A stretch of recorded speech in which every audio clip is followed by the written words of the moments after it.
Chapter 1 Marvel Universe, Number Earth 199999-01. Here is a new universe derived from the MCU. Similar to the MCU universe, but different. Liberty City, Paradise Mansion. This is a 70-story building located on the east side of Manhattan Island. The building is like a small world of its own, with all the necessary facilities. From the 40th floor up, all are residential areas. The price per square meter here is high enough to scare dead man.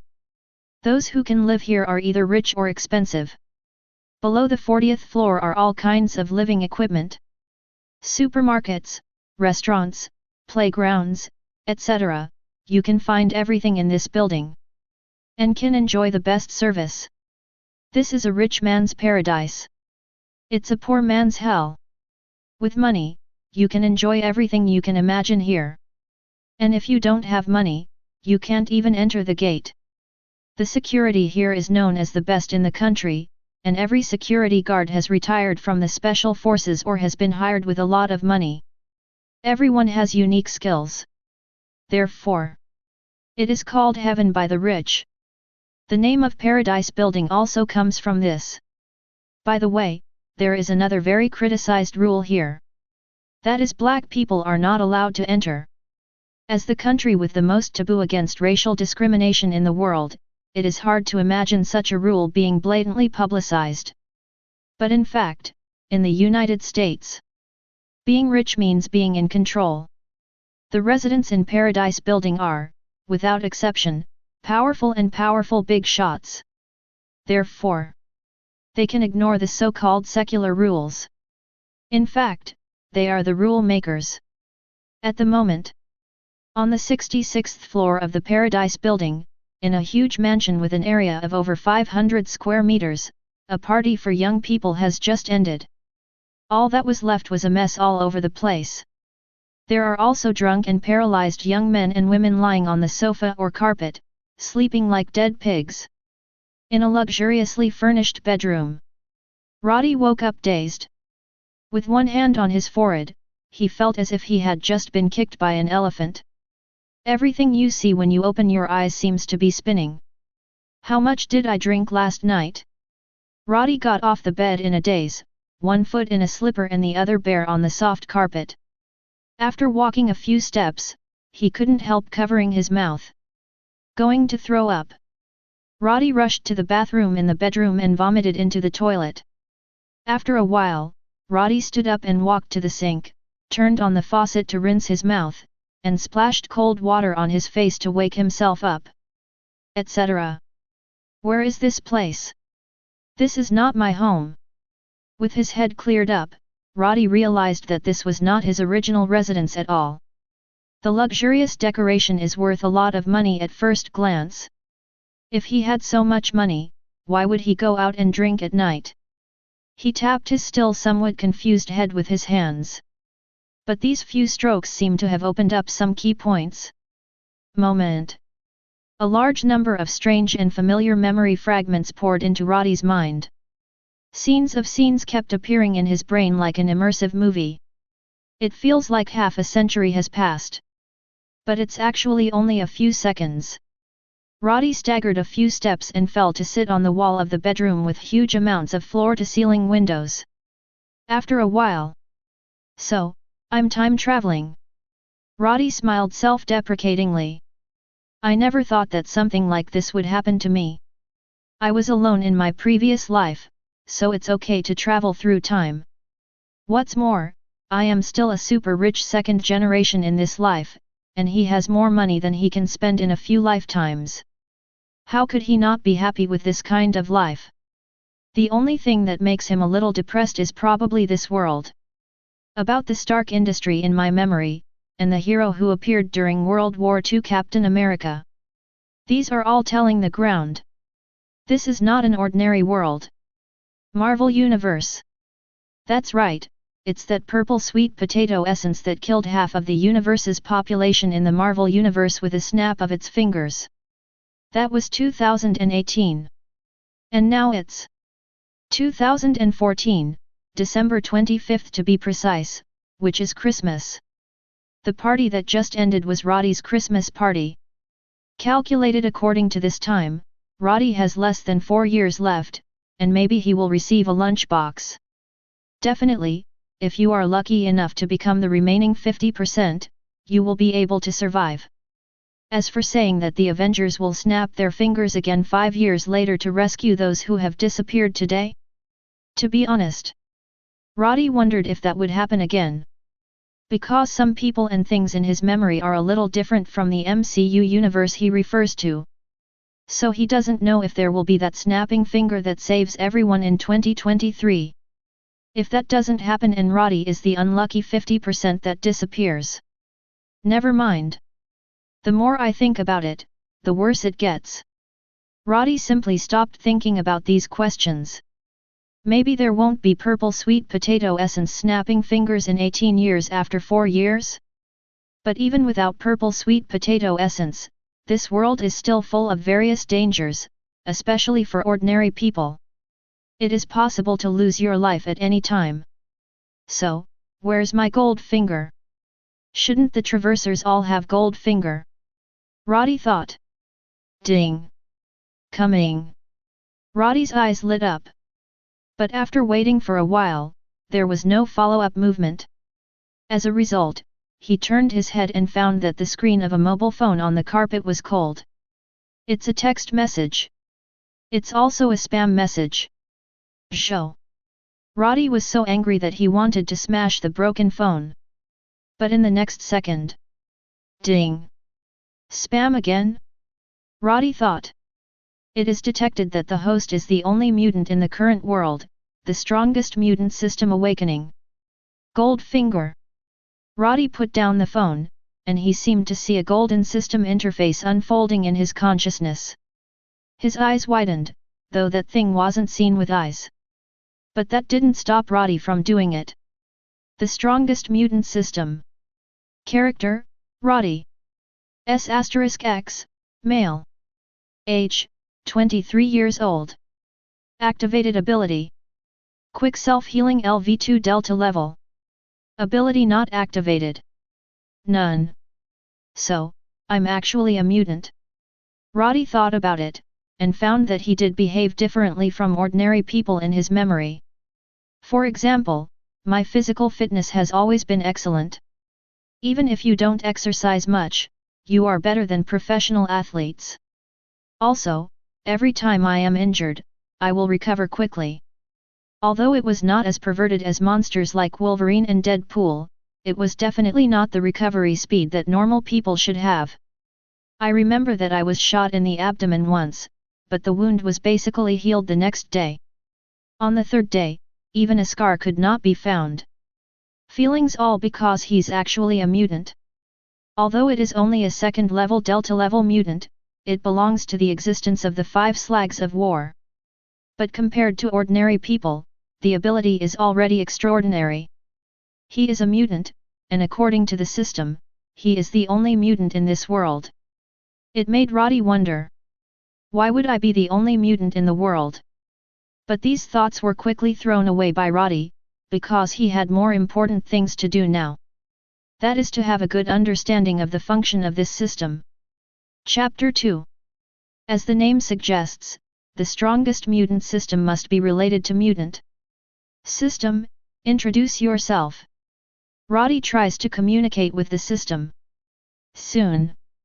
The system responded. This system is dedicated to cultivating the host to become the most powerful mutant, and to expand the mutant population in this world. Become the most powerful mutant.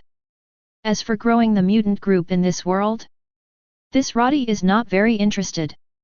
Besides, isn't he the only mutant in this world? How to grow? Keep giving birth? Then what am I going to do? Asked Roddy. The host can complete the check-in at any place every day. Every time you log in, you will randomly get different types of mutant abilities. The host can choose to directly integrate this mutant ability, or you can choose to donate the mutant ability to others. At the same time, you will get the gifted mutant ability with at least twice the strengthening. And the host can choose to take back the gifted ability at any time. The system explained. Can you sign in every day? Okay, I hate doing tasks the most. You are a good system, a good system. Give it to others, and you can get the multi-strengthening variant ability. At least twice. This must be the latter. After listening to the explanation of the system, Roddy came up with an idea. System, is it sure that the mutant ability can only be given to humans? Can animals work? Can machines work? The system seems to be stuck at the moment, and there is no response for a long time. Just when Roddy thought it was impossible, the system finally responded. Can. Those two simple words made Roddy's eyes shine. Complex compared to humans. Animals are much simpler. Not to mention the machinery, whoever holds it can use it. Definitely, artificial intelligence doesn't count. If these are all available, it will undoubtedly greatly increase Roddy's options. Subsequently, Roddy asked some more questions. He found that the intelligence of the strongest mutant system does not seem to be high, and it can only answer some questions related to the original function of the system. And it won't work out. As for chatting or something, it's even more unacceptable. Any questions not related to system function will not be answered. Fair enough. Roddy nodded.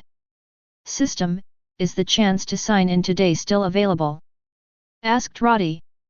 Here I am. Then sign in and see how my first draw luck is.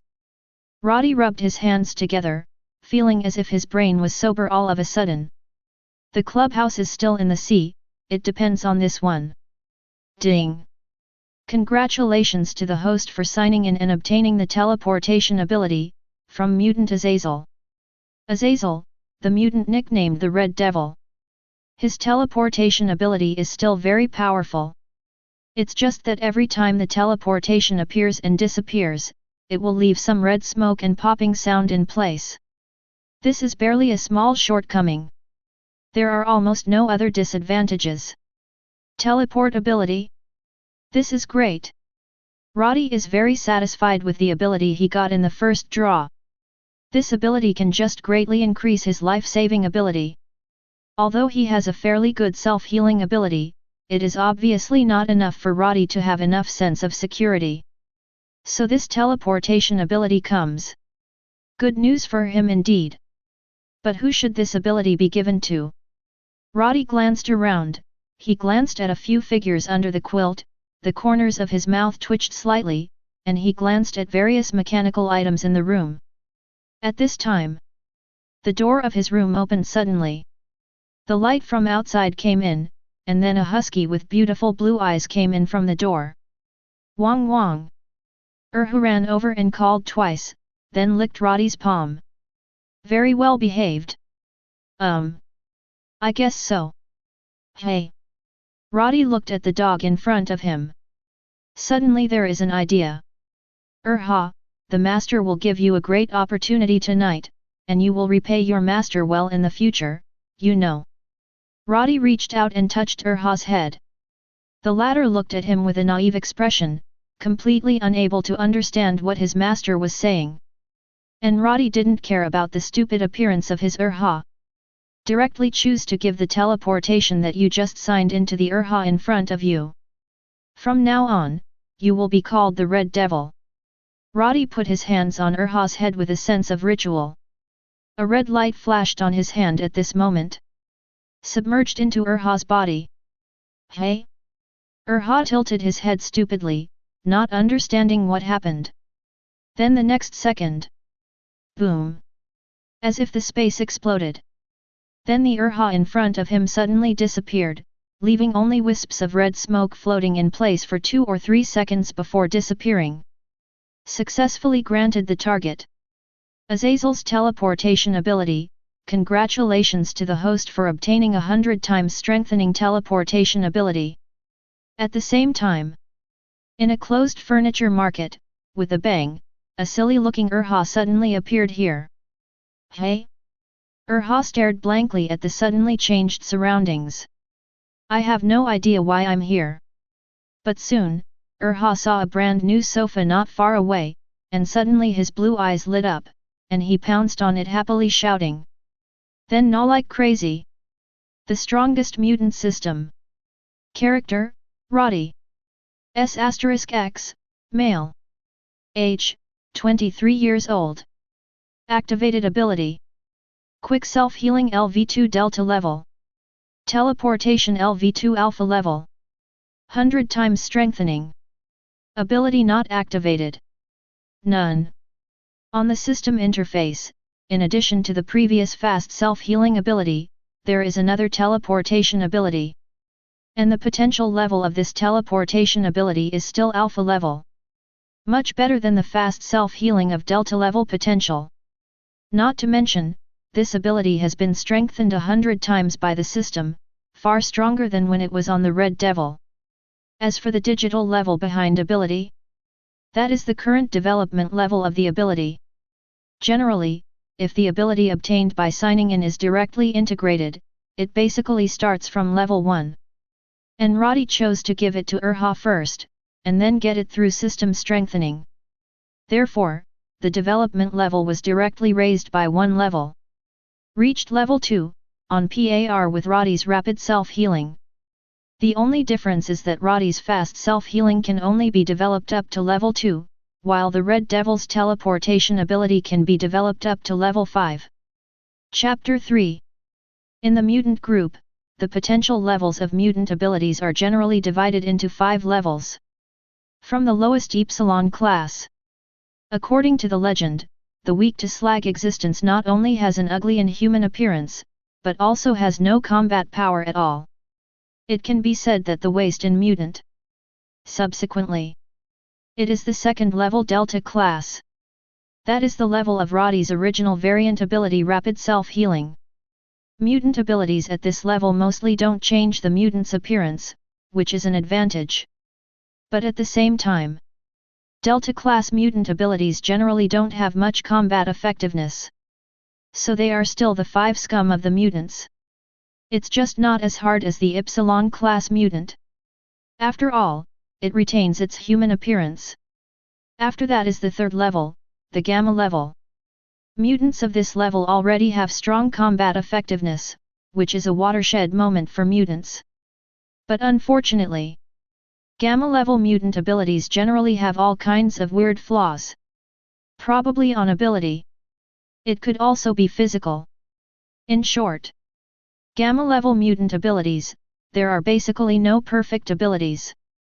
After the Gamma level, there is the 4th level of Beta level. Mutants of this level are the mainstay of the mutant group and belong to the main force. The variant abilities of this class are quite powerful. And there will be no change to the appearance. It won't be treated as a monster at a glance. The only downside, probably, is that the control of ability is not perfect. This is really not something that can be improved with a lot of practice, but a problem that is inherently determined. Such as Cyclops. It's not that he hasn't practiced control. But he really can't control it. It must be done with the help of external objects. Then, it's the main event. 5th level, Alpha level. The Alpha level is basically the highest level in common sense among mutants. Why is it common sense? Because very few Alpha level mutants may break through themselves and reach a new height, and even mutants with unlimited potential will appear. This type of mutant is generally called Omega level. In a word, all Omegas are Alphas. But not all Alphas are Omega. Therefore, Alpha level mutants are also often referred to as Omega reserves. Alpha level mutants no longer have any defects in their abilities.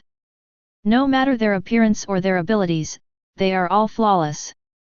An ability is extremely powerful, even involving the level of cosmic rules.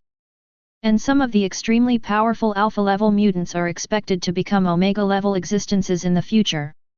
In the system settings, the potential of the mutant ability determines the upper limit of its development level.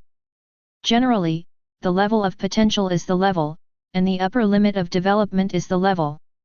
This is also in line with the setting of mutant. But the Omega class is an exception. It can be super level 5, or it can be called level 6. But the upper limit of the development level of the Omega level mutant ability is almost non-existent. Level 5 is not its limit, and neither is level 6. If possible, its development level can be raised all the time. Endless. Definitely. When manpower is exhausted. Ability is infinite, but people are limited, so there is actually a limit. But this limit is not easy to define and varies from person to person. By the way, where did the Red Devil go?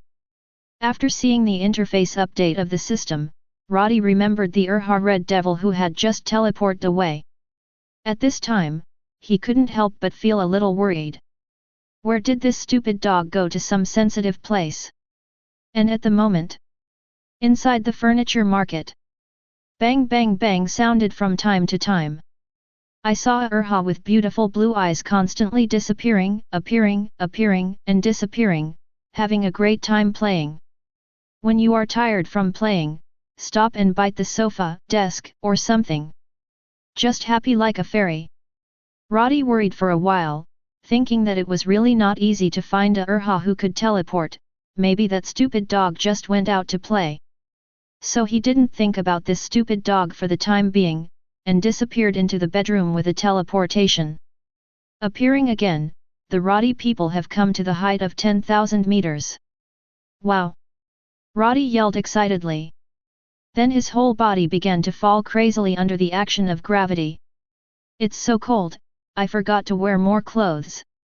Swish! Roddy's figure disappeared again in an instant. There was neither red smoke nor bang bang on the spot. This is the effect of strengthening 100 times, one of them. After all, strengthening 100 times, it is impossible to have only this little change. Appearing again, Roddy returned to the bedroom of the residence. After changing into warmer clothes, Roddy disappeared again. This time, he appeared on a pyramid. It arrived in an instant, and I didn't feel the passage of time at all. Roddy excitedly appears and disappears all over the world. Fortunately, the places he teleported to were some inaccessible corners, and there were no modern monitoring equipment to monitor them. Otherwise, he disappeared and appeared like this. I am afraid that he has already attracted the attention of SHIELD. After playing for a while, Roddy appeared on a deserted island overseas. The island is small and uninhabited. It belongs to the undeveloped pristine island. The results of the current test can basically confirm that the use of ability has no regular consumption, and the teleportation is not accompanied by smoke and bangs. As for the distance, anyway, going anywhere on this planet is a matter of an instant. As for the distance, it is difficult to test.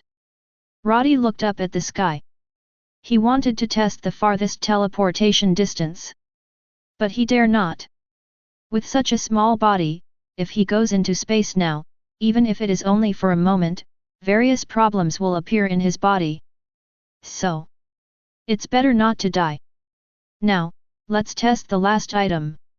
How much weight can you teleport with? Chapter 4. Deserted Island.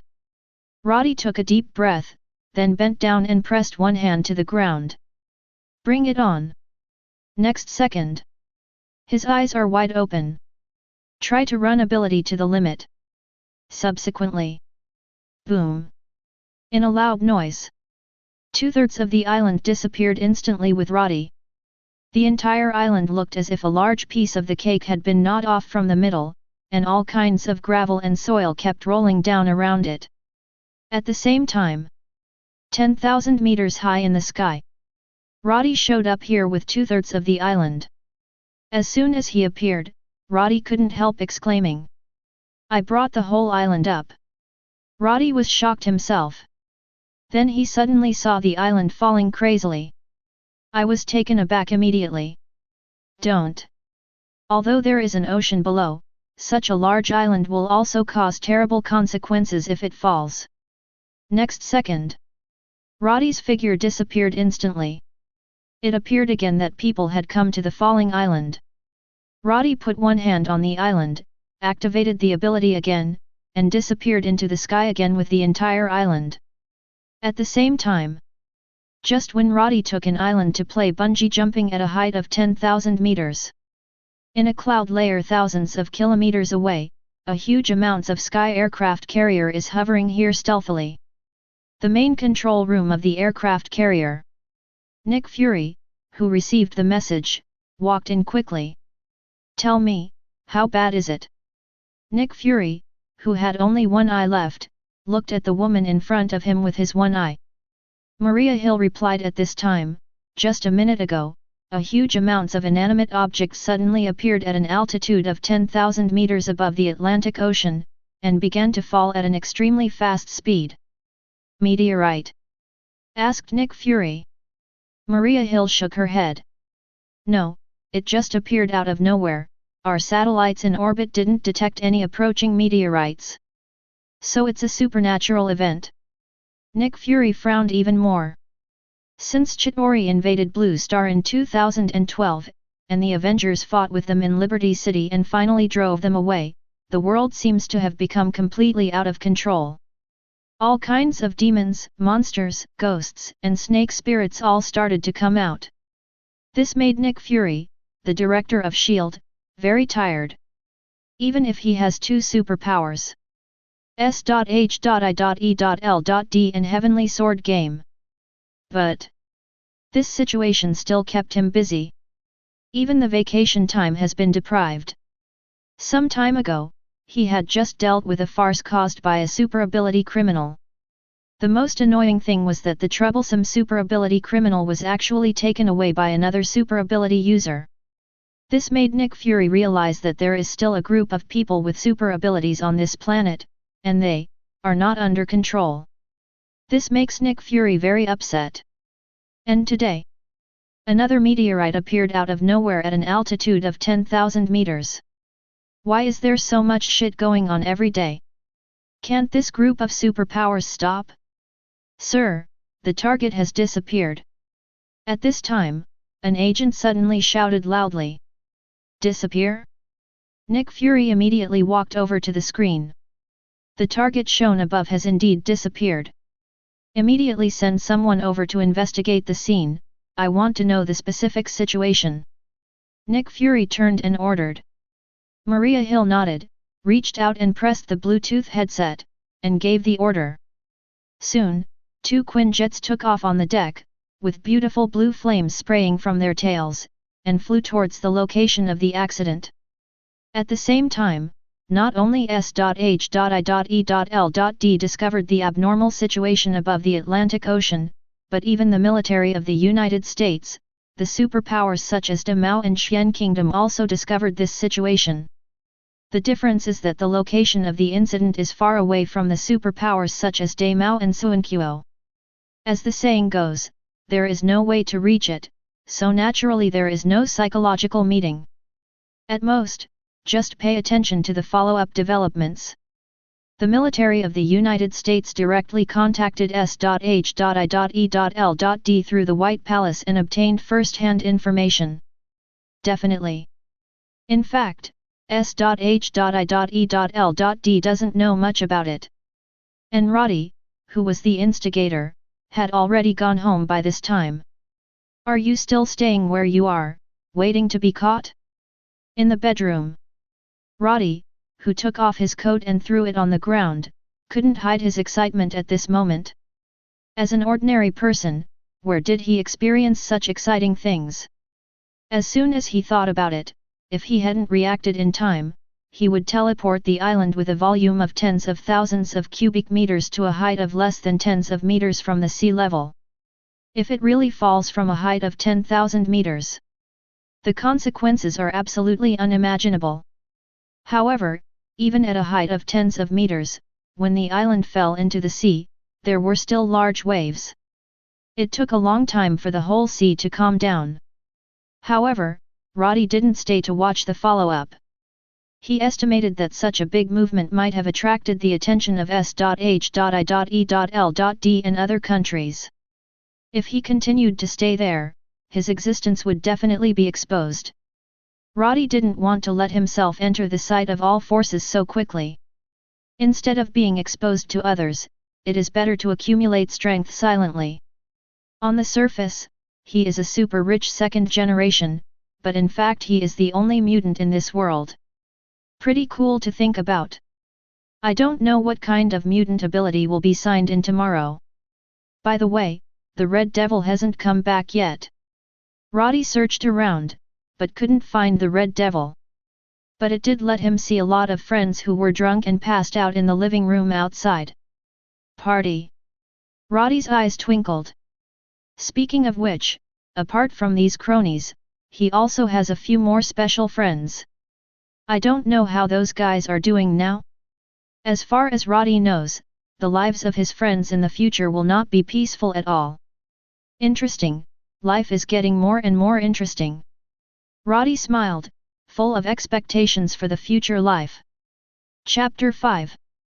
At dawn, Roddy invited all these guests out of the house. Then I called Ant, the cleaner of Paradise Building, to clean the house inside and out. As a super rich second generation, Roddy never does things that can be solved with money, including making friends. Therefore, almost all these cronies and friends around him became friends because of his money. Definitely, Roddy has friends who are also rich. Like this one in front of you. Come on Harry, what's the matter? Opening the refrigerator, Roddy took 2 cans of drinks and threw one to Harry sitting on the sofa. Harry opened it and took 2 gulps, then put down the can and said, "Roddy, do me a favor." "What's busy?" Roddy sat down and asked. "You know, my father passed away some time ago." Harry had a complicated expression on his face when he said this. He had a complicated relationship with his father Roman Osborne, said to be father and son, but in fact the two had not seen each other for several years before Roman Osborne passed away. Some problems between the two parties cannot be explained clearly by outsiders. Harry also knew that his father had passed away, so he finally understood something about his father who was always too indifferent to him. But the problem now is not his father. It's about the Osborne Group. Osborne Group is one of the top biotechnology companies in the United States. Its market value exceeds $1.5 trillion. But the Osborne family only owns 7.5% of it. So, although Roman Osborne is the founder of the Osborne Group, in fact his right to speak in the company is not as great as imagined. Various equity crossings, pressure from the military, and so on. It's all unknown to outsiders. After Roman Osborne passed away, as his sole legal heir, Harry Osborne inherited the 7.5% of the shares and became the largest shareholder of the Osborne Group. But when Harry went to the company these days, he found that those shareholders seemed to be deliberately crowding him out.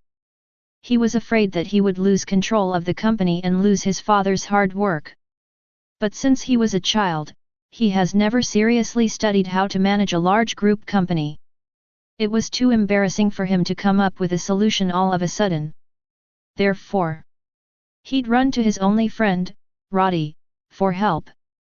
The Harry in this world has nothing to do with Spider-Man Peter Parker, and the two have never had any contact at all. In fact, Peter Parker is only 15 years old this year. And Harry is the same age as Roddy, both 23 years old. There is an 8-year age difference between the two, so naturally there will be no intersection. "How do you want me to help you?" asked Roddy. After hearing what Harry described, to be honest, Roddy didn't know how to help Harry. Because of the current situation, all file-size shareholders of Osborne are united to kick the Osborne family out of the game, and this cannot be easily changed. Even if Harry tried his best to win over some shareholders, it was useless. Because this is the general trend. Not to mention, Roddy didn't think Harry could win these people over. To put it bluntly, the benefits are not enough. The benefit of those shareholders banding together to kick the Osborne family out was Harry's 7.5% stake. So what good could Harry do them? Promise them to fight against some major shareholders, and then divide up their shares? But the key is that people have to believe that Harry has this ability. In fact, Harry is a young man who has never managed a group business, who would believe that he has this ability. The answer is no one. So, he couldn't win anyone to join his battle line at all. I want you to kill those shareholders. Harry raised his head, showing a hideous expression on his face. He clenched his hands into fists. He had had enough of the old guys these days. He vowed to take revenge back. However, he doesn't have this ability. But he doesn't, but his only friend has such an ability. Harry knew that Roddy had been a killer for a while. Even now he is still a working killer and has not retired. He had chatted with Roddy about this, and even had the idea of being a killer for excitement. Rich second generations like them play for excitement.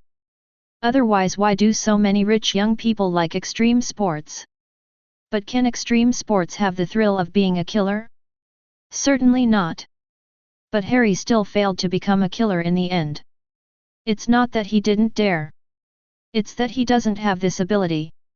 Roddy taught him how to shoot a spear for a while, and Harry found out that his ability to shoot was really bad. He can miss the target at a 10-meter target.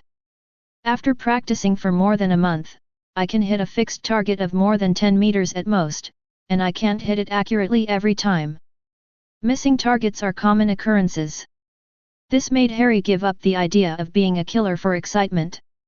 Keep playing your own extreme sports. But he knew Roddy was doing a great job as a killer. He even earned the nickname of the Harvester in the industry. Therefore, Harry really couldn't think of any good solution, so driven by anger, he came up with the idea of finding Roddy to kill those shareholders. As long as those old guys are dead, then naturally no one will be able to kick him out. In the future, he will still be the chairman and CEO of Osborne Group, and no one will show him any shame. You sure? Roddy heard Harry's request and asked again. After all, getting rid of several major shareholders of the Osborne Group is no joke. In the past, Roddy didn't even dare to say that he could complete this task. But now, for Roddy, who possessed the teleportation ability, it couldn't be easier to kill a few ordinary people. Still, he wanted to make sure, did Harry really want to do this? Or is it just a spur of the moment? Chapter 6. I am sure. I'm going to kill them. Kill them all. Harry's eyes were red and he growled hysterically. Help me. He grabbed Roddy's hand. Roddy, you must help me. The only one who can help me now is you. Seeing Harry's emotional out of control look, Roddy didn't know what he went through these days. When he saw Harry at Roman Osborne's funeral a few days ago, he was fine except for being a little depressed. Unexpectedly, in just a few days, the whole person is completely different. Okay, I'll help you. Roddy reached out and patted Harry's shoulder to calm him down. Don't worry, I understand the rules. Harry took a deep breath and said, I will give you a deposit of $50 million beforehand, and I can give you 0.5% of Osborne Group shares after the matter is completed. With Osborne Group's market value of $1.5 trillion, 0.5% is $7.5 billion. Definitely. Once the news of the successive deaths of several major shareholders of the Osborne Group comes out, there will definitely be turmoil in the stock market. A drop of 20% is normal at that time. But even so, there are still $6 billion. Roddy himself is a super rich second generation, and his parents also left him a lot of money during their lifetime. But this money is all in a fund. Other than that, there are more than a dozen properties, some cars, famous paintings, etc. In terms of cash, it is actually only a little over 100 million. In addition, he can get about 80 million dividends from that fund every year, and he can get it until he dies. But Roddy's expenses are also not small. Not to mention paying property taxes, he usually spends his days drinking, buying all kinds of high-end luxury goods, and the 80 million dividends in a year are not much left, to be honest. Many times it's not even enough to spend. So, in fact, his killer is not all for excitement and fun. There is also a part of the idea of wanting to earn some pocket money in it. Anyway, he has the ability of quick self-healing, and his life-saving ability is much stronger than other killers. Coupled with better physical fitness than professional athletes, being a killer is naturally not a problem. I really can't refuse your price. Roddy hadn't expected so much from Harry either. 0.5% of the shares, billions of dollars can be given at will. Definitely. It can also be seen from the side that Harry was PD off.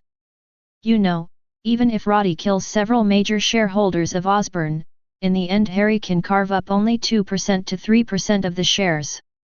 And he took out 0.5% all at once, which can be said to be quite sincere. As for the 50 million deposit? In front of 0.5% of the shares, it is really nothing. 50 million? Not enough for Roddy's annual expenses. Okay, when do you think they die? Roddy nodded, and didn't bargain any more. After all, Harry was so generous, so what price could he negotiate? As for the major shareholders of Osborne? They are dead. Roddy said it. The sooner the better. Harry said, I don't want to see their disgusting faces again. By the way, do you need me to provide you with some information about them? I definitely want this. Roddy nodded, even if he could teleport, but he didn't even know where the person was, it was useless.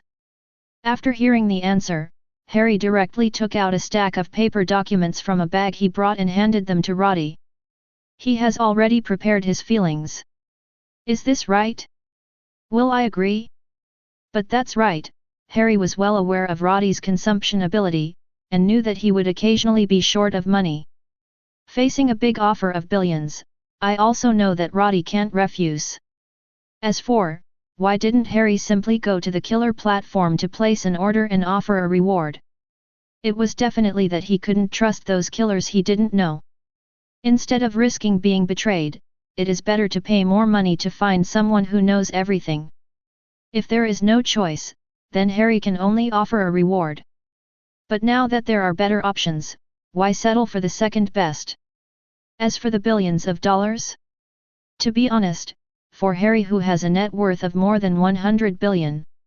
It's really a bargain to spend billions of dollars to kill those nasty old guys. Not to mention that after the death of those old guys, he can take advantage of the situation to carve up their shares. Not only will he not lose money, but he will also make a lot of money. Why not do it? Definitely. Harry also knew that he had given too much, but he also knew the danger of this task. Do you really think the rich people in the United States are so easy to kill? Those are all made in movies to deceive ordinary people. In fact, the richer people are, the more they pay attention to their own safety issues, especially in the United States, a country where almost everyone has a gun, so they should be more cautious. Therefore, it is definitely a very dangerous thing to assassinate these major shareholders of the Osborne Group. If one is bad, not to mention not making money, but also losing one's own life. Harry had no choice but to find Roddy. Even in order to compensate Roddy for the risk he took, he raised the price too high to billions. Although he gave shares instead of cash, isn't it easy to cash out? It's not a few tenths of % of the shares, it's just 0.5%, it's too easy to cash out. Roddy, if it's too dangerous, you can give up. Everything is still about your safety. When Harry left, he still told Roddy a few words, mainly because he felt sorry for asking his friend to do such a dangerous thing. If he killed his friend, Harry didn't even know how to make it up. Okay, it's just a few old guys, it's trivial. Roddy wasn't worried at all. If it was him before, then he might really be in danger. But for Roddy today, it's really easy to earn these billions. He was even a little embarrassed. Okay, anyway, be careful. Seeing that Roddy was so relaxed, Harry didn't say anything else, but after giving a last word of advice, he turned and walked into the elevator. Back to the living room. Roddy flipped through the files Harry had brought. According to the information, there are 5 major shareholders of Osborne Group. These 5 people's shares add up to more than 10%. Obviously already so rich, but still want more. This is probably a common problem of rich people, right? Roddy felt like he had the same problem. So much money, if you die, you will lose a dime. Roddy whistled, threw the information on the coffee table, and decided to do it tonight. Chapter 7. 9 a.m. Roddy is at home alone preparing the gear for the evening. There is a secret room in his home that requires a password and an iris to open. All the equipment in this secret room is his equipment. All kinds of long and short guns, 20 or 30 guns were neatly arranged. Among them is an anti-material sniper rifle, the famous Barrett M82A1 sniper rifle. The caliber of 12.7 mm, the whole field is 1447.8 mm, and the .50 BMG large caliber bullet is used. The ammunition capacity reaches 10 rounds, but basically there is no target that this big guy can't kill with one shot. Roddy has only used this gun 3 times. 3 times, one bullet killed the mission target, without exception. I won't be using it tonight though. Roddy turned around and walked to the cabinet where the pistol was placed, and pressed his finger on the button next to it. The transparent bulletproof glass on the upper part of the cabinet suddenly opened, and the inner layer inside slowly rose. Reaching for a LOCKE-26, Roddy tried it out, then set it aside. At this time, there was a soft bang at the door behind him. Roddy looked back. It turned out that the Red Devil, who had been crazy outside all night, had returned. "You stupid dog still know how to come back." Roddy turned and walked over, and the Red Devil also ran over with his tongue out and hatchy. "Stupid dog, why did you go all night?" Roddy patted the Red Devil's head angrily, then grabbed its 2 front paws and looked at it. "It's red paint and threads. You wouldn't go to someone's house to demolish it, would you?" Roddy looked at the marks on the claws of the Red Devil, and couldn't help but slapped his forehead. He suddenly regretted giving the Red Devil his teleportation ability. Originally, Urha liked to demolish houses. Although this stupid dog in his family rarely demolished houses because he was afraid of the majesty of his master, but now that he has the ability to teleport, wouldn't it demolish anyone's house if he wanted to? "Stupid dog, remember not to use ability indiscriminately next time, do you know?" Roddy rubbed the Red Devil's head vigorously, telling it. "Especially when there are people around, don't use your ability, or I will take it back." I don't know if this stupid dog understood, but when Roddy said it, he barked and nodded, as if he really understood. "Okay, let's go out and play." Roddy let it go, clapped his hands and let it go out to play by itself. The Red Devil turned around and ran away again. It should have gone back to its kennel. After all, he must be tired after playing wildly outside all night. Even if you are as energetic as a husky, you will be tired after playing all night. At the same time, in the furniture market that just opened, the shop owners all looked at the disfigured furniture that had been dismantled in the shop with a look of hell. Who the hell? The Red Devil, who had just returned to his kennel, subconsciously shook his body, then raised his head and looked around. He seemed to be wondering why the back of his neck was suddenly chilly. At noon, Roddy was invited by a girl to have dinner together. In the afternoon, the two of them strolled around the mall, bought something, and then went to the girl's house. It wasn't until after 8 o'clock in the evening that Roddy drove back to Paradise Building. The black and white Lamborghini Bull slowly drove into the parking curry of Paradise Building. Paradise Building has arranged a private independent garage for each resident. Definitely. The building also has a spare garage for sale if you need something else, but it's very expensive. But for the residents who can live in the Paradise Building, this little money is just a trifle. Roddy bought an additional double garage. Including the original garage, a total of 4 cars can be parked. This Lamborghini Bull is one of Roddy's cars. In addition, he also has a Koenigsegg, a Ferrari Rafa, and a McLaren P1. In addition, Roddy also has a villa in Liberty City. He seldom goes there, but the villa has a big garage that can park 7 or 8 cars. Roddy had several other cars parked there. But he rarely does. As a super rich kid, Roddy spends almost all his money on enjoyment. What famous cars and watches, as long as he wants, he will buy them without any hesitation. Therefore, Roddy's popularity with women has always been very good. Girls like him very much. In this regard, Roddy is comparable to Tony Stark before becoming Iron Man. However, the level difference between the two sides is a bit big. Roddy is just a rich second generation. Although he is rich, others will say behind his back that he only knows how to spend money but not how to make money. Sooner or later, he will lose all the land built by his parents. But Tony Stark is different. He is not only a rich second generation, but also a genius inventor himself, and the actual person in charge of Stark Industries, with an absolute controlling stake. Net worth is the world's first. With a net worth close to $1 trillion, he ranks first far ahead of other rich people. In contrast, even if Roddy got all the money left by his parents, it would only be a few billion. Compared to Tony Stark, he wasn't rich at all.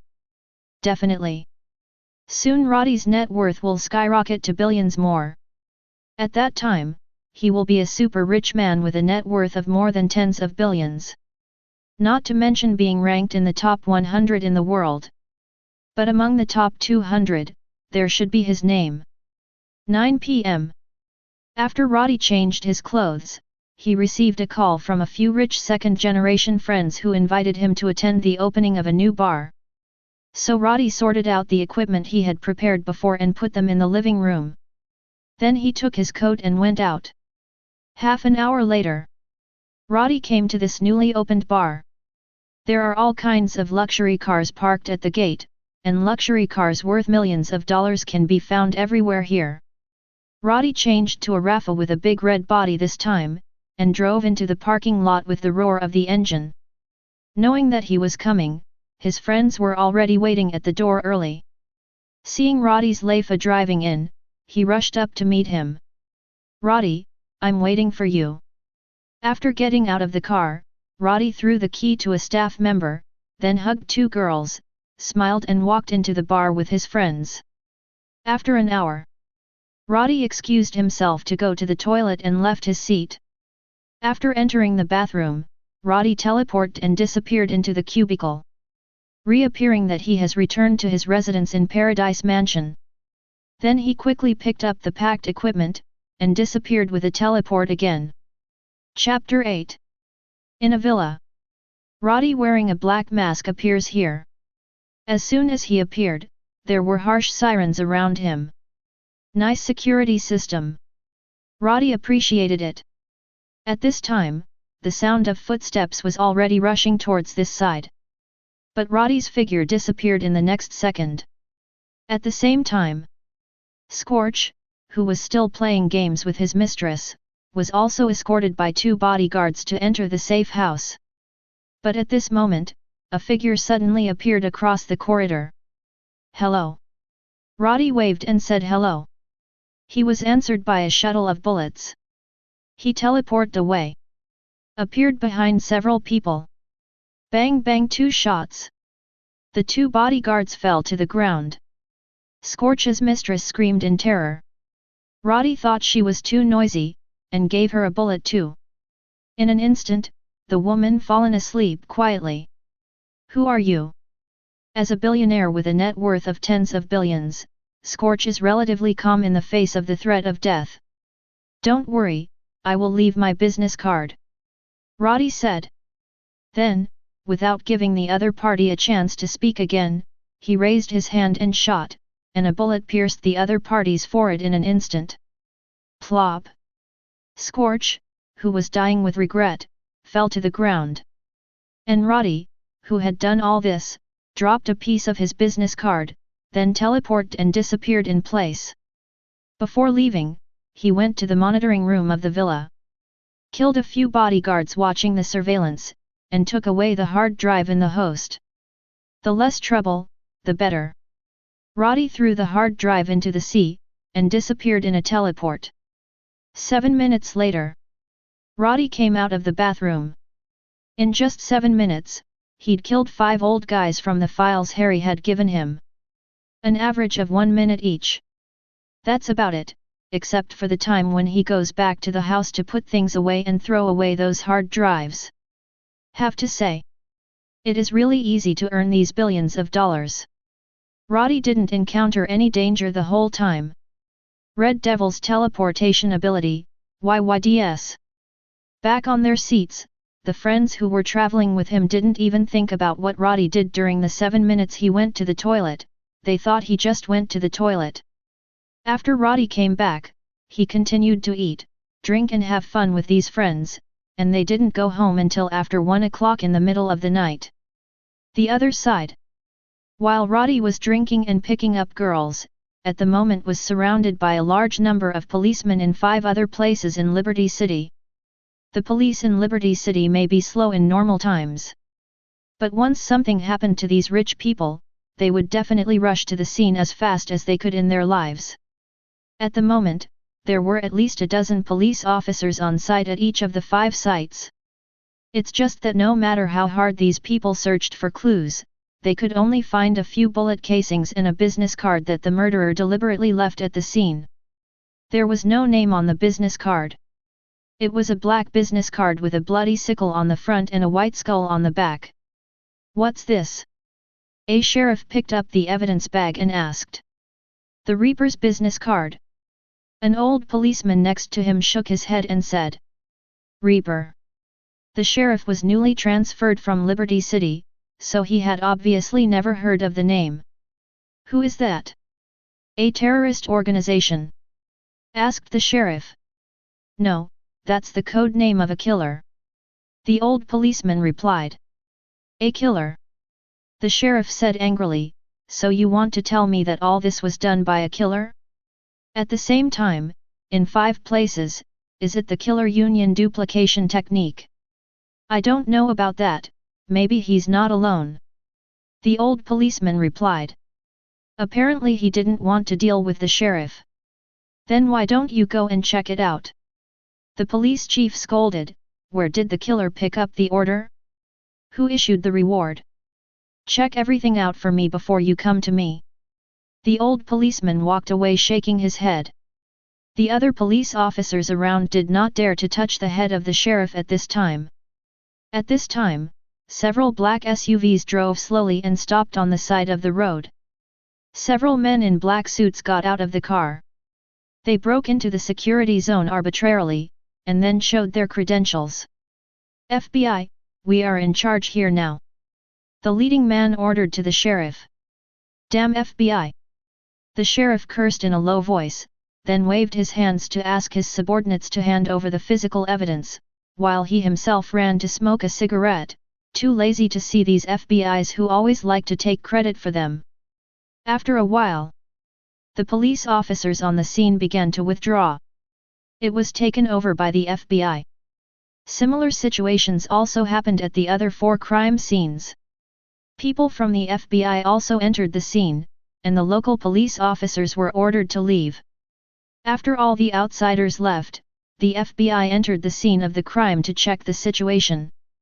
"Sir, those policemen have been dispatched, and no traces of Inhumans' activities have been detected so far." The head of the FBI, who showed his ID before, walked aside at this time, took out a mobile phone, dialed a certain number, and reported the situation at the scene to the person above. "Continue to follow up, rule out the possibility of Inhumans intervening before handing it over to the FBI." The officer on the other end of the phone only answered a word and hung up the phone. At the same time, the boxes painted with eagle patterns were also lifted from the car by these FBI and moved into the scene. Turns out these FBIs weren't the real FBI at all, but fake ones from SHIELD. At the moment Roddy is unaware that his crime scene has attracted the attention of SHIELD. Fortunately, S.H.I.E.L.D. thought that the perpetrators were Inhumans, so they brought an instrument that can detect the special energy traces left by Inhumans when using ability. But Roddy wasn't an inhuman. He is a mutant. Roddy doesn't know if mutants' use of the variant ability will leave energy traces on the scene, but even if there is, it is definitely not something they can detect. After all, these instruments were made specifically for the Inhumans. The existence of mutant has never been exposed. Even if Roddy took the initiative to stand up and say that he is a mutant, I am afraid that others will think that he is actually an Inhuman, but he insists on thinking that he is a mutant. Chapter 9. It was more than 1 o'clock in the morning. Roddy returned to the residence looking a little drunk. As soon as he opened the door and came in, the Red Devil rushed over. Roddy snatched it up.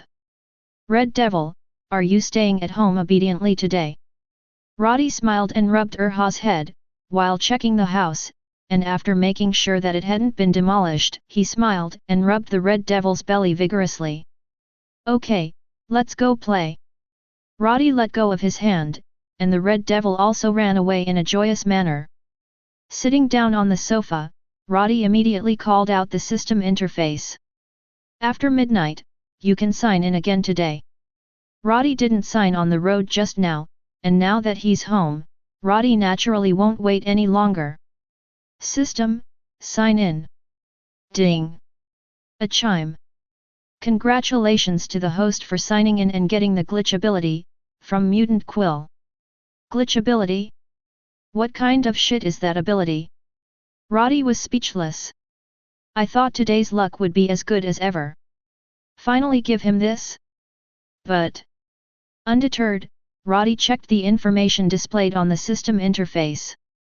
What if this glitch ability is more powerful than he imagined? Ability not activated. Glitch. Epsilon class. Seeing the information displayed on the system interface, Roddy was completely speechless. The glitch ability of garbage. It turned out to be only the Epsilon class. Show. Obviously I'm lucky today. Roddy muttered. System, what should we do with such a useless ability? After random strengthening, will the potential be improved? No. The system replied, the strengthening of the system will not change the potential level of the ability originally, but will only change the effect of the ability when it is used. That is to say, it is originally an Epsilon class, even if it is strengthened 100 million times, it is still an Epsilon class? It's just that it is 100 million times stronger than normal when used. Roddy asked according to his own understanding. Yes. The system replied. However, if the host does not need this ability, it can choose to decompose the ability. The decomposed ability can be converted into other proficiencies that already have ability, and improve the ability development level. Originally, Roddy had completely given up. After all, 100 million times or something was just a talk. He didn't think he could randomly get such a high multiple. There are dozens or hundreds of times, which is considered lucky. Not to mention, it just enhances the form of ability, and will not change the essence of ability. And what is the essence of an Epsilon level ability? It will completely change a person's appearance. Roddy doesn't want to become like a quill, so how can he continue to live in human society? But, after hearing the introduction of the system, Roddy realized that the useless ability can be disassembled. The decomposed abilities can also be used to improve the development level of other abilities. This is good. In the future, all useless abilities can be disassembled, which just saves the process of developing these abilities by Roddy himself, saving a lot of time. In that case, let's break it down. Roddy ordered. Are you sure to disassemble the Burr ability? Confirm. Garbage ability to save for the Hyuxian New Year.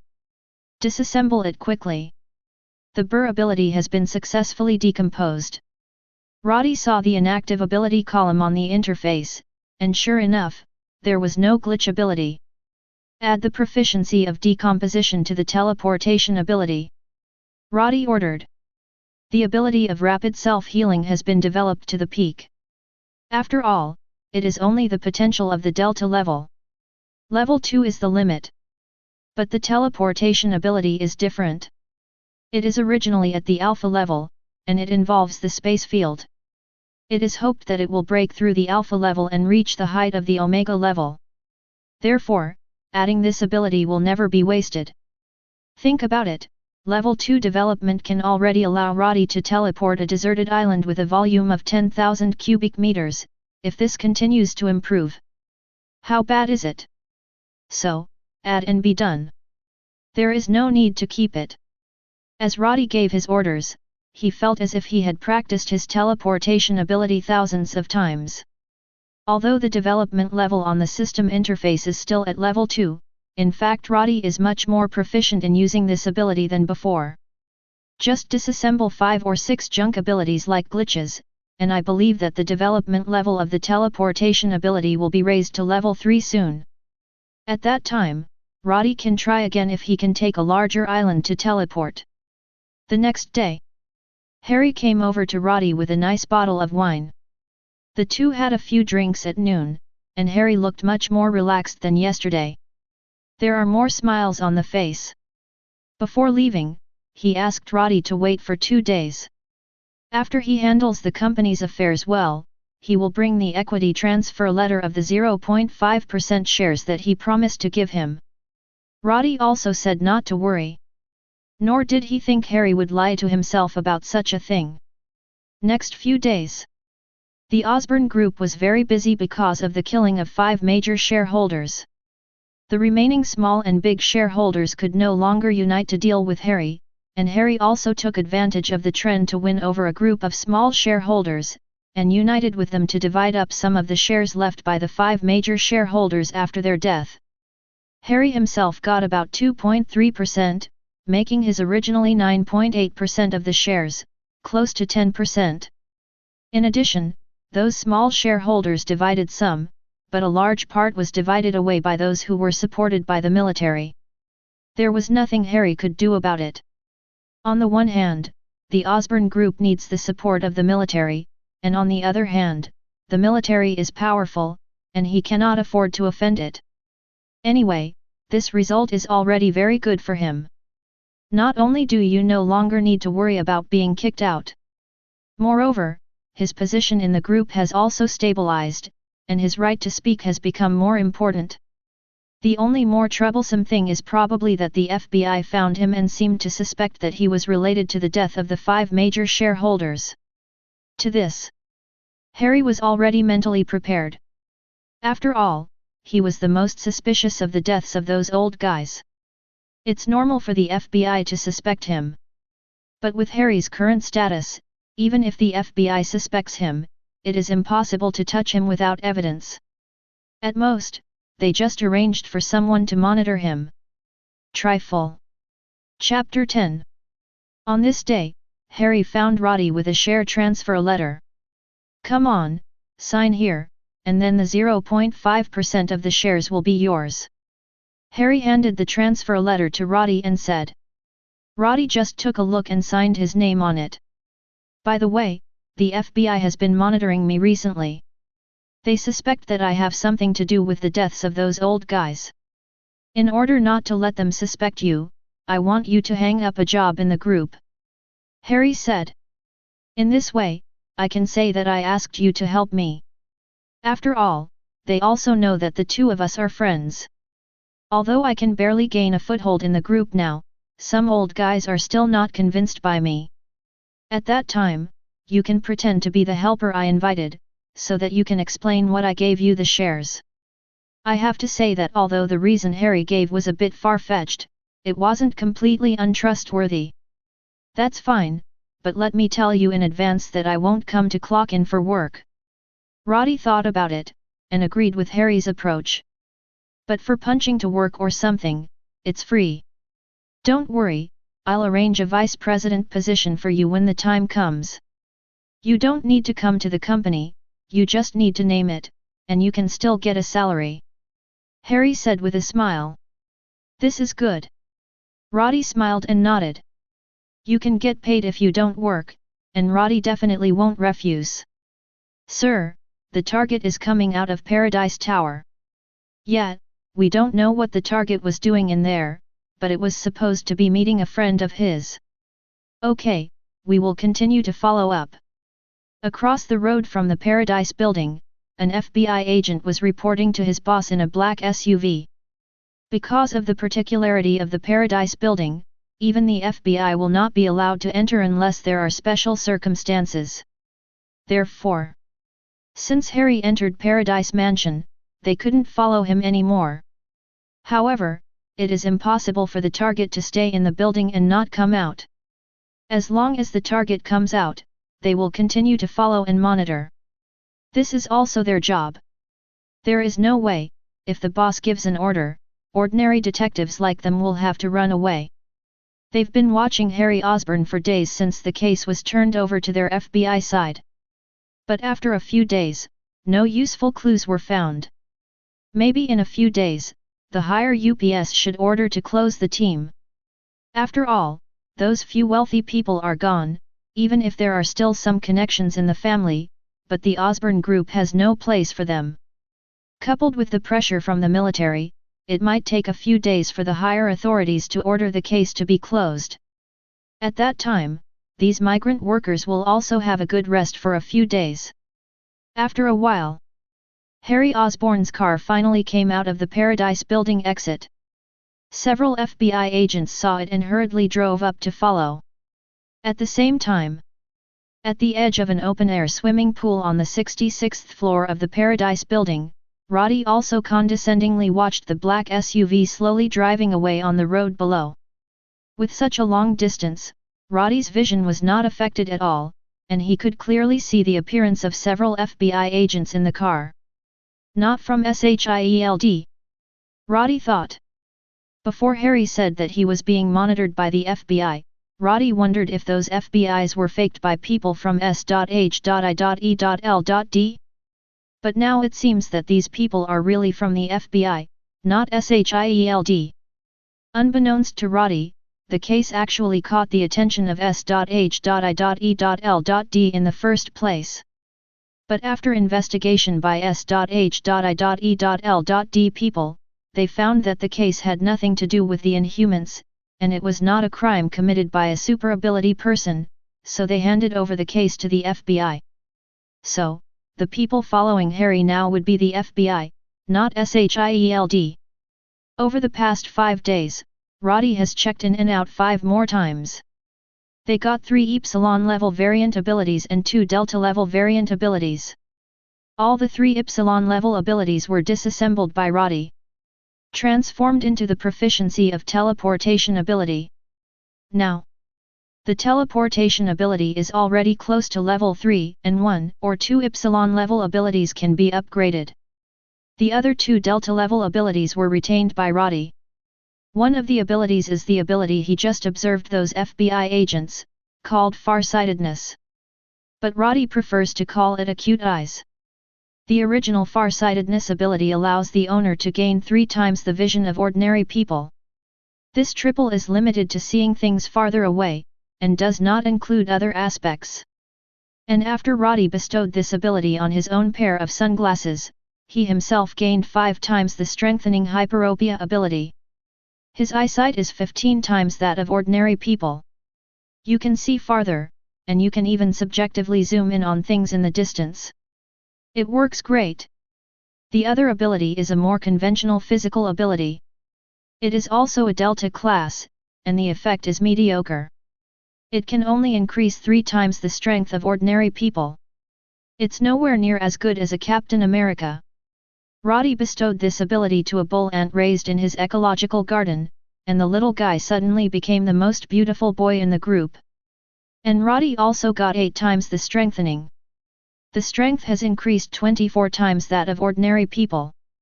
Moreover, the improvement of strength will also bring about a corresponding improvement in physical fitness, although the primary and secondary relationship here is the main strength and secondary physique. The improvement of physique is just to adapt to this power. But this improvement should not be underestimated. After all, it has increased the strength of ordinary people 24 times. If it is 3 times the original strength, it will not be so obvious. Moreover, the increase in strength also greatly strengthened Roddy's melee ability. Now Roddy can easily single out a special force even without the teleportation ability. Definitely, bullets still have to be dodged. Roddy is not stupid. Chapter 11. Haney, remember to call me.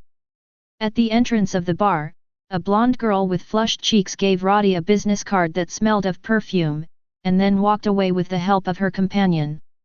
Roddy glanced at the business card in his hand, before throwing it into the trash can on the side of the road. He, Roddy, never initiates a call to a woman. What's more, that girl just now had too many eyes and wanted to become a regular. Roddy doesn't want to find a girlfriend casually, at least if he wants to find a girlfriend, it will definitely not be the kind of woman just now. Let's go home. Without a girl to accompany him tonight, Roddy plans to go home and play games for a while. As for sleeping, how can young people go to bed so early? After 10 o'clock in the evening, Roddy returns to Paradise Mansion.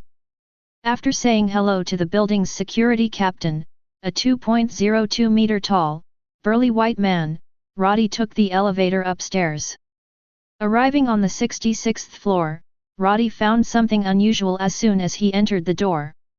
He smelled a faint smell of blood in the air. This is definitely not the smell that his house should have.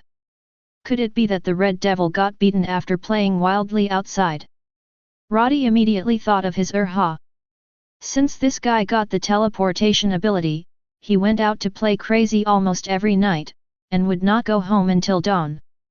Roddy didn't know where the stupid dog went mad at first. Until he happened to see the news being broadcast on TV, in which a reporter was interviewing several merchants in the furniture market. Roddy, the furniture store, remembers that he went to visit it. At that time, he brought his own but the stupid dog almost bit the table. And what is being broadcast in this news is that the furniture in this shopping mall has been damaged for several days in a row, and every time it is closed, it is fine, and it looks like that when it opens the next day. As soon as Roddy saw the news, he knew where his stupid dog had been playing crazy these days. What could be worse than leaving a husky alone in a furniture store? Roddy was also speechless after knowing this. That day, I taught this disobedient stupid dog a lesson. Roddy thought that after the lesson was over, this stupid dog should have learned to be good. Could it be that he is disobedient again? And was caught? Wrong. This smell is human blood. As a killer, Roddy could distinguish between the smell of human blood and dog blood. Although the two are very similar. But it can't be hidden from Roddy's nose. So, was it my own stupid dog that bit me?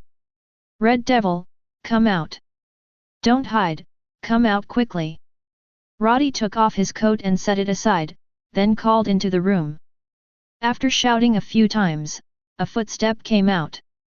It's just strange that it doesn't sound like the Red Devil's footsteps. Sorry, I didn't mean to break in. Roddy stared blankly at the figure coming out of the shadows. It is not difficult to see from the figure that this is a girl. And the figure is still very good. But this is not the most critical. The most important thing is that the opponent is wearing a black and white spider battlesuit with a pink hood. Spider-Man? Oh no. Is it Spider-Gwen? Roddy subconsciously looked towards the door leading to the open-air swimming pool outside. Really? The door is open. He probably forgot to turn it off when he went out. But at this height, coupled with the security of the Paradise building, even if Roddy opened the door, it is impossible for anyone to break in. But there are people here, obviously not including Spider-Girl who can swing around the city.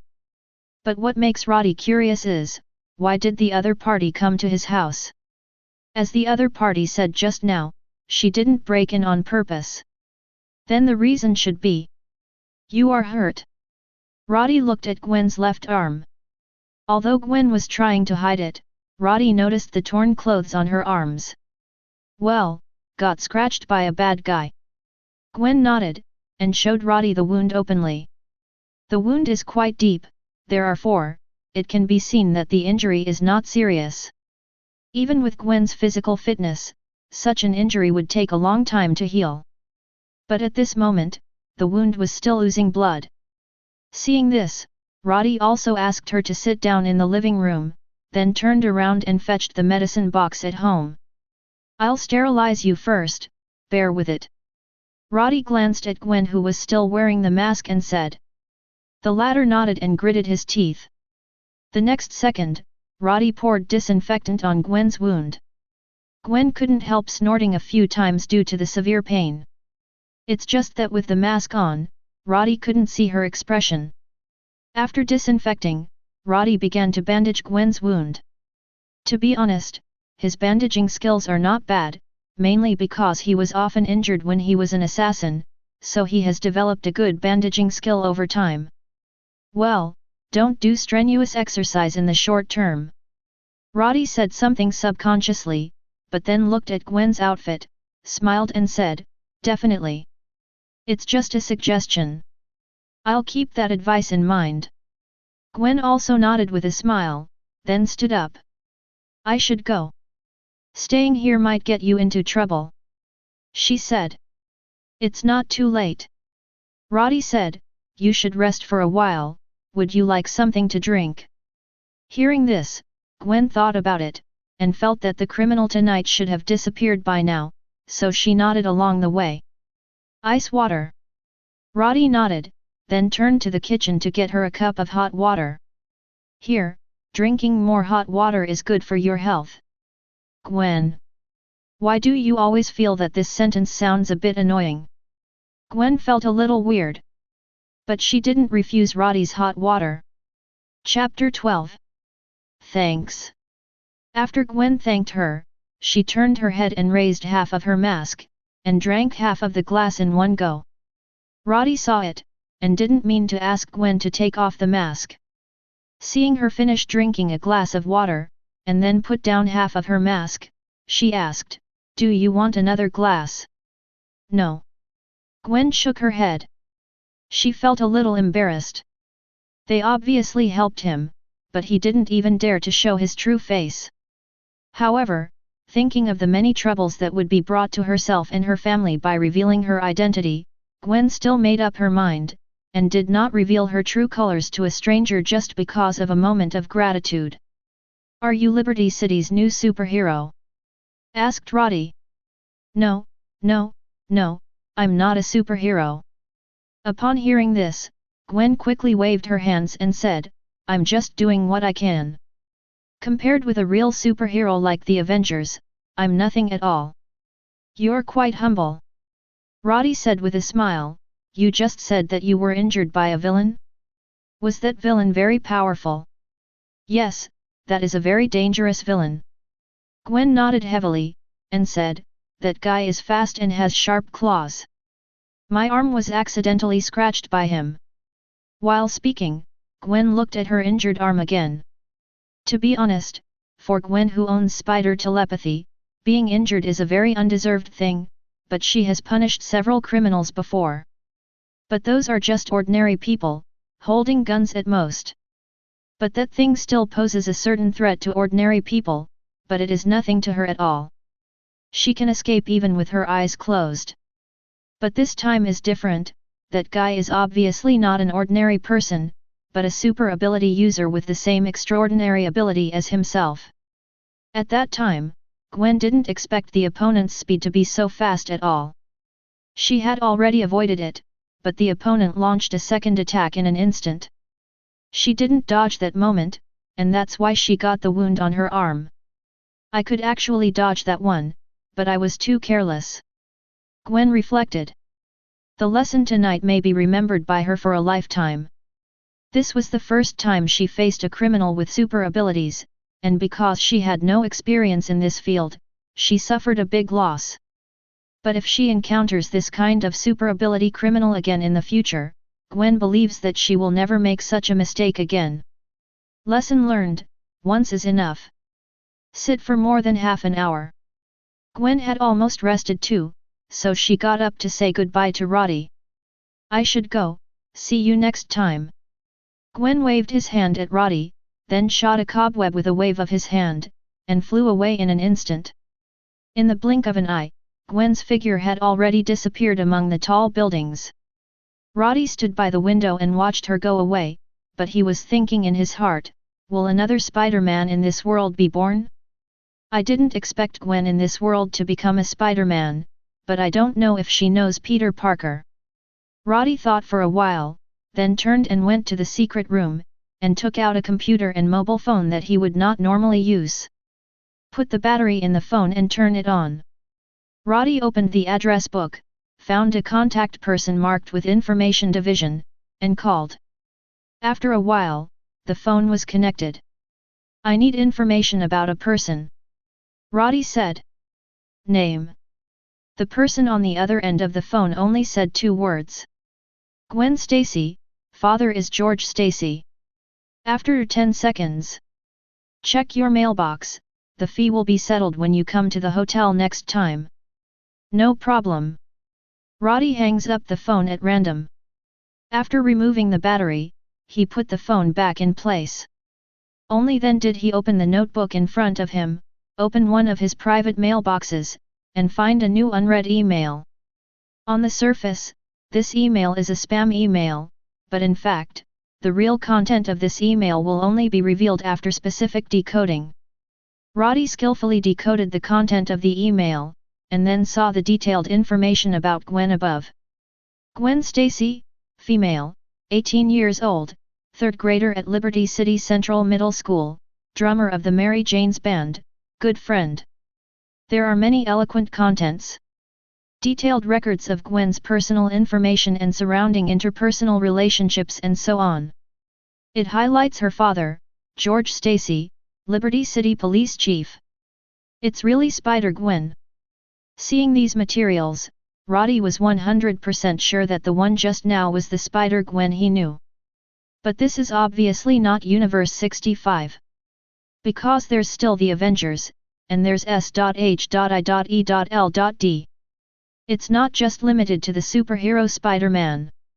The situation in this universe is a bit complicated, and I don't know if the plots I know are accurate or not.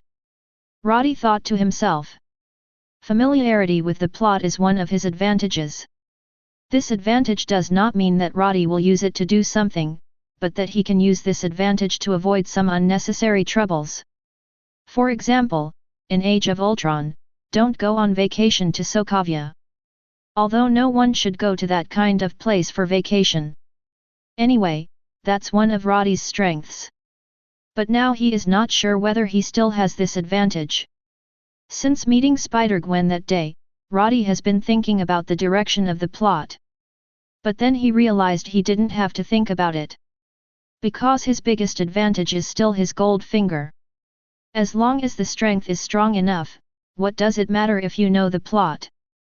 On the second day after meeting Gwen, Roddy signed in and obtained a Delta-level mutant ability.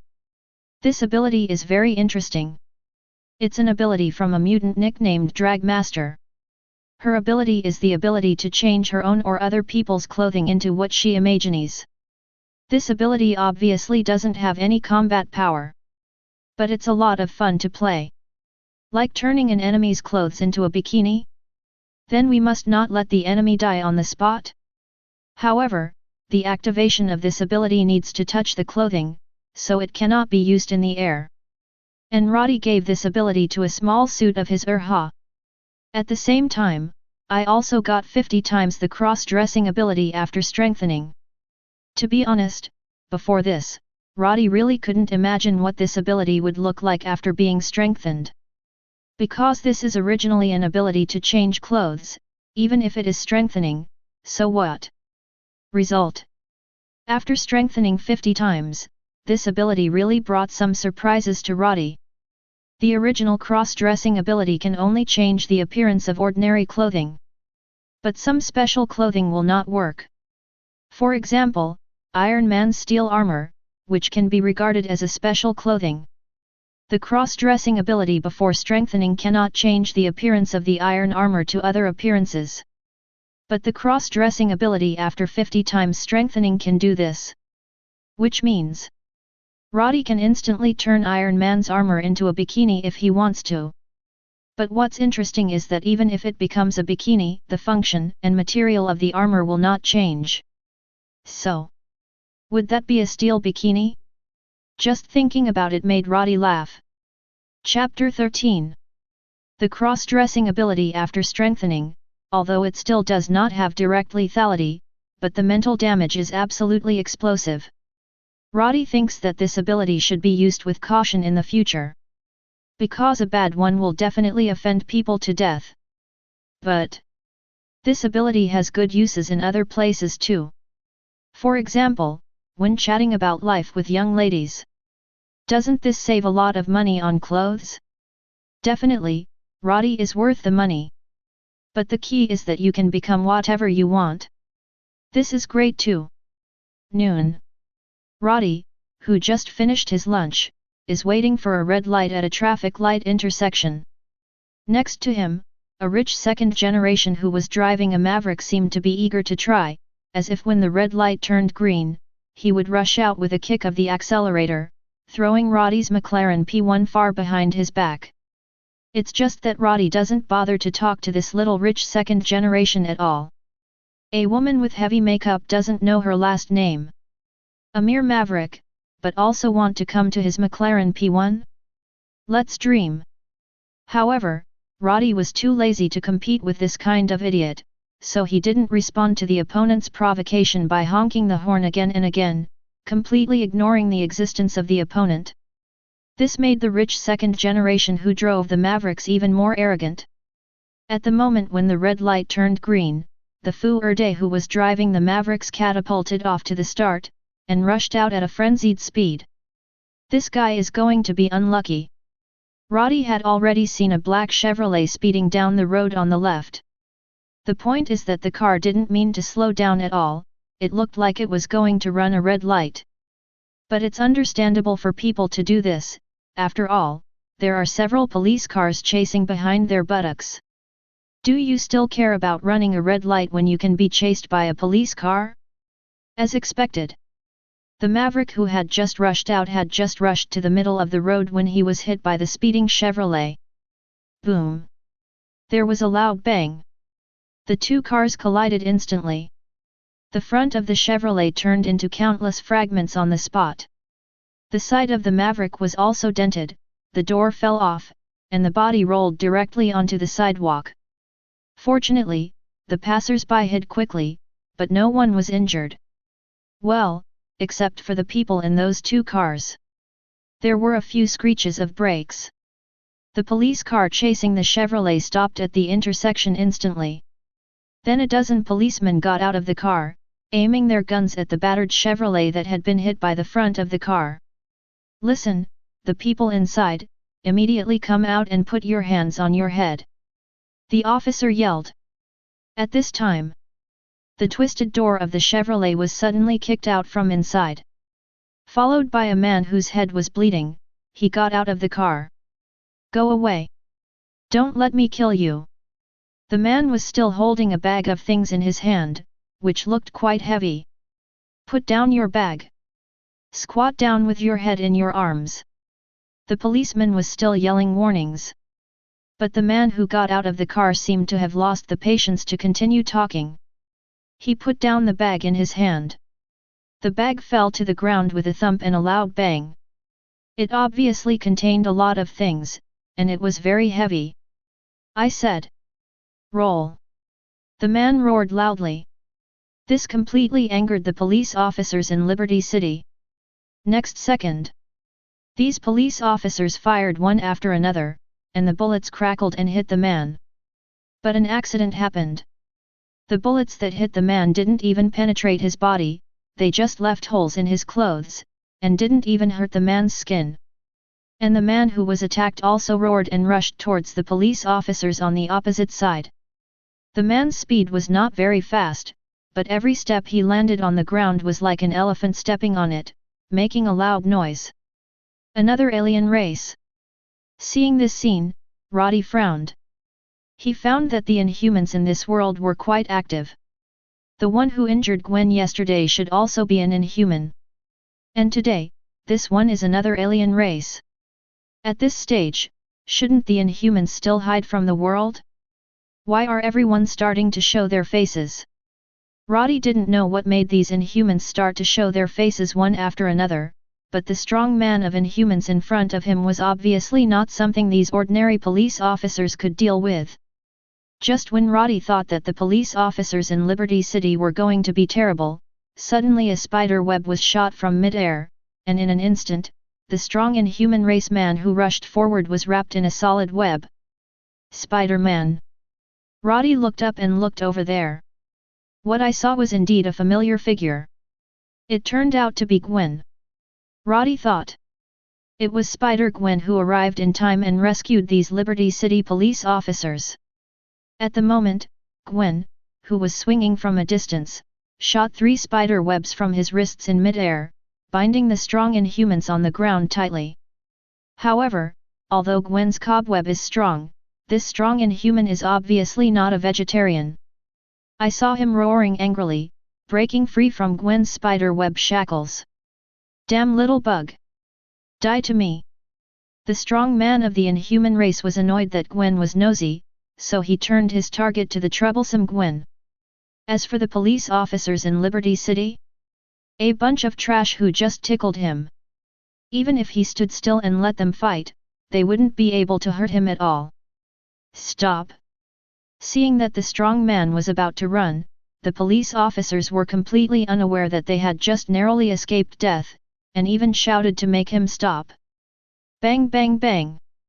A series of gunshots continued to ring out. The bullets jingled on the back of the strong man of the Inhuman race. But to no avail. Little bug, don't run! Gwen was swinging in mid-air, not going head-to-head with the strong Inhumans below. This guy has great strength, and his whole body is as hard as alloy. Unless she is stupid, she will run to confront each other head-on. Stupid boy, come and chase me if you have the ability. Gwen ran ahead, followed by the strong Inhumans who were catching up. Little bug, stop for me. The short-legged Inhuman man couldn't catch up with the extremely agile Gwen, not only did not shorten the distance between the two sides, but it became farther and farther away. And while Gwen was swinging on the swing, he threw all kinds of things at this guy with the cobweb. There are also trash cans on the side of the road. For a moment, the strong man of the Inhuman race was drenched in garbage all over his body. It stinks all over. Angrily, he roared again and again. Chapter 14. Damn little bug! I'm going to kill you! The extremely angry Inhuman burly man let out a hysterical roar.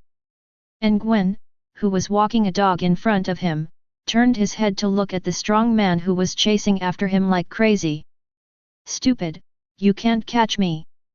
Gwen responded with a smile. But the strong Inhuman man behind him couldn't listen at all. He enraged directly grabbed a car parked on the side of the road, and lifted the 1-ton car directly with both arms. Smash you to death! He roared and smashed the car at Gwen. However, Gwen just flew away, and easily avoided the attack of the strong man of the Inhuman race, and she still had the strength to shoot a bunch of cobwebs, entangled the smashing car, and then pulled it over, and turned back. Xiang smashed on the strong man of the Inhuman race. Boom! The strong man of the Inhuman race was instantly thrown away by the car, and his body was directly embedded in the wall behind him. Oops! Broke something! Gwen gasped. Although fighting crime is a good deed, if you destroy public facilities or personal finances in the middle, you will definitely be criticized by those reporters afterwards. Gwen still wanted to start her reputation as Spider-Woman. After all, she is a young man, although she told Roddy before that she is not a superhero. But in the bottom of my heart, Gwen still longs to become a superhero praised by countless people. But that car shouldn't be the one I smashed, right? After all, it was smashed by this big fool, I just threw it back, so it should be regarded as broken by this big fool. Gwen found a psychological comfort for herself, although she was not sure whether others would believe what she said. Just as Gwen was thinking about deserting, the strong inhuman man who had just been smashed into the wall over there also broke free from the wreckage of the car on his body and crawled out of the ruins. The clothes on his body were already rotten, but there was no wound on his skin. This defense is really strong. Even Gwen looked envious. If she also had such a strong defensive ability, she wouldn't have been injured yesterday. If she hadn't been injured yesterday, she wouldn't dare to confront the other party head-on today, so she could only walk the other party all over the street. After all, her arm injury hasn't recovered yet, and she still has a dull pain right now. Although the wound is scabbed. But it's still too early to get better. It's really enviable. Gwen murmured to herself. Little bug, haven't you eaten? The strong inhuman man who crawled out of the ruins tore off the clothes on his upper body, and said coldly to Gwen who was squatting on the lamppost. Stupid boy, what did you eat to grow up? Could it be the steel bars you ate? Although Gwen was surprised by the opponent's defensive ability, he was merciless in his mouth. Continue to mock each other. You can only play tricks, come down and fight with me if you have the guts. The strong man of the alien race roared. But Gwen is not stupid, she is now playing with injuries. No matter what, it is impossible to use one's own weakness to head with the other party's strengths. Slightly. I won't come down, what can you do with me? The strong man of the alien race was incompetent and furious.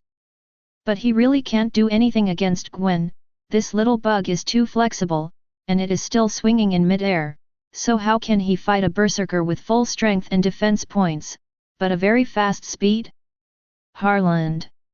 Suddenly, the strong inhuman man standing in the middle of the road yelled, as if he was calling someone's name. Stupid, are you calling me? A figure appeared on the street at an extremely fast speed. After the visitor stopped, he smiled and said to the big man in front of him. What? Are you going to ask me for help? Don't call me an idiot. The big man roared dissatisfiedly, also, you also have a share in this task, don't say it as if it has nothing to do with you. Really? So you still remember the mission, I thought you had forgotten it. Harland laughed, followed the figure in a flash, and left with a series of afterimages, and then returned here a few seconds later. Boom! A heavy black travel bag was thrown on the ground by him. It's so heavy, I won't take this kind of thing next time. Harland said dissatisfied. Hey! Big idiot, since you still remember the mission, then take good care of this thing, don't just throw it on the way. Boom! There was a loud noise, and a fist slammed heavily on the position where Harland had just stood. I said. Don't call me stupid again. The big guy said angrily. It could be seen that he was really angry. Hearing this, Harland shrugged and stepped aside, then said, Okay, I won't call you an idiot, so what should she tell you to do? He pointed to Gwen on the light pole. I'm going to kill her. The big guy said angrily. Then you should do it. Harland folded his hands and said. The big man was silent for a few seconds, and then said in a low voice, I can't catch up with her, help me. Hey. Gwen on the lamppost couldn't help it. The two of you have been chatting over there, if you continue like this, I will leave. Gwen said. You seem nervous. Harland looked at her, smiled and said, Is it because of me? I remember you. We met yesterday. Is your arm better? Hearing this, Gwen felt the wound on her arm start to hurt again. That little injury, I've already healed. Gwen said stiffly. At a time like this, she can't be stage frightened. Is it? Harland sneered. If it's really getting better, why have you been hiding from now on? He laughed. Let me guess, it's because your arm isn't healed at all, is it? Going into battle with injuries, tisk. You really are a responsible superhero. Harland mocked Gwen wantonly, but Gwen couldn't refute him. Because her injury is really beautiful. As for the other party saying that she is a responsible superhero? To be honest, Gwen actually just happened to encounter this chase scene on the street and wanted to help a little, so he came here. In the end, I didn't expect to be so unlucky, and met a criminal with super abilities again. She even ran into that super ability criminal who injured her yesterday again. Am I too unlucky today? Gwen was bitter. At this moment, she really wanted someone to help her. Speaking of which, what about the Avengers? Their headquarters are in Liberty City, why haven't the Avengers arrived yet? Could it be that the Avengers went on a business trip together? No, I can't handle this situation alone. Gwen thought distressed. It was at this moment. Hey! That one over there is dressed like a spider, do you need help? Chapter 15. Dressed like a spider? Are you talking about me? Gwen looked in the direction of the voice. It was a roof, and a man dressed like a big bat stood there. Gwen pointed to herself. Are you talking about me? Yes, it's you, do you need help? Batman nodded and repeated what he had just said. I need it. I need it too much. Gwen nodded quickly, pointed at the two guys below, and said with righteous indignation, these two villains bully more than others. If you are willing to help, we will be 2 against 2, which is fair. Good. I like fairness. Batman was still on the roof when the good words were just uttered, but by the time I uttered them, Batman had already squatted on a window ledge behind Gwen. Scare. Gwen was taken aback. How did you get here? She asked in surprise. That's how we came here. Batman gestured with his fingers to walk. Gwen. You take me for a fool? Gwen couldn't help rolling her eyes under the mask. Hey! Are you Batman? She asked suddenly. That's right, Batman. Gwen was silent for a moment. You're trying to imitate Batman, aren't you? She said. No, I am. You are not. How do you know I'm not? I knew it, and Batman is a character in the comics, how could you be Batman? Gwen put one hand on her forehead, suddenly regretting calling the guy to help. In fact, the Batman in front of her is indeed a fake. Because this Batman is actually Roddy. Time back to 10 minutes ago. After seeing the big inhuman man chasing Gwen away, Roddy thought that Gwen's injury might not be healed yesterday. At this moment, he needs to face an alien enemy who is obviously difficult to deal with, and I am afraid that it will be very difficult to fight. So he quickly found a remote location and stopped the car. Following moment, he returned to Curry, his car in Paradise Mansion, with people and cars. Because he didn't want to reveal his identity, Roddy also deliberately used the newly acquired ability to change his costume into another look.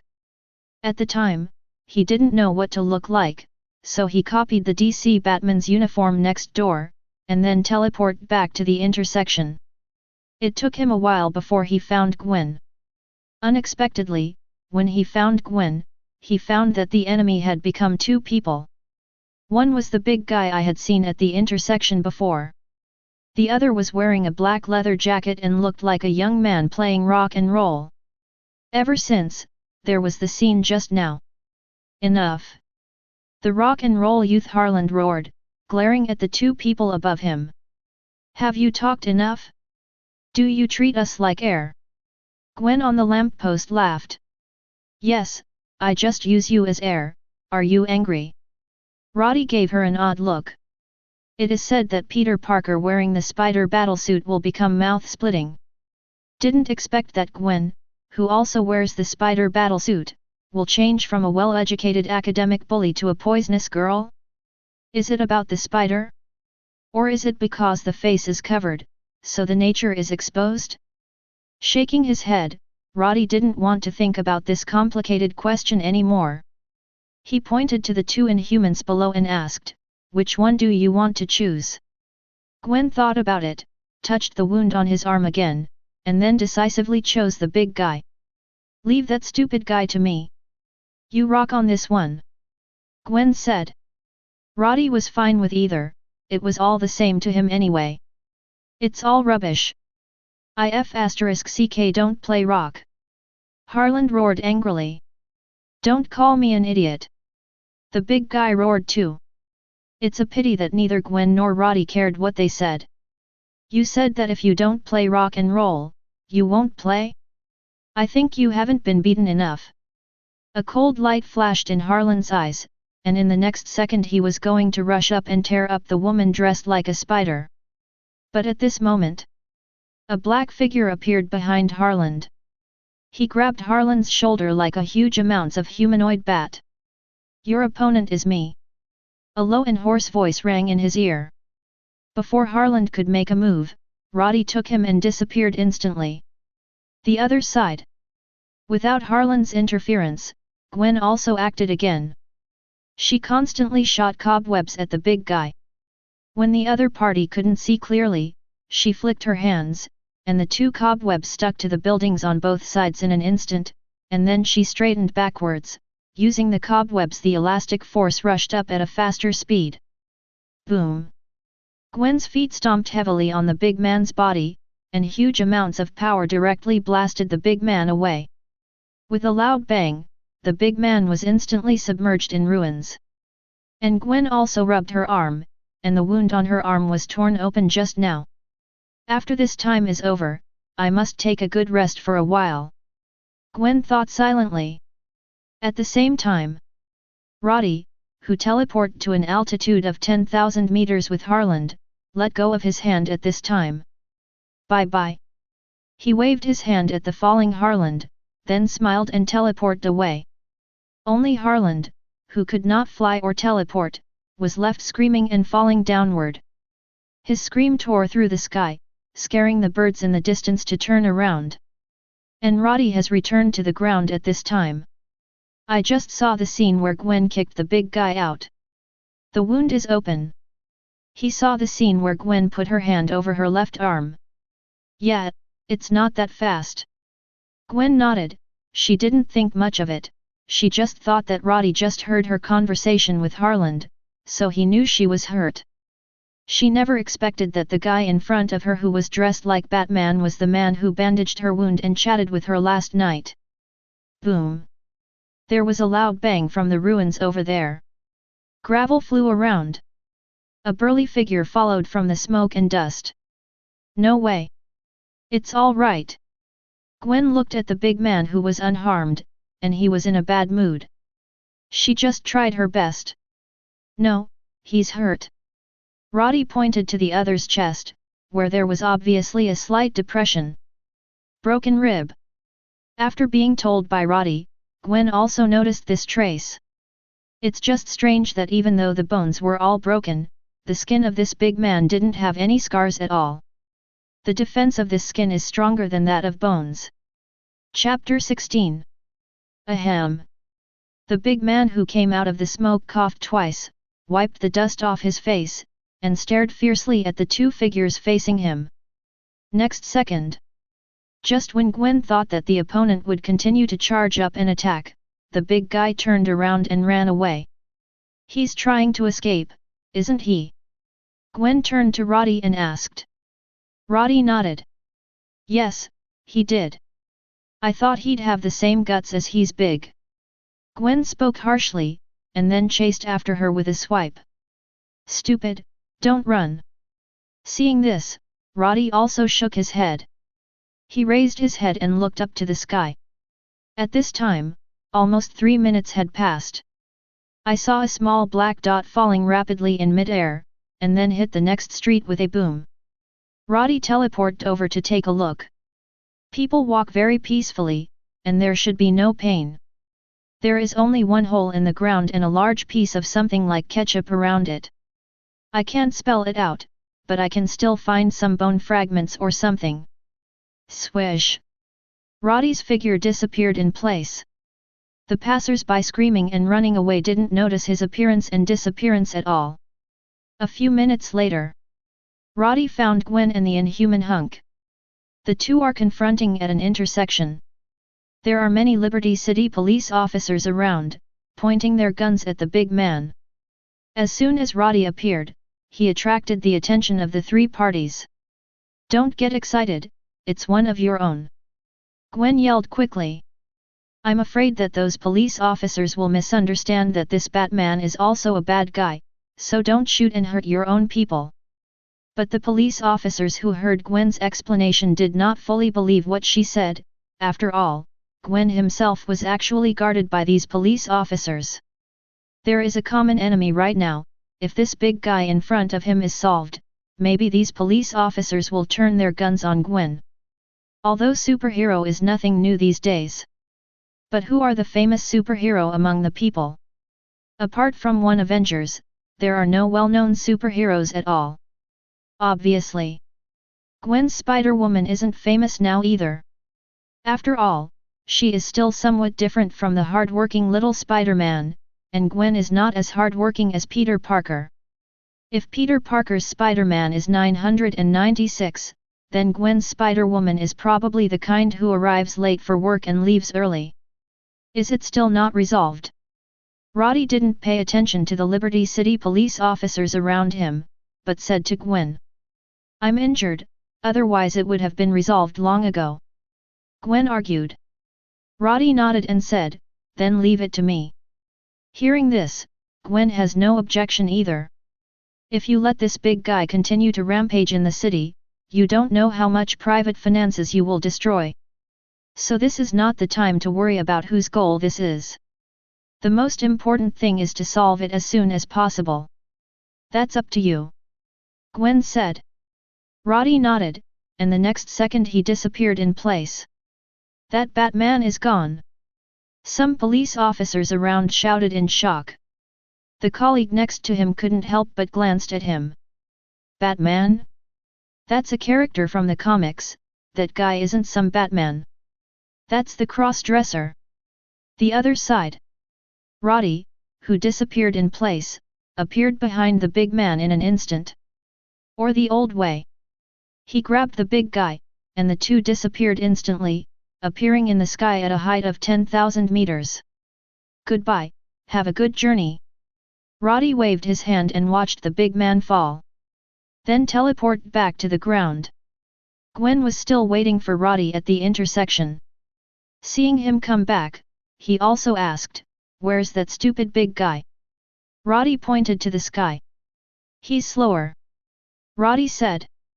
About 3 minutes. There was a loud bang. The big guy who fell from the sky slammed into the central square like a small meteorite. The ground was smashed out a huge amounts of pit. Surrounding it are snaking fissures like spider webs. The big guy was in the pit. The whole person still looks complete, but flattened a lot. Then his mouth and nose also spurted a lot of blood, which was accompanied by a lot of internal organ fragments and bones. Hey guy, what is this skin made of? Roddy looked at the body in the pit in surprise. Obviously the internal organs and bones of the fall were broken, and the person was utterly dead. But there is still nothing wrong with this layer of skin. This is amazing too. Is he dead? Gwen glanced cautiously, then turned her head quickly. Too disgusting. As a beautiful girl, she couldn't bear to see such a disgusting scene. Dead, your troubles are solved. Roddy said. Hearing this, Gwen's face was a bit complicated, but she was wearing a mask, and outsiders could not see the change in her expression. Are you leaving? Gwen asked. Roddy nodded, and glanced at the Liberty City police officers who were gradually gathering around him, and he disappeared in place in an instant. What? Don't even say goodbye. Gwen muttered something softly, and then also noticed the police officers who seemed to be blocking her retreat on purpose, then raised her hand and shot a cobweb, and walked away on a swing. Stop! Those Liberty City police officers tried to stop her. It's a pity that Gwen has no intention of staying at all. In the blink of an eye, her figure disappeared from the sight of these people. On a platform at the top of a building. Gwen landed deftly on it. Hey! Today is really thrilling, and I will never take any risks until the next time the injury is completely healed. Gwen looked at her injured arm as she spoke, feeling a little lingering fear. You'd better do what you say. At this time, a familiar voice appeared behind her. Gwen was taken aback. Looking back, I found that behind me was the Batman who had disappeared before. Why are you so elusive? Gwen complained angrily, then sat down again. Roddy stood by, looking at the scenery of the city in the distance. The city is indeed beautiful from above, but you can't look closely, otherwise you will see the darkness and sin that can be seen everywhere in this city. Chapter 17. Building Top. Gwen and Roddy are blowing the wind. I come here to sit for a while after every battle and look at the scenery of the city. And you? Where do you like to go? Speaking of which, why do you want to dress up as Batman? Can't you design a battlesuit yourself like me? Aren't you uninspired? Do you need some advice from me? Is your ability teleportation? I think you disappeared in an instant, surely it's not because of the speed. Gwen's mouth was like a machine gun, and he said a lot in a sudden. Don't even give Roddy a chance to answer. After she finished speaking, Roddy looked at her and said, "No, I'm Batman." Gwen was speechless. My heart said how hard this guy's mouth is. And really shameless. Pretending to be Batman. After a while, Roddy stood up. I gotta go, he said. Also, my ability is indeed teleportation. I knew it. Gwen said with a smile, and then said in a serious tone, by the way, thank you for today's matter. If it weren't for you, I couldn't solve it by myself. In the end, it may just have to let them run away. By the way, I almost forgot the travel bag they stole. I don't know what's in it. It can even cause 2 super ability criminals to snatch it. Could it be a big bag of money? Seeing Gwen's mouth breaking again, Roddy was about to leave. But before leaving, Roddy reminded Gwen a few words. Hide your identity well, try not to expose it, and find a safer place when you take off the headgear, so as not to be photographed. By the way, those 2 before are not superpowers, they are inhumans. After speaking, Roddy teleported away. Gwen was not given a chance to continue asking. Just leave as soon as this person says. Gwen grumbled. Then he stood up and left on the swing. Red Devil. When Roddy returned home, his clothes instantly returned to normal. This cross-dressing ability is really good. It can not only change the shape of clothing, but also has a cleaning function. Then there will be no need to do laundry in the future. Awesome! At this time, the Red Devil who heard Roddy's call also came rushing over. As soon as he saw Roddy, the silly dog, he jumped up and stuck out his tongue excitedly. Did you behave yourself at home today? Roddy asked while rubbing silly dog's head. Although he didn't expect the silly dog to understand people's words. Wow! The Red Devil yelled twice. Seems to be echoing Roddy's words. Okay, just stay at home obediently. Roddy nodded, not caring if the idiot meant it or not. Anyway, he thinks it's okay. After a while, Roddy brought the doggy suit that he'd given the disguise ability to. Put it on the Red Devil. Not bad, still so handsome. Roddy looked at it, very satisfied. At this time, the Red Devil, who had an extra dress on his body, also turned around in circles, as if he wanted to see the clothes for himself. But no matter how much it turned around, it couldn't see the whole picture of the clothes, which made it very anxious. So the next second, bang! A white puff of smoke appears. The white smoke dissipated quickly, and then the little suit on the Red Devil turned into a little suit with wings. However, the limp appearance of the wings obviously cannot really make it fly. It's purely a decoration. Wow! The Red Devil took a bite of one of its wings very dissatisfied, screaming while biting, and circling around at the same time. Roddy held his forehead speechlessly. Forget it, you can play by yourself. He shook his head, turned and went to the study. In a small ecological garden, a bull ant that is obviously bigger than other bull ants is carrying food. Common bull ant workers have a file size of about 3.5 centimeters, and larger ones can grow up to 3.7 centimeters. But the one in front of me has a file size of 4.5 centimeters. It is bigger than the surrounding companions. It looks like it stands out from the crowd. And the strength of this bull ant is obviously much greater than other bull ants. This can be seen simply from the fact that it carries several times more food than other bull ants. Wow! At this time, the Red Devil, who didn't know when he stopped circling, also ran here, yelling at the glass cover of the ecological park. At this time, the bigger bull ant in the ecological garden also stopped, turned its head and swayed its tentacles at the Red Devil outside the glass cover. The two creatures, one large and one small, looked at each other for a while before turning away from each other. S.H.I.E.L.D. Trident Headquarters. In the office, Nick Fury is reading a newly delivered report. At this time, someone knocked on his office door. "Come in." The door opened, and Natasha Romanoff, all in black, walked in. "Is there a mission?" asked Natasha Romanoff. Although she joined the Avengers in 12 years, became one of them, and even saved the world once. But in essence, she is still an agent of SHIELD. Besides, since the Chitauri incident, the Avengers haven't acted together for a long time. Thor has been in Asgard. Although he came once in the middle, he went back soon. Bruce Banner went off to hang out with Tony. The two of them didn't know what they were studying all day long. Recently, Stark Industries has launched several rockets and sent many satellites into the sky. And she, Hawkeye and Captain America, 3 people. It's back to SHIELD. Continue to complete some tasks that Nick Fury assigned to them. It looks as though the Avengers have disbanded.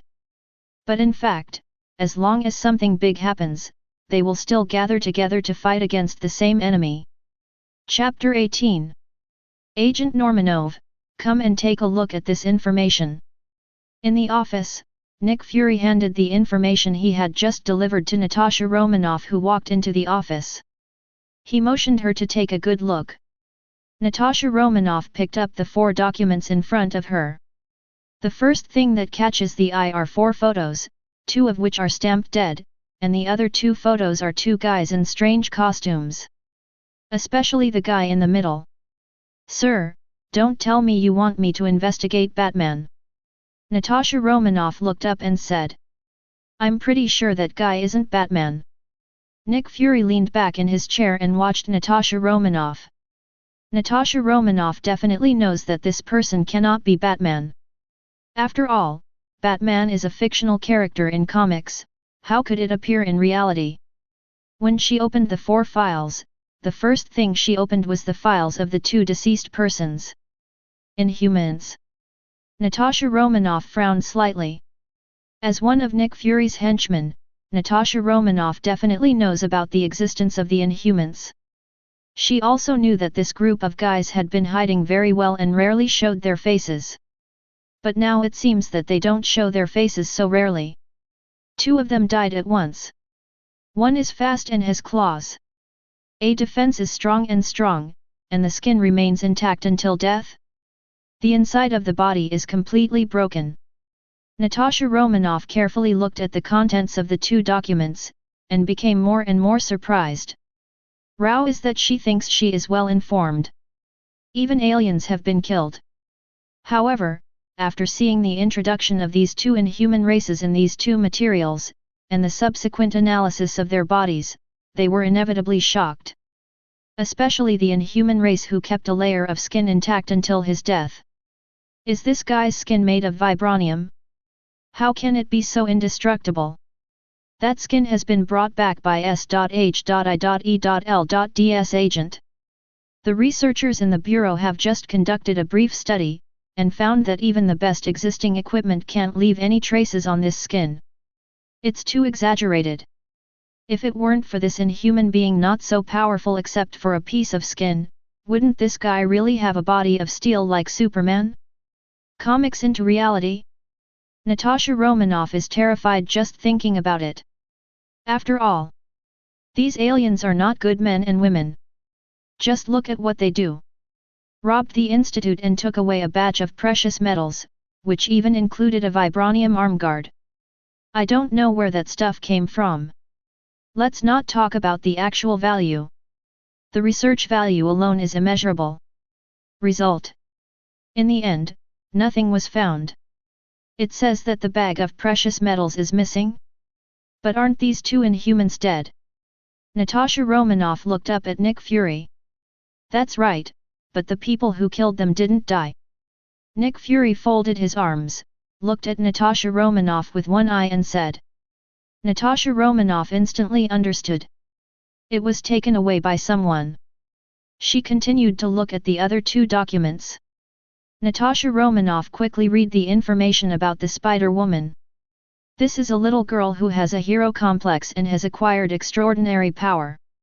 The level of threat is not high, and if it is even possible, it is not impossible to be drawn into the Avengers after investigation. Let Natasha Romanoff pay attention, or this guy dressed like Batman. According to the data, this guy has teleportation ability. Those two Inhumans were killed by him. It should have been teleported to a high altitude, and then fell to his death in a free fall. The fast Inhuman fell to pieces on the spot, out of human shape. And the Inhuman race with strong defense retained its human form, but it only had a piece of skin. How high did it fall from? And the identity of this guy is a mystery. Even S.H.I.E.L.D. has no information about this person at all. Is this person also an Inhuman race? Asked Natasha Romanoff. If there are no accidents. Nick Fury gave a not 100% sure answer. After all, as far as he knows, there are not only Inhumans in this world with extraordinary abilities, such as the strengthening people that some organizations have been studying. Although strengthening people are very similar to Inhumans, they are limited to ability, and they are not the same in essence. But, as far as Nick Fury knows, studies by those organizations on strengthening people have not been successful. Most of the strengthening people studied so far are very unstable. Useless. After reading the 4 files, Natasha Romanoff put the files down. You want me to investigate these 2 people? Asked Natasha Romanoff. Nick Fury nodded, and said, the Avengers need fresh blood to join, not to mention that Thor has always been in the domain of God, he can't stay with us forever. Understood. Natasha Romanoff nodded in understanding. Then what if you fail the test? Nick Fury was silent for a moment. Surveillance first, then control, we cannot leave any risk factors outside. He said. Sure enough, it is the consistent style of SHIELD. Natasha Romanoff wasn't surprised either. Understood, leave it to me. Natasha Romanoff nodded, turned around and was about to leave. Wait a moment. That's when Nick Fury stopped her. That Batman is a dangerous person. If you find it, remember to call Barton to go with you. Nick Fury said. Since Barton was once controlled by Loki with a psychic scepter, he has been deliberately training his reaction skills for the past 2 years. Therefore, if you want to sneak attack from behind him, it will be extremely difficult. This is also the point that Nick Fury likes to teleport people to an altitude of 10,000 meters in order to guard against that Batman, but this trick can be avoided as long as it is not touched. No problem, I'll call him when the time comes. Natasha Romanoff nodded, accepting the suggestion. Soon, Natasha Romanoff left Nick Fury's office. And in the office where only Nick Fury was left alone, the black jerk also stood up at this moment, walked to the French windows of the office, and looked at the scenery outside, wondering what he was calculating. But there's one thing Nick Fury was wrong about. That is, no matter how well Barton's agent practiced his reaction ability, he couldn't escape Roddy's trick. Because he doesn't need to touch people at all, and it's completely fine to teleport people and the ground together. It's just that Nick Fury doesn't know this intel. So misjudged. Chapter 19. Inhuman Race, what do you want to do? Nick Fury pondered some information about the Inhumans. He actually doesn't know much about this group, except for a few limited encounters. These guys seem to be hiding from the world all the time. Only recently, these guys suddenly became active. I don't know what they are planning. This made Nick Fury very uneasy. For people like this who are out of his control, and they are a group of people, he can't help but worry, God knows if they will create a crisis of annihilation in the next second. But right now Nick Fury really doesn't have the energy to care about the evil plots of these Inhumans. Something happened inside of S.H.I.E.L.D. Nick Fury has only recently become aware of it. But he only suspects that there are other organizations that have planted ghosts inside S.H.I.E.L.D, and there may be more than one. Even Nick Fury also didn't think of Hydra, an evil organization that is supposed to be extinct. He would never have imagined that the entire S.H.I.E.L.D had already been infiltrated by Hydra. That is to say, among the newly formed Avengers, there is no one placed by Hydra. To this end, Nick Fury also had an idea. That is to arrange a few trustworthy people to form a team that is not in the establishment to investigate some things that are not convenient for him to come forward. As for candidates, Nick Fury already has one in mind. Boom! A black travel bag was placed on the table by Roddy. This bag was brought back by him before.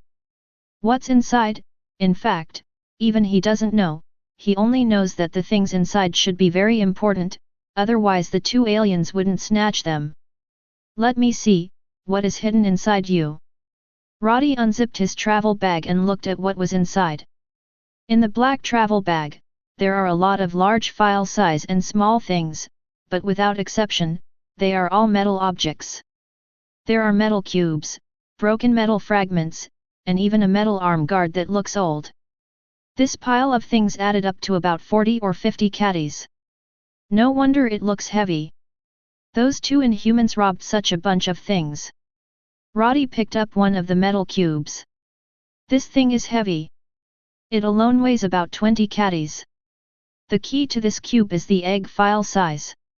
I didn't expect it to be so heavy. What metal is this? Roddy said he had never seen the metal at all. There are no element symbols on it, and Roddy doesn't have any discerning eyes, so naturally he can't tell what kind of metal it is. Putting down the cube, Roddy took out the other metals in the bag and looked at them. Other metals are not as heavy as the previous cube, and most of them are quite normal. On the contrary, the metal arm guard, which looked very old, was much lighter than expected. In terms of weight, it is only about 1/3 of the same volume of steel. Roddy played with it for a while before placing it on the table. At the bottom of the travel bag, Roddy also found several documents. Picked it up and looked it over. Roddy found that the documents recorded are all research materials about these metals. Among them, the final cube metal is called Xer metal, and its characteristic is that it is heavy. And it has a very high melting point. It needs a high temperature of more than 500,000 degrees to melt it. But its original material hardness is about 3 times stronger than ordinary steel. Heat-resistant metal. Roddy glanced at the cube on the table. And then there's that metal shard. It was a shard of URU metal, which Roddy guessed was the one Thor used Mjolnir to knock off the destroyer when he first came to Blue Star. Ulu metal is originally an extremely hard metal, and its hardness is stronger than Vibranium, but it does not have the energy-absorbing characteristics of Vibranium. But Ulu metal possesses extreme magic resistance, which Vibranium does not possess. Therefore, in theory, only URU metal can break Ulu metal. It's a pity that there is only such a small fragment. Roddy shook his head. He couldn't think of any way to melt Ulu metal. He couldn't be like Dwarf, get a neutron star? Later, Roddy learned about the names and particularities of the remaining metals according to this document. In the end, Roddy also found information about the metal arm guard. It's Vibranium. No wonder it's so light. Roddy looked at the records in the information, but he didn't expect that the material used for this armguard turned out to be Vibranium, a special metal that flows from Wakanda, etc. Roddy suddenly thought of something. So he picked up the Vibranium armguard on the table and tried it, and he could wear it on his arm.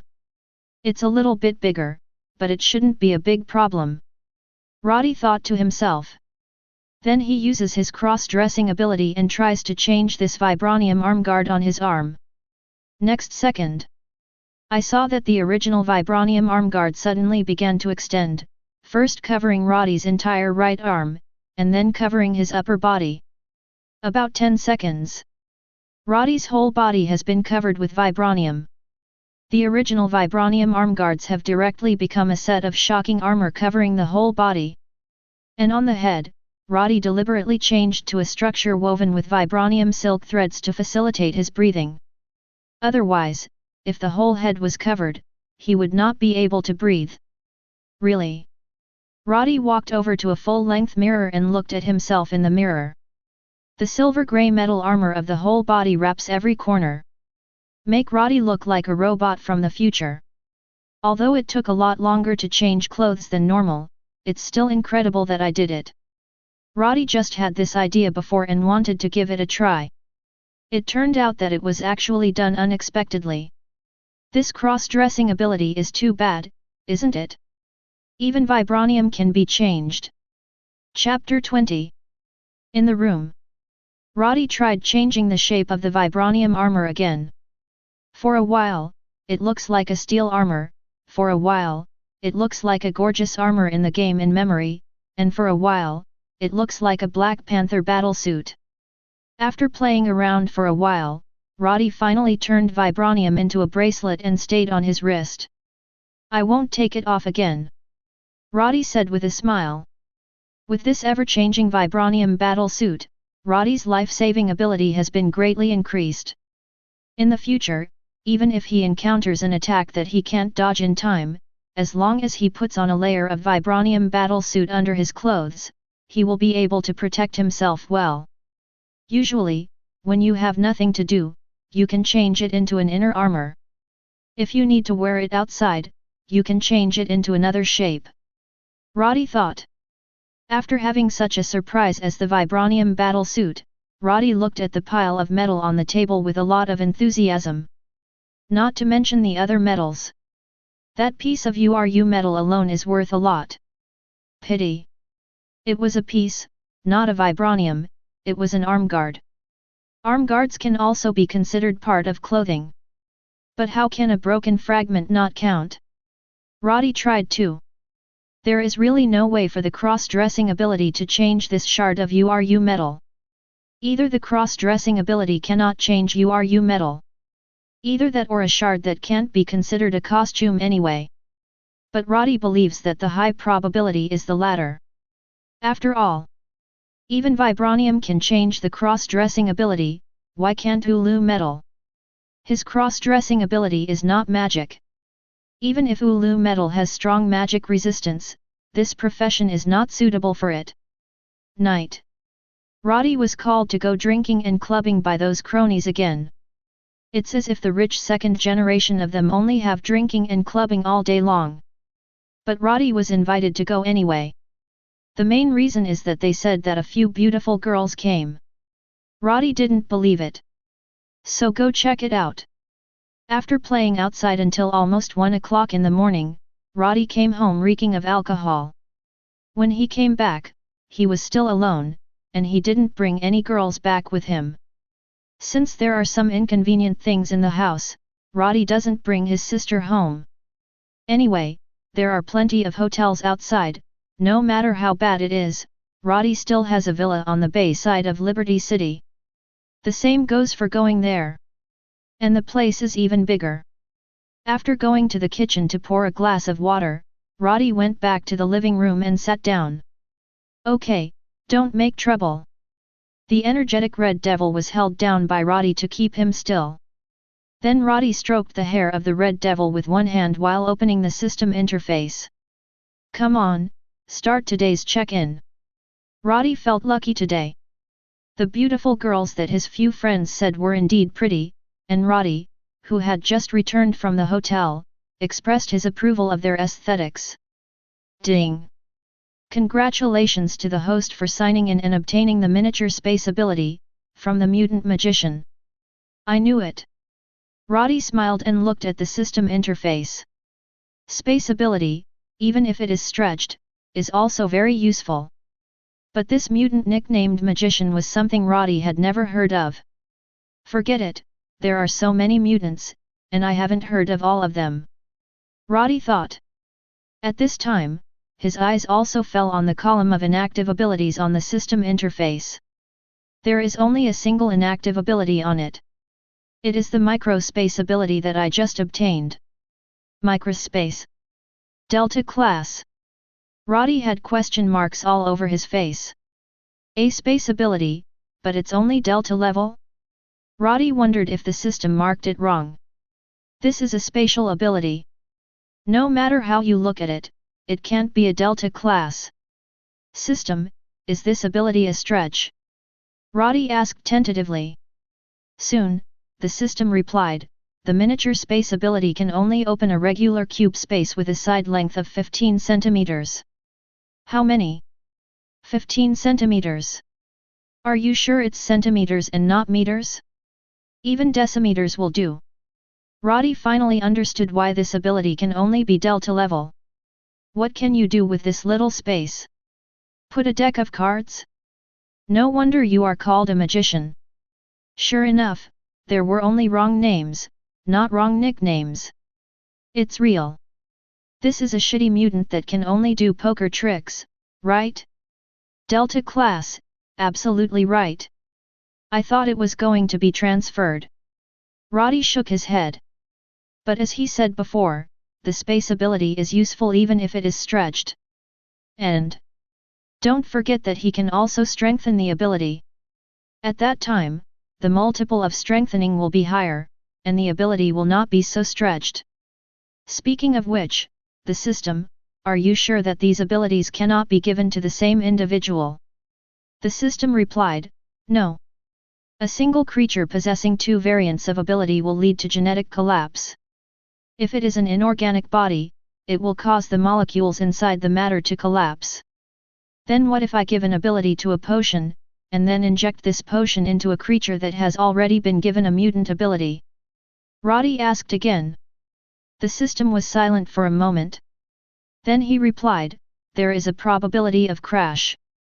The specific situation depends on the degree of adaptation between the two. The higher the degree of adaptation, the lower the probability of collapse. Learn. Roddy understood that this crash is still a matter of probability. But if it is given directly, the probability is basically 100%. And if a roundabout method is used to inject medicine, the probability of crash will be reduced. But to what extent can it be reduced? People need to be divided. In fact, Roddy just asked casually to satisfy his curiosity. At this stage, he also has no special need to grant two mutant abilities to the same individual. As for the future? That's hard to say. Who knows what will happen next? Chapter 21. Forget about the ability this time, an ability that can only open a space with a side length of 15 centimeters is useless. Roddy shook his head, not intending to keep this ability. He turned around and walked to his arsenal, then took out a pistol magazine, and bestowed the variant ability of this miniature space on the magazine. So, there is a tiny space with a side length of 15 centimeters inside the magazine. If you have such a small space, you can at most hide some gadgets, do a little magic trick, or do some petty theft. If it can be placed on a magazine, the space with a side length of 15 centimeters can be enough to stuff a lot of bullets into it. Roddy tried it, and it can fit 1,536 rounds of 9mm bullets. In this way, the pistol equipped with this magazine can continuously fire more than 1,000 rounds of bullets without reloading. Isn't this similar to infinite bullets? Infinite bullet pistol, not bad. Roddy smiled. But this is only secondary. What's really important is that Roddy's own miniature space ability has been strengthened by a full 120 times this time. It's the biggest ever. At the time of the first draw, it was only 100 times. 20 times less than this time. After 120 times strengthening, the microspace ability can no longer be called a microspace. Because the file size of the space that Roddy can open has been enlarged too much. The original space side length is 15 centimeters. And now after strengthening it becomes 18 meters. Look clearly, this time the unit is really in meters, not centimeters. 18 meters side length.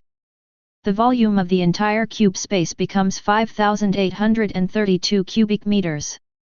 Can such a space be called a miniature space? Obviously not. Such a large space can hold a lot of things. Roddy tried to open this space, and after discovering strengthening, he could open this space anywhere within 18 meters of his body. And the words before can only be opened within 15 centimeters. Obviously. This range has also been strengthened. In this way, Roddy felt that ability in this space seemed to be able to play very well. It's like a cross-dressing ability. Don't look at it as just a delta level, but the effect is not inferior to some alpha level variant abilities. After all, that was strengthening 120 times. Maybe I can put a lot of water in the space and release it instantly, pretending that I can escape water. Or can you put a large piece of burning flame in it, and then release it in an instant, pretending that you can escape from fire? Or can I open this space under the enemy's feet and let the enemy fall in? And there is no oxygen in the space, the enemy will directly suffocate to death. Roddy feels that these gameplays are all achievable. He has tested that the largest entrance to this space is exactly a square with a side length of 18 meters. Imagine a square water pipe with 18 sides, the water flowing out of it must have a lot of impact. And Roddy can open it in mid-air, and then open it diagonally to increase the impact of the water flow. But he himself had to stay away, lest it be affected. It just so happens that this space can be opened within 18 meters from Roddy. And Roddy teleports. At worst, just teleport away in the next second. In an instant, Roddy thought of many interesting usages in his mind. I plan to give it a try when I get a chance. This morning, Midtown Middle School organized an academic visit. The place to visit is the biology lab in the Osborne building.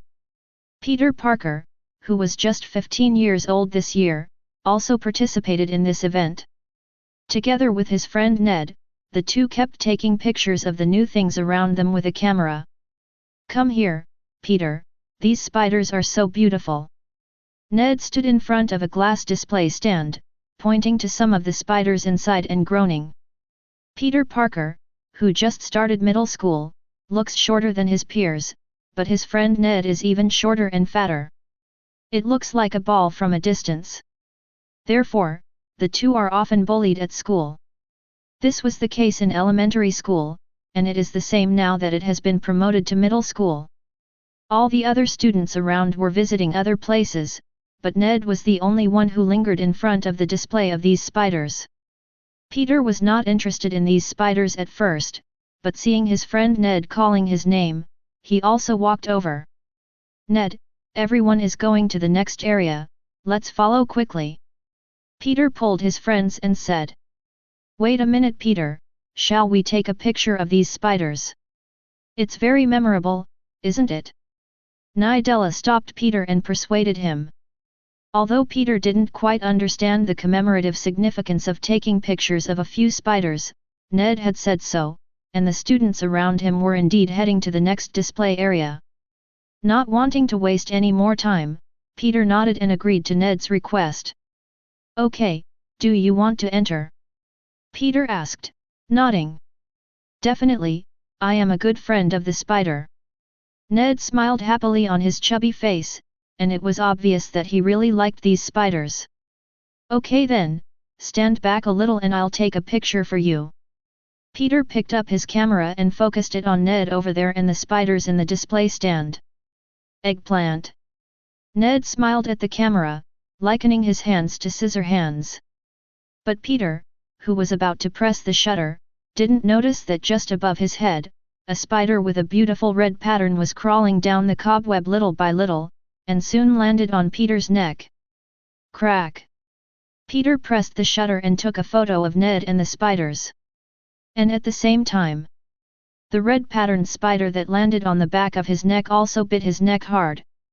Ah! Peter cried out in pain. What's wrong with you, Peter? Are you okay? Ned, who heard Peter's screams, hurried over and asked with concern. It's okay, I just feel like I was bitten by something on the neck. Peter stroked the back of his neck and said. Chapter 22. Our insignificant Peter Parker trying to get attention again. At this time, an annoying voice suddenly came from over there. Peter knew who it was without looking back. Who else but Lightning Thompson? Thompson, Peter is not what you think. At this time, a black girl next to him suddenly said something for Peter. And Peter, who heard the black girl's voice, couldn't help but blush. Fortunately, he turned his back to that side at this moment, and only his good friend Ned saw this scene. But Ned already knew that Peter liked this black girl, so he just smiled at him nonchalantly and didn't say anything. Liz, you speak for Parker like that, do you like him? Lightning Thompson on the side said dissatisfied. No, I'm just seeking truth from facts. Liz shook her head in denial. And Peter, who heard this answer, was even more uncomfortable than when he heard Lightning Thompson mocking himself just now. The girl I like doesn't like me. Peter felt hurt inside and needed comfort. At this time, his good friend Ned just patted him on the shoulder, with a look of I understand you brother. Peter suddenly felt better. At least he still has Ned. Hey! You students, don't stay here, your teacher and the others have gone away. At this time, an employee of the Osborne group also came over and reminded them a few words. Okay, let's go right away. Ned smiled and waved. Then he grabbed Peter beside him and dragged him away from here quickly. Neither of the two noticed that when Peter was being walked away by Della, a dead spider fell from his clothes. Soon a cleaning worker passed by and swept the dead spider into a garbage bag like garbage. Afternoon. After returning from the visit to the Osborne group, Peter felt very uncomfortable. He always felt dizzy in his head, as if the whole world was spinning. Fortunately, after today's academic visit, there is no need to go back to school, so Peter declined Ned's invitation to play games with him, and fell asleep when he returned home alone. In a daze, Peter felt as if something was crawling on him. It felt as if there were a lot of small bugs crawling around on his skin, and the itchy Peter constantly scratched hard on his body. This feeling lasted for a long time, but Peter never woke up.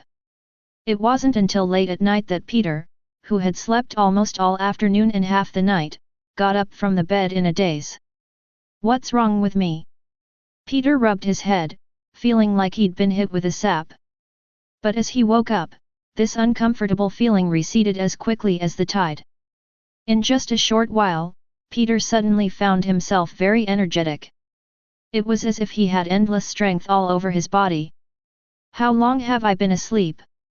Peter didn't think much about it, he just thought that he had a good night's sleep, so he was energetic. But when he looked out the window, he saw that it was completely dark. He looked at the alarm clock on the bedside table. The hour hand above has pointed to 12 midnight. I've been asleep for so long. Peter himself was shocked. It has been almost 12 hours since noon. He had never slept this long before. Is there anything wrong with my body? Peter hurried to the bathroom, but just as he opened the door, he pulled the doorknob off. He stared dumbfounded at the doorknob in his hand. This thing is broken? Thought Peter. But in the next second, he realized that things were not as simple as he thought. Because the doorknob was stuck to his hand and he couldn't shake it off. You can't have superglue on the doorknob, can you? There were only him and Aunt May in his house, and there were no brats, so how could someone put superglue on the doorknob?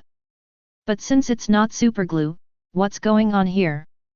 Peter felt that there must be something wrong with his body. With his other hand he yanked the doorknob off that hand, only to have the doorknob stick to that hand again. After standing at the door for a while, Peter finally got the sticky doorknob done.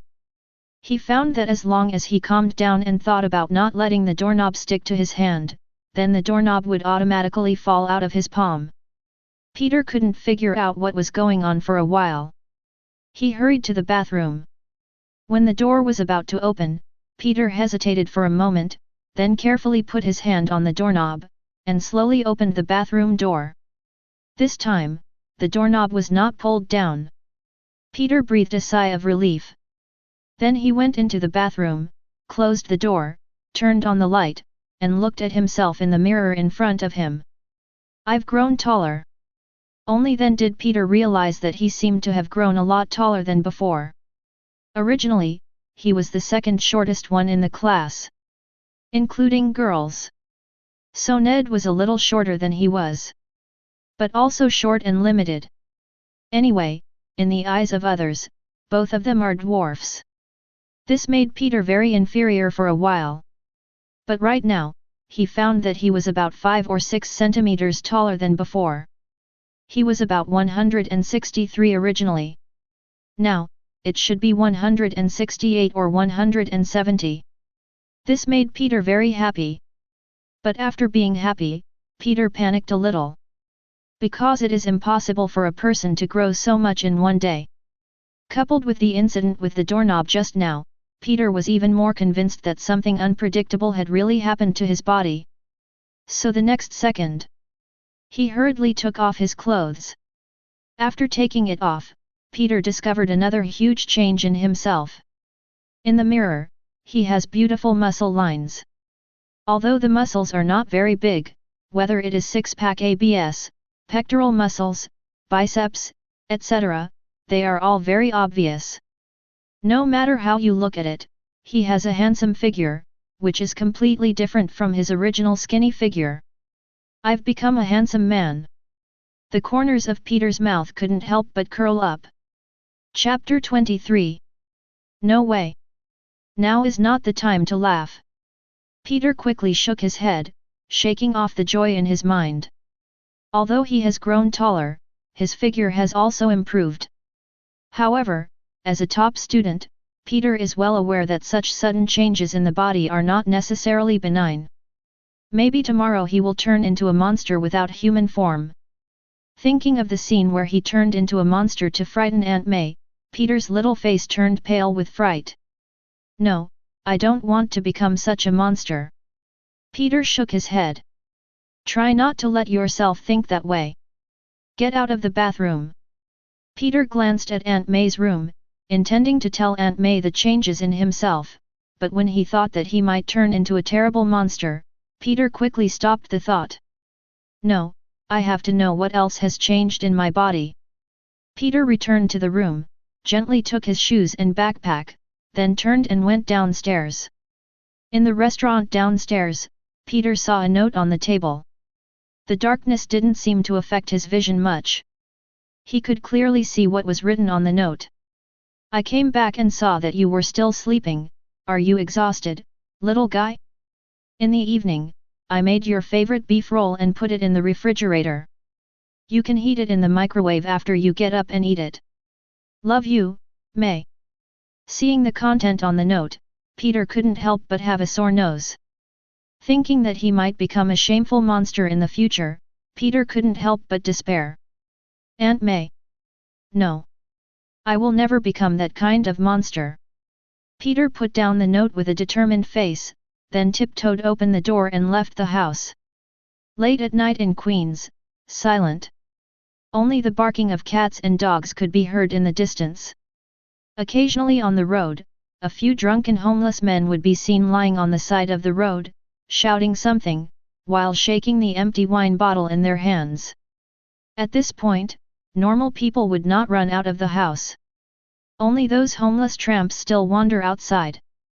And Peter, who came out of the house, couldn't help shrinking his neck after feeling the completely different atmosphere from the daytime. For a moment, he even wanted to turn around and go home immediately. But soon the firm thought in his heart dispelled the fear in his heart.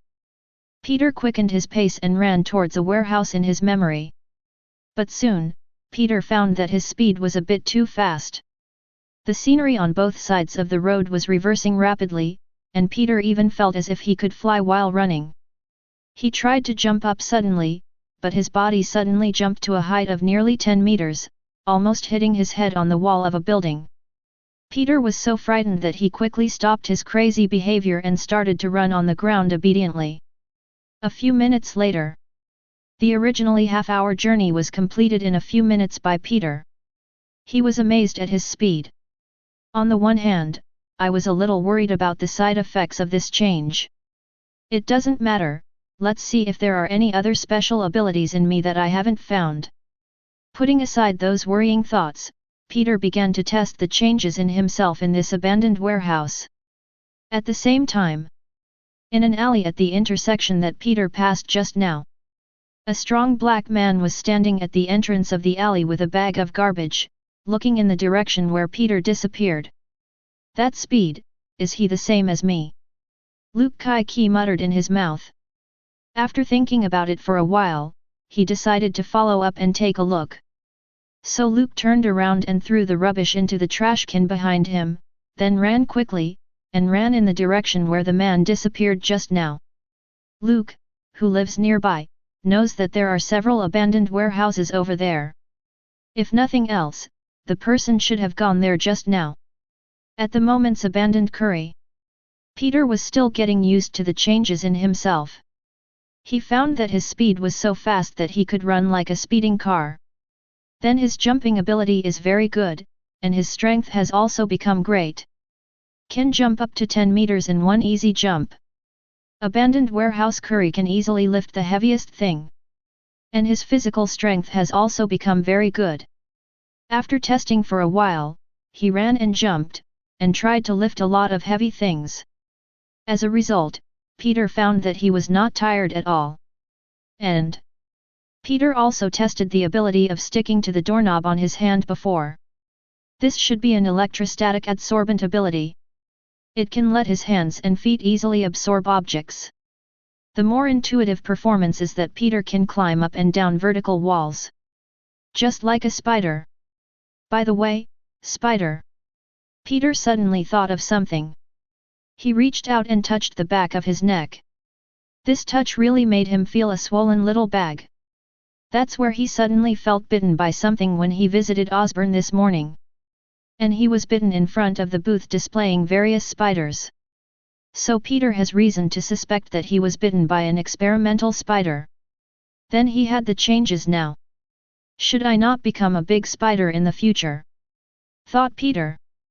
Then, Peter suddenly remembered a piece of news he saw a few days ago. The news reported a video of a superhero dressed like a spider fighting crime on the street.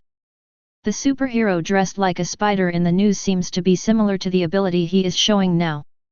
It is also fast, powerful, and can crawl on walls. But I can't spin silk, or is it that I do, but I don't know. Peter tried to shake his arm, imitating Spider-Woman's movement in the news report, trying to spit cobweb from his wrist. Pity. Peter tried for a while but couldn't spin the silk. He didn't know in his heart whether he was relieved or disappointed. At least, if I can't spin silk, I should still look like a human being, right?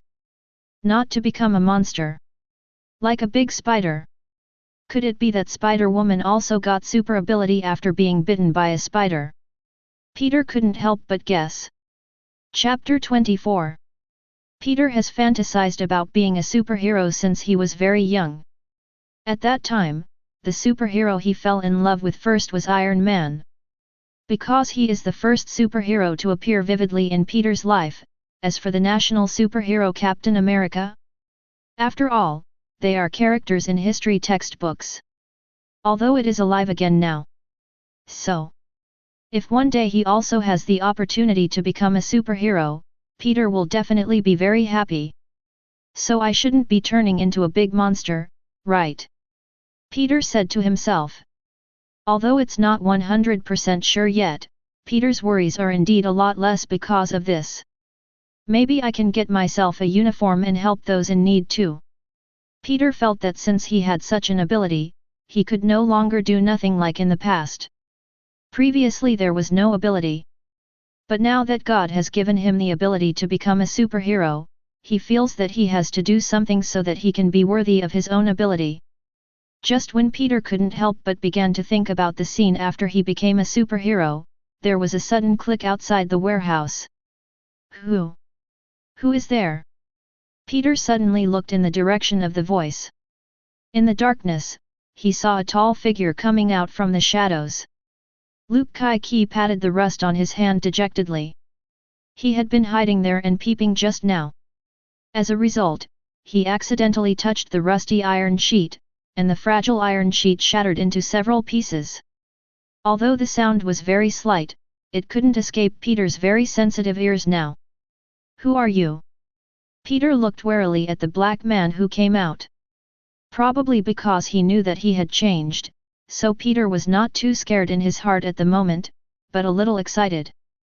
Are you going to meet a criminal so soon? Peter thought excitedly. Don't get excited, I'm not a bad person. Luke Kai-Ki raised his hands to show that he was not malicious. Seeing his actions, Peter felt a little disappointed in his heart. It turned out not to be a criminal. I live nearby, so happened to see something. Luke Kai-Ki said. Have you seen it all? Peter said in surprise. At the same time, I couldn't help but feel annoyed at myself for being so careless. Even before he started fighting crime, he had already exposed his identity. This is too bad. Luke Kai-Ki also clearly read Peter's inner thoughts. Don't worry, I won't tell anyone else. He said. However, Peter is not really stupid and sweet. He was young and ignorant, but not to the point where a stranger would believe everything he said. Seeing that Peter obviously didn't believe him, Luke Kai-Ki turned around and walked aside, then gently lifted the wreckage of a car with both hands. How is it? Did you write me this time? Luke Kai-Ki said, laying down the wreck of the car. He looked very relaxed during the whole process, without any effort. In fact, Luke Kai-Ki's power is indeed great. He can easily lift 40 or 50 tons of weight. What is the wreckage of a mere car? He can easily lift anything heavier than this. Peter, who saw Luke Kai-Ki lifting the wrecked car easily, couldn't help but exclaim at this time. My God! You are so strong! He walked over in surprise and carefully looked at Luke Kai-Ki's arm. Well, that arm is indeed much thicker than his. Even his now strengthened figure is not as strong as Luke Kai-Ki. And in terms of height, Luke Kai-Ki is 198 centimeters, and Peter is only 170 centimeters at most. Totally incomparable. But Peter thinks he still has room to grow. He is only 15 years old. Still a child, he will definitely grow taller in the future. Not to mention that he is as tall as Luke Kai-Ki in front of him. But at least there must be a 188, right? In fact, a 185 is also fine, Peter said he would not dislike it. You are also very strong, I just saw it. Luke Kai-Ki smiled and said. The kid on the other side was just a child, and when facing a child, even someone like Luke Kai-Ki, he would become polite and polite. To be honest, Luke really didn't expect that this guy who seemed to be a strengthening person was still a half-grown child. So, which organization is it that is so frantic to use children for experiments? Here, Peter is still chasing after Luke Kai-Ki, excitedly asking questions, while looking enviously at Luke Kai-Ki's height. Listen to me, boy. Luke was a little overwhelmed by Peter's noise. So he interrupted Peter's rambling, and said with a serious face, the changes in your body have only appeared recently, right? Can you tell me who did this to you? It actually just came out today. Peter was honest and had no intention of hiding anything. If Luke Kai-Ki was just an ordinary stranger, Peter wouldn't have said that to him. But Luke Kai-ki is a person who has extraordinary abilities like him. They also know each other's secrets. This made Peter, who had suddenly acquired an extraordinary ability and was still very uncomfortable, think that he had found a like-minded partner. For his partner, Peter naturally wouldn't hide anything. So he told Luke Kai-ki everything about why he slept for 12 hours today, and found changes in his body after waking up, as well as what he guessed was bitten by a spider. Osborne Group. Luke Kai-ki frowned. He had definitely heard of the Osborne Group, and in fact there were very few people living in the United States who didn't know about the company. Its popularity is second only to Stark Industries. What happened to Peter was something that Luke Kai-ki did not expect. He had thought someone was using Peter for an experiment. Unexpectedly, Peter got super ability by accident. But it is certain that the Osborne Group is researching this aspect. Why else would a spider bite Peter and he would instantly become a superhuman? That obviously couldn't be an ordinary spider. I have to say that Luke Kai-ki thinks Peter is really lucky. Generally, in experiments like this, the mortality rate must be very good. And Peter was lucky enough to survive. And also got super ability. This is no ordinary good luck. It was like being favored by the goddess of luck. Chapter 25. Abandoned Warehouse Curry. Luke Kai-ki chatted with Peter for a while, and then the two left. Mr. Kai-ki, this is my mobile phone number and also my social account, let's add a friend, I still have a lot of questions to ask you. Before parting, Peter took out his mobile phone and followed each other's social accounts with Luke Kai-ki. This way they can be in regular contact with each other in the future. Boy, I'm usually very busy, so don't come to me if you don't have anything important. Before leaving, Luke Kai-ki also gave some advice. He seemed to have seen through Peter's nature as a chatterbox, so he took a vaccination in advance. However, although Peter immediately agreed. But can it be done afterwards? That's not necessarily the case. Having made a friend who also possesses a super ability, and temporarily confirming that he will not become a big monster, Peter was in a great mood on the way home. Jumping along the way, if it wasn't for the middle of the night, he didn't want to disturb the people, he even wanted to sing a song. And the other side. After parting with Peter, Luke Kai-ki was thinking about the Osborne Group. Do you want to investigate? Luke Kai-ki had some hesitation in his heart. Reason told him not to do this. But emotionally, he was still not at ease. While the Osborne Group may not be conducting any human trials yet, there's no guarantee they won't be doing so in the future. And what if they were already doing it? As a subject who has experienced human experiments, Luke Kai-ki is well aware of the pain. However, it is hard for him to live a peaceful life now. He really didn't want to break this peace. Just after midnight, Roddy, who had already returned home early, opened the system interface. Come on, system. Start today's sign-in. Roddy had a hunch that his luck would change today. Although in the past few days, he seemed to have such a premonition every day, but the result. But that doesn't matter. Roddy firmly believes that he will be able to transfer luck. And there is a high probability that it will be today. Ding! Congratulations to the host for signing in and obtaining energy absorption ability, from Mutant Sebastian Xiao. Yay! I knew it! Roddy had a look of excitement in his eyes. When he heard the system say that ability is from Sebastian Shaw, Roddy knew that he had really changed his luck today. Before this, even Roddy himself was not sure whether he could transfer luck. Although what he said was firm, it was actually more of a sense of ritual. But as the saying goes, there must be echoes if you never forget. This is not.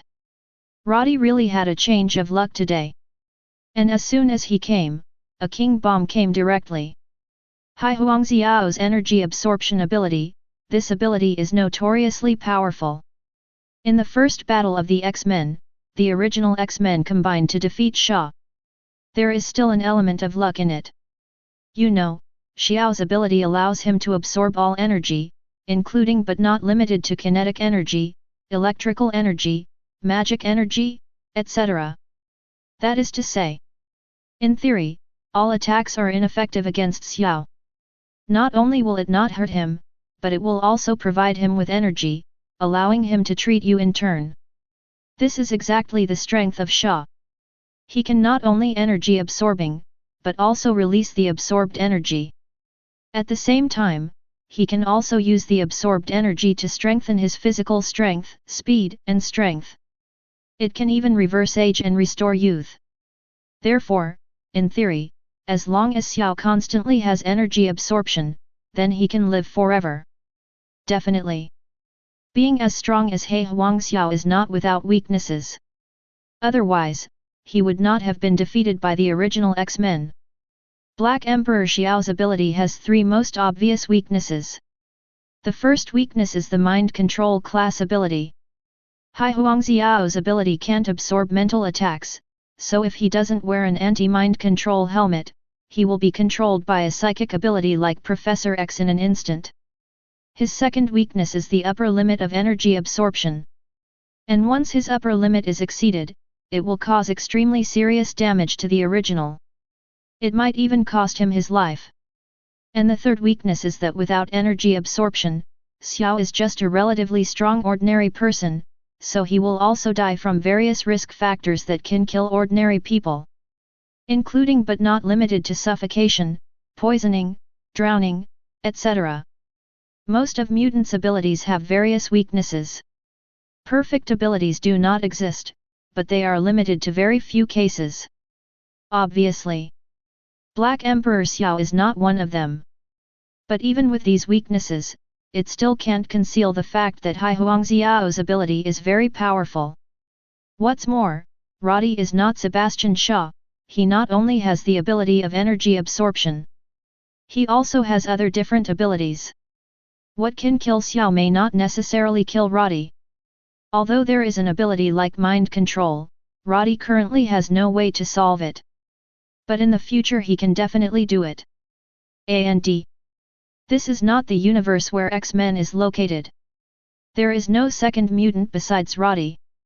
Mind control abilities or treasures are not absent, but they are extremely rare. At least Roddy will not meet at this stage. Not to mention, you still encounter a mind ability like Professor X that can control you from a distance of thousands of miles. Chapter 26.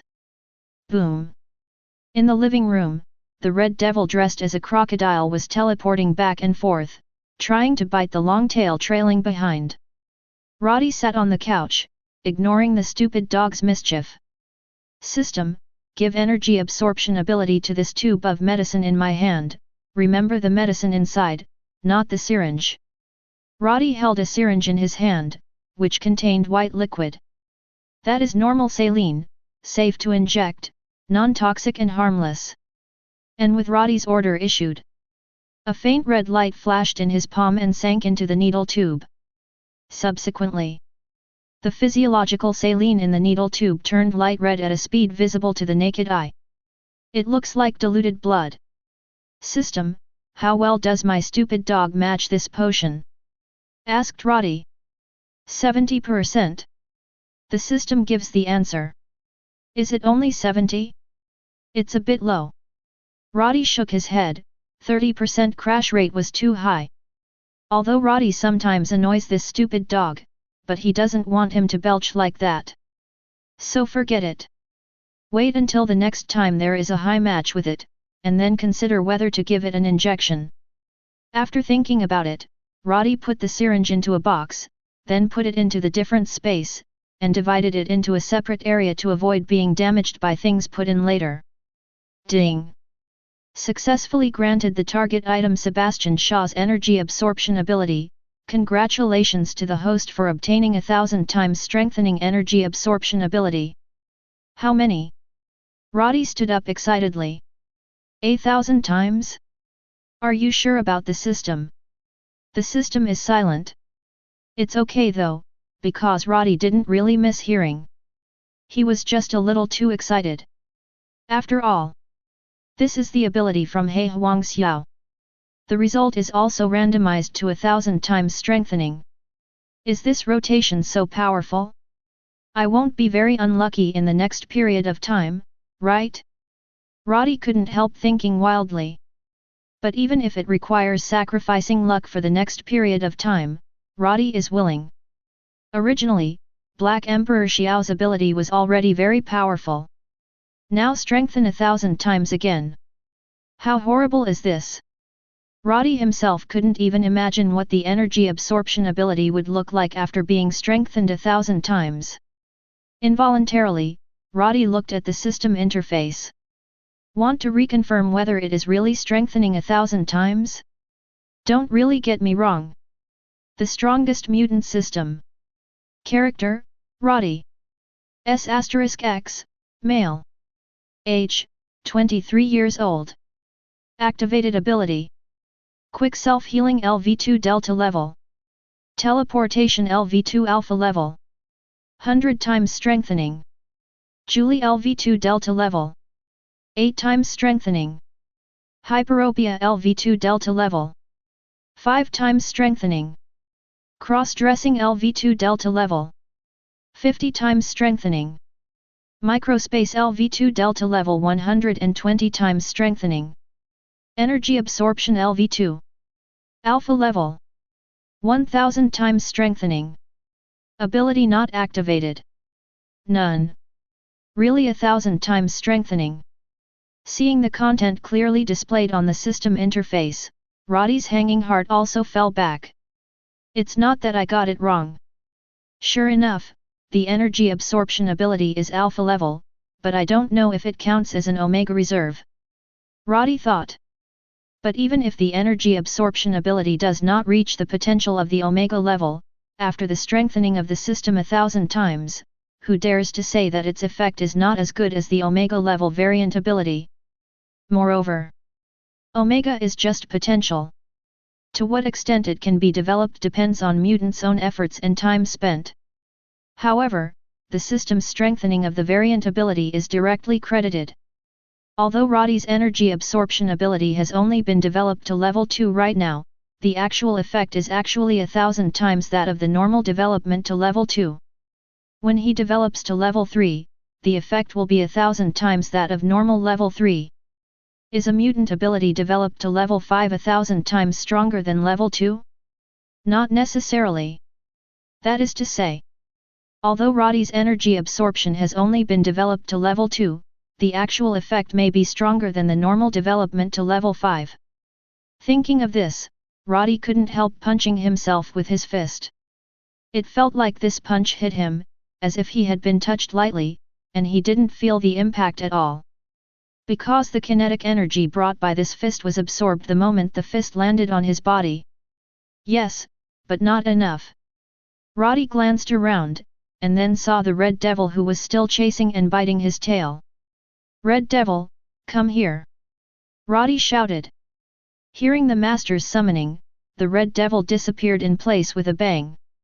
When he reappeared, he was already in front of Roddy. Wisps of red smoke drifted away. Roddy put his hand in front of the Red Devil. Come on, bite me! The Red Devil tilted his head and looked at his master with wisdom eyes. I don't understand what the master means. Then, it licked the owner's palm with its tongue, stuck out its tongue hatchy hatchy. Stupid dog, I don't want you to lick, but to bite. Roddy was speechless. But the Red Devil would not bite him at all. Continue to lick. Forget it, I can't count on you anymore, go and play by yourself. Roddy shook his head, and waved the Red Devil to play by himself. After telling Silly Dog to go, Roddy got up and went to the armory. Close the door of the arsenal, and the inner and outer spaces are completely isolated. The walls of the arsenal are all installed with top-notch soundproof cotton. Even if firecrackers are set off inside, no sound can be heard outside. So Roddy picked up a gun, pointed the muzzle of the gun into the palm of his hand and fired. Boom! The bullet hit his palm instantly. But Roddy didn't feel any hit. The bullet just lay quietly on the palm of his hand, without any shape-shifting at all. What it was like when it was fired, is what it is now. Guns no longer have any lethality for me. Roddy smiled confidently. He then tested other weapons. The results are all the same. It has no effect on him at all. The lethality is 0. Coming out of the armory, the corners of Roddy's mouth couldn't stop rising. This time, I'm invincible. Chapter 27. Invincible is hard to say. But Roddy is really powerful to explode now. Well, he can really make explosions. As long as someone bombs him, he can absorb the energy generated by the bomb explosion and return it to the other party. The Vibranium battlesuit, which I thought was very good before, is a bit redundant now. Roddy said with a smile. Who would have thought that Roddy's strength would have undergone such an earth-shaking change in just 2 days? The previous Vibranium battlesuit also gave Roddy a good sense of security. But now, that thing will affect Roddy energy absorbing instead. Maybe I'll think about changing clothes instead. Roddy casually took out a metal cube from the different space. This thing is the heaviest metal in the previous pile of rare metals, but it does not have the magical effect like Vibranium and URU metal, and its strength is only 3 times stronger than ordinary steel. The only advantage is probably the extremely high melting point. Only an ultra-high temperature of more than 500,000 degrees can melt it. What Roddy is thinking now is to use this thing to create a bracelet or something, and then use the cross-dressing ability to change it into a battlesuit. Although Roddy doesn't usually use the battlesuit. He is not a superhero. But if you don't use it, you can't use it, but you can't live without it. Like those luxury cars that Roddy bought. It is impossible for him to drive it every day. He has only driven many luxury cars 2 or 3 times after he bought them. But if you don't open it, you can't return it. You still have to buy it. Roddy himself is happy even if he bought it and opened it only once. One word. Rich, willful. But the melting point of this thing is too high, it's not easy to melt it.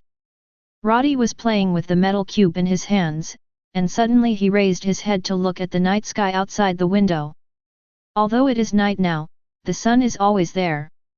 It's just that this side of the blue star is facing away from the sun. Just to try the upper limit of energy absorption. Roddy thought. If anyone at the moment knew what he was thinking, they would think Roddy was crazy. Because he actually planned to run to the sun. Above the clouds, at a height of 20,000 meters from the ground. Roddy's figure appeared here. He was clad in skimpy clothing and his face was covered by a black mask to avoid being captured by satellites. A cold gust of wind blew in front of him. But the cold didn't hurt Roddy because the energy was absorbed. Roddy didn't feel cold at all. He opened his arms and looked up at the moon high in the sky. Next second, his body began to fall rapidly. 19,000 meters. 18,000 meters. 17,000 meters.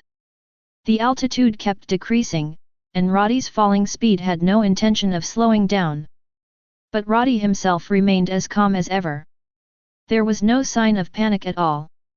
6 minutes later. In a forest. A black shadow in the sky fell like a meteor. Just heard a loud bang. In an instant the tree collapsed. Dirt splash. Countless small animals were frightened and fled in panic. A long ravine was plowed out on the ground. At the end of the ravine, inside a deep pit, Roddy, whose clothes were all in tatters, stood up. There is nothing wrong with the whole body. On the contrary. After he absorbed the huge kinetic energy generated by falling from a height of 20,000 meters to the ground, Roddy felt his whole body was full of strength. Dress up. The tattered clothes on his body instantly returned to brand new. Roddy patted the dirt on his hands, looked at the deep pit that was higher than others, and jumped onto it with a light leap. Skydiving without a parachute feels good. Roddy said with a smile. When he was playing extreme sports before, Roddy also played high-altitude skydiving, but at that time he always carried a parachute. He even played wingsuit flight. but still with a parachute. This was the first time he had jumped from such a height without a parachute. Not to mention, the feeling of falling without slowing down is really addictive. FK Roddy wants to do it again. But forget it today. Roddy has more important things to do now. In the sky, a scorching sun hung high. This is Black Continent, located in the Eastern Hemisphere. Unlike the Western Hemisphere where the United States is located, it is daylight here. Roddy hadn't tested how far his teleportation limit was because of his inability to survive in space. But this time Roddy finally got his wish. With the ability of energy absorption, the harsh environment in space can no longer affect Roddy. And even if there is no oxygen in space, Roddy doesn't need to worry that he will suffocate to death. Because he has absorbed enough energy. After converting these energies, it can naturally replace oxygen to ensure that his body will not go wrong. Bring it on. Roddy lifted his head to look in the direction of the sun. Next second, his figure disappeared instantly. In just a split second, the Roddy people have appeared in the boundless space. The average distance between the blue star and the sun is almost 150 million kilometers. And Roddy's teleportation distance at one time spanned a third of the distance between the two. That is 50 million kilometers. Calculated at the speed of light of 300,000 kilometers per second, Roddy's teleportation takes less than a second, and there is even a momentary pause between two teleportations. But it also takes 3 teleports to add up, and it only takes about a second. Therefore, Roddy teleports at a speed of 150 million kilometers per second. 500 times the speed of light. 3 teleports, the interval between them is only 1 second. The Roddy people have appeared in the surface area of the sun. The temperature here is as high as 5,500 degrees Celsius. Speaking of the category of normal people, even if they get close, they will be burned to ashes. And the moment Roddy appeared here, the clothes on his body disappeared directly. Roddy, who had expected this for a long time, was not embarrassed. Anyway, there's no one here. Who is he embarrassed with? It turns out that there is no flame on the sun at all. Roddy's whole body is bathed in the sun's rays. The scorching white light carries a high temperature of 5,500 degrees Celsius, coupled with the electromagnetic force all over the surroundings, all of which are trying to destroy Roddy's existence. It's just that all these energies were absorbed by Roddy after acting on the surface of his body. In addition to making him feel more full of strength. Did not feel any discomfort. Chapter 28. Roddy doesn't know where his absorption limit is. Although his energy absorption ability has only been developed to level 2, but because of the relationship of strengthening 1,000 times, even if it is normally developed to level 5, it may not be as good as the current Roddy. Therefore, Roddy came to the sun this time, and it wasn't just to melt that metal cube. I also have the idea of testing the upper limit of my own absorption. The temperature here is not enough, we have to go deeper. Roddy stayed on the surface of the sun for a while, admiring the unique scenery here, and then turned around and continued to go deeper into the sun. He didn't dare to go too deep at once. Although the surface of the sun is only 5,500 degrees Celsius, once it enters the corona, the temperature will directly increase to 1 million degrees Celsius. There is no transition between the two, can you believe it? Not to mention, the temperature in the core region of the sun is as high as tens of millions of degrees Celsius. Although Roddy himself is not afraid of such super high temperatures. His energy absorption ability can make him completely unable to feel that terrible temperature. But that metal cube that Roddy brought was not going to work. The metal cube will reach the melting point at 500,000 degrees, and it can be melted in a short time at 1 million degrees. And tens of millions of degrees. Roddy was worried that this thing would be vaporized. So, after entering the area of the corona, Roddy stopped. I didn't go any further into the sun. It's almost here. Roddy stopped and took out the metal cube. When the metal cube arrived here, it really softened very quickly, and the whole body turned red.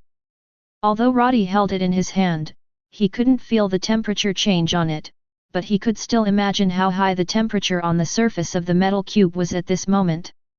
Squeeze a wristband. Because of the size, it is impossible for Roddy to squeeze such a small metal cube into an arm guard, so he can only squeeze a wrist guard. The volume of the wrist guard is much smaller than that of the arm guard, and Roddy doesn't need to be pinched to look good. To be honest. As long as you can wear it. Does it look good or something, Roddy can do post-processing. So there is no need to consider these issues at the moment. Pinch the metal cube hard with both hands. Although Roddy's strength has reached more than 25 times that of ordinary people, it is not easy to pinch the metal cube that is gradually starting to melt at this moment. After all, this thing is 3 times harder than steel. Although it is melting, the speed is very fast. The surface layer is melted first, and then it gradually deepens. In fact, Roddy can wait a while until it melts completely. But Roddy didn't want to wait. Therefore, he transformed part of the energy absorbed in his body into strength, causing his strength to increase dramatically. This is like pinching plasticine, easily pinching this metal cube. After more than a minute, Roddy paused. At this moment, the metal cube in his hand has turned into a wristband. Roddy put it on his wrist. Then squeeze it hard to make it shrink a bit. Good. Roddy smiled and looked at the wristband with his palm print on his wrist, very satisfied with his book. Next second, Roddy uses the cross-dressing ability to change the shape of the bracers. This time it was a lot easier than when it was used on Vibranium. In less than 3 seconds, Roddy's body was covered with a battlesuit made of burnt red metal threads. Although it was burning red, Roddy didn't feel uncomfortable. On the contrary, it is very warm and comfortable. That's about it. Roddy nodded in satisfaction. On the road in the early morning, Nick Fury just got off work, thinking about the ghost inside SHIELD. At this time, his cell phone on the passenger seat suddenly rang. After Nick Fury glanced, he pressed the Bluetooth headset. "What's up?" Hill's voice came from the headset. "1 minute ago our satellite detected an unusual energy reaction on the surface of the Sunday." "Where did you say?" Nick Fury's voice couldn't help but rise. "The surface of the sun? That's the sun. The satellite has taken a picture, and I have uploaded it to your phone." Hill didn't repeat what she said before. She knew Nick Fury heard it clearly, and to be honest she was shocked when she first heard the news. After all, that is the sun that concerns all human beings on the blue star. If something goes wrong, it may cause a devastating catastrophe. Not to mention, the photo taken by the satellite. It made Hill unable to calm down for a long time. With a slam on the brakes, Nick Fury stopped the car in the middle of the road. In the middle of the night, he was the only car on the road. So there was no traffic accident. He picked up the phone on the co-pilot's seat, and sure enough, he received a picture. Nick Fury clicked on the picture, and there was a boom in his brain in an instant, and the only one eye left was staring at the suspected human figure in the photo. "Why do you say it looks like a human being?" "Nonsense! Can humans in your family run up to the sun? Still trademark bare upper body? The satellite photos are very clear." Although the person was wearing a mask and couldn't see the other person's face, Nick Fury was sure it was a person.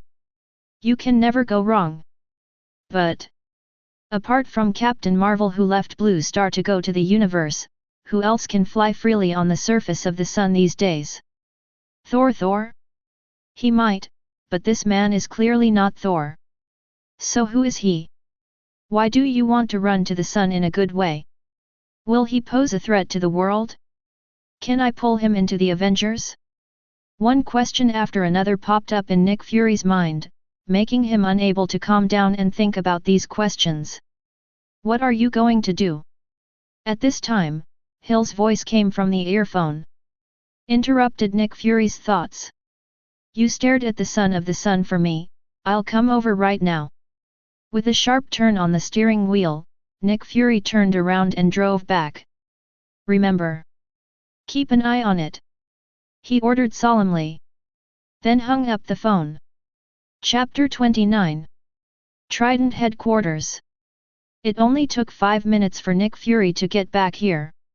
A sudden brake stopped the car, and he immediately got out of the car and walked quickly into the building. At this point, there are still many agents busy in the building. The ordinary workers 996 can't stand it anymore. And many of S.H.I.E.L.D's agents have experienced 007's working system. And Nick Fury, who is good at brainwashing agents, calls it for world peace. Immediately, their work became more advanced. Cosmic Testing Room Number 3. Nick Fury opened the door and came in, and saw Hill with his back to the door watching the big screen. "How's the situation?" Nick Fury stepped forward and asked. "The man hasn't come out yet," Hill replied. "Are you sure he didn't leave?" Nick Fury confirmed again. Hill glanced at him and shook his head.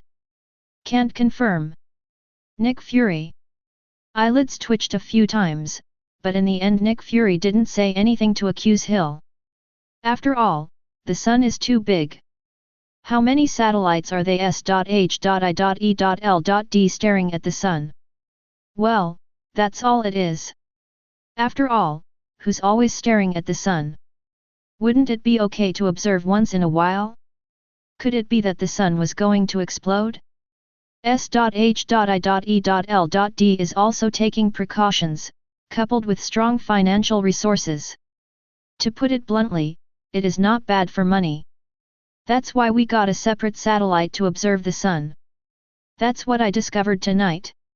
In the testing room, Nick Fury stared at the hot white fixed star on the big screen with one eye. Without blinking an eye. I am afraid that in the blink of an eye, the target will leave. At the same time. At the moment, Roddy, who was still in the inner corona of the sun, also felt that the energy in his body was almost reaching its limit. 10 minutes. Roddy counted the time. Definitely, before this, he had also done a skydive without a parachute at an altitude of 20,000 meters. That time also saved him a lot of energy. But compared with the energy absorbed in the sun, to be honest, it's not worth mentioning at all. Therefore, it is completely negligible. At the moment, Roddy felt that the energy absorbed into his body was almost equal to the sum of the energy produced by a 10 megaton nuclear weapon explosion. Once he releases it as much as he wants, he may destroy a large modern city in an instant. To know. Most modern cities are full of high-rise buildings, unlike those in the past. And tall buildings will affect the spread of the explosion. Therefore, Roddy conservatively estimated that releasing all the power in his body could roughly destroy a modern metropolis. Like Liberty City?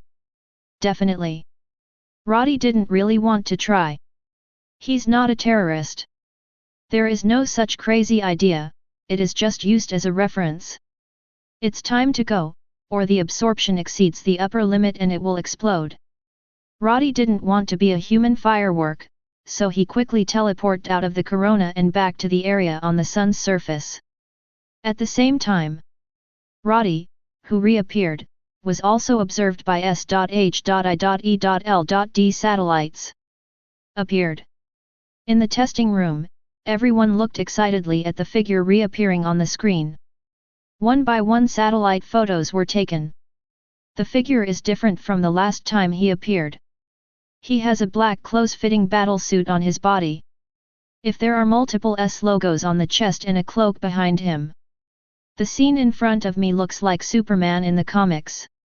But apparently, this person is not Superman. But he's just as scary.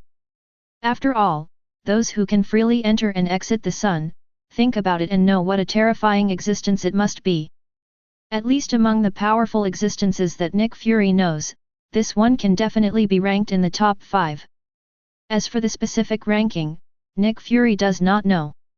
Anyway, they are all existences that can easily crush the modern army.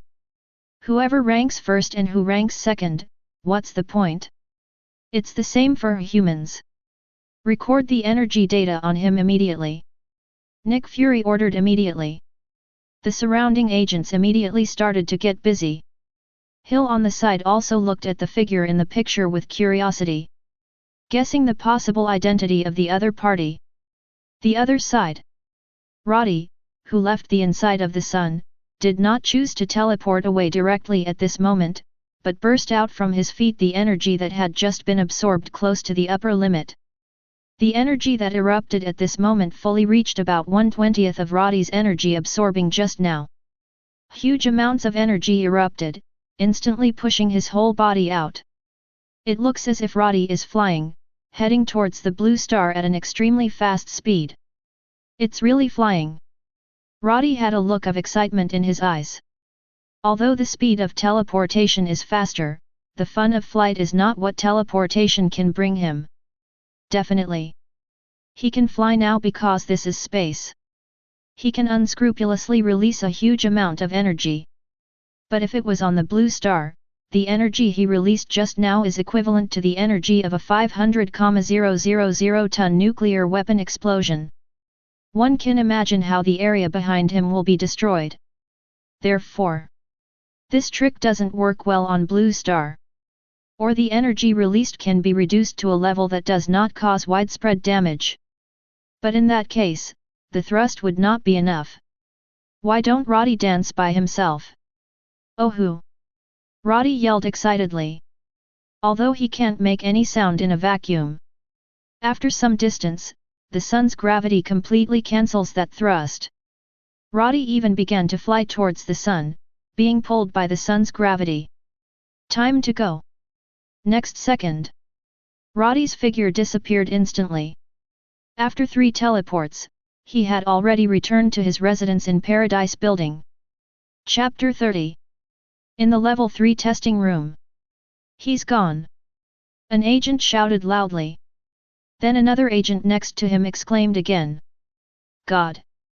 The energy he released just now is comparable to the energy of a 500,000 ton nuclear weapon explosion. This is too crazy. Humanoid self-propelled nuclear weapons. The agents in the testing room are going crazy. As agents of S.H.I.E.L.D., they think they are well-informed people. After all, they have even experienced alien invasions. What else can shock them? But the appearance of this scene now really scared them. If the release of that energy is not in space, but in their United States, what kind of scene will it be? Find out about love in Hiroshima. The United States knows this too well, second only to the people of Sakura country. Not to mention, that's much more powerful than Hiroshima's love. Not at all one level. If this big city in the United States exploded, wouldn't millions of people sacrifice to heaven on the spot? Just thinking about it is FG scary. Let alone experience it yourself. These agents exclaimed one by one, and Nick Fury and Hill over there also looked ugly. There's a spark in Nick Fury's one eye. Threatenin'. An absolute deadly threat.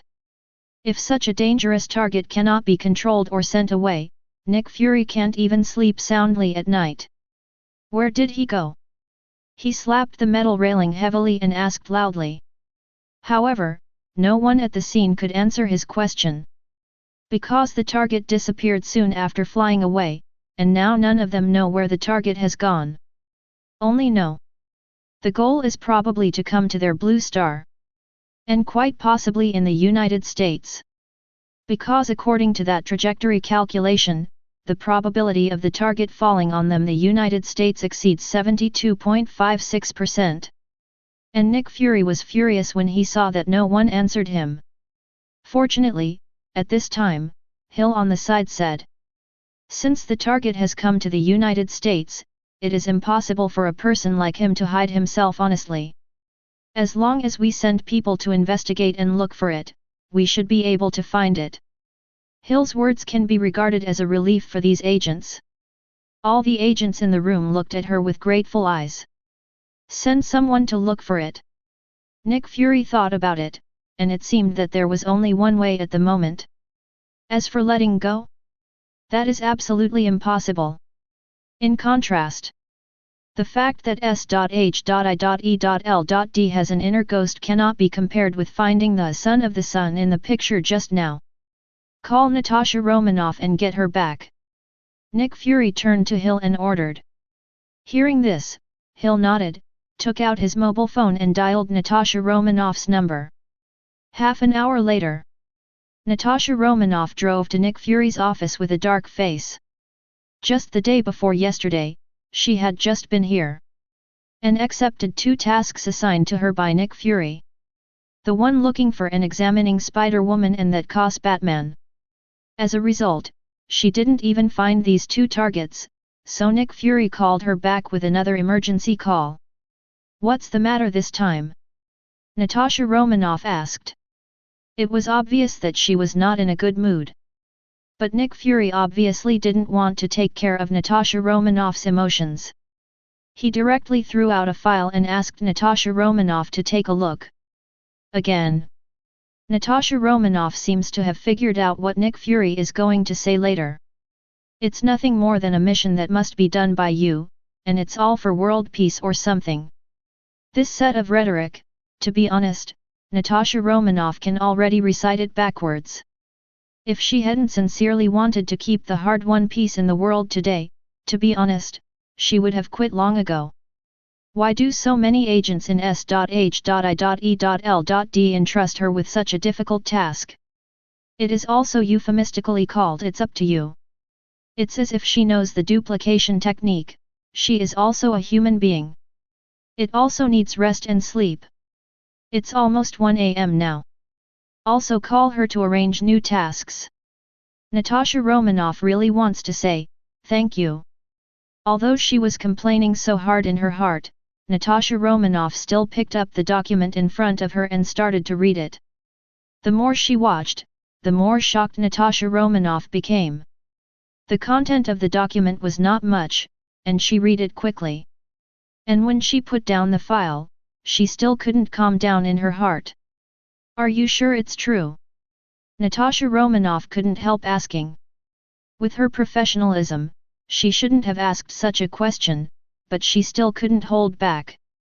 It's true, I saw it with my own eyes. Nick Fury has calmed down now, so he can talk about it with Natasha Romanoff calmly. Then what about the 2 investigation targets? Asked Natasha Romanoff. Leave it alone, let him be the main target. Nick Fury said. There are priorities, but the most important thing now is to find this man who walked out of the sun. Otherwise, if a humanoid self-propelled nuclear weapon is allowed to live in the United States, and no one knows who he is, Nick Fury really can't feel at ease. The sooner this matter is resolved, the better. Even if they can't control the target temporarily, at least they have to know who the target is. In this way, it is also convenient to understand the target's temper, so as to make an evaluation report for the other party. More or less can be a little comfort. Okay, I'll try to find this person. Natasha Romanoff nodded. Thanks a lot. Nick Fury also knew that he assigned so many heavy tasks to Natasha Romanoff at once, and Natasha Romanoff must have some complaints in his heart. But there is no way. With this ability, he cannot be trusted. Can be trusted, but not as good as Natasha Romanoff, suitable for this kind of search task. Now S.H.I.E.L.D. has internal and external troubles, and Nick Fury is also very difficult to do. So he can only hope that Natasha Romanoff can understand his difficulties and not go to work with resentment. Definitely. In terms of professionalism, Nick Fury will not doubt Natasha Romanoff. As an agent, Natasha Romanoff is definitely the best of the best. Chapter 31. January 10th, Saturday. It has been a week since Roddy signed in and obtained Black Emperor Xiao's energy absorption ability. In the past week, Roddy has signed 7 more times. In the end, he was really right. The ability that he signed to Hai Huangxiao that day was really a sacrifice of his luck in the future. Because of the 7 follow-up check-ins, without exception, Roddy only obtained the most trashy Epsilon level variant ability. Of course, Roddy won't keep these rubbish abilities. So all of them were broken down by him, except that one of the proficiency obtained after the decomposition was assigned to the teleportation ability, which raised its development level to level 3. The decomposed proficiency of the other 6 abilities was all assigned to the energy absorption ability by Roddy. Therefore, now Roddy also has 2 variant abilities whose development level has reached level 3. A teleportation, an energy absorption. Especially the latter. At level 2, the upper limit of absorbed energy is equivalent to the sum of the energy of a 10 million ton equivalent nuclear weapon explosion. After upgrading to level 3, this upper limit has increased tenfold. Roddy thought before, would something happen to keep such a huge energy in his body all the time? After all, the energy stored in his body had reached 95% of his absorption limit at that time. And some daily consumption is simply negligible. Compared to such a huge amount of energy, it is completely negligible. But if Roddy encounters any powerful enemy, he will directly come up to him and give him a ruthless blow. If he exceeds the upper limit of his energy, it will be terrible. This is probably why He Huangxiao never kept too much energy in his body. Obviously to avoid that from happening. But now Roddy can rest easy. The upper limit of energy has been increased by 10 times, and the accumulated energy of 95% has suddenly dropped to 9.5%. If someone wanted his energy to exceed the upper limit, so that he would self-explode and hurt himself, how powerful would that be? After all, the 90.5% remaining energy gap is fully equivalent to the energy produced by a 90.5 million ton equivalent nuclear weapon explosion. What kind of existence can burst out such a powerful energy with one blow? Not even Captain Marvel could do it. Even if Odin is holding Gungnir, he can't reach this magnitude with a single blow, right? Unless it's bombarding Roddy with Bifrost energy. That's what makes it possible. But Roddy didn't provoke the God King of Asgard. People have a brain twitch to use Bifrost, a destructive weapon, against Roddy. Therefore, Roddy can then safely and boldly retain this huge energy in his body. There is no need to find an opportunity to release it. The sound of splashing water sounded. In the open-air swimming pool, Roddy came out of the water. He wiped off the water on his body, then turned and lay down on a recliner. While basking in the sun, while swiping the phone. At this time, a figure suddenly flew over from a distance, and landed steadily on the terrace. "Hi! I just passed by here." Gwen, who was wearing a spider battlesuit, said hello to Roddy. "I welcome you here anytime." Roddy said with a smile. "Would you like some water?" Hearing this, Gwen laughed and said, "Hot water again?" "Definitely. Drinking more hot water is good for your health." Roddy said, turned and went into the house. When he came out, he already had a cup of steaming hot water in his hand. "Give." Roddy handed the cup to Gwen. "Thanks." Gwen said thank you politely, then took the cup, turned around and sat directly on the railing at the edge of the terrace. "It seems that you are not afraid of heights." Roddy stood aside and said, "I kind of like high places." Gwen laughed, taking a sip of water as she lifted half of her mask. "I've never drank hot water before. It's quite special to feel the hot water slowly flowing into my stomach after drinking it." Gwen said. "What's on your mind?" Roddy asked her. Gwen obviously wouldn't come to him if there was nothing else to do. Moreover, Roddy could see that although Gwen kept laughing, she seemed a little depressed. "Did you see it?" Gwen didn't hide it, she nodded and said, "I do have something on my mind. Have you seen the discussions about me on social media recently? I usually don't like surfing the internet very much." Roddy spread his hands and said. Hearing this, Gwen's newly brewing emotions collapsed in an instant. "Not very online? Are you serious?" Gwen glanced at the screen of Roddy's phone on the recliner, which still displayed the Facebook interface. "Well, I actually saw it." Roddy smiled and said he was just joking. "So you're worried about what those people on the internet say about you?" Gwen nodded. To be honest, when Gwen first obtained this super ability, she never thought about using it for anything. She is just an ordinary little girl who yearns for a happy life. She usually likes to play in bands. Her biggest dream is to go on a tour across the country in the future. As for becoming a superhero or something, she hadn't even thought about it before. But when she couldn't help using her ability to help those in need for the first time, Gwen found that she quite liked that feeling. "Especially when I see the grateful expressions of the people I helped." She even felt that the whole world became much brighter. However, the superhero's life is not so rosy. Some people thank them, and naturally some people hate them, and even slander and maliciously slander them.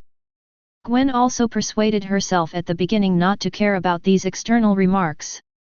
But when she came into the eyes of more and more people, the overwhelming negative comments directly crushed Gwen's little heart. She began to doubt herself, whether hesitation should continue to be a superhero. Chapter 32. When a thing that would make people feel happy becomes annoying or even painful, the first thing people think about is whether to continue. So is Gwen. She's not sure if she likes being a superhero? Or do you just like the feeling of being appreciated? If it's the latter, then she should give up being a superhero now. Because there are far more people who hate her now than those who like her and thank her. Gwen didn't know why. Obviously what she was doing was a good thing. But people never seem to remember the good things a person does, only what she doesn't. For example, there was a popular discussion on the internet recently: why didn't you see Spider-Woman at the scene of the Pulte apartment fire? The Pulte apartment fire was an event 2 days ago. It was around 9 o'clock in the evening, and a fire broke out in the Pulte apartment in Bronx district. It was a 7-story apartment building, each floor had 6 or 7 small apartments, and more than 100 black people lived there. It is well known that the largest number of blacks and Hispanics in the Bronx area. Moreover, the economy there is relatively underdeveloped, the environment is chaotic, public security is poor, and crimes often occur. The fire that day was also an arson case. The economic losses caused by the fire were not much, but several black people were burned to death, which attracted a lot of social attention. Originally, everyone was discussing when the police would catch the murderer. But I don't know when it started, but everyone started discussing why Spider-Woman, who has been active in Liberty City recently, didn't go to save people. Then there was a whole bunch of people saying that Spider-Woman is a racist, that she doesn't treat black people as human beings, and stuff like that. In good conscience, Gwen was never a racist. Although she didn't like black people very much, she definitely didn't mean to hate them. Mostly just not close. As a result, she became a typical example of racial discrimination on the internet, treating black lives like pigs, dogs, and animals. To be honest, this kind of remark actually offended the Animal Protection Association somewhat. But Gwen obviously didn't care about that. She was RD by the internet. And it was still a cyberbullying on trumped-up charges. "I'm not racist at all, and I was in a different location that night arresting another gang of criminals, and I had no idea there was a fire there." Gwen was very wronged. She felt that she had done nothing wrong, so she was going to be scolded like this. "My heart is cold. Tired. Then you don't want to be a superhero anymore?" Roddy asked her. Hearing this, Gwen hesitated. She really didn't have the idea of becoming a superhero before. She also doesn't have the greater ability comes with greater responsibility mentality of other Spider-Mans. But since becoming a superhero, Gwen has gradually fallen in love with this feeling. It's like the feeling she felt when she performed for the audience on the stage. She liked this feeling and couldn't bear to give it all up. But, she really can't take it anymore. Roddy sees that Gwen doesn't really want to give up on being a superhero. She was just hurt by those keyboard warriors on the internet. So, Roddy said, if you want to continue to be a superhero, then you have to learn to ignore the judgments of those people on the internet. No one is perfect, no one can be perfect. Even the Avengers still have a lot of sunspots on the internet. Legends like Captain America, don't many people dislike him? I'm not saying that to allow you to accept the criticism of these people, because some people are born with no brains, and their happiness is always based on other people's pain. I said this just to tell you that your abilities are limited, and you can't help everyone. If you want, you help those who you can. If you don't want to, you don't care what they will say afterwards. Is it possible that because of some words of some people who have nothing to do with you, you can control your life? To hell with them. Remember one sentence. The greater the ability, the greater the desire. You just have to make sure you're not going to hurt someone else, and you're doing pretty well. If you can use your ability to help some people, then you are already an angel. So, don't be too demanding on yourself, let yourself go. As long as you can have a clear conscience, that's enough. Landing on the railing, Gwen fell into deep thought after listening to Roddy's words. After a long time, she nodded as if she had figured out something. I see what you mean, I'm the one who got into a dead end. Gwen said, as you said, the greater the ability, the greater the desire. I can control my desire, and it is enough to have a clear conscience. It is impossible to demand too much of yourself to be perfect. I was too persistent in the past, I won't do that again in the future. Children can be taught.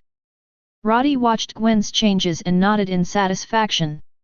A perfect superhero does not exist. Superman has flaws too. And that would be tiring. Gwen is just a girl who has just grown up, she shouldn't have to bear so many things. Just as this uncle guided the direction of Peter Parker's life, today Roddy also guided Gwen to a new direction in life. The only difference is that this uncle asked Peter Parker to do his best. And Roddy's request to Gwen is, just be happy. Spider-Woman, be a superhero out of interest, let go of the burden, and start light. Roddy smiled and held out his hand, looking at Gwen. Gwen looked at him, then smiled and took his hand. Is it out of interest? That seems pretty good, too. Chapter 33. After enlightening Gwen, the two chatted for a while before Gwen left on the swing. Before leaving, Gwen exchanged social accounts with Roddy. Said yes, if yes again, you can find her through this account. Definitely. Gwen's must be her trumpet. Otherwise, wouldn't it be revealing his identity? For the time being, Gwen doesn't want to tell Roddy her true identity yet. Although after what happened today, Roddy seems to have become Gwen's best friend next to his family. But even good friends need to have some little secrets of their own. On Monday, Roddy got a call from Harry. It is said that the company has a meeting in the afternoon and needs him, the new shareholder and vice president, to attend. Roddy, who happened to have nothing to do, agreed casually. In the past 2 days, he still hasn't signed in to get any better variant ability. The 2 check-ins were rubbish Epsilon class, all of which were broken down by him to improve the development progress of energy absorption ability. I don't know when this unlucky day will be the beginning. Roddy began to miss the days when he often signed in to get Delta ability. Although the Delta level ability doesn't have much combat effectiveness. But at least this thing won't bring about any changes in appearance. Integrate, there will be no problem. Unlike the Epsilon class, as long as Roddy dares to integrate one, he will immediately become non-human. He is also convinced. 2 p.m. Roddy drove a blue and white Koenigsegg to the headquarters of the Osborne Group in Liberty City. After parking the car in the exclusive parking space for the company's senior leaders, Roddy got out of the car and walked into the building with a badge. The badge was given to him by Harry before. Without this thing, even if you are a shareholder of the company, you cannot enter the building. Speaking of which, this is also the first time for Roddy to come to Osborne Group, Although he and Harry were good brothers before, Harry originally didn't want to see his father, and he didn't come to the Osborne group very much, let alone Roddy. So, today was also the first time Roddy walked into the building. As soon as he walked into the lobby on the first floor of the Osborne building, Roddy saw a huge amounts of three-dimensional projection coming into view. The person who projected it was none other than the deceased Roman Osborne. As the founder of Osborne Group, even though Roman Osborne is gone, traces of his existence still remain in every corner of the company, including the huge three-dimensional projection that you can see at the first sight after entering the door. Harry didn't even change the image to his own. Roddy smiled and muttered. It can be seen that since the death of Roman Osborne, the relationship between the two fathers and sons has indeed eased a lot. Otherwise, with Harry's temper in the past, the virtual projection of Roman Osborne would have been replaced long ago. After all, Harry was the chairman and CEO of the Osborne Group now, and he had the power to do so. At the same time, just when Roddy walked into the Osborne building, Gwen, who had just delivered a document on the third floor, also happened to see Roddy walking into the lobby. Roddy. Gwen was a little surprised to see him here. How did he come here? Is Roddy an employee of Osborne too? Thought Gwen. But considering the house Roddy lives in and the car he usually drives, even if Roddy is an employee of Osborne, it is definitely not as simple as an ordinary employee. Otherwise, where can we get so much money to buy a car and a house? Should I meet him again later? Gwen suddenly thought of something funny, and a sly smile appeared on the corner of her mouth. The person Roddy knew was Spider-Woman. What did it have to do with Gwen Stacy? So this does not prevent Gwen from getting to know Roddy again. But this time in her capacity as Gwen Stacy. Thinking that if Roddy finds out that he is Spider-Woman in the future, the expression on his face will be quite wonderful, right? Gwen chuckled, then watched as Roddy walked downstairs into the elevator and disappeared from her sight. The elevator doors close. Roddy suddenly laughed inexplicably. It turned out that when Gwen saw him just now, he actually noticed Gwen too. It's just that Gwen thought Roddy didn't know her. As everyone knows. From the moment they first met, Roddy knew who she was. I'll get to know her again after the meeting. I wonder if Gwen will be surprised. Roddy thought. However, neither of the two thought that the other would have exactly the same thoughts as themselves. But the one who takes the initiative is always Roddy. After all, who made him see through everything long ago? Ding! The elevator has arrived. Roddy came out of the elevator and met Harry, who had been waiting for a while. You're here. Harry rushed up to meet him, and dragged him towards the conference room. Don't worry, the meeting time isn't 2:30, it's still early. Roddy said. Now it's 29 points, you still plan to step on it? Harry glanced at him speechlessly, but at this moment he also noticed the curious eyes of the surrounding employees, and knew that it was not good for him as the president to hold someone like this, so he let go of his hand. Hurry up, everyone else is here. Harry turned around and said.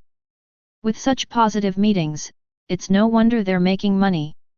Roddy joked, and followed Harry into a meeting room in front. At the moment, in the conference room, as Harry said, everyone else has already arrived. Just the two of them. Sorry, something was delayed. Harry said with a smile. And Roddy just glanced at these people present, and then sat down on the first seat on the left. Mr. Luo, it's the first time we meet, please give me some advice. A man wearing glasses and looking gentle next to him greeted Roddy. Seems like he still knows him. Chapter 34. Who are you? Roddy looked at him, completely unaware of who this guy was. My humble Yamada Kamimoto. The gentleman introduced himself. It turned out to be a native of Sakura. No wonder he looks so polite. But the people in this country just look polite, and they might not know how to plot against you behind their backs. It is a typical smiling tiger. So it's Mr. Yamada, how are you? Roddy nodded at him. Then ignore him. Roddy has never had a good impression of people from Sakura country. What's more, this is still a smiling tiger. The meeting begins. Listening to what these people were discussing, Roddy felt very bored. And Harry, who was sitting on the main seat, was also looking at the old people in the company below with a half-smile expression. These old guys have been a lot of trouble for him recently. However, unlike the major shareholders who had already gone to hell to report, these old guys just made Harry feel a little bit unhappy, and they didn't really threaten his position in the company. Therefore, Harry was also willing to play with them, instead of going straight to the bottom like before. And by the way, Harry can also get used to the intrigues in this circle as soon as possible. After all, he will have to experience these in the future. It's better to adapt in advance than to encounter someone who is completely confused in the future, right? So he was also willing to spend some time fighting with these old guys. During this time, Harry felt that he had really learned a lot. These are things he hadn't learned in books before. Belonging is real hands-on experience. The meeting lasted for more than an hour. Open from 2:30 p.m. to almost 4 p.m. Roddy didn't say a few words the whole time, and basically spent playing with his mobile phone. When the meeting was over, Harry proposed to invite Roddy to attend a dinner together, but Roddy refused immediately. Please forgive me, a business banquet like this is the most boring. Roddy had a disgusted expression on his face. It's enough for you to suffer yourself, don't try to pull me in again. Seeing Roddy's expression of not wanting to go, Harry also smiled helplessly. Okay, but there will be a yacht party at sea on the 25th of this month, 3 days and 2 nights, you must like it, don't forget to attend then. See if I'm free then. Roddy waved his hand and said, what happened on the 25th is only on the 12th today, so he doesn't know if he will have something to do that day. So, let's talk about it then. But if there is really nothing to do, he is still very happy to participate in activities like this kind of yacht party. Leaving from the floor where the conference room was located, Roddy took the elevator downstairs, ready to find Gwen. As a result, the elevator stopped when it reached the 15th floor. The elevator door opened, and Roddy saw Gwen standing outside holding several documents. Hello. Gwen walked into the elevator pretending she had never seen Roddy before. Hi, which floor are you going to? Roddy nodded and asked. Floor 6, thank you. Gwen replied. Roddy pressed the button for the 6th floor. Neither of the two people in the elevator spoke, and the elevator descended rapidly. We soon reached the 6th floor. The 6th floor is here. Roddy reminded Gwen gentlemanly. And Gwen also smiled at him, and then stepped out of the elevator first. Ding! The elevator doors slowly closed. At this time, Roddy looked down and saw a work card dropped on the ground. Picking it up, it was the badge of Gwen who had just stepped out of the elevator. This. Roddy couldn't help blinking, somehow feeling that the development of the plot was so familiar. At the same time, Gwen, who just came out of an office on the 6th floor, also found that her badge had been dropped. It was clipped on the coat pocket, but it fell out somewhere. Where did it go? Gwen frowned involuntarily. It's not a big deal if the badge is dropped, but it's also quite troublesome. What's more, she is just an intern, and she managed to get this opportunity from the school to be an intern at Osborne Group. I don't know how many people envy her. If this is done by someone with a heart, it will easily leave a bad impression on the instructor. Are you looking for this? Just when Gwen was a little anxious, a hand suddenly held her badge and handed it to her. Great! Did you pick it up? Thank you so much. Gwen reached out to take the badge, and raised her head to look at the other party. It's you. Gwen looked at Roddy standing in front of her in surprise. You fell in the elevator just now. Roddy said with a smile. It turned out to be dropped in the elevator.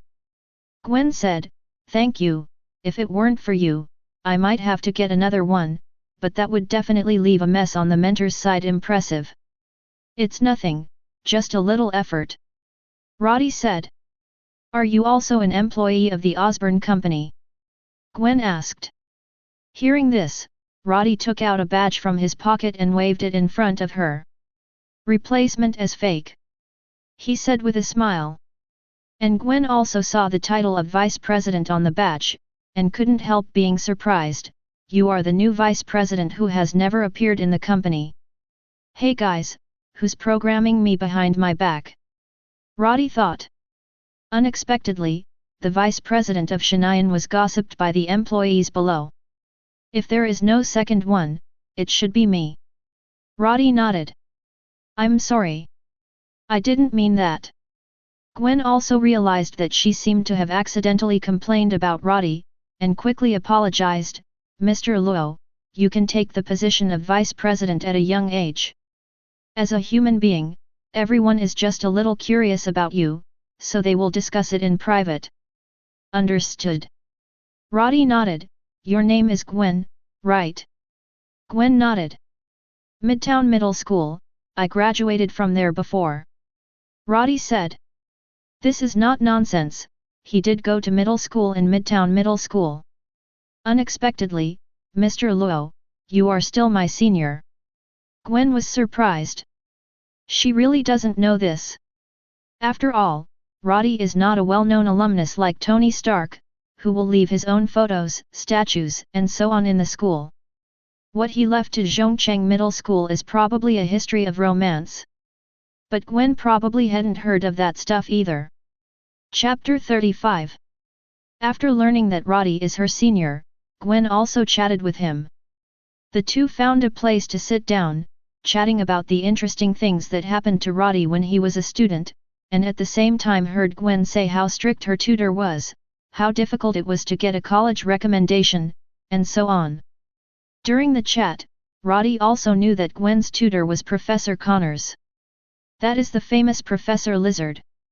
However, the current Professor Connors has not turned into the big lizard who likes to stay in the sewer. At this moment, he is still an elite professor who is physically disabled and determined to conquer cross-species gene transplantation. Moreover, Professor Connors in this world is different from the one in the extraordinary Spider-Man. He was not forced to use himself for human experiments before Roman Osborne was about to die. Because the Roman Osborne of this world died suddenly, and he should have been able to last for another year or so, but suddenly he burped. Plus Peter Parker doesn't have a father who worked for the Osborne group either. I don't know what the decay rate algorithm is. So Professor Connors is doing well for now. Even his cross-species gene transplant research project did not stop because of Roman Osborne's death, but was still going on. As the heir of the Osborne family, Harry had personally met Professor Connors before, and had a chat with him about his research project. Speak up. Does the Harry in this world also have the genetic disease of the Osborne family? If anything, Harry must have known by now. After all, Roman Osborne will definitely leave a will for his son before he dies. It is impossible not to mention such a major event as a genetic disease in the will. But Harry never told Roddy about it. I don't know if there is any. I still don't want to talk about such a heavy topic. Or, have you found a solution? I chatted with Gwen for a long time, because the two had actually known each other for a long time, and they got acquainted quickly again. Therefore, now Gwen no longer calls Roddy Mr. Luo. It seems very raw. Instead, he called his name directly. Oh. It's almost 4:30. Gwen, who was a little lost in the chat, glanced at his watch, only to realize that half an hour had passed. But she didn't feel that time had passed so long at all. It seemed like only a few minutes had passed. Do you have anything else to do? Roddy asked her. Gwen shook her head. 4:30 is my time to get off work. Roddy smiled. That's just right. I'm leaving too. Since you're off work, shall I drop you off? Roddy said. How do you know we're on the way? Gwen asked him with a smile. As long as you live in Liberty City, then everything is on the way for me. Roddy said. I don't believe it. Gwen said with a smile, then got up and said, I'll go say hello to my mentor, and then to thank you for helping me find my batch, I'll treat you to dinner. What a shame. Roddy said, so what shall we have for dinner? Gwen covered her mouth and laughed. You are really interesting. She says. After Gwen went to say hello to Professor Connors, the two took the elevator downstairs together and left the Osborne building. Get in the car. Roddy's gentlemanly helped Gwen open the passenger's door. Is this your car? Gwen remembered that the last time she saw Roddy on the road, he wasn't driving this car. But it seems normal for rich people to have several cars. After thinking about it for a while, Gwen didn't bother with this question anymore. Sitting in the car, Gwen found that such an expensive car was not comfortable at all. Not even as comfortable as her dad's police car. To be honest, I can't figure out why this car can be sold so expensive. She said as she fastened the safety. Is it expensive? I don't think so. Roddy looked at her and smiled. Gwen gave him a beautiful roll of the eye. So Versailles? Versailles? Roddy really didn't feel like he was in Versailles. Although he was joking. But from the bottom of his heart, Roddy really didn't think how expensive this kind of supercar was. Let's put it this way, Roddy's total net worth now exceeds $10 billion. Even if he throws the money in the bank for interest, this is already the lowest way to obtain profits. But even so, Roddy can get $400 million every year just by taking the interest. Calculated, there are about 1.1 million a day. And a supercar like this only costs $1 million or so in the United States. That is to say, with the money Roddy earns in a day, he can buy a supercar of this level. So, why does Roddy think this kind of car is expensive? Do you think that what you can buy with a day's salary is expensive? And Roddy, it's not a salary. He doesn't need to work to get the money. In the dining room, the lights were dim, full of romantic atmosphere. This is a couple-themed restaurant. Roddy took the road, and Gwen didn't know where Roddy would take her to eat. It turned out that when I came to this restaurant, I realized that the people who came here seemed to be couples. This made Gwen blush a little. Fortunately, the lighting in the restaurant was very dim, so no one else could see that she was blushing. What do you want to eat? The two sat facing each other. Roddy raised his head and asked Gwen. Let me see. Gwen flipped through the menu. It turned out that the above dishes are very expensive. The price of any dish is more than her salary for a week of internship. Although Gwen's father is the chief of police, as an honest police chief, George Stacy really doesn't earn much money. At least compared with those of his peers who have other incomes, he is considered low income. Therefore, Gwen had never been to such a high-end restaurant, so she didn't know what to order for a while. Roddy obviously saw Gwen's concerns too. Well, why don't you let me guess what you like to eat? Roddy said. Hearing this, Gwen also looked at him, then nodded. Okay, then you can help me. She says. Chapter 36. In the restaurant, the atmosphere is romantic. Roddy raised his glass and clinked it with Gwen, who was opposite. Cheers. Gwen's cheeks were flushed, and it was obvious that she had juice in her glass, but it felt like she was drinking. Tell me about your band. Roddy put down his glass and said. When mentioning the band he formed with his friends, Gwen suddenly became more energetic. He couldn't help but speed up his speech. Actually, it's not my band, it's ours, Gwen said. I'm the drummer in the band, Betty is the bass player, Glory plays the guitar, and Mary is the lead singer. This band is our heart, it does not belong to any one of us, but to this collective. Gwen talked about the band as if there were endless things to talk about at once. When she was Spider-Woman, she never talked to Roddy about the band because she didn't want to reveal her identity. This probably made Gwen a little suffocated. So this time she talked a lot, it was like writing their band into a band chronicle, and then told Roddy from beginning to end. Roddy didn't show any sign of impatience. Instead, he listened carefully to Gwen's narration and said a few words of his own opinion from time to time. This made Gwen very happy. I think there is something in common between the two. It took over 2 hours for dinner. Because it was still relatively early to eat, it was just 5 o'clock. Therefore, it was less than 8 o'clock when the two left the restaurant. I feel like I've eaten a lot, and my stomach is a little full. Gwen touched her belly and said. How about going for a walk in a nearby park? Roddy suggested. Hearing this, Gwen nodded and agreed without thinking. After she agreed, did she realize that she was being too unreserved? Does it make Roddy think she's a pretty casual girl? Gwen was a little breathless. But Roddy didn't do what she thought.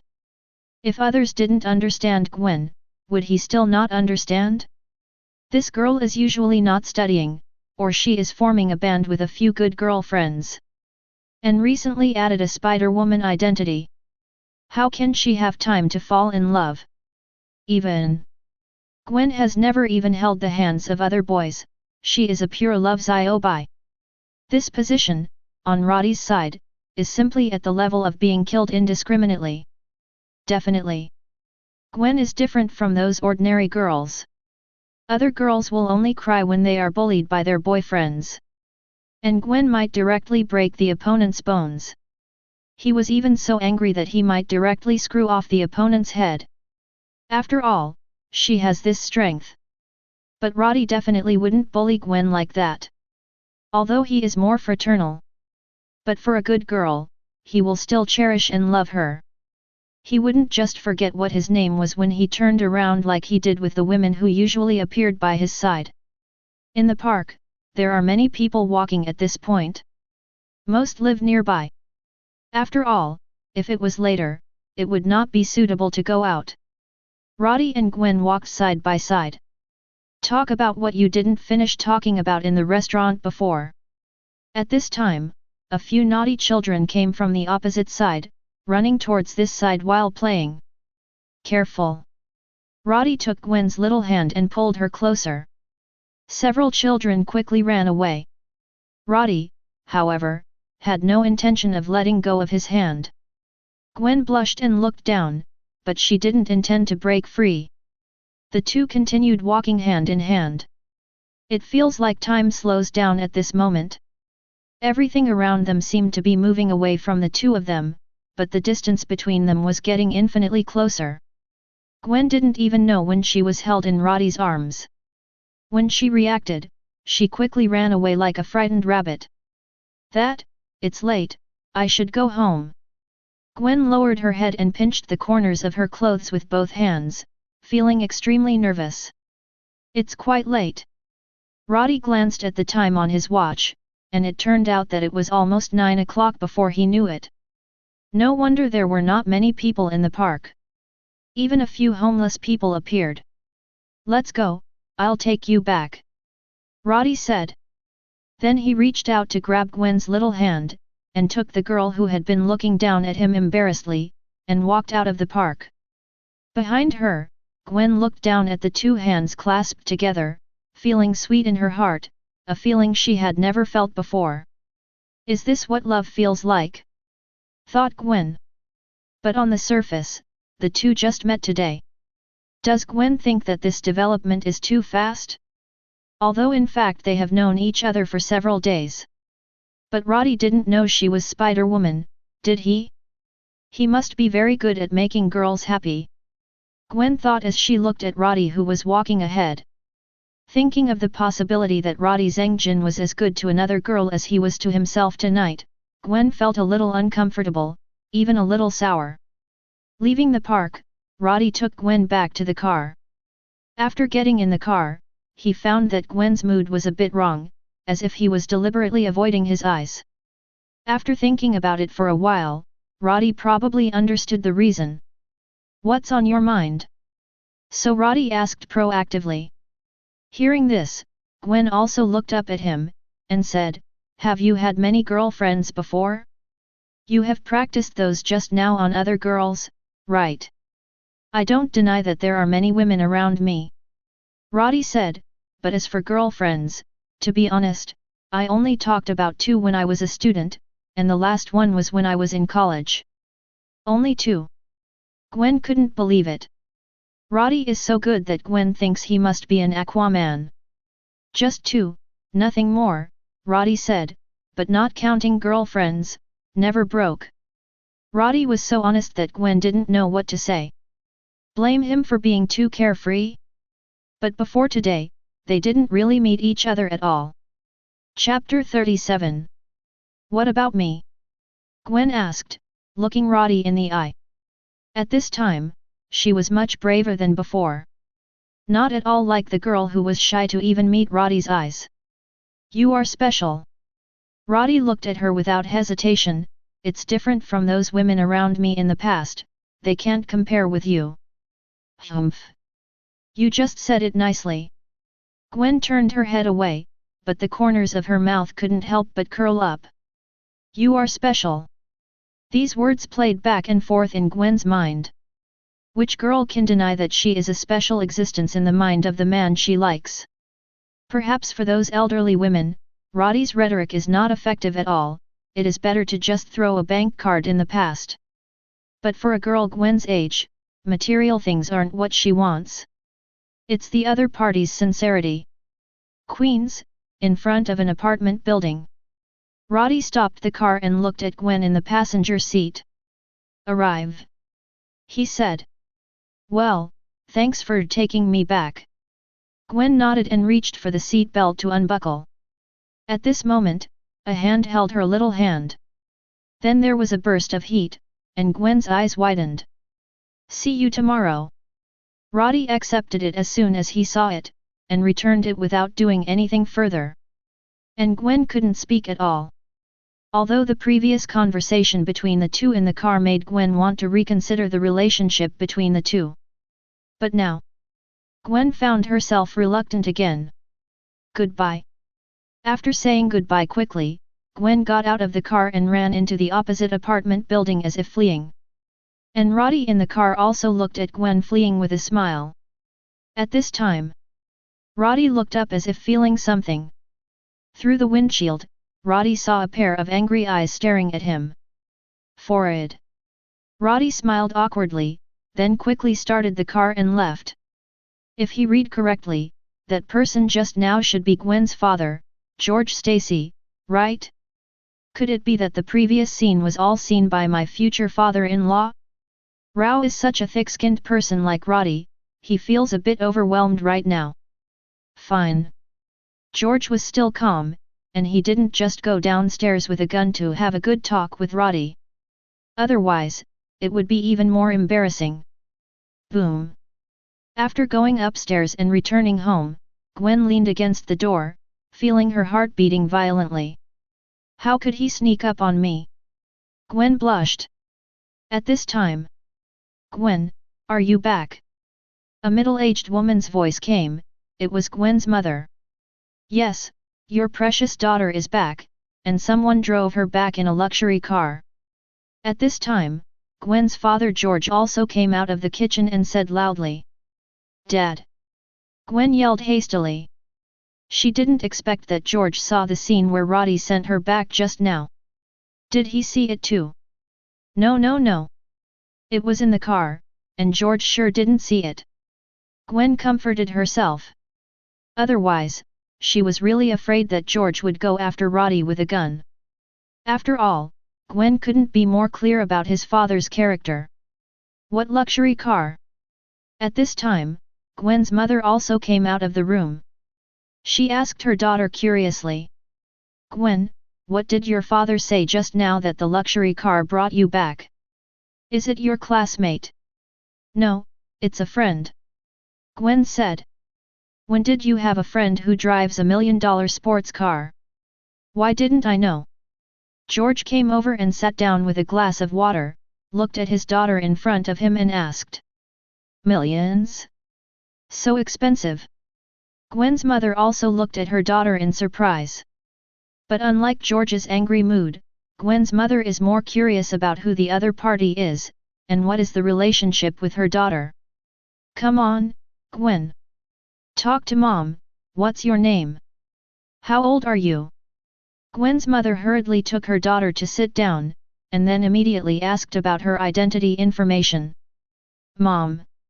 Gwen yelled coquettishly. It's just ordinary friends, and you don't know each other. Ordinary friends will have dinner together? Is it so late to send you back? George, who was sitting across from him, put down his water glass heavily, and said sternly, "Why don't you tell me who that kid is?" If the other party was a playboy who lied to his daughter's feelings, George would definitely lead someone to kill him immediately, no matter what kind of crime he would be charged with. At least let the other party lock in and learn a lesson. This kind of thing, George can definitely do it. And Gwen also knew that her father could definitely do that kind of thing, so she didn't want to talk about Roddy's situation even more. But the more she said nothing, the more George wanted to know. Even if you don't tell me, I can check that kid's license plate tomorrow, and I'll know when the time comes. George snorted coldly. Gwen was lost. After George said so, she had to briefly explain some of Roddy's situation to her parents.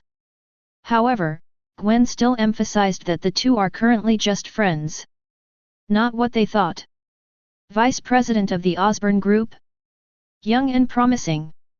When Gwen's mother heard about Roddy's situation, she seemed quite satisfied with the young man. But George was very upset. You are young and promising, I think he is just a playboy. Just like that Tony Stark. George said dissatisfied. What happened to Tony Stark? He's Iron Man. He's the superhero who saved Liberty City. Gwen's mother was immediately annoyed when George brought up Tony Stark.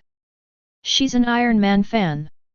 How could he allow George to slander his idol in front of him? Seeing that her parents were about to argue about whether Iron Man was a superhero, Gwen quickly found an excuse and ran back to her room. Chapter 38. After lying in the room for a while, Gwen still couldn't help but took out her phone and opened Facebook, then found Roddy, who had added a friend before, edited a message and sent it out. Gwen, are you home yet? My dad just saw you walking me home. Phew. Gwen, who heard the voice, picked up the phone. Sure enough, I saw that Roddy had sent back a message. Roddy, I see, your dad was staring at me when I left. Seeing the content of the message, Gwen couldn't help laughing out loud. She typed with both hands, and soon sent another message. Gwen, then you are miserable, maybe tomorrow my father will bring someone to look for you. Roddy, it's okay, when the time comes, I will say that you took the initiative to ask me out. Gwen, humph. Nonsense, you took me to that kind of restaurant on purpose. Roddy, why does it sound so unprofessional? This is a serious restaurant. Gwen, I don't care, it's all your fault anyway. Roddy, yes, it's all my fault. When your father arrests me, remember to come and see me. Gwen, why do I always feel like you are laughing at me? I'm angry. Humph. Holding the phone, Gwen rolled around on the bed and kept sending messages. Before I knew it, it was past 12 o'clock. Gwen felt a little sleepy now. Gwen, I won't tell you anymore, I'm going to bed, otherwise I won't be able to get up tomorrow. Roddy, well, it's time for me to rest too, good night. Gwen, good night, /kiss. For the last message, Gwen held hesitation for a while before mustering up the courage to send a kissing emoji. Roddy, got it. Repay you twice tomorrow. Seeing the message from Roddy, Gwen blushed and covered her face with her head. Shame on dead man. Putting down the phone, Roddy also showed a bright smile on his face. At this time, the red devil lying on the carpet next to him suddenly raised his head and called out to him. Wow! Stupid dog! What are you barking again? Roddy patted Shagu's head angrily, and the latter stuck out his tongue and licked the palm of his hand, staring at him with a pair of wise eyes. It seems to be like saying, "Master, you laugh so good, YD." Roddy's face darkened. "That's right, it's time to sign in." Roddy glanced at the time, and before he knew it, it was already the next day. So he called up the system interface and completed today's sign-in. Ding! Congratulations to the host for obtaining Cyclops ability, from Mutant Deadpool. Hearing this voice, Roddy's head was full of question marks. Deadpool? Are you sure about the system? Those are Cyclops. Not overdrive self-healing. Deadpool has a damn Cyclops. System, did you make a mistake? Roddy couldn't help asking. There will be no errors in the system. This Cyclops ability is indeed from Mutant Deadpool. The system answers. Nothing wrong? Roddy frowned. Following him, he suddenly showed a sense of enlightenment. That's right. In the old version of the X-Men series, Wolverine Logan's teammate was Deadpool, who was later experimented with by Wilhelm Stryker and turned into a humanoid weapon with many variant abilities. One of those abilities is Cyclops. Roddy finally remembered that the Deadpool mentioned by the emotion system was not the Deadpool Roddy thought at first. Although both are Deadpool, the fate is obviously not the same.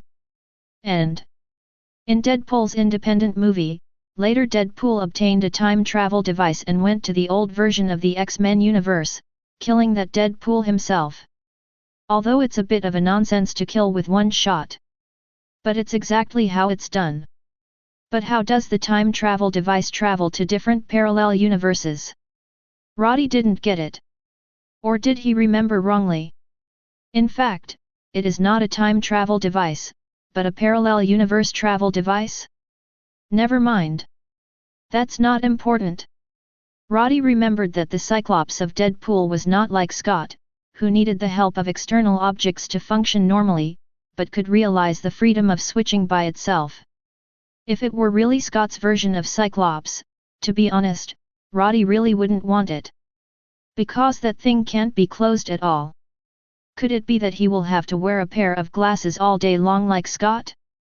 Wouldn't that be the glasses that are his real body? Or can I just live with my eyes closed? Shoot the sky as soon as you open your eyes? Thinking of those bad pictures, Roddy couldn't help complaining in his heart. Fortunately, the system has given another version of Cyclops very thoughtfully. Finally, he avoided Roddy's miserable end as a blind monk. System, this version of Cyclops is switchable, right? In order to prevent himself from making a mistake, Roddy asked again beforehand. Yes. The system was still cold and only answered Roddy. But that's enough. After confirming that the Cyclops can be switched on and off freely, Roddy received it with confidence. First, Roddy took out a syringe as usual, and bestowed Cyclops' ability to the normal saline in the syringe. Seeing the normal saline turned bright red, Roddy changed hands and put it into a small box, then threw it into a different space and put it away. Ding! Successfully bestowed the Cyclops ability of the target object Deadpool. Congratulations to the host for obtaining the Cyclops ability of 80 times strengthening. 80 times? Not bad either. Roddy was fairly satisfied with the result. Although the Cyclops ability is at the beta level, it does not mean that its lethality is not great. Rather, it is a beta level variant of ability because it was originally flawed. But Deadpool's Cyclops, I don't know if it's still beta? After all, the biggest disadvantage has been removed. So it is possible to upgrade to alpha level, it is also possible. Just look at it and you'll find out. Roddy opened the system interface, and found the newly acquired Cyclops ability. Cyclops LV2. Beta level. 80 times strengthening. Chapter 39. It's still a beta class, I thought it would become an alpha class. Roddy looked at the information on the interface, feeling a little puzzled. Obviously the shortcomings of Cyclops have been made up, but why is it still at the beta level? Isn't the beta-level mutant ability unable to become an alpha level because of its various flaws? In terms of combat effectiveness, many beta-level mutant abilities are not inferior to some alpha-level abilities. And Cyclops is a variant ability with full attack power. Powerful. Long range. High speed. No matter how you look at it, it should be placed at the alpha level. How strange. Roddy murmured in his heart, and couldn't help but teleport to an empty and deserted place to test the actual effect of Cyclops. Level 2 Cyclops have two disadvantages over level 4. One is that the range is a bit shorter. It can almost hit the target 1000 meters away. The second is that the power is smaller. The main lethality of Cyclops is reflected in the impact ability, and the impact power of level 2 Cyclops is much smaller than that of level 4. The gap between the two is almost 30 times. Therefore, if level 4 Cyclops can easily penetrate a mountain, then level 2 Cyclops can penetrate a few buildings at most. But Roddy's Cyclops are 80 times strengthening Cyclops. Therefore, his level 2 Cyclops are actually stronger than normal level 4 Cyclops. After all, the 80 times strengthening not only strengthens the destructive power, but also strengthens the shooting range. As for proficiency in use, this requires Roddy to adapt and learn by himself. Anyway, in terms of destructive power, there is absolutely no shortage. 80 times strengthening means that Roddy level 2 Cyclops can hit targets 80,000 meters away. At the same time, the impact force can penetrate 2.5 mountains. With such destructive power and range, can you say that this ability is not strong? It exploded, okay. However, the ability of Cyclops is indeed less interesting than energy absorption. Not to mention, Roddy's energy absorption is 1,000 times strengthening. In contrast, the 80 times strengthening seems to be nothing. Boom! There was a red light beam coming from a very far away, and it spanned thousands of meters almost instantly. All the obstacles along the way were smashed into pieces, and finally the red light beam slammed into a mountain. The hard mountain in front of the light beam, it was as fragile as tofu, and it was easily penetrated back and forth. Swish! The light beam disappeared instantly. It was Roddy who turned off the Cyclops. The red laser beams appear to be rays, but are actually shockwaves. Therefore, its speed is not the speed of light, but it is still very fast. According to Roddy's test just now, the speed of the laser beam is almost Mach 10. That is 10 times the speed of sound, 3,400 meters per second. According to Roddy's current maximum range of 80,000 meters, it takes about 23.5 seconds to attack a target 80,000 meters away. This time is not short. So if it is attacking a super long distance target, Roddy has to make a prediction. Otherwise, you won't be able to hit it at all. Definitely, the laser beam is not shot out and gone. Roddy can be released continuously. It's just that it causes intense mental exhaustion. And Roddy's current mental strength is actually mediocre. Normally, he only insisted on releasing continuously for about 15 minutes, and then he had to stop and rest for a while.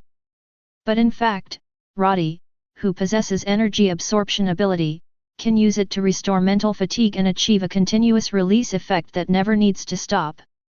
So, even if the prediction is unsuccessful, Roddy can constantly pursue and even bombard wildly.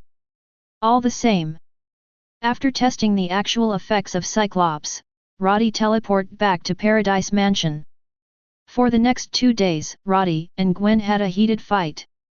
The two often go out on dates together. It's like a boyfriend-boyfriend relationship. And Gwen's father, Chief George, still guards against Roddy just like he guards against thieves. He may have investigated Roddy's information and knew that he was a playboy, so he objected to Gwen being with him. But Gwen's age is when she is rebellious. The more her parents don't let her do something, the more she will do it. What's more, this time Gwen felt that he made the decision after careful consideration. Not to mention that George was the only parent who objected. Even if both parents object together, Gwen will never compromise. As Roddy's friend, Harry also expressed his surprise that Roddy had a little girlfriend. After all, what kind of virtuous man Roddy was, and as his good friend, Harry knew it all too well. Apart from the fact that this guy had 2 girlfriends in a serious way when he was a student. Among the women who have been with each other later, which one can persist for more than 3 days? To say he is a scumbag is to flatter him. Simply a complete prodigal son. But such a prodigal son actually went ashore. No wonder Harry was so surprised. And just when Gwen was in a happy relationship and almost focused on Roddy. There is also a new Spider-Man in Liberty City. When Roddy saw the news about Spider-Man, he knew that this Spider-Man must be Peter Parker. It's not just a matter of body shape, the report also mentioned that this Spider-Man is a talker, and even the criminals caught by him complained that Spider-Man used words to torture himself during the process of arresting himself. Who else could it be if it wasn't Peter Parker? As for the new Spider-Man, Spider-Woman Gwen, who has been popular for a while, but whose popularity has plummeted recently, is also quite surprised. She knew very well that the reason why she obtained that ability was because she was bitten by an experimental spider from Osborne Company. But what about the Spider-Man in the news now? Could it be that he was bitten by a spider too? Gwen was very curious and wanted to find this Spider-Man and ask her face to face, but she was too busy recently to spare the time. Just have to wait for a while. Chapter 40. Today is Saturday. Gwen has no classes, and Osborne's internship ended yesterday. Gwen successfully got the praise of Professor Connors and got the recommendation of the university she wanted, and Professor Connors also told her that if she wanted to, she could continue to come to Osborne for an internship during the vacation. Obviously, Gwen's academic quality makes Professor Connors quite optimistic about her. As for whether there is any factor related to the existence of Roddy, this is unknown. But Professor Connors does know that Gwen is dating Roddy, the mysterious vice president of the company. But considering that Professor Connors is the kind of person who puts academics above everything else, he really doesn't necessarily want to give Roddy face or something because of this. Afternoon. Roddy and Gwen had just finished eating at a restaurant near Central Park, and when they passed by an ice cream shop, Gwen looked eagerly. Roddy immediately understood, and bought 2 ice creams, 1 for each of them. Mine tastes good, how about yours? Gwen took a bite of her ice cream, then looked at the one in Roddy's hand. It's okay, do you want to try it? Roddy took it and placed it in front of her. Okay. Gwen originally had this idea, and immediately took a sip. You're not as good as mine. Gwen commented. Really? I don't believe it. Roddy said, biting off the tip of Gwen's ice cream in one bite. Now Gwen quit, and immediately withdrew her hands to protect her ice cream. You eat too much. I only ate a little. She guards food like a little hen. Roddy looked happy. The 2 walked and chatted. Somehow the conversation came to Spider-Man. Spider-Man is very popular recently, he has only appeared for less than a week, and he already has a lot of followers on Twitter.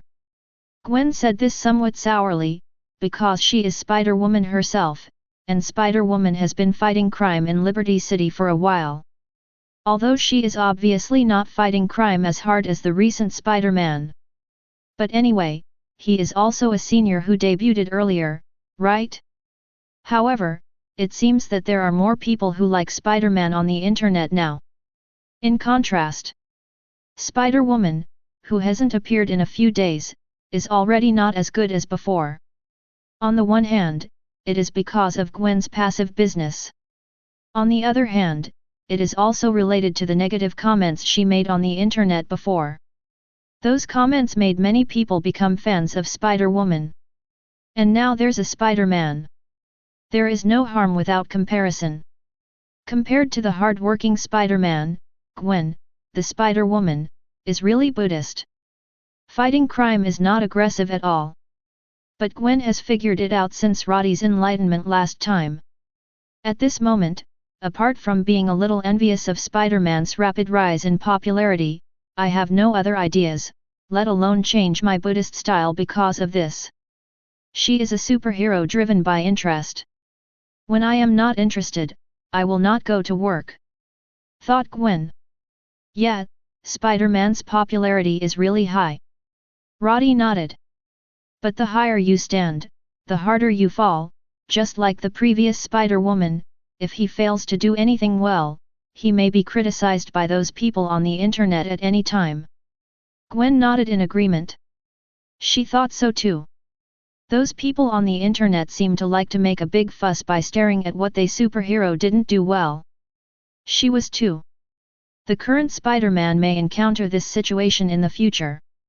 But relative netizens are also forgetful.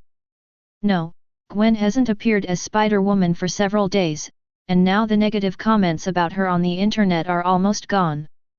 Instead, some netizens began to express that they missed the days when Spider-Woman was around. This made Gwen feel that these people were really strange.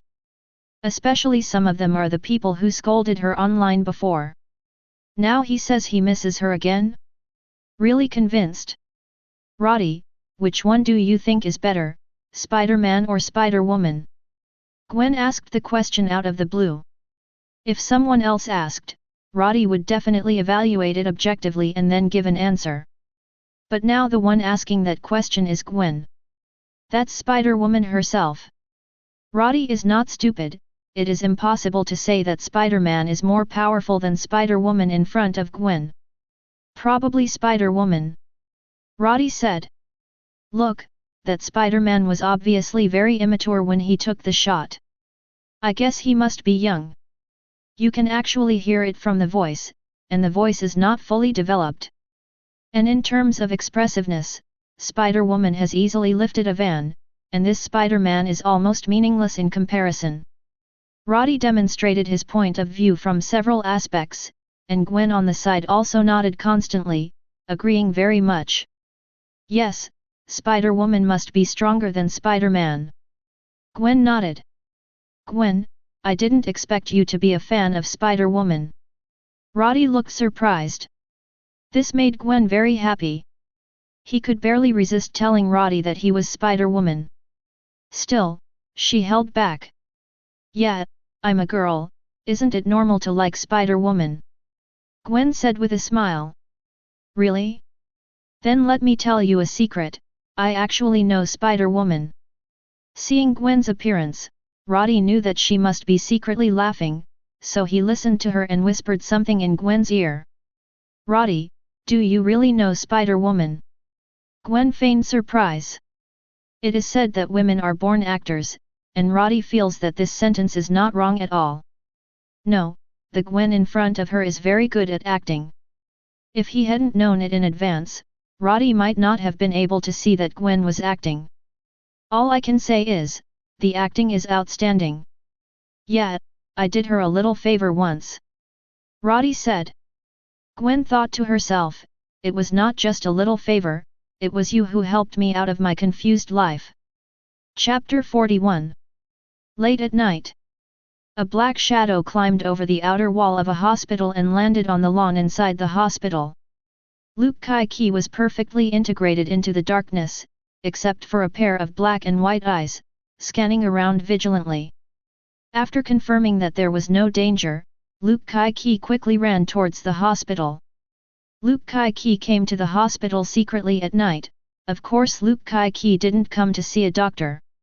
In fact, Luke Kai-Ki has been eyeing this hospital for 2 or 3 days.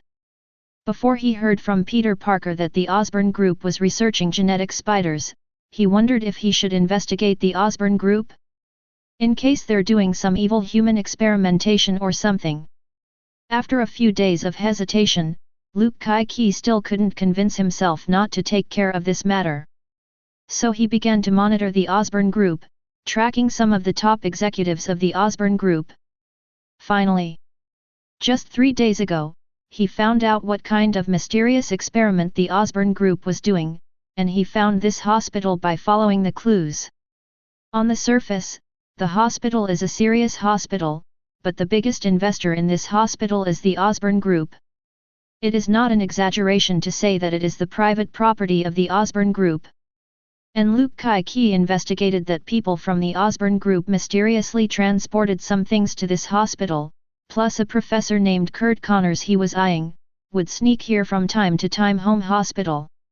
After another 2 or 3 days of observation, Luke Kai-Ki decided to go deep into this hospital to investigate.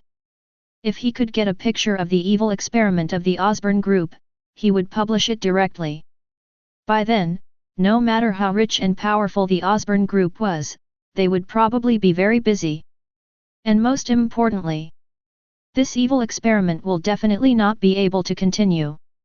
This is what Luke Kai-Ki wants to achieve. As for destroying all this with your own hands? Luke Kai-Ki is no longer the one who only knew how to shake his fist in the past, but now he has learned to use his brain. Boom! There was a muffled sound. A guard on patrol was knocked out with a sneak attack by Luke Kai-Ki. He dragged the guards into a utility room. Then put on the guard's clothes. In this way, he looks like a guard working for the Osborne Group. As long as he is not interrogated and he is more careful, there should be no problem. Luke Kai-Ki thinks his method is very clever. As expected, using the brain is different from punching. As he thought to himself, he swaggered out of the utility room and walked towards the basement. 10 minutes later. Suddenly, harsh sirens sounded throughout the basement. Luke Kai-Ki, who just took 2 photos, looked at a female researcher in front of him who was yelling in horror, and immediately looked like he had eaten a fly. Hateful! I obviously hid it well, how could I be found out? And it was discovered by a female researcher who was slacking off. This made Luke Kai-Ki very depressed. And following the shouts of the female researcher, more and more guards were also rushing towards this side. Luke Kai-Ki didn't bother to teach the female researcher who disrupted his plan, anyway, he already got what he needed. Although there was only time to take 2 pictures, 2 pictures are enough. At the moment, in a laboratory just across from Luke Kai-Ki, through the bulletproof glass, you can see a huge amounts of circular transparent cage inside. Inside the cage was a strong black man in a prison uniform. What is shocking is that the body of the strong black man is covered with green scales, even on his face. And the whole person looked very painful, constantly beating the bulletproof and reinforced glass of the cage. On the side are some researchers in white coats. One of them is also holding a large bucket of green liquid, which is being poured into a huge amounts of water tank. This picture, no matter how you look at it, is exactly in line with the evil experiment Luke Kai-Ki imagined, so he took out his mobile phone and took a picture of it as soon as he came. Unexpectedly, there was a female researcher playing with a mobile phone next to a vending machine.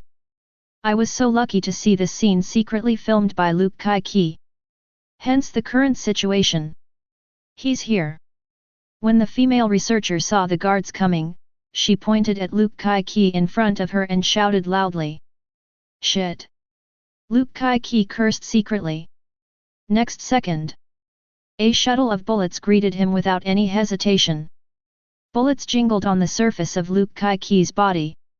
His clothes were torn, but his body was fine. What Luke Kai-Ki is most proud of is his strong defense. Definitely. His strength is also very strong. It can easily lift 40 or 50 tons of objects. If you hit someone with your fist, if you don't use this little force, you can directly blow him up on the spot. Luke Kai-Ki generally doesn't do that though. Because the scene was so bloody, it made him look like some kind of evil villain. Come! Luke Kai-Ki roared and rushed forward. Directly against the hail of bullets on the opposite side, he rushed to the front of these guards. Boom! There was a muffled sound. How could the guards in front of them stop Luke Kai-Ki, who was like a bull? The person who was hit on the spot was thrown off his feet. Luke Kai-Ki was fine for a while, but the guards were injured one by one. And Luke Kai-Ki didn't bother to fight, just ran away from the people who were in front of him. The most important thing for him now is to leave here and publish the photos he took. As for killing enemies, he is not a lunatic who likes to kill. The guards just now were only injured, none of them died. Go away. Get out of the way. Luke Kai-ki strode forward. His speed is faster than ordinary people, but his speed is limited. Therefore, those guards quickly blocked his way, and more pursuers came behind him. Roaring, Luke Kai-ki rushed up like a mad cow, and tried to repeat the same trick, knocking all the guards away, and then broke out. But at this moment, the group of guards on the opposite side suddenly took out some strangely shaped firearms. Luke Kai-ki had never seen these guns before, but when he saw the blue light in the barrel, as if there was energy flowing in it, he guessed that these guns must be not simple. Next second, it seems to be to confirm Luke Kai-ki's feeling in general. With more than a dozen blue energy beams blasting out, Luke Kai-ki was instantly blown away. Chapter 42. Boom! Luke Kai-ki shattered a bulletproof glass behind him in an instant, and countless glass fragments were flying in all directions, and Luke Kai-ki himself felt a buzzing sound in his ears, as if he lost control of his body can't get up. Catch it! At this time, a large number of guards felt that a captain directly ordered Luke Kai-ki to be arrested. Captain, is this guy an experimental subject in the laboratory? His body can block bullets, and even an energy gun can't hurt him. A guard member looked at Luke Kai-ki on the ground in surprise and said. Although Luke Kai-ki was stunned by the attack just now, it made him brain chaos for a while.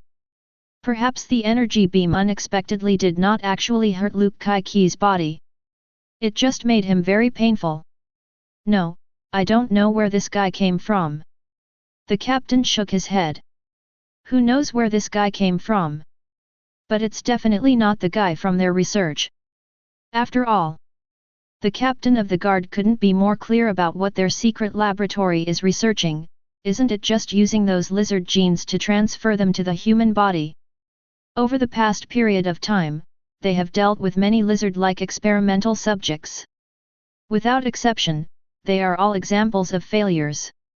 On the ground, Luke Kai-ki's strong body quickly recovered from the dazed feeling. That's when he spotted several guards trying to put a strange pair of handcuffs on his hands. Knowing that once caught, it would be difficult to escape, Luke Kai-ki immediately broke free from the shackles of these guards.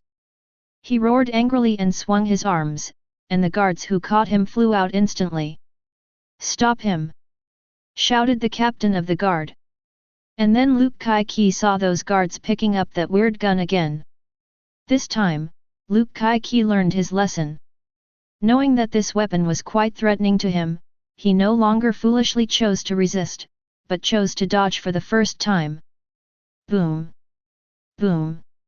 Explosions kept ringing in the underground laboratory. Luke Kai-ki dodged around in embarrassment. At this moment, he wished that he could use his strength in exchange for faster speed. In this case, he would probably be able to easily escape the pursuit of these people. Fack! Where did these weapons come from? Has the technology reached this level now? How did Luke Kai-ki know that these weapons were developed by studying Chitori's weapons, although they are not as high-end as Chitori's weapons in terms of energy utilization? But the victory lies in its great power. Moreover, the attack speed of the beam is faster than the bullet, making it more difficult to dodge. If it weren't for the high cost, it would have been equipped in the army long ago. And now, also some special troops are equipped with such weapons. In addition, only rich and powerful existences like the Osborne group will equip their subordinates with some of these weapons. But not many. In this secret laboratory, there are a total of 15 such weapons. Now it's all out to Luke Kai-ki. Luke Kai-ki would feel honored if he found out, right? A few minutes later, a figure jumped out from the window through the broken glass. It was Luke Kai-ki who fled in embarrassment. Shit! Luke Kai-ki looked back, and was almost blasted in the face by a blue energy beam. He was so scared that he turned around and ran away. Don't dare to make any stop anymore. Drive to chase. The chasing guard saw the target run away, and immediately drove after him. Luke Kai-ki had just climbed over the wall of the hospital, and when he looked back, he found that the other party was chasing him in a car. Immediately, he had an unlucky expression on his face. Fake. I'll pick a small alley and see how you chase after me. Luke Kai-ki cursed angrily, then turned around and quickly rushed to the alley across the road.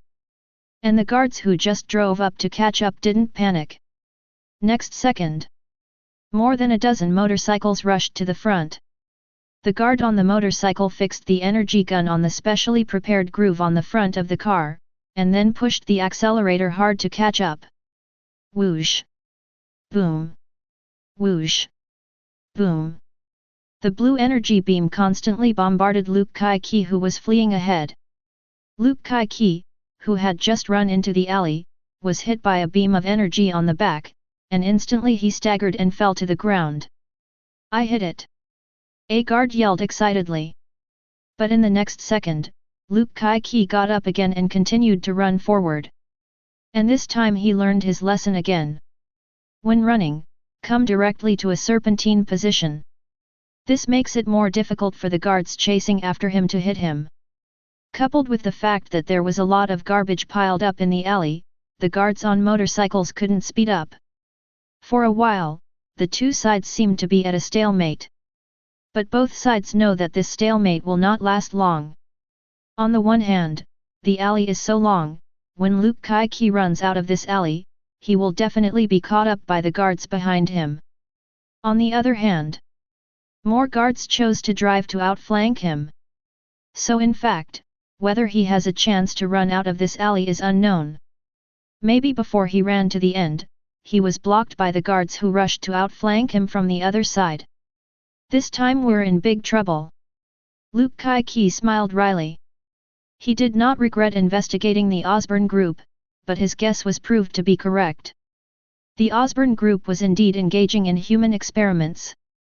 He only regretted why he wasn't more careful, otherwise he wouldn't be exposed so quickly. That way, maybe his actions tonight will be successful. He wouldn't be chased and killed by these guards like a mad dog like he is now. I am so unlucky. Luke Kai-ki felt bitter. At this moment, Luke Kai-ki, who had just turned a corner ahead, slammed on the brakes and stopped. Spider-Man. Luke Kai-ki looked at Peter Parker, Spider-Man, who appeared in front of him in surprise. At the moment, Peter just hung up a robber and was about to say something, but when he turned his head, he saw Luke Kai-ki in tattered clothes and looking like a homeless man. Uncle Kai-ki! Spider-Man also exclaimed. How will you be here? Chapter 43. That's what I want to ask. Luke Kai-ki was speechless. Forget it, don't talk about it, run quickly. Now is not a good time to chat, although Luke Kai-ki did not expect to meet Peter here, but to be honest, meeting Peter now might be good news. After all, although Peter is still a child, there is no denying that he will indeed be a good helper in the moment.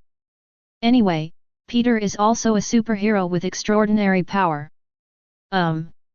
Although he is still a minor. But it doesn't matter. Run? Why run? Peter clearly hasn't figured out what's going on.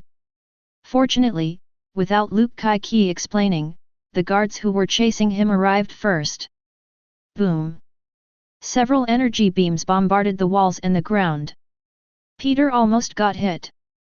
Fortunately, his reaction is far more flexible than that of Luke Kai-ki, and spider telepathy reminded him in advance, so that he did not miss the opportunity to dodge.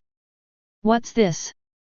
Peter looked in amazement at the beam of energy emerging from the muzzle of the gun.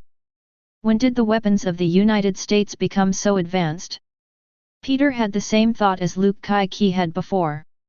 But obviously Luke Kai-ki himself didn't know this question, so it was impossible for Peter to answer it. Don't worry about it, just run. Luke Kai-ki hurriedly shouted. When Peter heard this, he nodded quickly. Although he hasn't figured out what happened, it's just right to run. But the next second, There's someone else here. Get rid of him. Then a blue beam instantly hit the mugger Peter was hoisting with the cobweb. In an instant, the human body was torn apart. The light beam that hit Luke Kai-ki only made him feel painful, but it turned out that the robber was smashed into pieces on the spot. The bloody scene stunned Peter, who had never seen such a scene. He stood there blankly, even forgetting to run away. Then the next second, Spider-Man! Luke Kai-ki yelled and jumped on it. In the next second, several beams of energy hit his back, blasting him and Peter into the air. It wasn't until this moment that Peter suddenly reacted. Uncle Kai-ki! Peter yelled. The eyes under the mask were red. He thought Luke Kai-ki died trying to save himself. The whole person is dumbfounded. But at this moment, Luke Kai-ki in his arms suddenly hummed and said, "Okay, I'm not dead yet. Get up and run away." Hearing that Luke Kai-ki was not dead, Peter burst into tears of joy. "Uncle Kai-ki, you are not dead." "Luke Kai-ki. How? You still expect me to die?" Speechless Luke Kai-ki struggled to get up. Pain. It hurts so much. He felt as if his entire back had temporarily lost consciousness. Although it was better than when he was hit by more than a dozen attacks at the same time in the laboratory, it was not much better. Walk. Luke Kai-ki got up and grabbed Peter, and the two quickly started to escape under the hail of bullets. A bustling street with neon lights. Roddy held Gwen's little hand. The two had just finished watching a movie in the theater. At the moment Gwen was still immersed in the plot of the previous movie, her eyes were a little red. So Roddy put his arms around her and comforted her in a low voice. After a while, Gwen laughed happily. Not as sad as before. It's getting late, I should go back in a while. Gwen looked at the time and said to Roddy. Indeed, it is already 9 o'clock. If it weren't for the fact that this street belongs to the bustling downtown area, there would be no people there by now. I promise to take you home before 10 o'clock. Roddy said. 10 o'clock is the time Gwen's father, Director George, set for her. In fact, it was originally 9 o'clock. Then Gwen managed to push back an hour to 10 o'clock. Gwen nodded slightly, then rested her head lightly on Roddy's body. At this time, suddenly, several fast cars passed by at the intersection ahead, which caused dissatisfaction among many passers-by. Hey! Drive carefully! Damn it! You splashed all over me, it's my new clothes. Go to hell, drag racing party! Passers-by cursed, and some people threw the drink in their hands and smashed it on the rear windshield of the car. At this time, several cars stopped with a sudden brake. The passers-by who were still cursing just now shut up. I dare not speak any more. The door opened, and a team of heavily armed guards got out of the car. They carried rifles and wore helmets and face shields, so their faces couldn't be seen. Passers-by around were terrified. The guy who just passed the drink turned pale with fright, his legs were shaking like noodles. However, the team of guards who got off the car didn't care about these passers-by at all, but rushed directly into an alley in front of them. It seems that something happened. Gwen knew immediately that this must have happened. The guards who had rushed into the alley just now had the Osborne Group logo on their combat uniforms. Explain that these people are security personnel belonging to the Osborne Group. Liberty City is always full of disasters. Roddy also nodded and said. He turned to look at Gwen beside him. Although Gwen didn't know it, Roddy actually knew that Gwen was Spider-Woman. Therefore, Roddy was also wondering at this moment, would Gwen want to go over and see what happened? But soon Roddy found that Gwen didn't seem to have such an idea. She just glanced curiously and then looked away. Let's go somewhere else for a while, and then you can take me home. Gwen said. Hearing this, Roddy knew that Gwen had really changed. If it was her in the past, she would definitely find an excuse to leave now, then put on Spider-Woman's gear, and rush over to see what happened. But since Roddy enlightened her last time, Gwen has become very Buddhist. She began to not care about what those people on the internet said about her. For the career of superhero, I no longer demand too much on myself. Chapter 44. Roddy thought it was fine. There are many superheroes in this world, but not every superhero is as busy as Spider-Man. Like Avengers, they haven't been seen in a long time.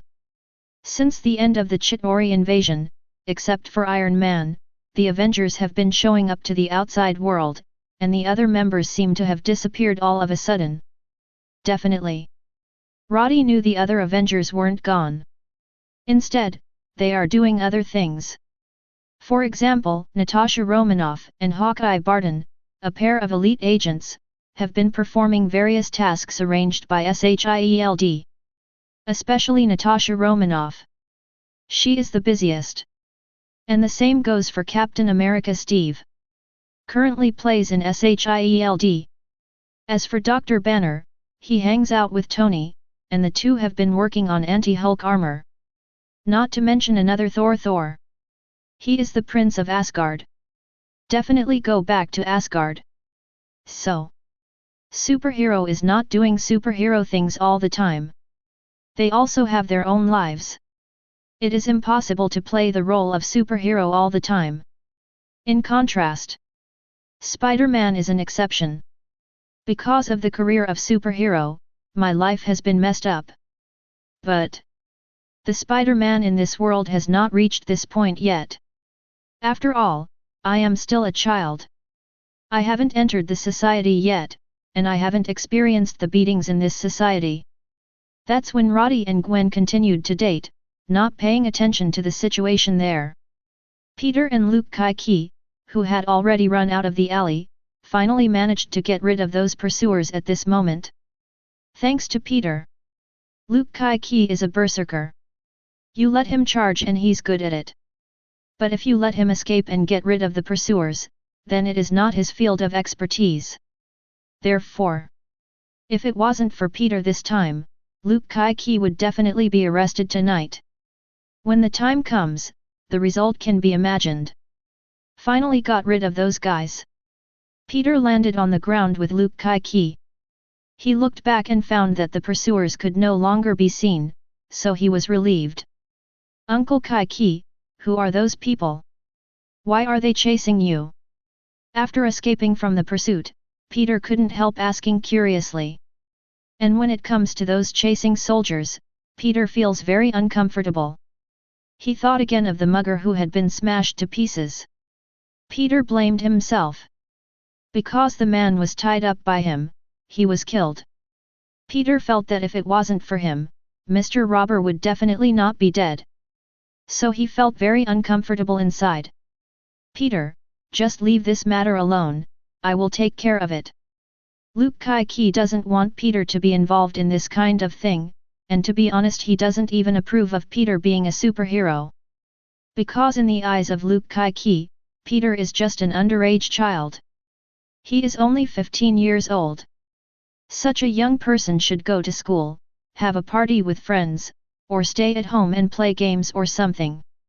Luke Kai-ki really doesn't think it's suitable for Peter at this age, such as fighting and killing things like superhero. But Luke Kai-ki is not someone who belongs to Peter, and he is not qualified to educate Peter in this regard, and all he can give is a little advice. As for listening or not, that was Peter's own decision. So, Peter became Spider-Man, and Luke Kai-ki didn't say anything. Although he disagrees with it from the bottom of his heart. But then again, if Peter wasn't Spider-Man, wouldn't he be able to escape tonight? Therefore, a drink and a peck are all related. Why? Uncle Kai-ki, do you think I'm not good enough? When Peter heard that Luke Kai-ki didn't let himself inquire about what happened tonight, he was immediately unhappy. He was still thinking about what he could do, not to mention redeeming all this, but at least he could bring the real bad guys to justice. This way he can feel better. But the result? Luke Kai-ki actually told him to leave it alone. Peter was unhappy at the time. You are young. Luke Kai-ki said. Here we go again. Another reason is that you are still young. Peter pouted, completely unable to accept Luke Kai-Ki's point of view. He is young, but being young doesn't mean he can't do things well. Uncle Kai-Ki, if it weren't for me, you might not be able to escape tonight, so I don't think I can't help you at a young age. Peter fought hard, wanted to be a part of this. But Luke Kai-Ki refused to agree. It doesn't matter how gaudy Peter said. He would never let the underage Peter go on an adventure with him. The other party is not a good man and a believer, and he also has that kind of dangerous weapon. They were lucky tonight, so they escaped. But what if the luck is not so good next time? Luke Kai-Ki himself is not afraid of death, because every day he lives now is just atonement. But Peter is still young. The future is still very long. He had a brighter future, and Luke Kai-Ki felt he couldn't hurt the kid. Ultimately, Peter wasn't able to convince Luke Kai-Ki to let him in on the action either. But despite this, Peter still decided to secretly follow Uncle Kai-Ki, so even if Uncle Kai-Ki refused to allow himself to participate, it would be useless. Thinking of this, Peter couldn't help but praise himself for his wit. In the study, Harry put down the syringe in his hand, with a pained expression on his face, as if there was a little mouse scurrying under his neck with blue veins. It took more than a minute for this situation to disappear. And Harry let out a long sigh of relief. We must speed up the research, the effect of this drug is getting worse and worse. Harry glanced at the syringe on the table and couldn't help frowning. At this time, his phone on the table rang. Harry picked it up to answer. After a while, "What did you say?" Harry stood up abruptly and shouted, "Is there something wrong in the lab?" Harry was slightly relieved when he heard that the laboratory was fine. But even so, the anger in Harry's heart couldn't be stopped burning. "What are you doing to eat?" "Someone broke in, and the key point is that someone ran away." Harry growled at the person on the other end of the phone. He couldn't help being angry, because Professor Connor's research was the key to his cure of his genetic disease. Harry would absolutely go crazy if the experiment went bankrupt because someone broke in. "We must find this person. I want to know who sent him," Harry said angrily. The person on the other end of the phone also responded repeatedly, and then the phone was hung up by Harry. Putting down the phone, Harry still had an angry look on his face. Who will it be? He considered possible suspects. Chapter 45. But it never occurred to Harry that the people he suspected were not involved in tonight's events at all. The real intruder is actually just Luke Kai-Ki, who accidentally heard that the Osborne group is doing genetic research, so he couldn't help but start investigating. And Harry had never heard of Luke Kai-Ki at all, so naturally he never thought that the intruder tonight would be him. He thought it was some organization coveting the research results of their Osborne group. The next day, Roddy woke up from a deep sleep and felt something warm scraping his face. When he opened his eyes, he saw the big face of the Red Devil appearing in his sight. "Silly dog! You ran into my room again." Roddy pushed Silly Dog's head away angrily, and sat up from the bed. Last night in the middle of the night he fired another crap ability. It seems that since that time when he opened the Deadpool version of Cyclops, his luck has started to turn bad again. Poor Roddy thought the bad luck was over. It turned out that he was thinking too much. However, although the ability issued was rubbish, Roddy finally raised the development level of Cyclops to level 3 after the disassembly in the previous few days. In this way, the power of Cyclops has increased a lot, almost 5 or 6 times as much as before. "Get up, take a shower, and get dressed." Roddy picked up the phone, saw the message from Gwen, smiled and replied a message. "Phew! Gwen, lazy pig, did you just wake up at this hour?" Gwen quickly responded. While chatting with Gwen on his mobile phone, Roddy called the restaurant service of Paradise Building and asked someone to deliver a breakfast. Although it's almost 9 o'clock now. After breakfast, the time is exactly 9:30. Roddy has a party to attend today. It's not something important, it's just that some rich second-generation friends around him invited him to watch a boxing match. However, the boxing match is not held in Liberty City, so Roddy has to take a private jet and fly to Vegas, which takes about 5 hours. It will take more than 10 hours to go back and forth. Therefore, he is not going back to Liberty City today. I won't be back until tomorrow. Coincidentally, Gwen also has something to do today. Their band has a show in the near future, so they need to rehearse well recently, so they don't have time to date Roddy. Roddy also agreed to attend the party because he knew that Gwen would be busy these 2 days. Otherwise, it's just a boxing match, it's not as important as being with your girlfriend. In the office, Harry was dealing with the proposals sent up by the old fellows below. A load of rubbish. Harry turned a few pages and didn't bother to read any more. The above content is simply treating him as an idiot. Do you really think he is a fool who doesn't understand anything? Obviously it only needed an investment of 200 million yuan, but in the end he had to ramble a lot, and it was raised to 500 million yuan. Do you really think Osborne Group's money is falling from the sky? So good money. Putting down the pile of documents, Harry rubbed the bridge of his nose with his hands, feeling that he had less and less rest time these days, and he was mentally exhausted. But he can't relax. The family's genetic disease is like a beast chasing after him, as long as he stops, the next second may become a full meal for the other party. Ding ding! Ding ding! At this moment, Harry's cell phone on his desk rang. He picked it up and took a look. The caller ID was Captain Quinn's. Harry picked up the phone. "Boss, we found the intruder." Captain Quinn's voice came from the other end of the phone. Harry immediately sat up straight, his eyes lit up and said, "Found it? Good. Very good. The lab was hacked last night and the intruder was found today." It had to be said that the efficiency was faster than Harry had imagined. Originally, he thought that if he didn't find it in 2 days, he would call and scold them, but he didn't expect to find it so soon. Who is the other party? Military? Bear? Or those lunatics in the Middle East? Boss, none of them. Captain Quinn said, the intruder is a guy named Luke Kai-ki. We found out that this guy had participated in a super soldier transformation experiment conducted by the military before. His original name was Carl Lucas. Later, I don't know why it disappeared, and when it reappeared, it was renamed Luke Kai-ki. Luke Kai-ki? Harry had never heard of this man. But after listening to Captain Quinn's introduction, he probably also knew that this person was not an ordinary person. I haven't heard that this guy has participated in the military's super soldier transformation experiment. Needless to say, the experiment must have been a success.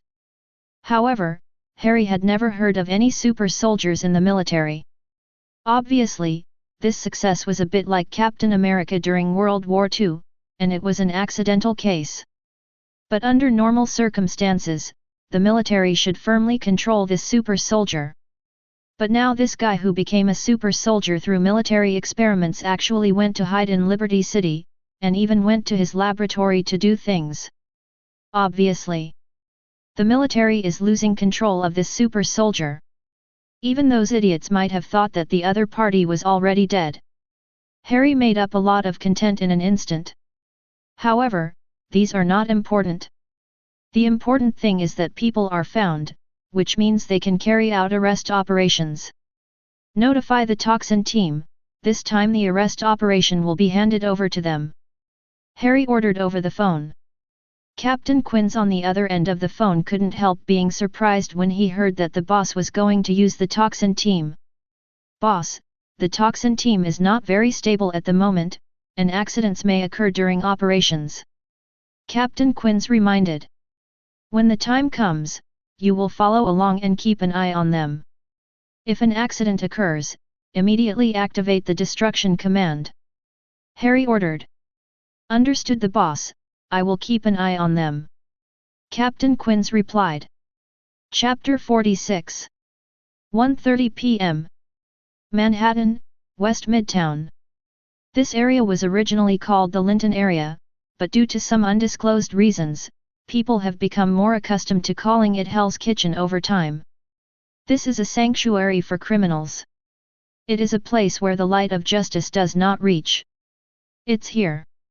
Even in broad daylight, any crime may happen, and the police will never arrive within half an hour. Here, even the local police station in West Midtown dare not intervene. There will never be a police car to patrol here, and there will never be less than 5 police officers who dare to step into this area. This is the most chaotic place in Liberty City. It is hard to imagine that the island of Manhattan is the economic center of the entire Liberty City and the most prosperous commercial center. But there will be places like Hell's Kitchen here. Hell's Kitchen, Papa's Tavern. This tavern has been open in Hell's Kitchen for some years, and the owner of the tavern is a black uncle nicknamed Daddy.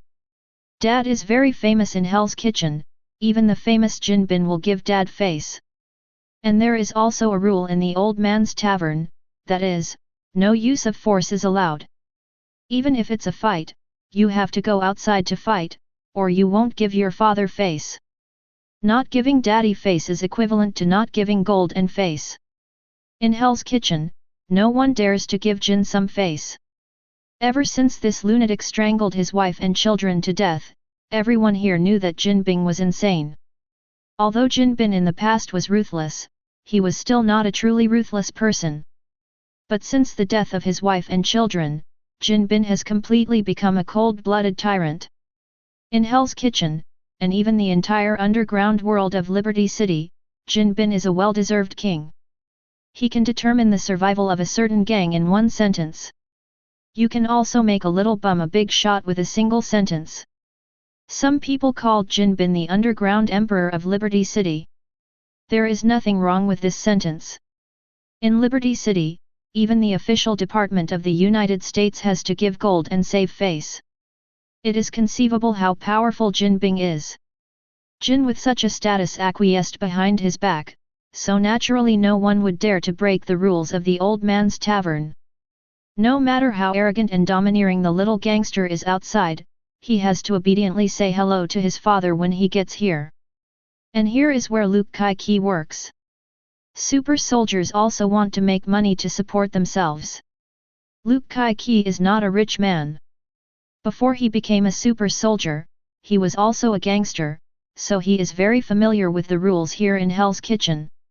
And can a person like him who forged his real identity really find a decent job?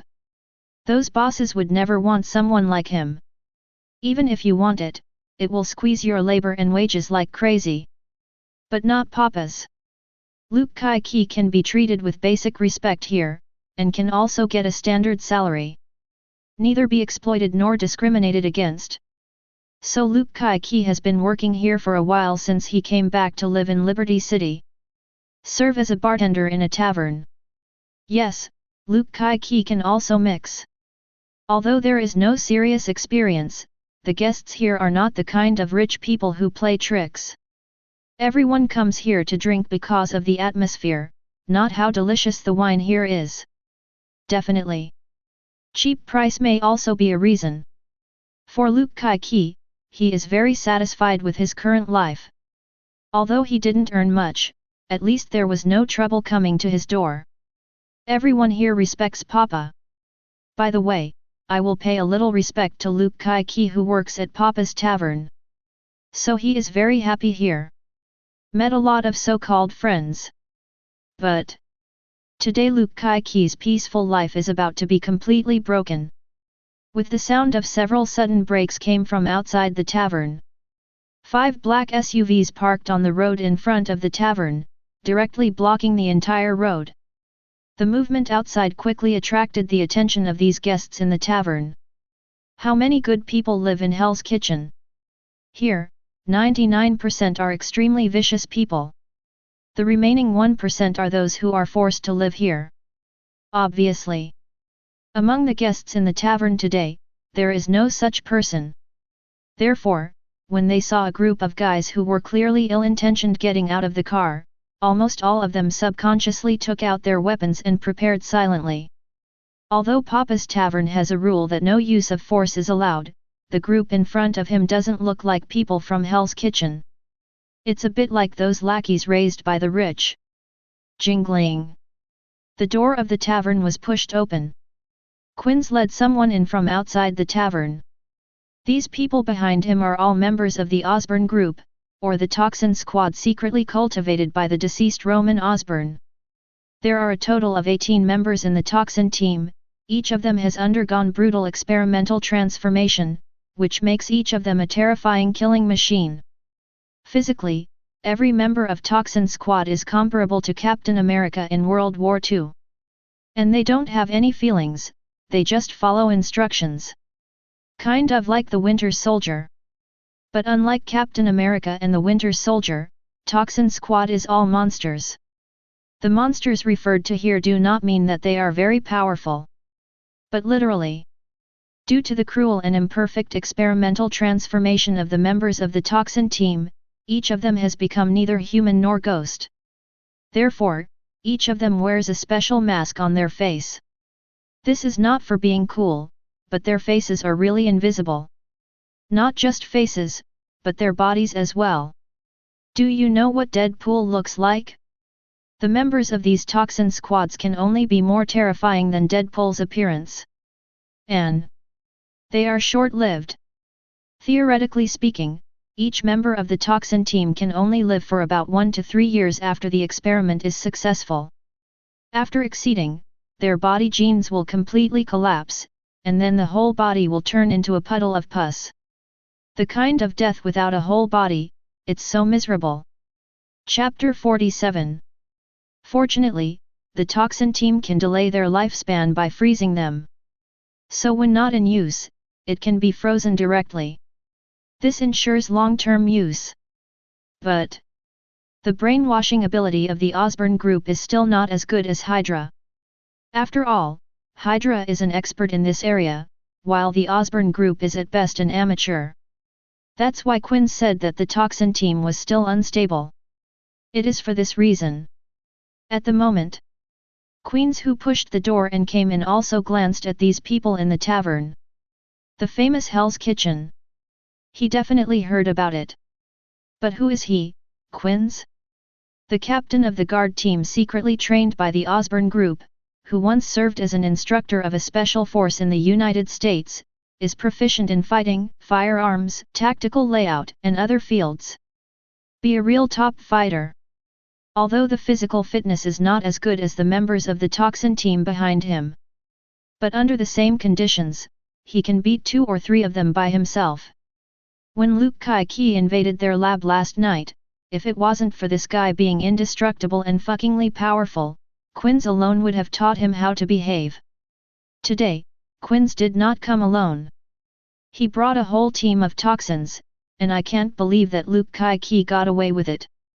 Luke Kai-Ki, or should I call you Carl Lucas? Queen's eyes fell on Luke Kai-Ki behind the bar, his eyes were cold and filled with resentment. After all, it was this guy who caused him to be scolded by the boss yesterday. No wonder Quinns hated Luke Kai-Ki. I didn't expect to be found by you so soon. Luke Kai-Ki put down the rag and sighed. He originally planned to resign with his father tonight, and then find a place to hide for a while before talking. In the end, he didn't expect the other party to come much faster than he had imagined. It's only the second day, and I found out where he works. To know. This is Hell's Kitchen, surveillance is not popular here at all. Besides, Luke Kai-Ki is still a black worker. No information was registered at all. In the end, they were still found. Should say. Is it worthy of Osborne? Hey! Who are you? This is Papa's Tavern. Are you trying to make trouble? At this time, 2 strong black men on a nearby table stood up, one of them flicked a cigarette ash, and said viciously to Quinns and his group. Quinns glanced lightly at the person who spoke. Then, before everyone could react, the guy's head was blown off with one shot. Boom! After the gunshot rang out, the other people present reacted. This guy dared to kill people in Papa's tavern. Everyone can't sit still. Especially the companion of the black man who was killed. He took out his gun and pointed it at Quinns and others. But the next second, Quinns just took a step back. Then the 4 members of the poison squad behind him rushed forward like ghosts. Immediately afterwards, a series of gunshots and screams sounded in the tavern. In just 10 seconds or so, the gunfire disappeared. The members of the 4 toxin squads stood there coldly, holding a bloody dagger in their hands. And around them were the gangsters who had just drawn their guns. It's just that at this moment they have all turned into corpses. Blood stained the ground of the tavern red, and a strong smell of blood rushed to the face. Luke Kai-Ki looked at Quinns angrily. The latter looked at him with a smile. Are you going to follow me obediently, or let me do it? Quinns said. Just a second after he finished speaking, there was a gunshot, and small craters appeared on the ground. And the member of the toxin team who was standing there just now jumped to the ceiling. He grabbed the ceiling with a glove with sharp claws on his hand, and his whole body hung on it like a big black gecko. Father! Don't come out! Luke Kai-Ki yelled loudly and quickly jumped out from behind the bar, standing in front of Dad who came out with a shotgun. Pop was a black man with half-grey hair. It looks like Luke Kai-Ki even 2 or 3 points similar. At this moment, Luke Kai-Ki stood in front of him, staring fixedly at Quinns and his party on the opposite side. I'll go with you. But you are not allowed to hurt Dad. Luke Kai-Ki said angrily. Can? Quinns nodded. He's on a mission to catch Luke Kai-Ki, and as for Papa or something, he doesn't give a damn.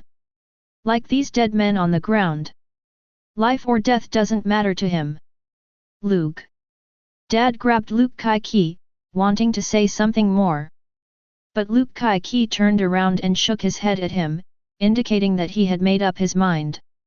Father, you have to take care of yourself in the future.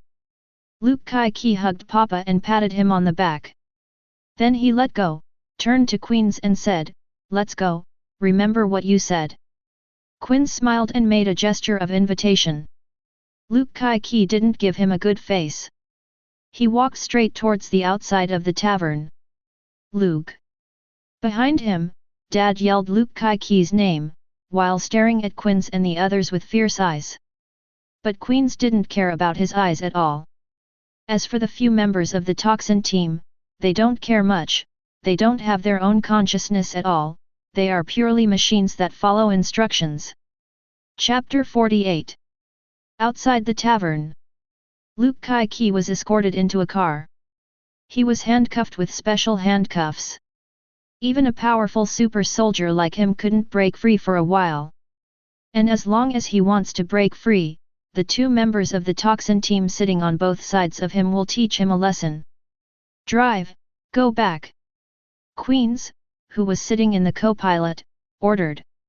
To be honest, today's action is far easier than he imagined. Although he had expected the toxin team to be dispatched before, he would definitely be able to catch the target of Luke Kai-Ki. But I didn't expect the whole process to be so easy. It even made him feel like he wasn't having fun. Quinns also didn't expect that this Luke Kai-Ki would have such a deep relationship with that old man named Daddy that he was willing to be arrested for each other. How stupid! Quinns thought to himself. The car started and slowly drove towards the direction of leaving Hell's Kitchen. While at the same time, on the roofs of buildings on both sides of the road, Peter is wearing a spider battlesuit and looking at the 5 cars driving below. Uncle Kai-Ki has been arrested, I have to save him. Peter took a deep breath, followed by flicking his hands, and instantly shot 2 beams of cobweb from the small device on his wrist. The projected cobweb stuck directly to the roof of a car moving below. Peter pulled his hands hard, and then he jumped up high. Boom! With a loud bang, Peter, who was pulled down by the pulling force, directly penetrated the roof and entered the car. Uncle Kai-Ki, I'm here to save you. Peter yelled, and quickly hit the enemy next to him with both hands. Bang bang bang! The car kept shaking, and soon it rolled over. And Peter in the car also grabbed Luke Kai-ki, kicked open a car door and ran out with him. "Uncle Kai-ki, I saved you again," Peter said happily. "Careful!" Luke Kai-ki shouted loudly. And Peter seemed to have discovered the enemy's sneak attack a long time ago, and avoided the dagger attack of a member of the toxin team behind him without looking back. "Wow! You still have a dagger!" Peter screamed and started fighting with the other party. And Luke Kai-ki at the side saw it, and immediately began to break free from the special pair of handcuffs on his hands. More and more members of the toxin team rushed forward. Without saying a word, they took out their daggers or waved their claws, and killed Peter. "Are there that many of you?" While dodging the opponent's attack flexibly, Peter still didn't forget to complain about the fact that there were too many people bullying the other side, and he didn't talk about martial arts. On the other side, Luke Kai-ki, who struggled hard for a while, finally broke free from the pair of handcuffs on his hands. Although the two handcuffs were still on his hands, they no longer affected him. "Spider-Man, I'll help you!" Luke Kai-ki rushed up with a shout. Dozens of tons of power erupted, and Luke Kai-ki punched a member of the toxin squad. Boom! Boom!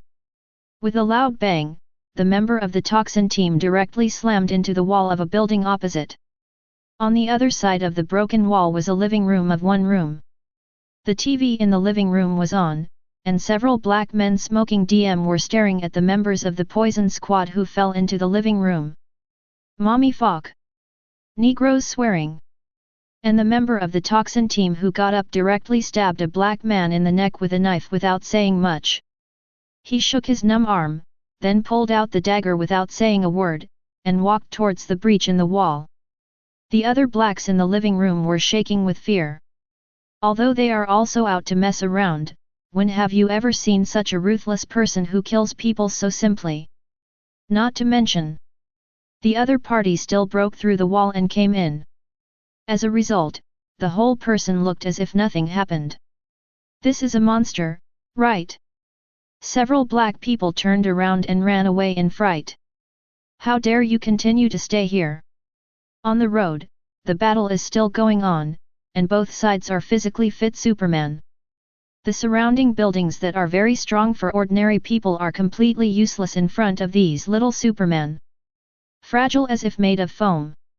Especially Luke Kai-ki, probably because he was angry that the other party just threatened him with his father's life, so this guy is playing very hard now.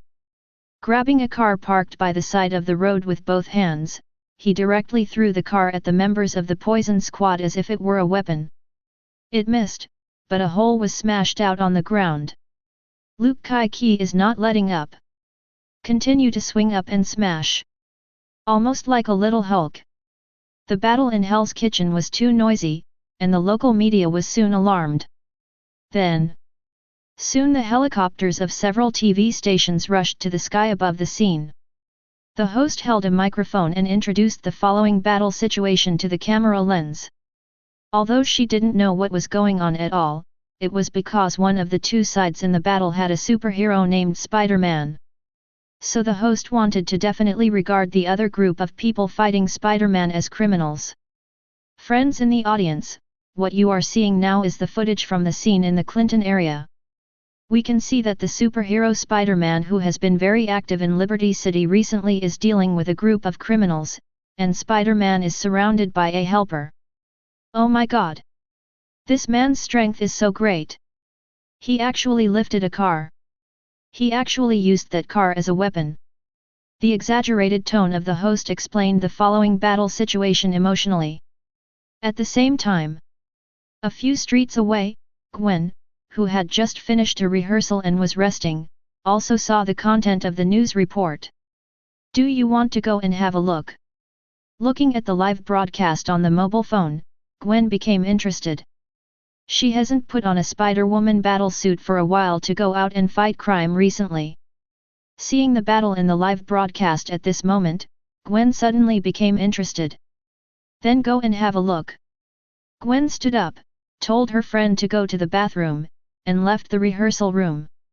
A few minutes later, Gwen, who has changed into a spider battlesuit, also came to Hell's Kitchen. After a distance, she heard a loud roar coming from there. The fight was so intense. Gwen said inwardly, speeding up. Chapter 49. On the helicopter, the host of BBC TV is reporting excitedly. At this time, out of the corner of her eye, she suddenly caught a glimpse of a familiar figure appearing near the battlefield below. "Oh my God! Look at who I found!" The hostess shouted excitedly, "That's Spider-Woman who disappeared for a while, and she reappeared."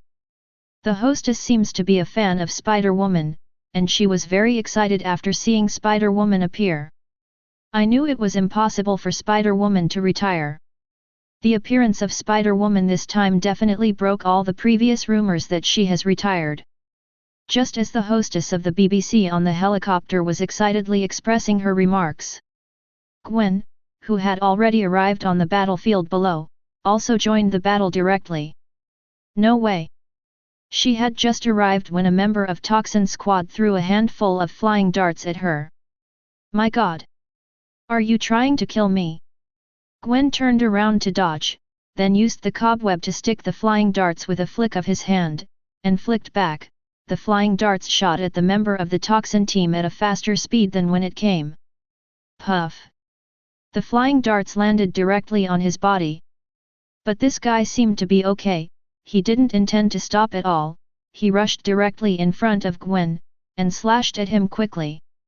Gwen dodged immediately, not letting the opponent succeed. At the same time, she shot the cobweb to stick to the wall above, and the whole person was lifted into the air instantly, and then the cobweb was disconnected, and she shot 2 cobwebs in the air again to stick to the member of the Toxin team. Boom! There was a muffled sound.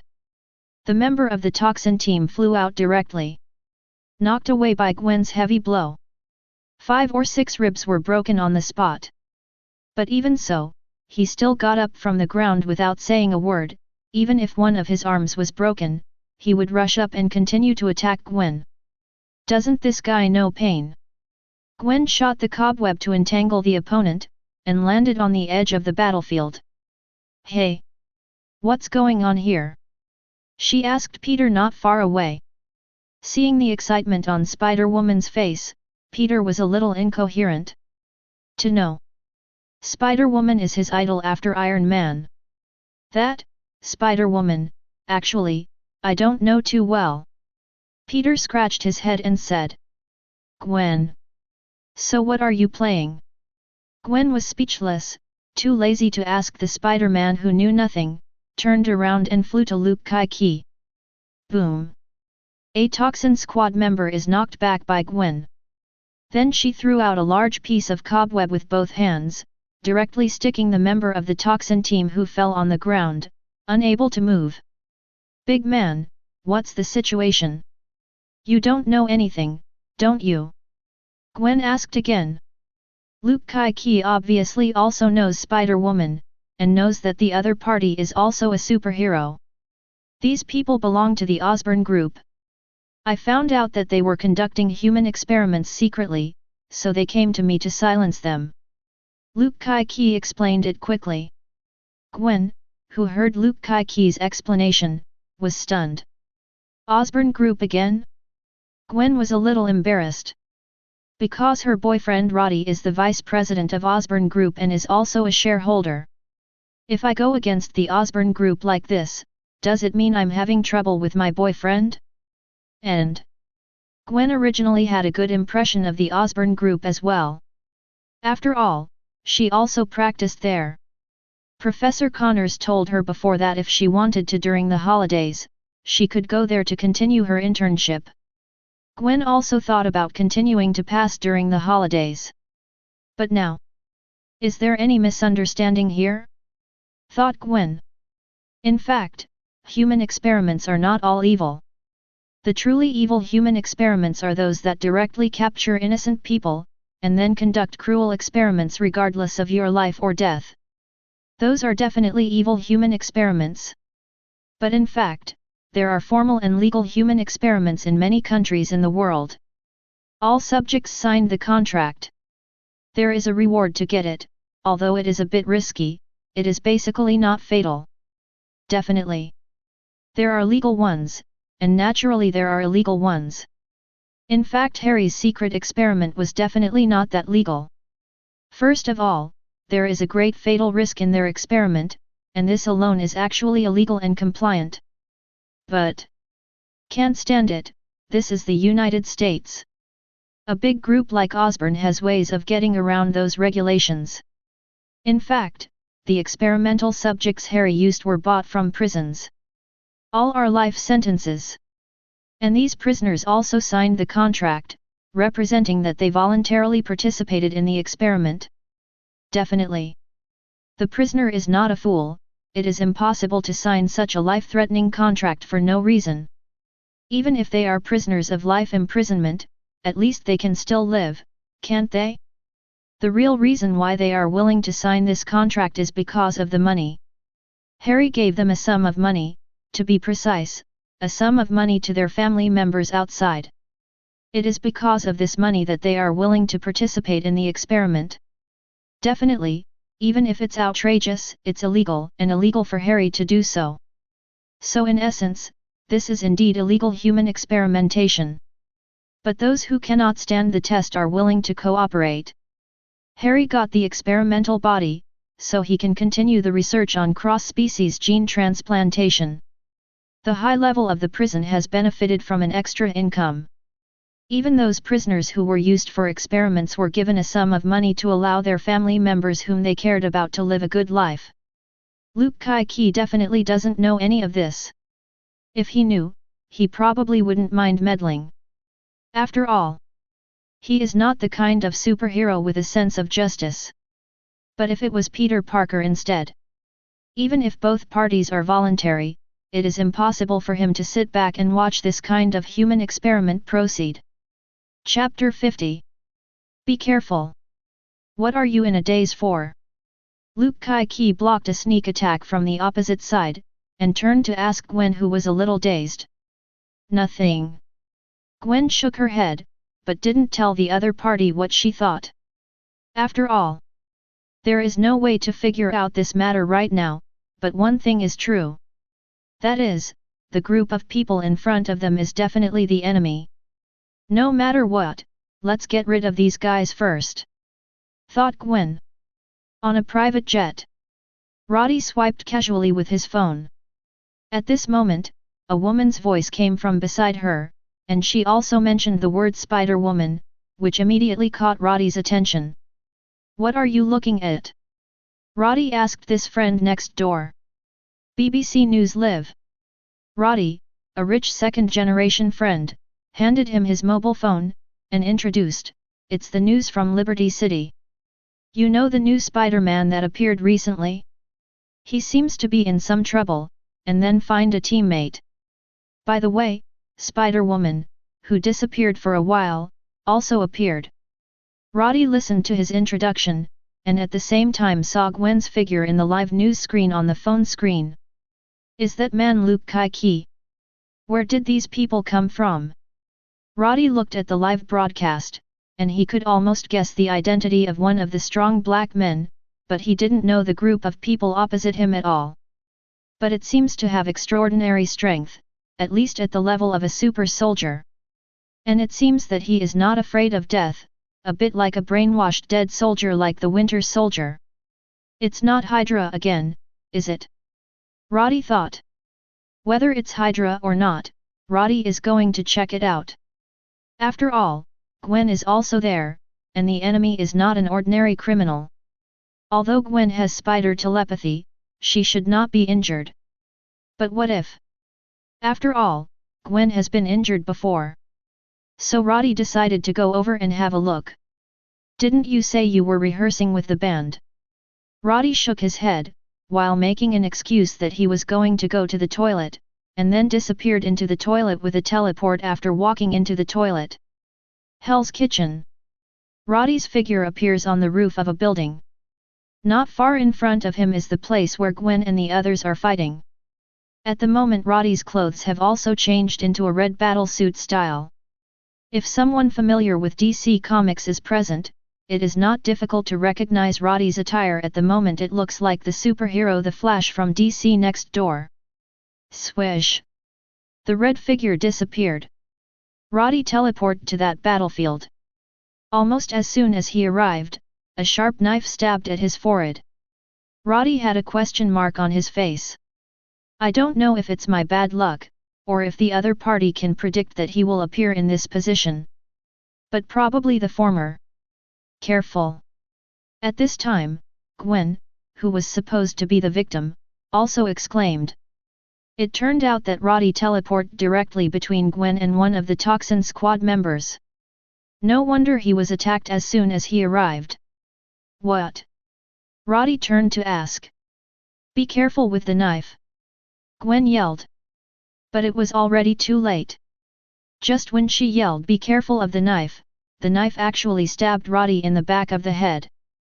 It's just that after the knife stabbed the back of Roddy's head, it couldn't go in anyway, as if the back of Roddy's head was the hardest metal in the world. No matter how hard the members of the Toxin team tried, it was useless. Gwen stared blankly at Roddy, who turned his head to look at her, and her dumbfounded eyes slowly moved to the knife that was resting on the back of his head. Are you okay? Gwen couldn't help but ask. It's all right. Roddy shook his head, and the knife was grinding on the back of his head. It's almost a spark. Are you really okay? Gwen couldn't help asking again. Is there a problem? Roddy asked her. Gwen pointed behind him. As soon as Roddy turned his head, the member of the poison team stabbed him with a knife again. But this time Roddy just reached out. Bang! The member of the Toxin team flew out. Swish! Peter landed nearby. The Flash! He looked at Roddy and exclaimed. Hello, Spider-Man! The Flash Roddy greeted with a smile. Gwen! Although she had never seen the Flash in front of her eyes, Gwen felt very familiar. She recalled it, and suddenly remembered why she felt familiar with this guy. You're the Batman from last time. Gwen looked at Roddy and said. No, I'm the Flash. Roddy emphasized. Don't lie to me, you are the Batman from last time. Gwen wouldn't believe Roddy's nonsense. That's how this guy lied to her last time. He said he was Batman, but he directly used his teleportation ability to kill the two super ability criminals. God knows how Batman could teleport. So this guy is definitely not Batman. Definitely. It can't be the Flash either. Trust me, I really am the Flash. Roddy said, don't believe me, I'll prove it to you. After speaking, Roddy disappeared in an instant, and appeared again with a member of the Toxin team in his hands. The guy was still struggling, punching, and kicking Roddy. It's a pity that all the kinetic energy was absorbed by Roddy. Roddy felt nothing at all. Look how fast I am. Roddy said. Oh my god. His speed is really fast. I didn't even see how he ran over, you are really the Flash. The innocent Peter believed Roddy's nonsense, exclaimed and showed adoring eyes. And Gwen on the side had already seen through Roddy's tricks. High speed? Hurry up. That's obviously teleportation. Do you think I'm as dumb as this Spider-Man next to me? Hey! Can the three of you come and help? At this time, Luke Kai-Ki suddenly shouted at the three of them. It turned out that while the three of them were talking, Luke Kai-Ki had been besieged by more than a dozen members of the Poison Squad. Chapter 51. I'm going to help. After Peter said that, he rushed over on the swing. Roddy and Gwen, who were left behind, looked at each other, and Gwen then said, Hey! Don't be too cruel this time, these people are all from the Osborne group, although they are enemies now. But I haven't fully figured out the situation, maybe there is some misunderstanding here. Of the Osborne group? Roddy was a little surprised when he heard that. Unexpectedly, the existence of this group of suspected super soldiers is actually one of Harry's subordinates. When did he have such a group of people under him? If Harry sent this group of super soldiers back then, how could the major shareholders of the Osborne group need Roddy to do it? Didn't he handle it by himself? How did Roddy know that Harry didn't know the existence of this toxin team until he took full control of the Osborne group? We must know that at that time, those file-sized shareholders of the group united to exclude him. He was not allowed to intervene in any business of the group at all, and he did not even have access to some information within the group. Naturally, he would not know that his father secretly built such a special team. Got it, I'm the Flash, I'm sure I'll know what to do. Roddy said. Gwen chuckled. Do you still know the severity? What did the two super ability criminals say last time? I was smashed into meatloaf by you. On Luke Kai-Key's side, Peter rushed over to help and relieved a lot of pressure. And at this time Gwen and Roddy also arrived. As soon as the two arrived, they separated a group of toxin squads, which immediately made them feel a lot easier. Who is that guy? Luke Kai-Key looked at Roddy, who suddenly appeared and then disappeared over there, and asked Peter. That's the Flash. Peter said without a doubt. Luke Kai-Key. Although he should already be an antique to young people, and he doesn't know much about some young people's things, but he has heard of the name the Flash. Know that it's a character in a comic. Forget it, it doesn't matter who it is. Luke Kai-Key stopped worrying about this problem and concentrated on dealing with the enemy in front of him. At this time, with the help of Spider-Woman and the Flash, the advantage is no longer on the side of Toxin Squad. Although the members of the Toxin team are all brave and fearless, but they can't beat them in terms of hard power. No matter how brave they are, it's useless. Seeing this, Queens, who had been hiding by the side, also gave the order to retreat. And he himself was also sneaky, and left here quickly while those superheroes didn't notice him. Don't let them get away. Seeing that the enemy on the opposite side was about to run, Luke Kai-Key shouted quickly. But except for the little Spider-Man Peter Parker who chased after him, neither Gwen nor Roddy took any action. After chasing for a while, Luke Kai-Key found helplessly that his legs were too short to catch up. But Peter can catch up.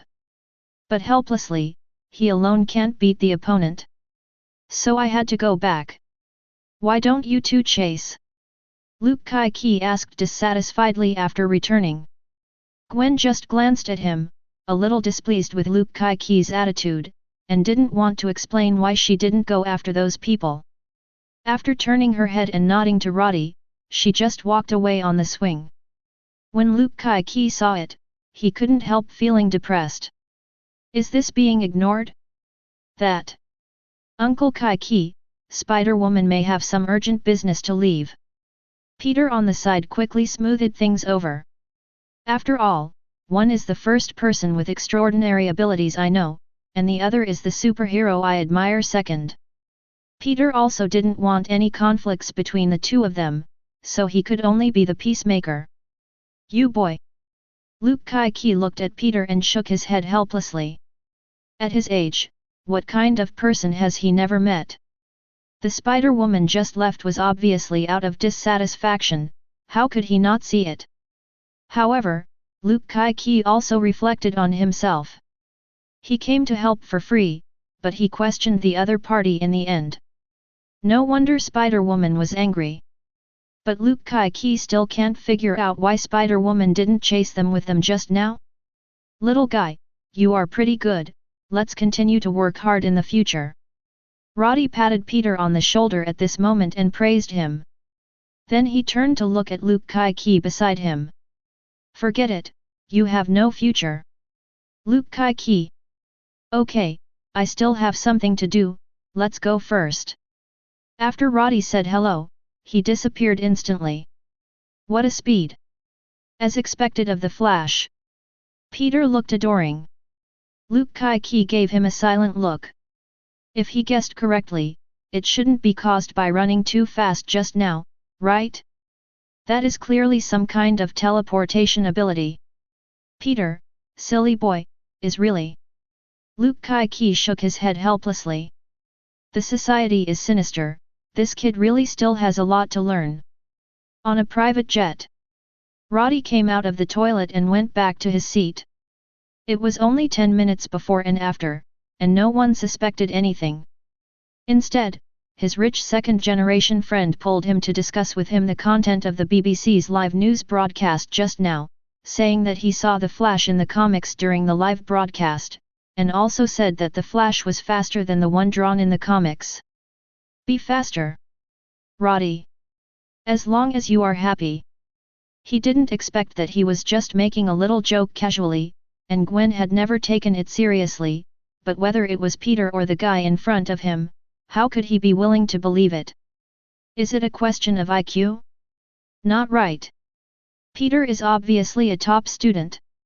Sure enough, is it because it is too simple? Roddy silently glanced at the rich second-generation friend in front of him, and at the stewardess who was still arranging her clothes. Simple? Damn simplicity. Chapter 52. Boxing in Vegas was great. The ladies are also very enthusiastic. But Roddy's mind was a little off. He is thinking about one thing. That's what Gwen had told him before, about Osborne. But Roddy is Osborne's vice president. But to be honest, Roddy has no feelings for Osborne, just because Harry is his friend, and then he has 0.5% of the shares, that's all. Nothing else. As for the rest of Osborne's shit? To be honest, Roddy didn't really want to be involved. But this time it seems that Osborne is doing some human experiments and genetic research. Roddy was thinking, could it be related to Professor Connors? Is the story of the lizard people coming? Although the development of the plot is not the same as Roddy remembers. But there are similarities in key figures. For example, Spider-Man is also involved, and Professor Connors is also responsible for the research, and the research is also on cross-species gene transplantation. These are all the same.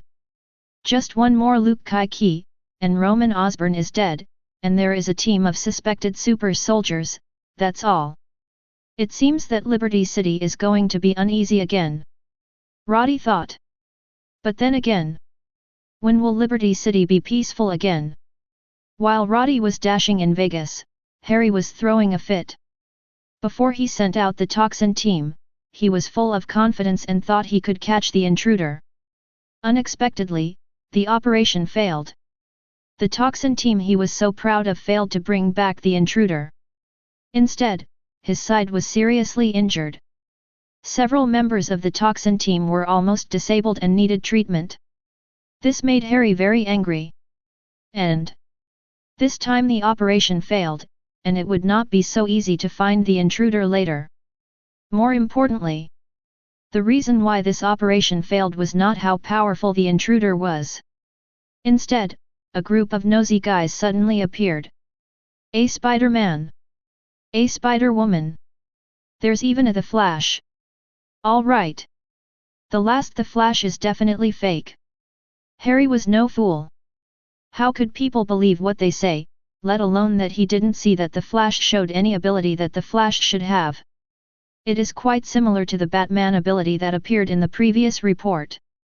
It should be the same person. Spider-Man Harry knew that he had appeared when he captured the intruder for the first time before, and helped him escape the pursuit of Quinns and others. This time it came up again, and Harry wasn't particularly surprised to be honest.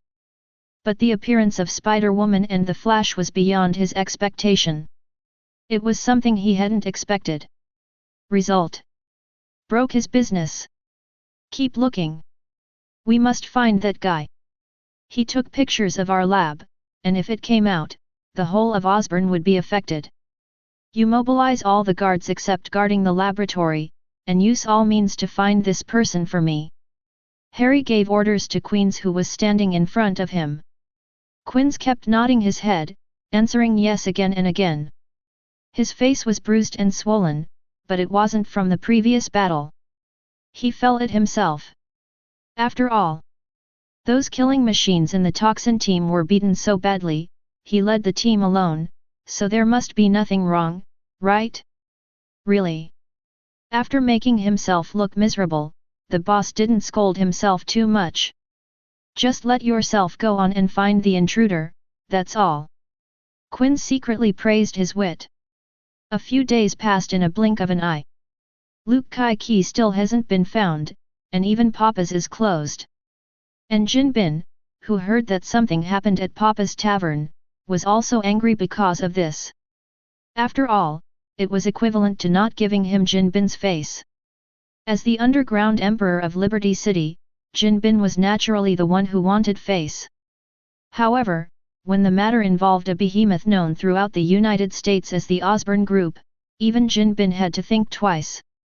Therefore, Jin Bin did not immediately retaliate against the Osborne Group, but the news that he planned to attack the Osborne Group began to spread on the road. For a while, the underground world of Liberty City was also changing, and various gossips spread constantly. This day, in the secret laboratory located on the ground floor of the hospital, the door was suddenly blasted open, followed by a group of heavily armed people who came in from outside. The guards in the laboratory were outnumbered for a while. There are too many people on the other side, and the weapons and equipment are extremely advanced, even higher than those of their guards. In addition, the leaders seem to have the strength far beyond ordinary people. For a while, the guard team of the laboratory was beaten and retreated steadily. At the moment, the core area of the laboratory. Harry happened to be here today, because Professor Connors informed him that there had been a major breakthrough in research, and that cross-species gene transplantation had become possible. So Harry, who couldn't wait a long time ago, rushed over in a hurry. Unexpectedly, not long after he arrived here, the laboratory was breached by a mysterious army. Which organization are these people outside?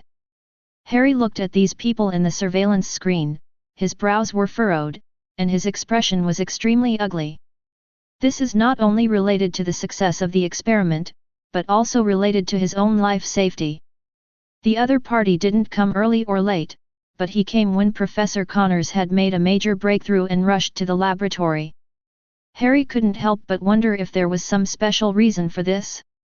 He suspected that the other party's inner ghost might be hidden by his side. Otherwise, how could the other party come by such a coincidence? If the Luke Kai-Ki last time was just a coincidence, it was an accident. Then the well-trained troops in front of them are definitely here for their research results. These guys! I want to snatch food from the tiger's mouth. Harry clenched his fists angrily. Chapter 53. Harry invested more than $1 billion in Professor Connors' research on cross-species gene transplantation. Coupled with all the energy spent on research, now a mysterious organization suddenly popped up and wanted to pick his peaches? How could Harry be willing? But right now the guards in the lab really can't stop them. People like super soldiers were also sent out on the opposite side, plus hundreds of elite fighters. The group of guards guarding the laboratory alone really couldn't stop these people. Could it be that the other party really wants to let the other party take away the results of his hard work and investment of a lot of money and energy? Harry will never allow it. Professor Connors, prepare the injection for me right now. Harry turned his head and said to Professor Connors beside him. A look of madness. However, it is not yet 100% sure how the drug will react in the human body. What if? No chance. Harry roared and interrupted what Professor Connors was going to say next. He pointed to the screen on the surveillance. Are you going to watch this group of people take away our achievements? Needless to say, now.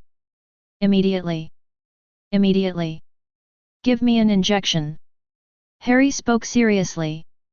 Professor Connors looked at Harry, and he saw the same crazy look in Harry's eyes as Roman Osborne back then. I see. Professor Connors nodded. He knew he couldn't change Harry's decision. And he also told Harry, unwilling to let this group of people steal his research results for nothing. Let's start. Harry quickly lay down on the injection table, he turned his head and said to several researchers beside him. Several researchers subconsciously looked at Professor Connors standing there, and they didn't start to act until the latter nodded. "Boss, I'm here to tie you a restraint belt. This is so that you won't hurt yourself if you are in too much pain during the injection later." A female researcher walked up to Harry and spoke softly to him. It's a pity that at this moment Harry's mind was not on the woman at all, and he didn't notice the soft eyes of the female researcher staring at him without blinking. "Hurry up!" Harry urged. The female researcher quickly tied Harry with a restraint belt, binding his hands, feet, and even his neck. At this time, other researchers on the side had also prepared injection equipment. "Harry, it's too late for you to regret it now." On the side, Professor Connors stood in front of a device and said to Harry, "Stop talking nonsense, hurry up." Harry urged loudly. He saw that the group of people in the surveillance screen was getting closer and closer. Hearing Harry's resolute tone, Professor Connors also gave up continuing to persuade, and then pressed the start button of the injection. As the device was activated, in a few moments the arms moved to the position of Harry's hands and feet, securing them. At the same time, there is also a set of injection ports fixed in the spine on his back. Next second, the needle pierced Harry's body quickly and sharply. The pain instantly distorted Harry's facial features, and the veins on his forehead popped out. "Ah!" He screamed in pain. At this time, the green potion had already started to be injected into his body. A total of 7 medicines were injected. 1 on each hand and foot, and 3 on the spine behind the back. This is the amount of potion simulated by Professor Connors. In fact, he himself is not sure whether this amount is really suitable for Harry. Because everyone's body is different, the dosage of medication will naturally change with the change of the person. But Harry clearly didn't have the time. So it was injected according to the measurement of Professor Connors' last experiment. After a few seconds, all 7 medicines were injected. And Harry on the injection table was also in huge amounts of pain right now. The surrounding researchers and Professor Connors looked at Harry screaming in pain, wondering whether the injection of the medicine would be successful. At this moment, Harry on the injection table suddenly let out an inhuman roar, followed by a bright green color that began to cover Harry's whole body. Fine scales began to grow from the skin, and the shape of Harry's face also changed distortedly. Seeing this scene, the faces of Professor Connors and others changed instantly. This is not a sign of a successful experiment. Oops! There is an adverse reaction to the medicine, what should we do? A researcher anxiously asked Professor Connors. "Inject Harry with the inhibitor immediately." Professor Connors immediately gave the order. But at this moment, roar!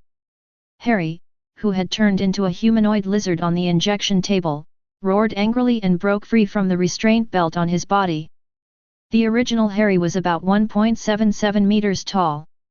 But now Harry, who has turned into a human-shaped lizard, has grown to over 2.3 meters in height. Huge amounts of size, strong muscles, and a strong, powerful tail behind the A. Roar! Harry, who turned into a lizard man, roared at them. A pair of eyes that had turned into vertical pupils stared at the few of them. Good daw! Several people swallowed their saliva, including the female researcher who was very interesting to Harry just now, and now she also showed expressions of fear. "Harry! Can you hear me, Harry?"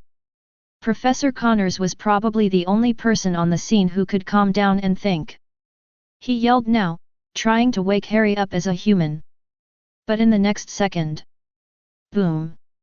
The door of the laboratory was suddenly blasted open. Immediately after, a well-trained army rushed in. It turned out that the guards outside were dead, and this group of intruders also managed to find this place and broke open the door of this laboratory. Fuck! What's that? The person who just broke through the gate and came in, looked up and saw a huge amounts of human-shaped lizard standing in the center, and was instantly startled. Chapter 54. Roar! Seeing the group of intruders, the lizardman Harry roared angrily. His huge body rushed towards this group of people in strides, facing the bullets fired by the opponent, he could not stop his charge at all. Those bullets jingled and collided with pieces of sparks on his body. Harry roared, and when he turned around, huge amounts of tail directly swept away the soldiers in front of him. "Kill you all!"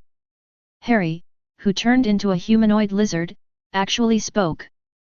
Those people who saw a lizard talking were dumbfounded, but at this moment a figure with red light all over his body rushed up and blocked the lizard warrior Harry. Boom! Harry's strength was too great, the man was blown away by his blow, and his body slammed into the wall of the laboratory, and the wall shattered in an instant, creating a hole with a diameter of 2 meters. But this person seemed to be fine, he just patted the dust on his body, then rushed up again with a grinning grin. A battle breaks out between the two Superman classes. Harry's strength was obviously stronger than the opponent's, but in terms of fighting skills, Harry was far inferior to the opponent. He was obviously stronger, but he couldn't crush the opponent for a while. Instead, the opponent took the opportunity to leave a few scorched marks on him.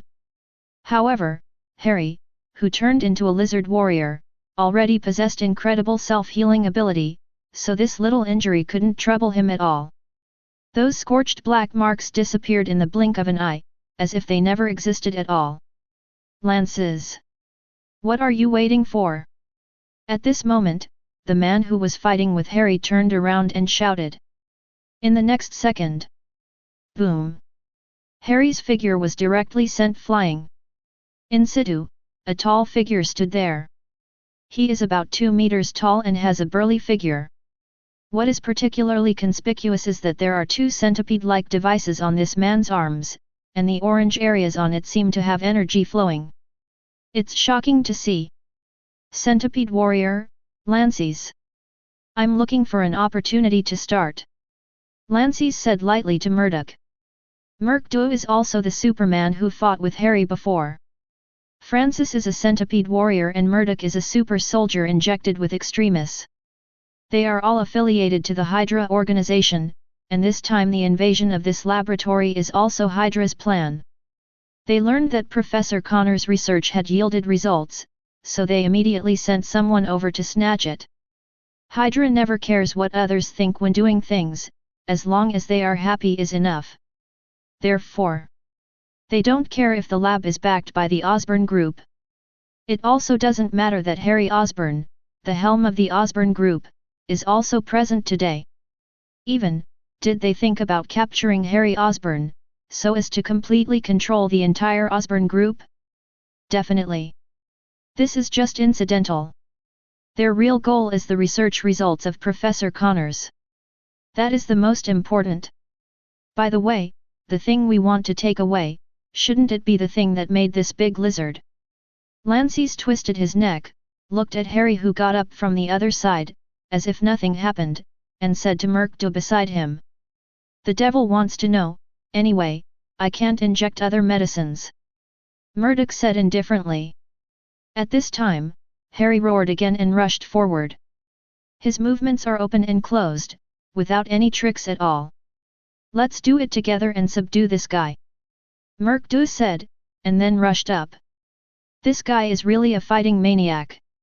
Lances shook his head, but he didn't mean to hold back, and quickly rushed forward to join hands with Murdoch to suppress the human-shaped lizard on the opposite side. "You can't take these materials away."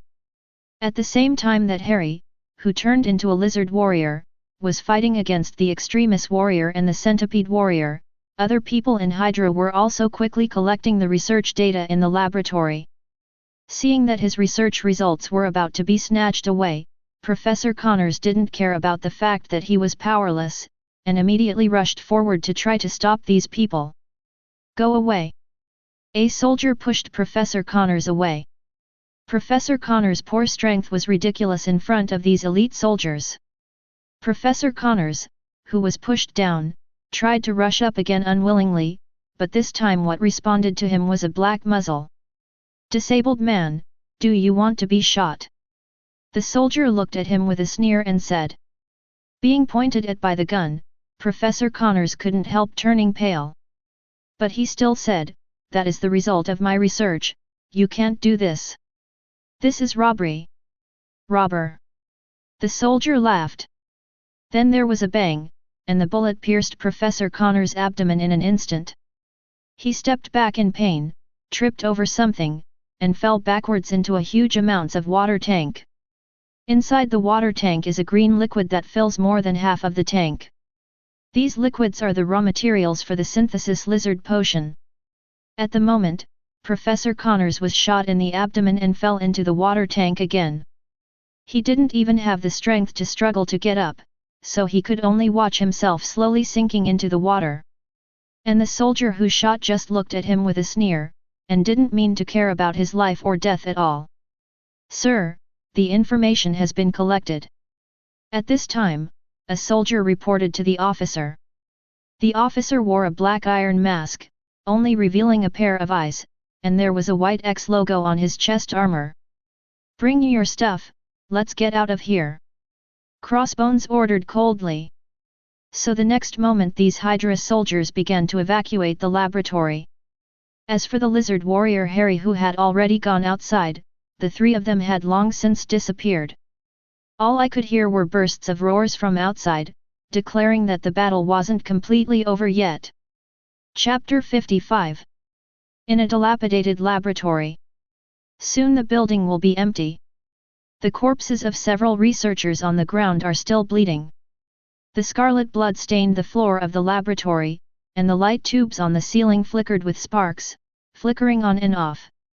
At this time, in the water tank full of green liquid, the water level that was originally high began to drop rapidly.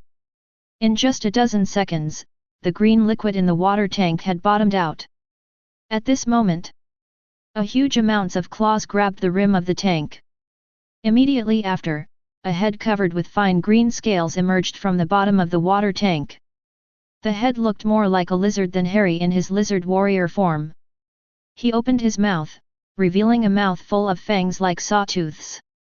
The long tongue is swallowing, and it is nearly half a meter long. And that pair of dark golden vertical pupils only left cold cruelty and tyranny, without the slightest bit of human emotion in them. Boom! There was a loud bang. A giant lizard man nearly 4 meters tall jumped out of the water tank. A huge hole was smashed into the ceiling in an instant. The giant lizard man roared and jumped to the space on the upper floor. The reinforced concrete partition was as fragile as tofu dregs in front of him. The Hydra soldiers who had just returned to the ground also felt the ground tremor under their feet. Can't help but look at each other. What happened? These Hydra soldiers couldn't help but look back to where they came out from behind. In the next second, boom! A huge amounts of green monster rushed out of the ground. All obstacles along the way were smashed by the monster, whether it was concrete walls or metal machines, they were all run over by this green monster. "What is that?" someone yelled in horror. At this time, Crossbones, who was walking in front, also turned around and saw this huge amounts of monster. Another lizard. A frown frowned under the Crossbones mask. Did he feel like he was fighting a lizard today? A human-shaped lizard just appeared in front of it, but was led away by Murdoch and the others. And now a bigger one ran out. "Is it over yet? Did this poke the lizard's nest? Block him!" cried Crossbones. Then he retreated back. "Nonsense! Didn't you see that this monster is even more violent than the Green Titan Hulk? Although he, Crossbones, is sometimes pretentious, but at this moment he still chooses Kongzin. Facing a monster of this level, Kong Xin is not ashamed." Fire!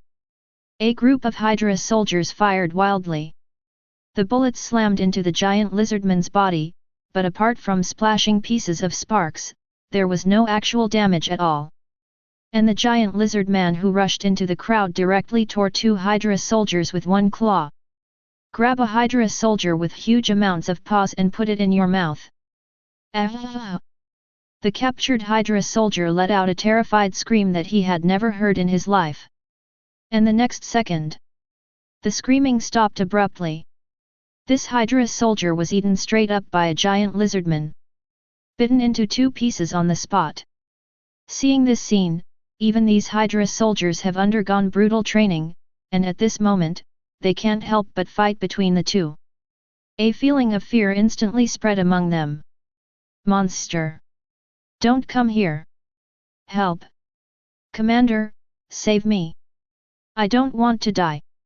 The Hydra soldiers were completely defeated. They screamed and fled in all directions. But how could the giant lizardman let them go? Just grab one and take a bite, then rush up and grab another one and take a bite. And as the giant lizardman ate these Hydra soldiers, his size also skyrocketed at a speed visible to the naked eye. In just a short while, the giant lizard man, which was originally about 4 meters high, soared to a height of more than 10 meters. Ah! The supergiant lizard man more than 10 meters away let out a terrifying roar. Waves of sound rolled in, making the crossbones who were hiding in the corner tremble with fright. Shit! What kind of monster is this? Is this a monster? Crossbones swears that he has never encountered such a terrifying monster in his life. The Green Titan Hulk is like a cute baby in front of him. Now, he hid in this relatively safe corner, not even daring to make a sound, for fear of being discovered by the huge amounts of lizard monster, and then, like those Hydra soldiers, he would become the monster's snack. Boom! With a loud noise, a figure was blasted out and landed on a road. Beep! The horn of the car blared wildly. The driver slammed the steering wheel to avoid the man who suddenly appeared in the middle of the road. However, the car in front dodged, but the one behind was not so lucky. I saw a white car hit heavily on the figure who got up, but the figure slid back more than 10 meters away, and nothing happened. On the contrary, the driver of the white car opened the door and crawled out in a daze with his head bleeding. At this time, a pair of shoes appeared in the sight of the driver of the white car. He looked up and saw a pair of cold eyes staring at him. Next second, boom! The sole of the shoe stepped heavily on the head of the driver of the white car. The high temperature combined with huge amounts of strength crushed this head on the spot. Pooh! Murdoch spat on the ground. As soon as he turned around, he saw a lizard monster more than 10 meters high that came into his mind. He, who had an indifferent expression just now, instantly widened his eyes, showing a terrified expression. What kind of monster is this trademark? Murdoch swallowed subconsciously. At this time, another lizardman appeared in his field of vision.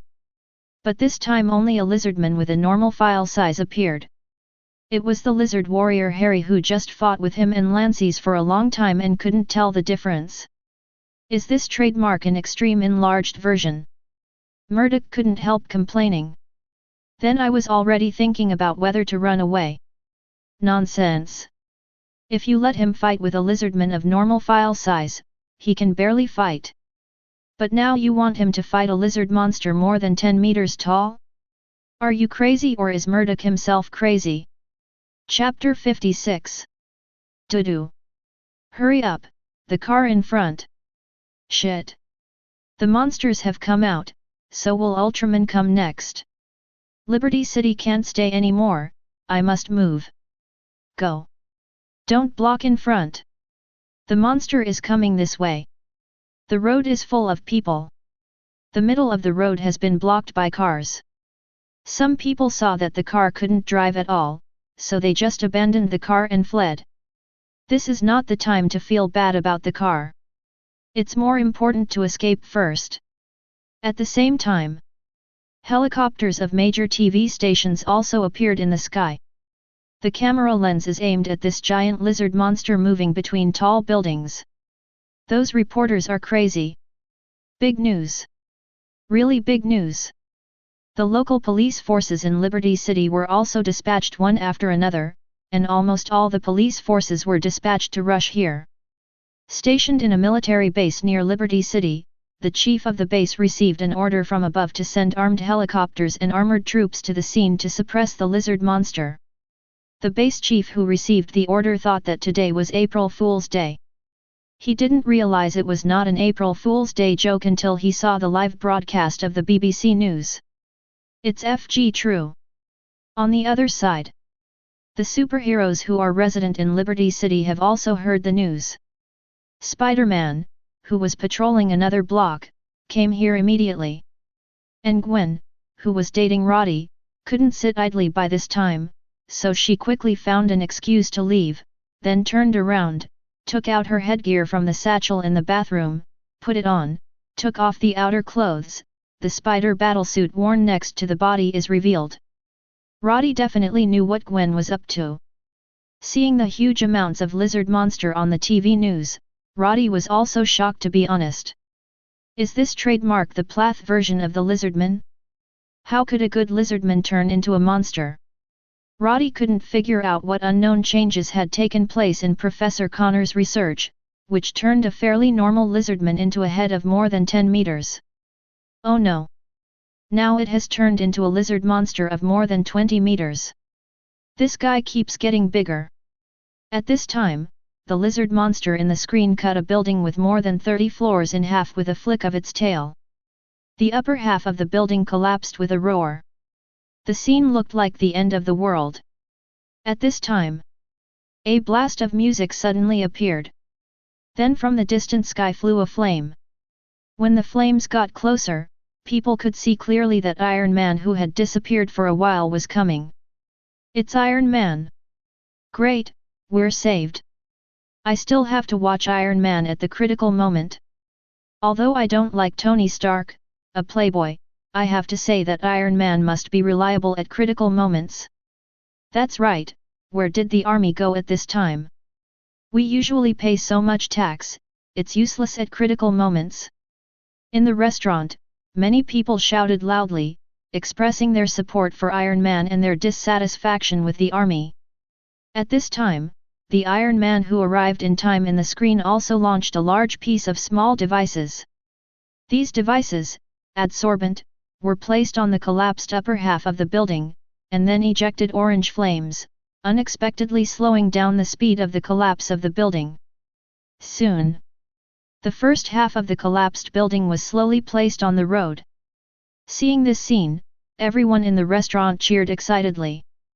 Roddy also heard more people cheering on the road outside. But Roddy is not as optimistic as these people think. Although Iron Man saved the people in the collapsed building, the lizard monster is still there.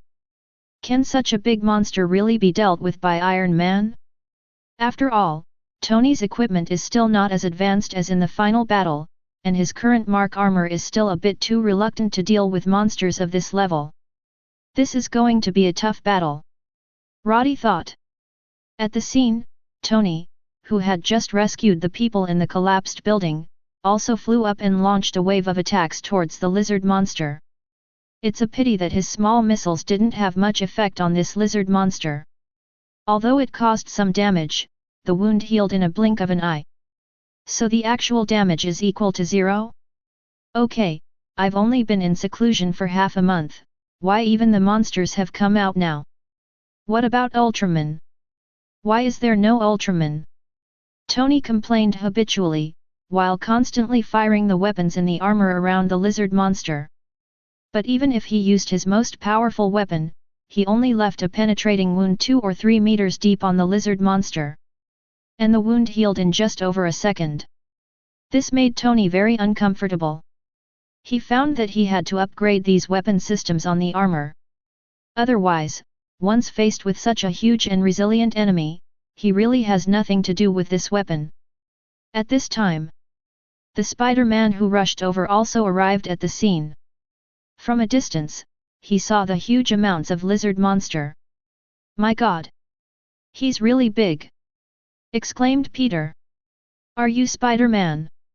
Tony saw Peter, and there has been a lot of discussion about Spider-Man on the internet recently. Even Tony, who is studying a new armor in retreat, has heard of this new superhero. Mr. Stark, you've heard of me too. Being exposed by his #1 idol, Peter was very excited. At this time, another figure fell nearby. It was Gwen in a hurry. Okay, here comes another Spider-Woman, Do you two know each other? Tony looked at the newly arrived Spider-Woman and couldn't help but ask the two of them. No, I don't know this kid. Gwen shook her head, staring fixedly at the lizard monster that was roaring and facing the attack of the armed helicopter. Chapter 57.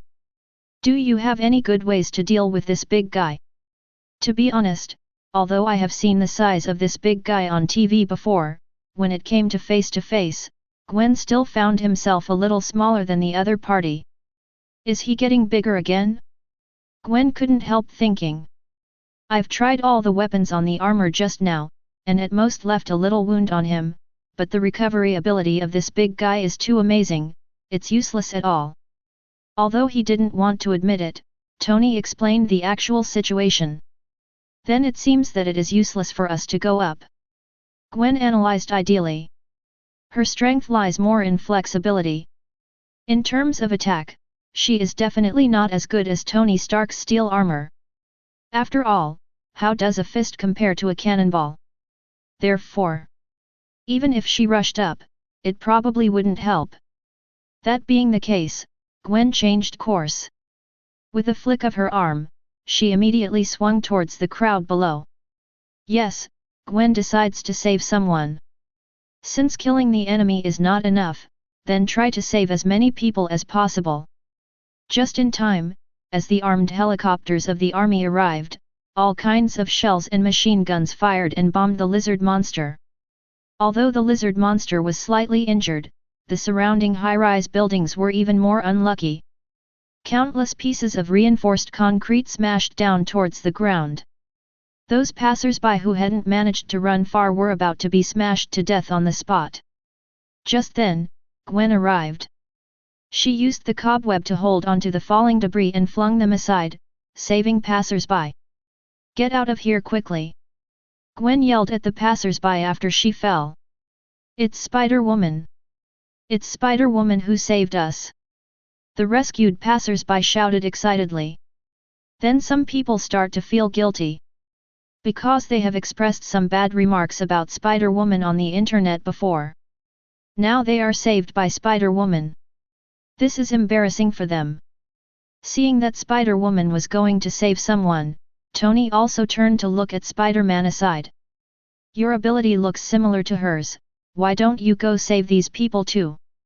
Tony said. Hearing this, Peter looked at the lizard monster that was fighting the army over there. Although he wanted to help, but considering that his small arms and legs were really useless, he agreed to Tony's proposal. Mr. Stark, I'm going. After Peter spoke, he rushed to the disaster scene below on a swing. Tony, who stayed behind, soared into the sky, and rushed towards the lizard monster again.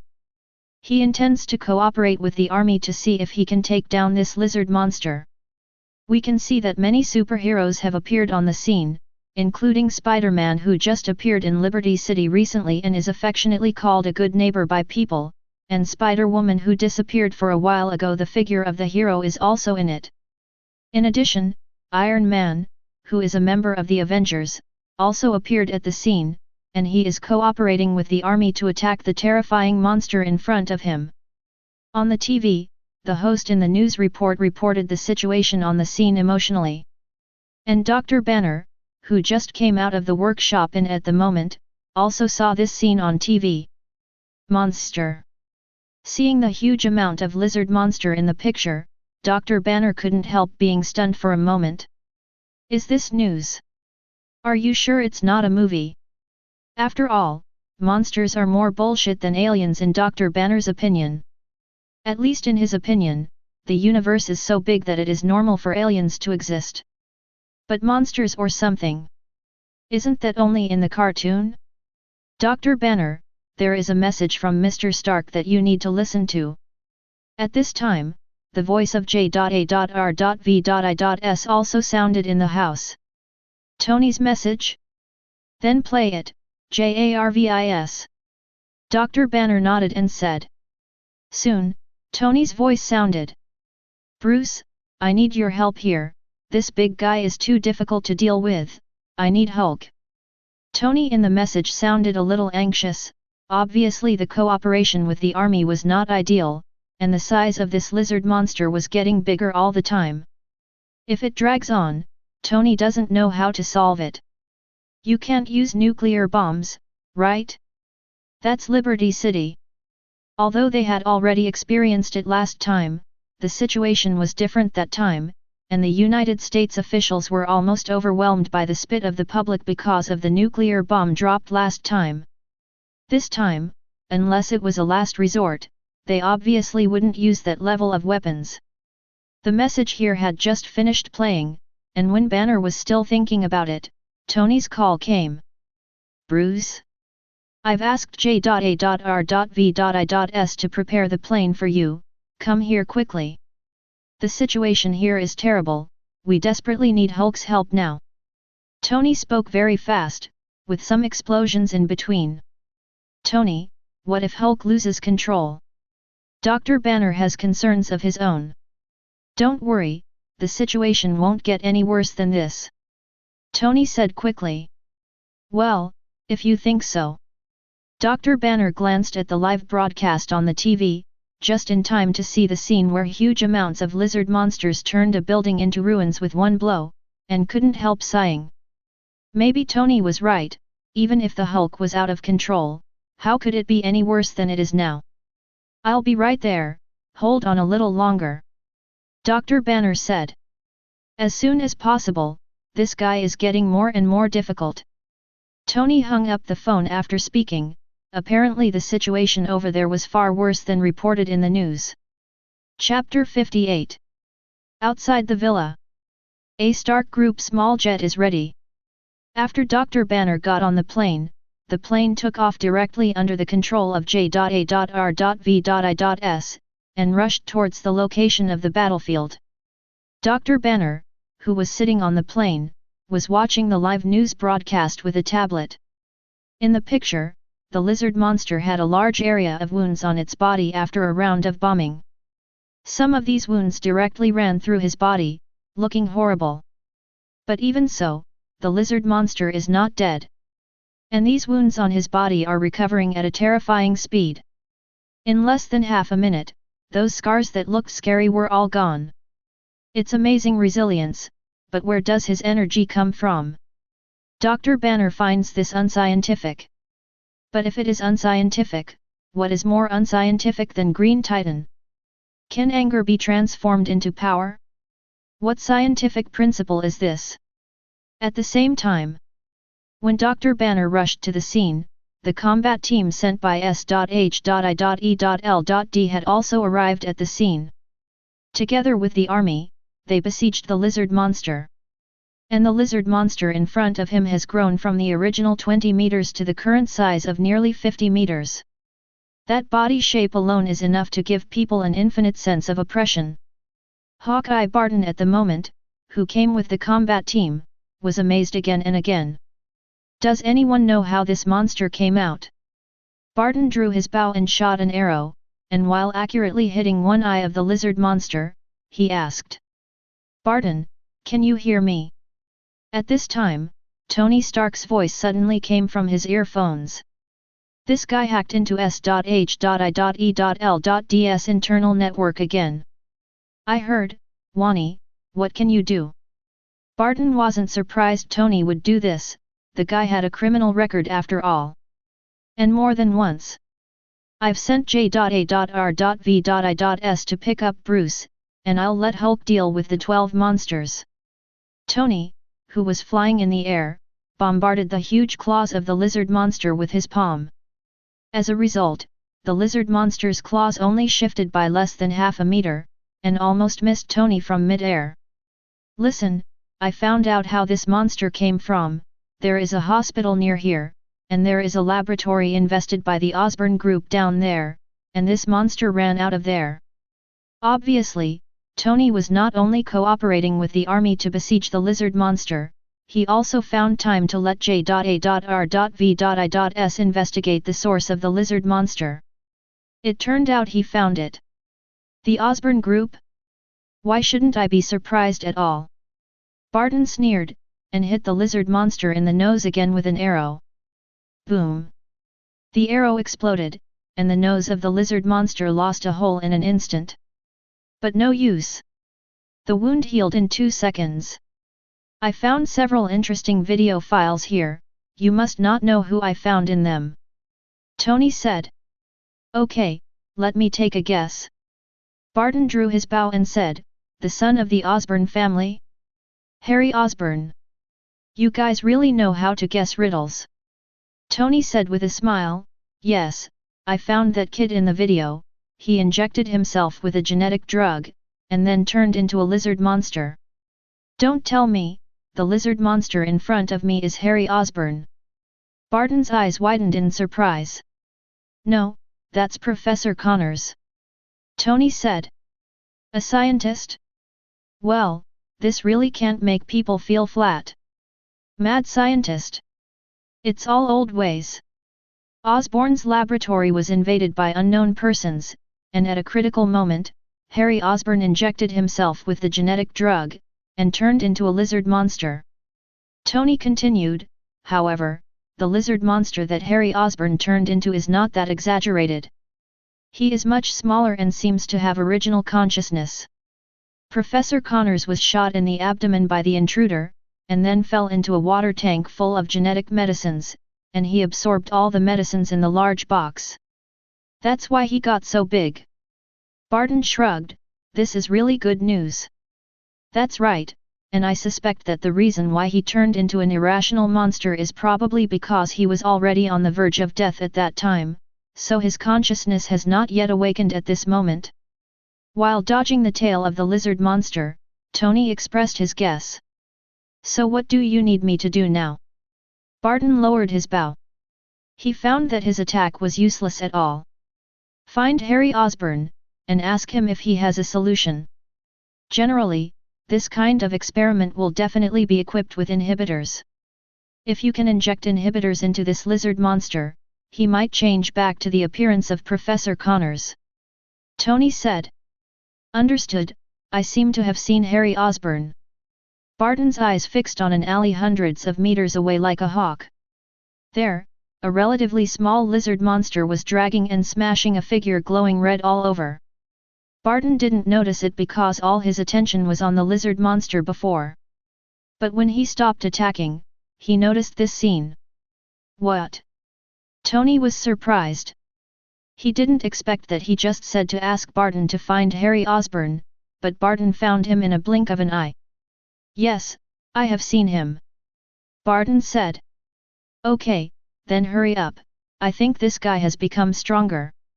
Tony didn't bother about why Barton found someone so quickly, he found that the lizard monster was getting bigger again. In just a few words, his height increased by several meters at a speed visible to the naked eye. It's a bit troublesome, that guy's strength seems a bit difficult to deal with. Barton noticed that the lizard warrior that Harry Osborne turned into was not weak.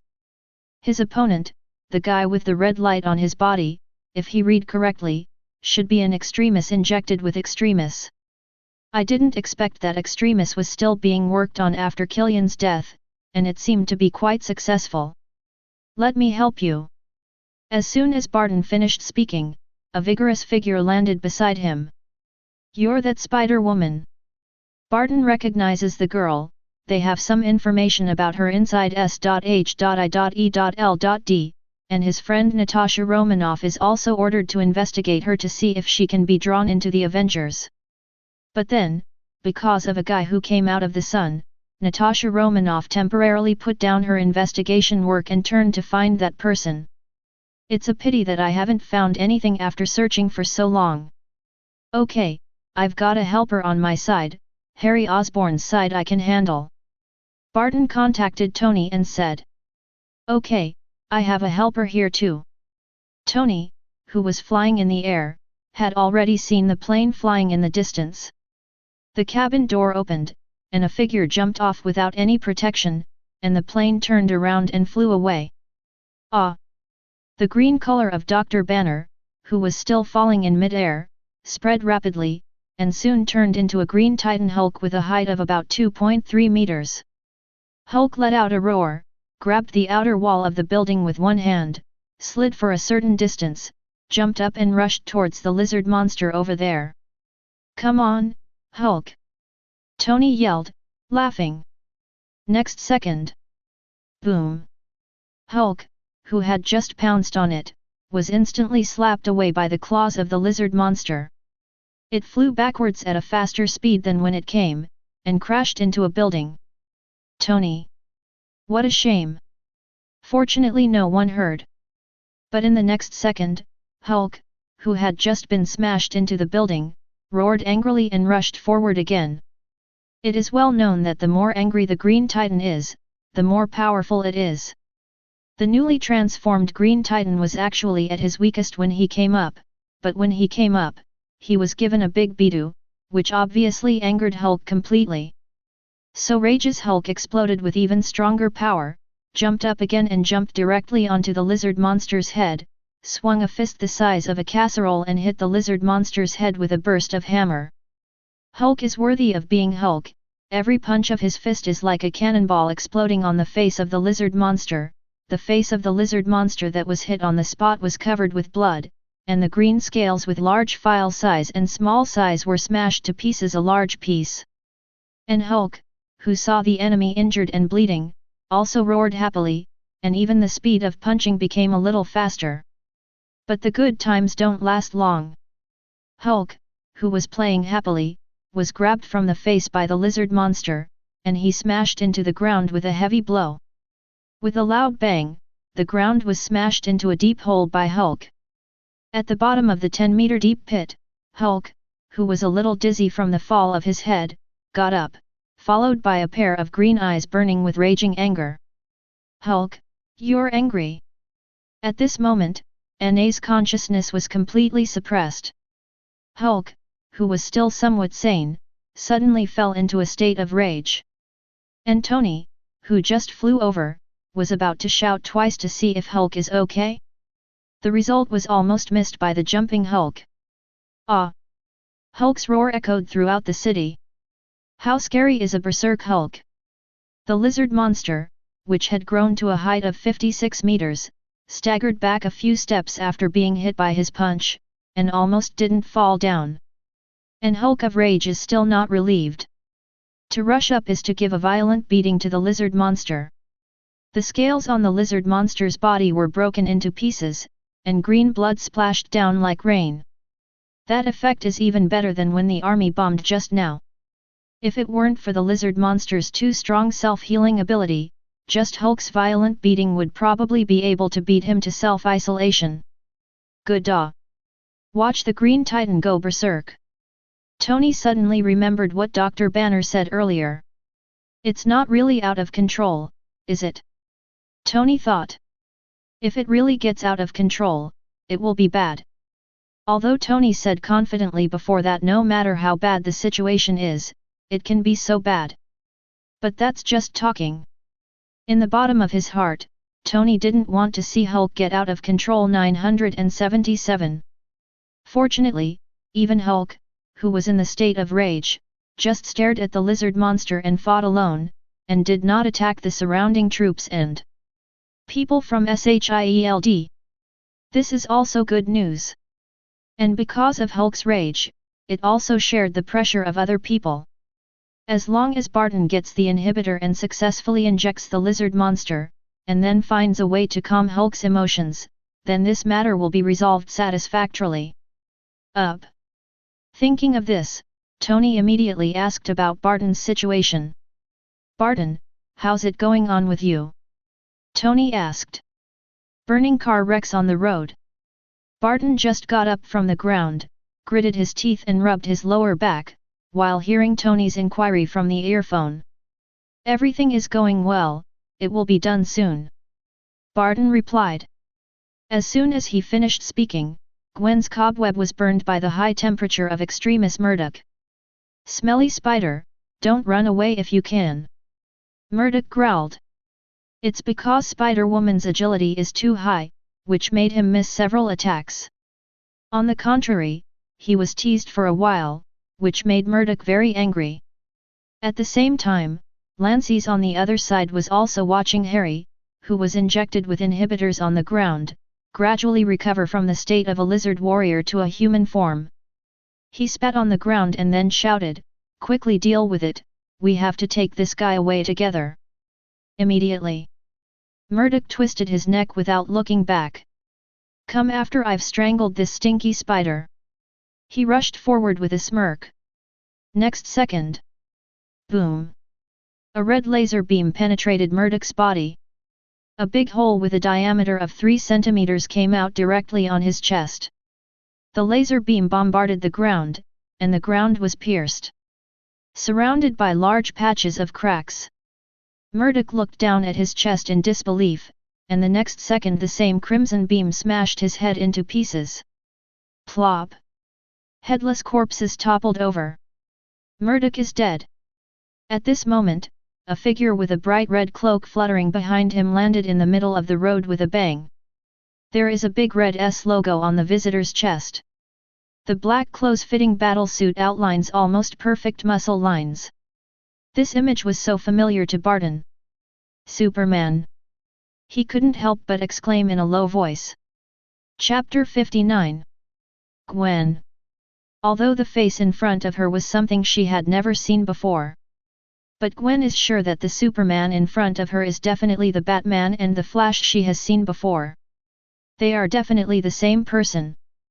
But Gwen had never seen that kind of attack just now. Is that really Superman's heat vision? Gwen shook her head. That's absolutely not. Whether it's the corpse on the ground, or the deep pit in the middle of the road, there are no traces left by the high temperature. It was like some kind of powerful impact blasted out. So, that's definitely not heat sight, it's supposed to be a laser beam, right? So those are Cyclops? Gwen guessed. Damn! Who are you? Lances looked at Murdoch, who was killed, in surprise and anger. Although Murdoch's words are a bit annoying, he usually likes to keep a straight face. But it was his companion anyway. The two have known each other for more than half a year, and they get along pretty well in Lance's opinion. It turned out that Murdoch died in front of him today. How does this make Lances not angry? But anger is anger, but Lances is not dazzled by anger. Murdoch's strength is not inferior to him, and even that powerful self-healing ability is far more difficult than him. But even so, facing this guy who was dressed like a Superman in front of him, he was killed by bombardment just by meeting him. This is enough to show the strength of the person on the other side. As for whether the other party is the Superman in the comics, Francis just looks like a big dumb guy, but he's not really stupid. How can the characters in the comics come to reality? Superman? I wouldn't believe it even if I beat him to death. Roddy looked down at his outfit. Isn't what I'm wearing obvious enough? He asked. Fack. Are you kidding me? Francis roared. Roddy responded with a Cyclops. The crimson beam bombarded Lances' flesh and blood at a speed of Mach 10. Even mountains can be blasted through, and the laser beam that can't be blocked by more than 10 meters of metal instantly blasts him into pieces. And Roddy, who took back the Cyclops, just said something lightly. I believe you should believe me. Barton on the side looked dumbfounded. Although the word Superman he just blurted out subconsciously. But seeing Roddy's behavior at the moment, he can't match the memory Superman no matter what. All right. Sure enough, comics will not be reflected in reality. Young man, are you all right? Roddy walked over and pulled Harry up limp on the ground. Harry, who had been injected with inhibitors, could hardly even stand up now. After being woken up by Roddy, Harry thanked him. As a Superman, it's normal to help others. Roddy said righteously. Oh see. Forget it, as long as you are happy.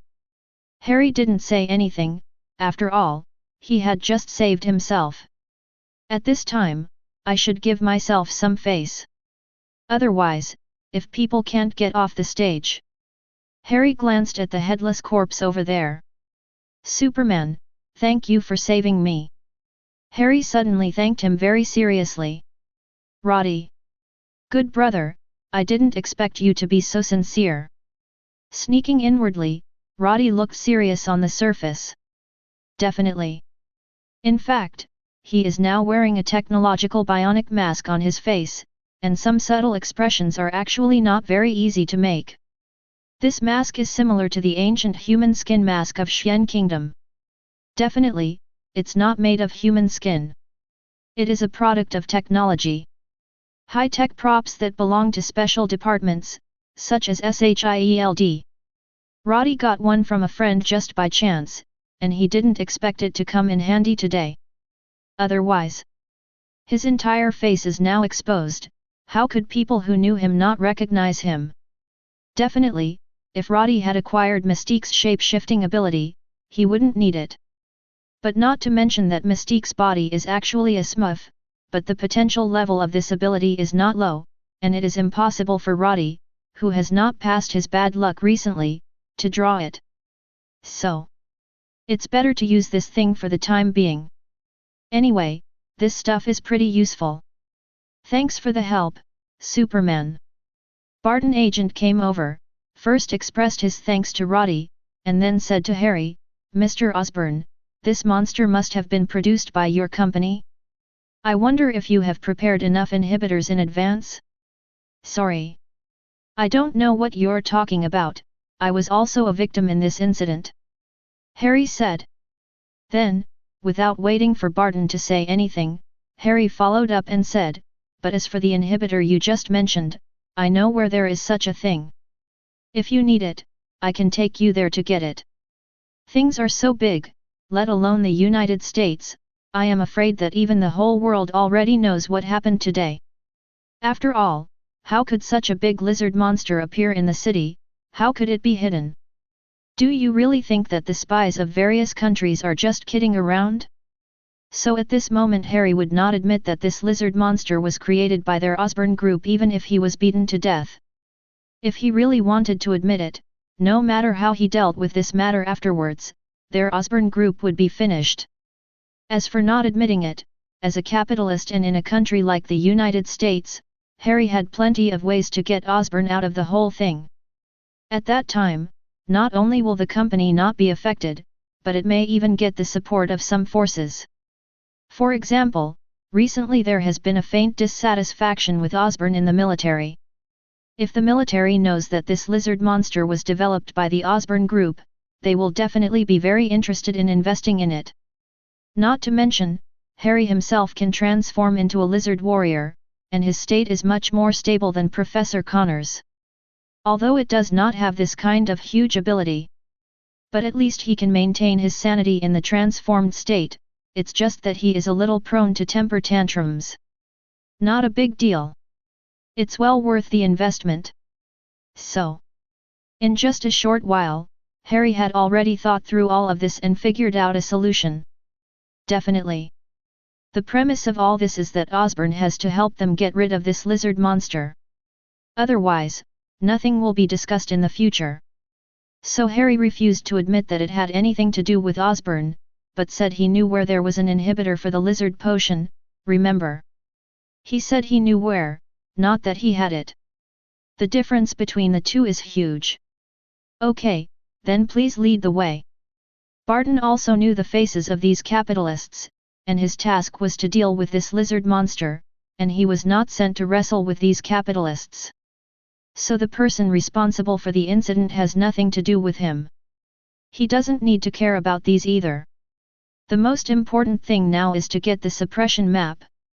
Otherwise, if this lizard monster continues to grow stronger, the entire Liberty City will be ruined. You guys go, I'm going to play with that lizard monster. Roddy said to Barton and Harry. Then he turned around and looked at Gwen, who was beside him, and asked, how about it, do you want to go together? No, I don't want to go up and beat up the big monster, I'll just watch from a distance. Gwen shook her head. With her small arms and legs, she didn't want to go up and fight this scary lizard monster. Was that a fight? Purely looking for abuse. Gwen didn't want to seek abuse, so she said no. Okay. Roddy nodded, and he didn't mean to take any chances with Gwen. Otherwise, what's he trying to do with Bala running over here? It's not to protect his little girlfriend. Definitely. Roddy admitted that he was also a little curious about the strength of this lizard monster. After all, he had never encountered a big guy with this tonnage, so it was inevitable that he would be a little curious, and it was normal. A teleport disappeared in place, and Roddy instantly appeared in midair in front of the lizard monster. Sure enough. I knew it. Gwen looked at Roddy, who disappeared in an instant, and pouted. What Superman? Does your Superman teleport? And you teleport because you can't fly, right? Gwen felt like she had seen it all. The other side. Roddy, who really couldn't fly, so he chose to teleport, also appeared in front of this huge amounts of lizard monster at the moment. This guy is really big. With a height of more than 50 meters and almost 60 meters, if you don't see it with your own eyes and just look at a series of data, you can't intuitively feel the feeling of this huge monster right in front of you. When Roddy appeared, the Green Titan Hulk was still beating up the lizard monster. However, although Hulk's attack is fierce, the recovery ability of the lizard monster is also amazing. And because of its size, the damage that Hulk can do to lizard monsters is actually quite limited. If the two sides were about the same size, Hulk would probably be able to blow half of the lizard monster's body with one punch.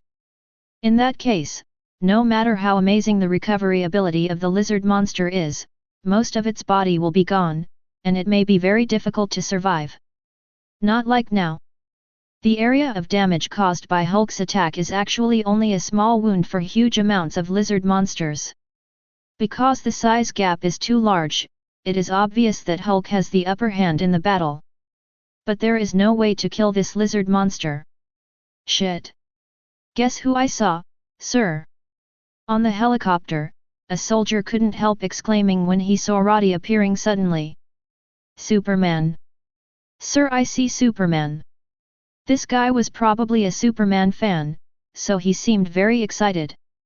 And at this moment, the Superman he saw suddenly fell down. Me? Just a little embarrassing. But it's okay. Roddy soon teleported directly to the lizard monster's nose. Hulk! Smash! Hulk of rage over there punches the lizard monster in the belly. The huge amount of power directly exploded the belly of the lizard monster, and opened a hole with a diameter of 3 to 4 meters in it. Even the internal organs fell out. And at this time, the lizard monster also found the human standing on its nose. He growled and tried to grab him. And Roddy just stomped. Boom! There was a loud explosion. Roddy's kick released part of the huge energy stored in his body. Although this part is not much compared to the energy stored in his body, it is still a big piece missing from the lizard monster's head. The whole nose is gone. The mouth is also missing half. Even an eyeball was blown to pieces. This is the most serious injury the lizard monster has suffered since its birth. Some of the previous wounds, of Zhao's, pierced through his body, and some had a large gash in his body.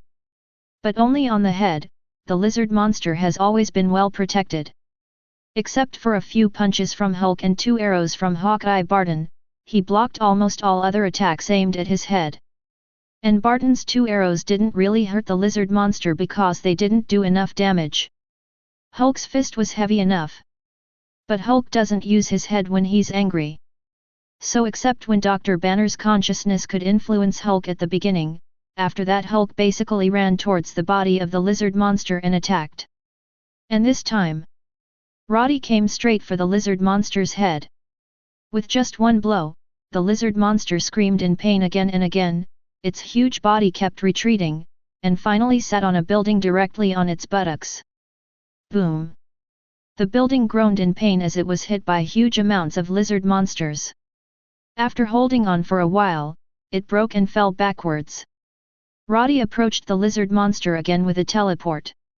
He punched out the huge energy of the book in his body, and finally released part of it from his fist again. Boom! Huge amounts of explosions raised a terrifying mushroom cloud fork. And the huge body of the lizard monster was directly smashed into nearly a quarter of its area by Roddy's punch. Countless green blood was evaporated by the high temperature before being splashed, and then billowing smoke and dust spread in all directions along with the shockwave. Chapter 60. Steady. On the helicopter, the flight crew desperately controlled the helicopter, preventing it from being overturned by the shockwave. After finally waiting for the first wave of the strongest shockwave to pass and Hawkswind to control the helicopter, the flight crew had the opportunity to look at the scene in front of them. I saw a small mushroom cloud slowly blooming above the city. Orange explosions lit up half of the sky. On the ground, the billowing dust blocked the line of sight, making it unclear what was going on inside. But I could hear the sound of buildings collapsing inside, as well as screams full of misery, which should be from that lizard monster. I'm not dreaming, am I? A machine gunner on a helicopter couldn't help pinching the flight crew in front. What are you doing? The flight crew turned around and questioned him angrily. Does it hurt?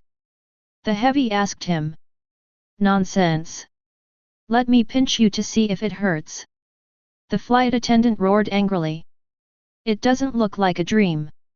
The machine gunner seemed completely oblivious to the anger of the flight crew, and murmured to himself, that Superman hit a ballistic missile with one punch, that's too exaggerated. For Superman, that's not an exaggeration, is it? Said the flight attendant in front. Hearing this, the machine gunner looked at him like a fool. Hey! What do you mean by that look in your eyes? The flight crew immediately dissatisfied. You really think that's Superman? The machine gunner asked him. Didn't you see that? The guy just now couldn't even fly. He used an ability similar to teleportation, and he could fly from his fist playing an explosion effect. Is that the ability that a Superman should have? How do you know he can't fly? Maybe it's just that Superman's movement speed is too fast, so it makes you think it's teleportation ability. The flight crew stubbornly believed that the opponent was Superman, and did not agree with the machine gunner's point of view at all. And the machine gunner looked at it and didn't bother to argue with the other party. At this time, the dust from the explosion also dissipated. In the center of the explosion, a deep pit with a diameter of more than 40 or 50 meters. Size huge amounts of the lizard monster is struggling and roaring. A large part of the middle part of his body has disappeared, and a large number of granulation is growing at the wound 417, and a new body is growing rapidly. Have to say, the self-healing ability of this lizard monster is truly insane. How can a normal lizardman have self-healing ability? I don't know what kind of mutation this Professor Connors has undergone to obtain this level of self-healing ability. Even for mutants like Wolverine and Deadpool who are famous for their powerful self-healing ability, their self-healing ability, at least in terms of speed, is not so exaggerated. In the movie, Deadpool was cut in half and it took a day or two to grow his lower body. Moreover, it is still in the state of a baby, and it develops little by little. There is a process. However, the self-healing of lizard monsters does not follow this rule at all. He is like the liquid robot in the movie Terminator, he repairs it immediately if there is a piece missing on his body. God knows where the energy for repairing his body comes from. But a quarter of its body was shattered. Even if the lizard monster's self-healing ability was too strong, it would take several minutes to recover. And in that time, enough for Roddy to kill him countless times. In fact, if Roddy's punch just hit the lizard monster's head, it would definitely blow his head to pieces. If that is the case, the lizard monster might be killed by a single punch. But Roddy didn't do that. Killing the lizard monster would do him no good. He just came to take care of his little girlfriend and take a look at this big monster by the way. It's not really here to be a superhero to save the world. So after Roddy knocked over the lizard monster with one punch, he lost interest in this big guy, looked directly at the lizard monster that was still recovering, and then went to sleep and moved away. This caused Tony, who was just about to go up to say hello, to change his expression. Is this guy gone? Tony looked at the lizard monster gradually recovering on the ground, and he was a little messy for a while. And at this time, Hulk, who had just been blown away by the explosion, rushed up again. This guy seems to have fixed the lizard monster as the target, and jumped on him when he came up, and smashed the hammer at the lizard monster that was still injured and couldn't get up. Don't say. These few times really had a lot of effect. At least it made the lizard monster hurt more and slowed down his recovery.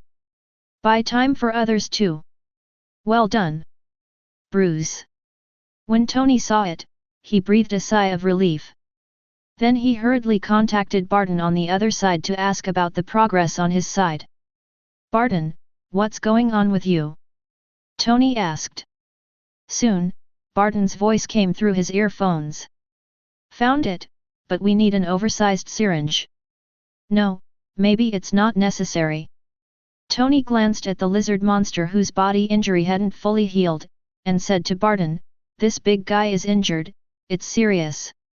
Now you send the things over immediately, I'll think a way to pour it into the body of this big guy. Almost there. Barton on the other end replied. Swish. Peter, who came on the swing, fell to the side. Mr. Stark, have you found a solution to this monster? Peter asked a little out of breath. He's been busy saving people from the very beginning. He even rescued the pets that many people kept at home. So.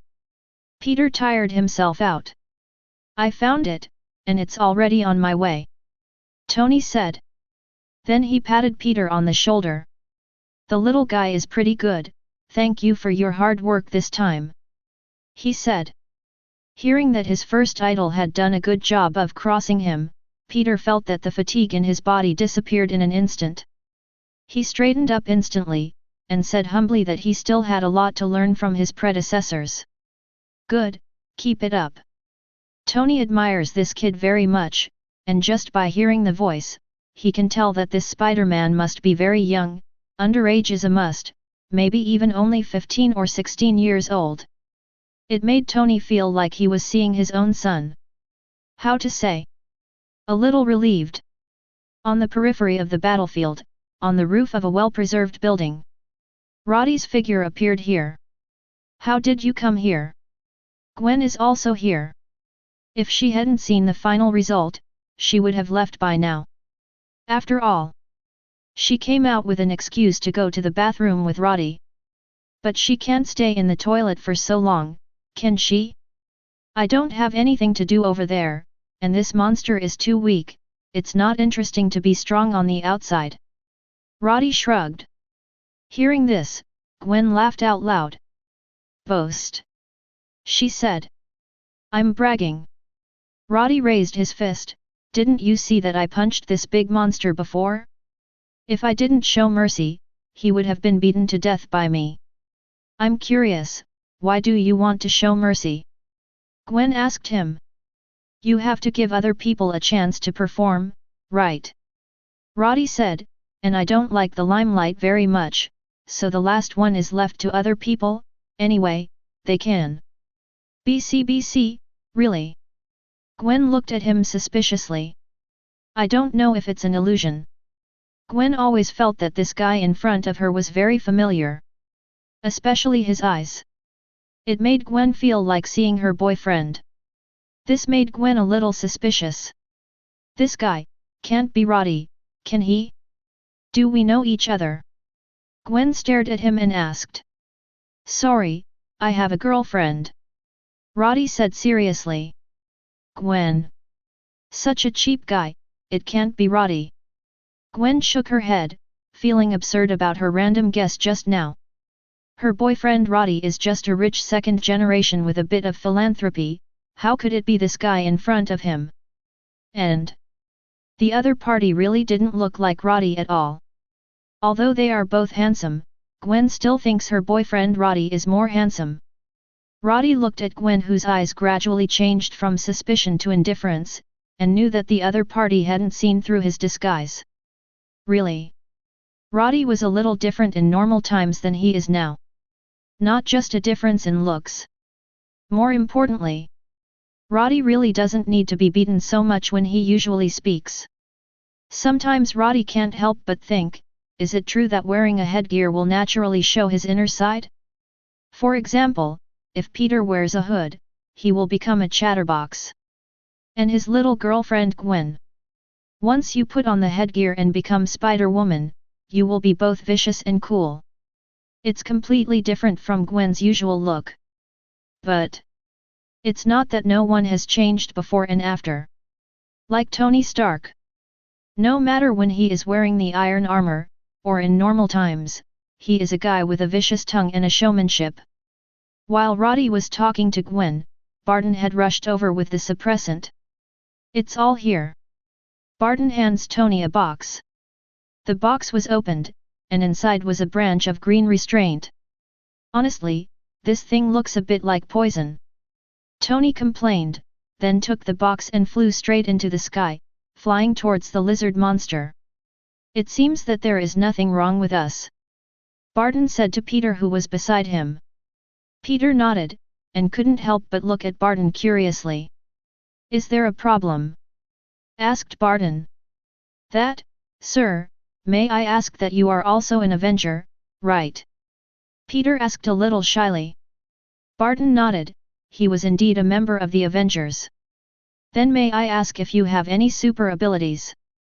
Peter asked curiously. Barton. This is very sudden. Barton, who was silent for a while, thought for a while and said, I have a history of super hits. Cool. Peter praised, does that mean that, sir, your attack can always hit the enemy? Yes, you are right. Barton nodded earnestly. Yes, exactly as you said. It's kind of embarrassing to lie to an underage kid though. But if you tell the other party that you don't have super abilities, then it will probably be even more embarrassing. FFLX. Barton still chose the former. Besides, he is not cheating, he can always hit the enemy. When the two were talking, Tony had already flown to the lizard monster with the inhibitor. He opened the box and took out all the inhibitors inside. Then bottle after bottle smashed at the air-exposed bones of the lizard monster. Inhibitor bottles are just regular glass bottles. Therefore, it shattered directly when it hit the hard bone, and the potion inside was also splashed on the body of the lizard monster. The key point is that the place where Tony threw it was the broken chest of the lizard monster. These inhibitors smashed on the ribs of the lizard monster and shattered, and the medicine inside instantly melted into the lizard monster's body. This all at once. The lizard monster, who was playing whack-a-mole with Hulk just now, howled in pain. That miserable howl was even worse than Roddy's punch that smashed a quarter of his body before. It looks like it's working. Tony nodded in satisfaction seeing this scene. As long as it works. On the ground, the painful lizard monster writhed in pain, crushing the surrounding ruins for the second time. At the same time, visible to the naked eye, his body began to shrink. From a body size of almost 60 meters just now, it shrank to less than 50 meters in just a few seconds. Then 10 seconds passed. The size of the lizard monster has shrunk to more than 10 meters. Another 3 or 4 seconds. He has returned to his original figure of about 4 meters. At this moment, the green skin on the lizard monster began to shed. Layers of skin and scales peeled off his body like dead skin. And after all the dead skin peeled off, a man missing an arm appeared in Tony's sight. Ah!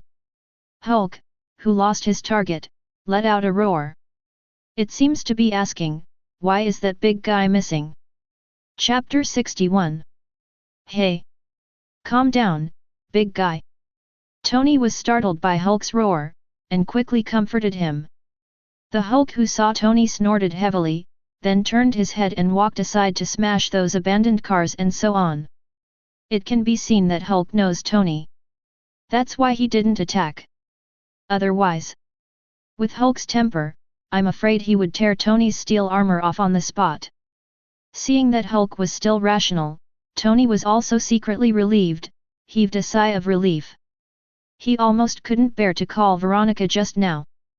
But at this stage, Veronica is just an experimental model, and it may not be able to stop Hulk's iron fist. So if you cannot fight, it is definitely best not to fight. Turning his head to look at the man on the ground, Tony thought about it and contacted Barton, asking him to call someone over to deal with it. He wasn't in the habit of taking in homeless men. If it's a woman. Keek. He's a man with a girlfriend now, a homeless woman, that has nothing to do with him. Barton's side quickly responded, and the people from S.H.I.E.L.D. rushed here. Leave him to us. Barton took one look at being carried onto a stretcher and then onto the Quinjet, said Professor Connors. Remember not to let him have any accidents. Tony reminded. At the same time, Natasha Romanoff on the other side also drove to the streets outside the battlefield. You can't drive any further. Because the whole road is blocked. Natasha Romanoff got out of the car and contacted Nick Fury, who was driving hard for the Trident. I've arrived, is the goal still there? Asked Natasha Romanoff. She came here on a mission. Roddy's performance in the battle before made Nick Fury suspect that he was the man who walked out of the sun, so Nick Fury contacted Natasha Romanoff, and Natasha Romanoff happened to be nearby, so she rushed over immediately. Go on your own for 50 meters, turn left and then the third building, the target is on the roof. Nick Fury stood in front of the floor-to-ceiling windows of his office, directing remotely to Natasha Romanoff. And Natasha Romanoff, who received the news, rushed over immediately. As a result, when she arrived, there was already no one on the roof. Sir, the man is missing. Natasha Romanoff looked around and said. It's okay, we are very close this time, and we will definitely find him next time. Nick Fury wasn't discouraged either, anyway, this time the identity of the target could basically be locked. He picked up the tablet in his hand, and what was displayed on it was a piece of information about a person. Henry Cavill, a Hollywood actor. Is that you? Nick Fury muttered while looking at the information in his hand. Intuition told him that that person was not the actor on the profile. As for the reason, Nick Fury can only say that it is his intuition as an agent. And this person had been deliberately covering up his appearance the previous few times. This time, the whole face was suddenly exposed, no matter what you think, it should be. So, the probability that this face is fake is more than 70%. But even if this is the case, what should be investigated still needs to be investigated. What if it is really the 30%? In the dining room, Roddy and Gwen came back almost on foot. Sorry. Have you been waiting for a long time?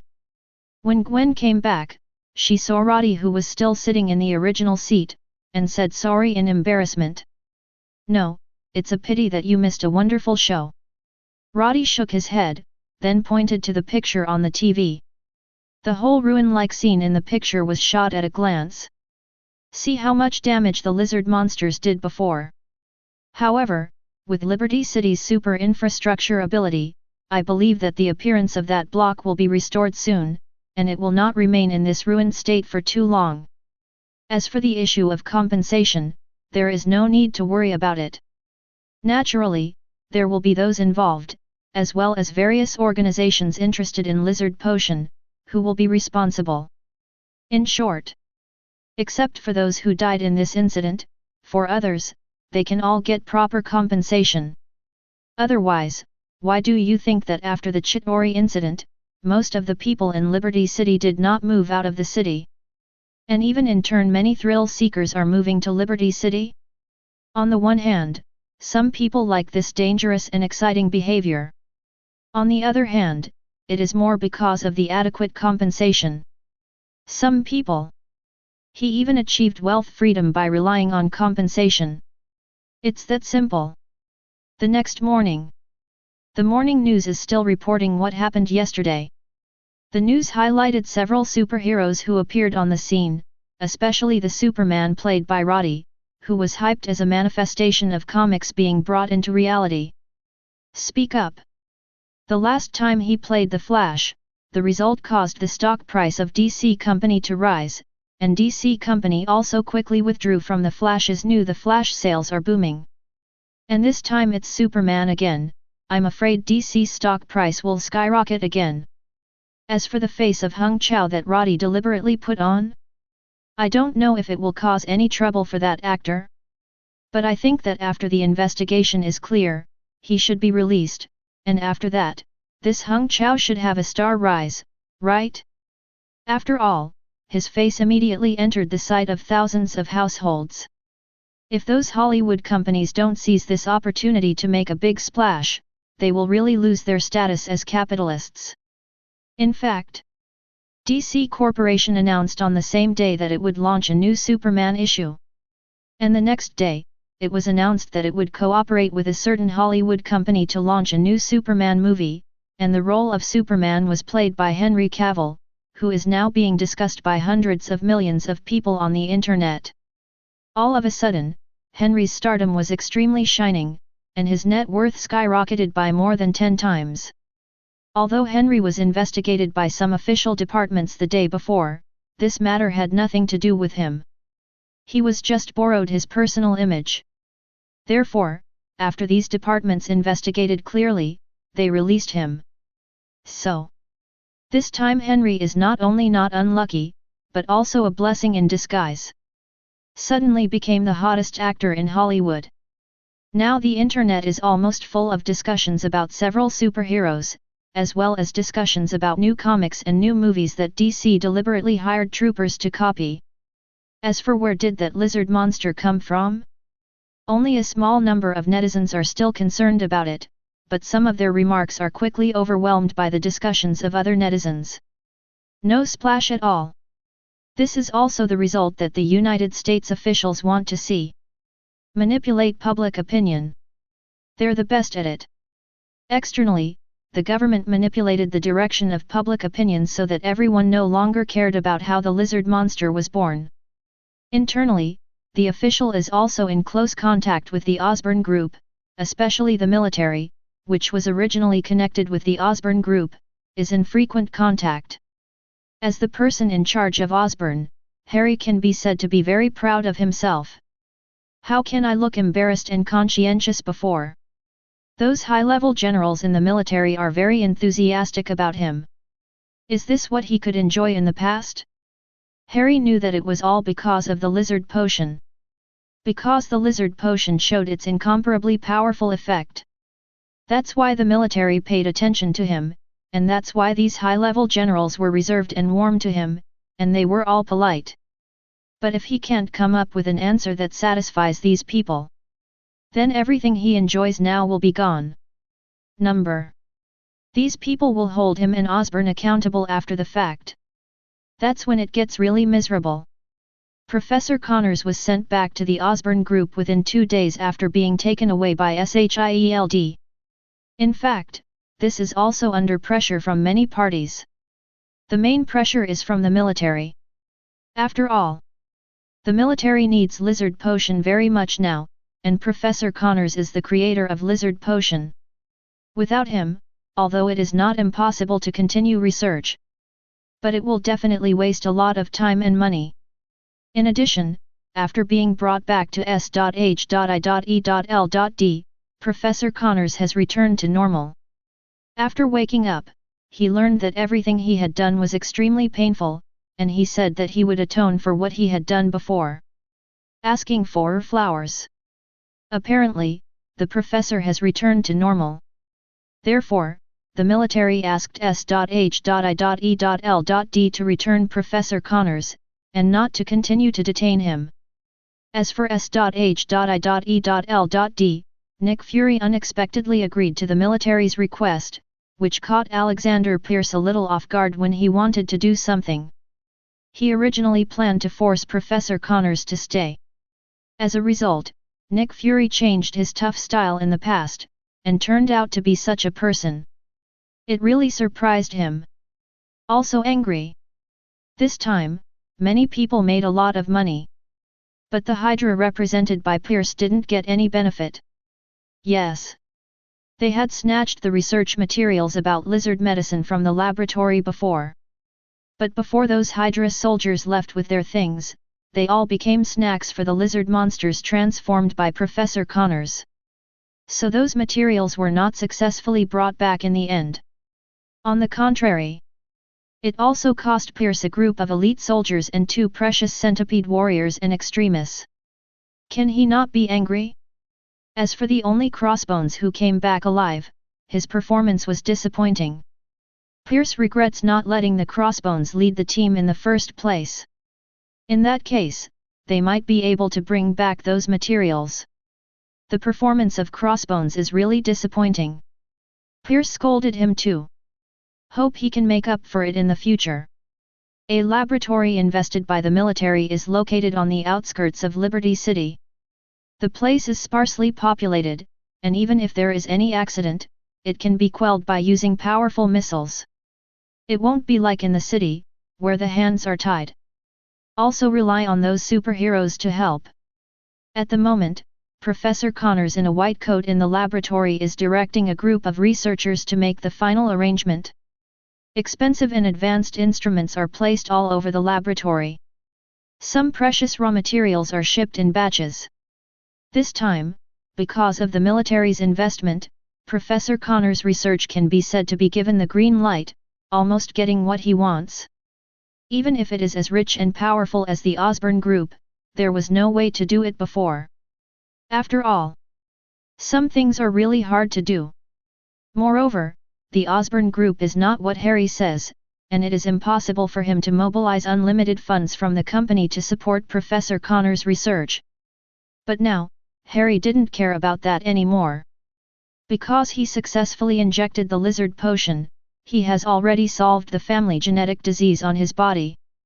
Now that the genetic disease has been resolved, then Harry didn't pay that much attention to the rest. Definitely, money still has to be earned. The lizard potion was Osborne's project, after all. Even if the military invests, it's still Osborne's people who dominate. Including Professor Connors, who is also an employee of the Osborne Group. Professor Connors, I will leave this place to you. Harry came to inspect the laboratory, gave some instructions to Professor Connors, and left directly. Harry didn't see, as he turned to leave, a cold green flashed in Professor Connors' eyes behind him. That touch of green was almost just a flash. Was not observed by anyone. Soon, the laboratory began to function. The research work is also proceeding in an orderly manner. And in Professor Connors' own room, a file is being displayed on a computer screen. Godzilla Project. Under the title of the file is a picture of Godzilla from the movie. At this time, a hand came over and closed the file. The screen flickered, reflecting Professor Connors' cold eyes. A lizard is a lizard after all. Lizards will be defeated, but Godzilla will not. I want to create a real Godzilla. Professor Connors' eyes were shining with crazy light, and the expression on his face gradually became crazy, a touch of green spread on his neck little by little. Chapter 62. January 25th. Sunday. Today is a beautiful day, sunny and cloudless. Afternoon. Roddy accompanies Gwen in rehearsals for the evening show. In the rehearsal room, the girls were sweating and full of passion. And Roddy sat next to them, quietly admiring their hard-working performance. Tonight, there will be a grand concert in Liberty City. Gwen and their band will also perform on stage on behalf of Midtown Middle School, and it is said that tens of thousands of people will be there. So the girls are all nervous. I don't want any mistakes in the performance tonight. After rehearsing for a while, it was time to rest. Gwen came over and sat down next to Roddy. What do you think of our performance? Gwen asked. Great. Roddy praised, don't worry, don't be too nervous, you are all excellent. Especially you, very outstanding. Hearing her boyfriend's compliment, Gwen was very happy. In fact, she wasn't particularly nervous. At least compared to her few good girlfriends, Gwen is already relatively relaxed like this. The most stressful is the lead singer. Gwen is okay here, anyway, she is very confident in her own strength. If, with her ability to control her body, she still beats the wrong time due to nervousness, then it's too wrong. Night. The scene of the Liberty City Music Festival. Roddy initially accompanied Gwen backstage waiting to go on stage. When Gwen and the others were about to perform, he left the backstage and came to the VIP area of the scene, waiting for Gwen and the others to come on stage. Are you Roddy? 290. The VIP area has already been reserved by Roddy, so only he and Gwen's parents are present here. At the moment when she saw Roddy coming, Gwen's mother nodded with a smile, as if she was very satisfied with her daughter's boyfriend. Hello Aunt. Hello Uncle. Roddy greeted Gwen's parents politely. Gwen's mother welcomed Roddy very much, and pulled him to ask how things were going with Gwen. And Director George on the side didn't have a good face. Since Roddy came out, he has been black-faced. Obviously. Chief George doesn't like Roddy.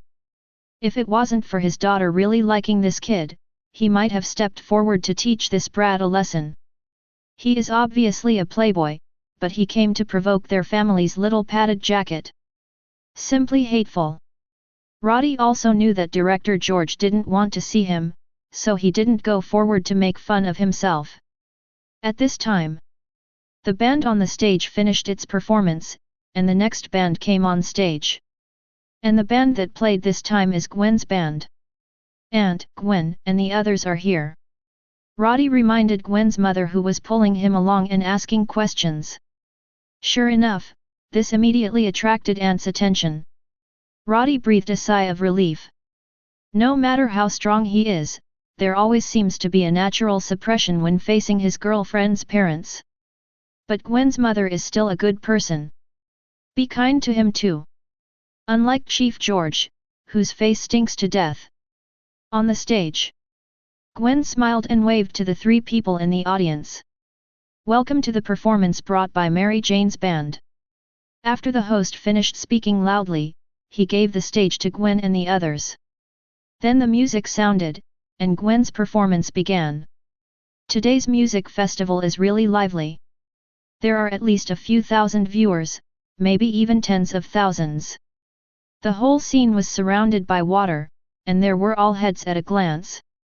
On the stage, Gwen and the others performed to their heart's content, and the sound of music echoed throughout the scene. The audience burst into cheers, which is also the greatest affirmation to the musicians. A few minutes later, let it go. There were even many people in the audience shouting one more song. The tears that made the four little girls happy almost flowed out. And at this moment, suddenly there was a deafening sound from the back of the venue. Bunches of fireworks soared into the sky, shining brilliantly in the sky. My God! There is a firework show tonight! The audience shouted in surprise. But the organizers themselves were dumbfounded. Firework show? Not to mention that they didn't make arrangements at all.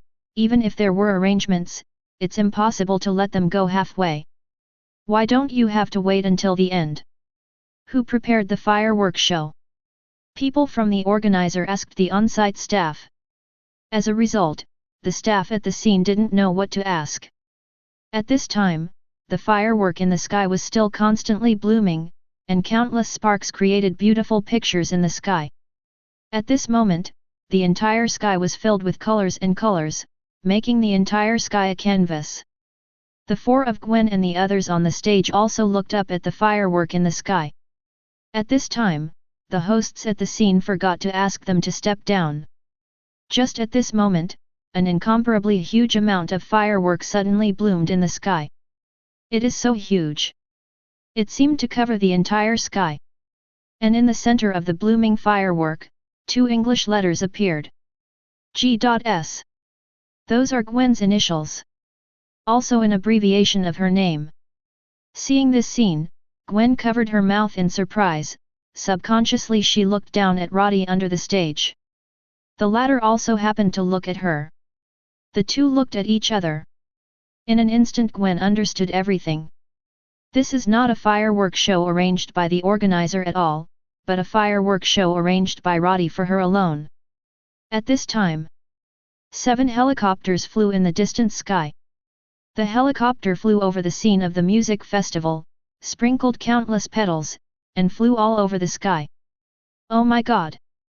This is definitely not done by the organizer. Is this someone confessing to someone?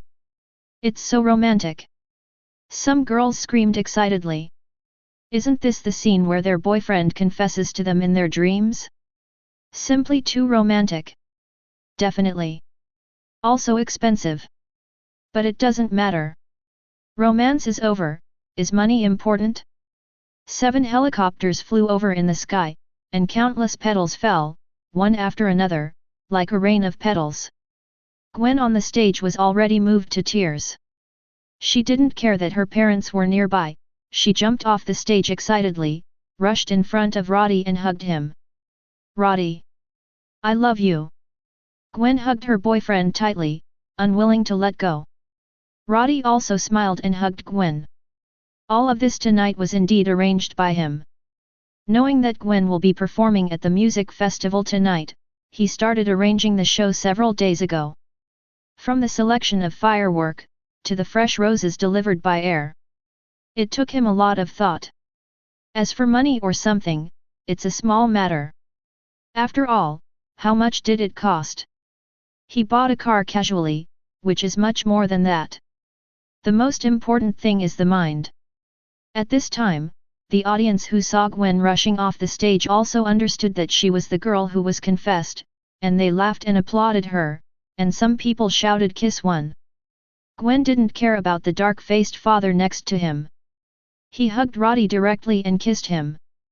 The people around were booing wildly, and Director George's face became even darker. Damn playboy!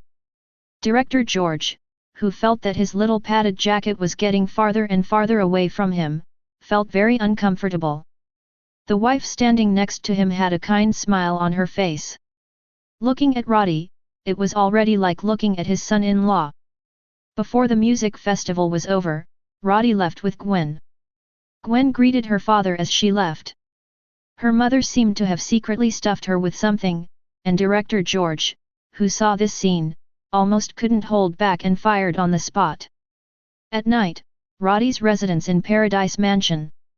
Roddy, who officially took Gwen home for the first time, celebrated her success tonight's performance again. The two drank some wine. Although Gwen is not yet old, this is Roddy's house, who can control it? In fact, with Gwen's physical fitness, a little alcohol won't make her drunk. But at this moment, Gwen's cheeks were flushed, and she looked at Roddy with a confused look. You are so beautiful. Roddy reached out and stroked Gwen's cheek lightly. Gwen gently rubbed against his palm like a kitten. Outside the window, the night was getting darker. The time gradually approached midnight. At this time, countless families have fallen asleep. But for some, they just can't sleep. Like Roddy. Like Steve. Steve can't sleep tonight. Although since he woke up from the ice, Zheng Jin often suffered from insomnia for a while. But that was a few years ago. Now he doesn't suffer from insomnia. But tonight, Steve still can't sleep. Just now, Nick Fury, director of S.H.I.E.L.D., was declared dead. But he did not die naturally, but was assassinated. The location is on the streets of Washington, D.C. Assassinated S.H.I.E.L.D. director in the street, and chased him to Steve's residence. In the end, the killer with 10 metal arms successfully killed Nick Fury. Steve watched Nick Fury die, which was a very heavy thing for him.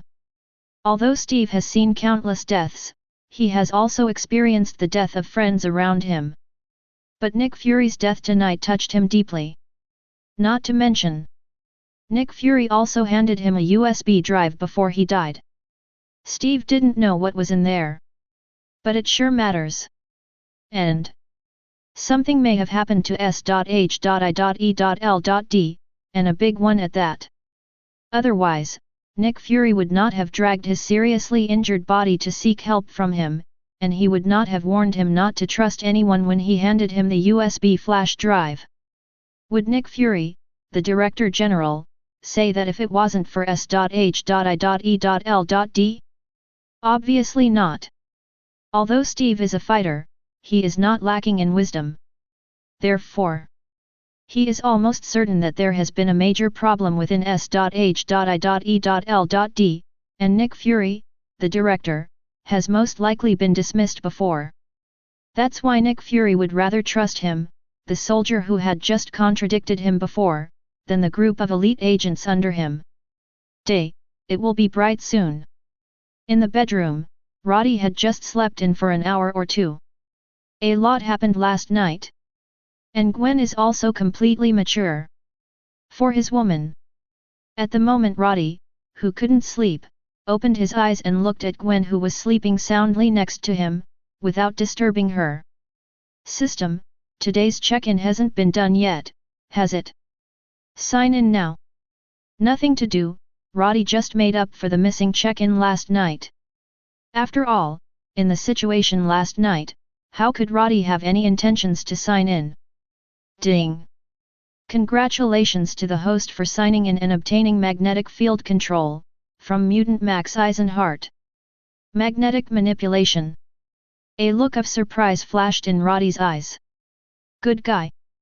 His bad luck is finally over. This time, he directly won the ability of magnetic field manipulation. As for Max Eisenhart? In fact, this person has another name. 4.0 is called Eric Lane Share. That is the famous Magneto. Scene Man Magneto. How could Magneto's signature ability Roddy not know? Although Magneto's performance in the old version of the movie has always been a scene person, it seems that he can only manipulate metal. But in fact, Magneto's ability is to manipulate the magnetic field, and the metal is only incidental. In the Apocalypse incident, Magneto used his own magnetic field to control ability, and directly controlled the global magnetic field. As a result, the magnetic fields around the world are in chaos, and the whole world has fallen into a doomsday scene. Isn't that much stronger than the old version of the scene? In addition, magnetic force can also generate electromagnetic force, and the electromagnetic gun is also an application of electromagnetic force. Therefore, Roddy, who has obtained the magnetic field control, can also practice an electromagnetic gun to play with. Misaka Mikato or something. Definitely, Roddy is impossible to women swear. Gwen really brought me good luck. Roddy felt emotional in his heart, and looked softly at the sweet girl sleeping next to him. To say that today's good luck was not brought to him by Gwen, Roddy really doesn't believe it. Speaking of which, the last time he won the Cyclops in the lucky draw, it seemed that it was also because he had established a relationship with Gwen. And this time, even more amazing luck. Straight to a big move. Chapter 63. Taking out a bottle of normal saline, Roddy gave out the ability of magnetic field control as usual, then put the syringe back into the box, put it away in a different space and put it away. System, if I inject people who have not been given the mutant ability, will the success rate be 100%? Roddy asked suddenly. Yes. The system answers. There won't be any pain. Roddy checked again. Won't. The system's mechanical answer. I can rest assured that. Roddy nodded, quite satisfied with the answer. Ding. Successfully bestowed the target item with the magnetic field control ability. Congratulations to the host for obtaining a random strengthening 160 times the magnetic field control ability. 160 times strengthening? Roddy was fairly satisfied with the result. Although it is not as good as 1,000 times, it is also the second highest strengthening multiplier that Roddy has drawn. Second only to energy absorption strengthening. And field manipulation is a variant ability with Omega level potential. Although it is Alpha level at the beginning, its potential can break through the upper limit of level 5. Enough to reach a potential rating. Magnetic field manipulation LV2 Omega level. 160 times strengthening. Really? On the interface display of the system, the ability of magnetic field manipulation is directly Omega level. Meaning it does have endless potential to develop. So even if its strengthening multiple is not as good as the energy absorption ability, if it really needs to be improved, it will be stronger than the energy absorption ability. As long as it reaches level 6. It can easily exceed level 5 energy absorption ability. Even if the latter is 1,000 times strengthening, it's useless. After all, the gap between level 6 and level 5 is at least 10 times higher. And the magnetic field control is originally 160 times the strengthening, and then counting the gap of at least 10 times between level 6 and level 5, it has achieved a counter superior in one fell swoop. Definitely. Currently magnetic field manipulation is far less powerful than energy absorption. Energy absorption is already level 3. Field manipulation has only just been developed to level 2. 12 still has some way to go. But with the ability to manipulate magnetic fields, that means Roddy can. As long as he controls the formation of a strong magnetic field around himself, he can offset the gravity from the planet, thus achieving the effect of flying. Definitely. A bad way like this may have a severe impact on the surrounding metal, and the strong magnetic field will instantly blow away the surrounding metal, or even tear it to shreds. However, Roddy can practice more, so that the magnetic field only acts on himself, but it will not affect the surrounding effects.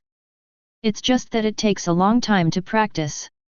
If you want to save trouble, you should wear some metal accessories directly on your body, such as metal belts, metal insoles, and so on. Such a single use of magnetic field to control these metals to achieve the effect of flight will be much simpler. The disadvantage is the dependence on the metal originally, which is easy to be targeted. Definitely, Roddy is no Magneto. He is still a strong man without magnetic field manipulation. Unlike Magneto, without the ability to control the magnetic field, he is just an ordinary person. So no matter which method Roddy uses, he can achieve the effect of flight. In terms of speed, it may not be particularly fast at the beginning. Still need more practice to improve the speed of flight. But Roddy usually has nothing important to do anyway, so it's not impossible to spend some time practicing. Noon. Gwen woke up from a deep sleep. When she opened her eyes, she saw Roddy looking at her, and her face turned red. "What are you looking at me for?" Gwen said a little embarrassedly. "My girlfriend is so beautiful, why don't I appreciate it?" Roddy said with a smile. "No." Gwen smiled and pushed him lightly. After the two quarreled for a while, Gwen also got up and went to the bathroom to wash up. Roddy looked at the empty bedroom, thought for a while and followed. 2 hours later. Dining room. The food delivery service Roddy called had just delivered the meal. Gwen was already hungry. And the chefs in Paradise Mansion are very skilled. So she ate very well. After the meal was over, Roddy called someone to clean up the tableware, and then the two of them sat on the sofa in the living room to rest. At this time, the Red Devil who had disappeared all night ran out from nowhere. It looked at Gwen, a stranger, curiously, and then ran to his master and started selling shade. "What? Is the dog food finished?" Roddy rubbed the Red Devil's head. Gwen on the side also looked at the silly dog curiously. "Is this your dog? Is it a husky?" Gwen asked. "Yes, it's called the Red Devil, and it's a silly dog." Roddy introduced it. Gwen also reached out and rubbed the head of the Red Devil curiously. Shagu also seemed to know that this woman should be his new mistress, so he obediently let Gwen rub his head. "It's quite obedient," Gwen said in surprise. She had always heard how rambunctious and disobedient huskies were. Unexpectedly, the husky raised by Roddy is quite obedient. "Don't be fooled by it, this silly dog is usually very noisy," Roddy said. Recently, the Red Devil has been very obedient, and never makes trouble at home. But Roddy also knew why. Because this silly dog has been using the teleportation ability to run around all day long since he obtained the teleportation ability, and he doesn't know how many furniture stores have been harmed. Roddy said it once before, and the Red Devil was really honest in those days. But this situation didn't last for a few days. This silly dog started to make old mistakes again. After that, Roddy simply bought a big warehouse. Then the warehouse curry is filled with all kinds of furniture, so that the Red Devil can do the hard work by himself. That way at least I don't have to go to those poor furniture store owners. After all, it is not easy for others to make some money. After pouring some dog food into the Red Devil's automatic feeder, Roddy returned to the living room. As soon as he sat down, Gwen suddenly said with a shy expression, "That. I have something to tell you." Roddy looked at her suspiciously. "What's the matter?" he asked. "That's right, I have a little secret that I've been keeping from you, and I haven't told you." Gwen thought it over clearly, since she was absolutely sure that she wanted to be with Roddy and even gave him her most important things last night, then there was no need to keep concealing Roddy's other identity. After all, the most important thing for two people to be together is trust. If both parties don't trust each other, what's the point of staying together? Gwen didn't care what others thought, she thought so anyway. So she's going to confess to Roddy. That's right. Gwen has a showdown. I'm superhero and drummer on the surface, but I'm not a superhero. In fact, seeing Gwen's serious look, Roddy probably guessed what she was going to say. Roddy was very touched by Gwen's trust. Not in vain for the gift he had prepared for Gwen. In the living room, Gwen took a deep breath, and said to Roddy very seriously, "Actually, we knew each other before we first met."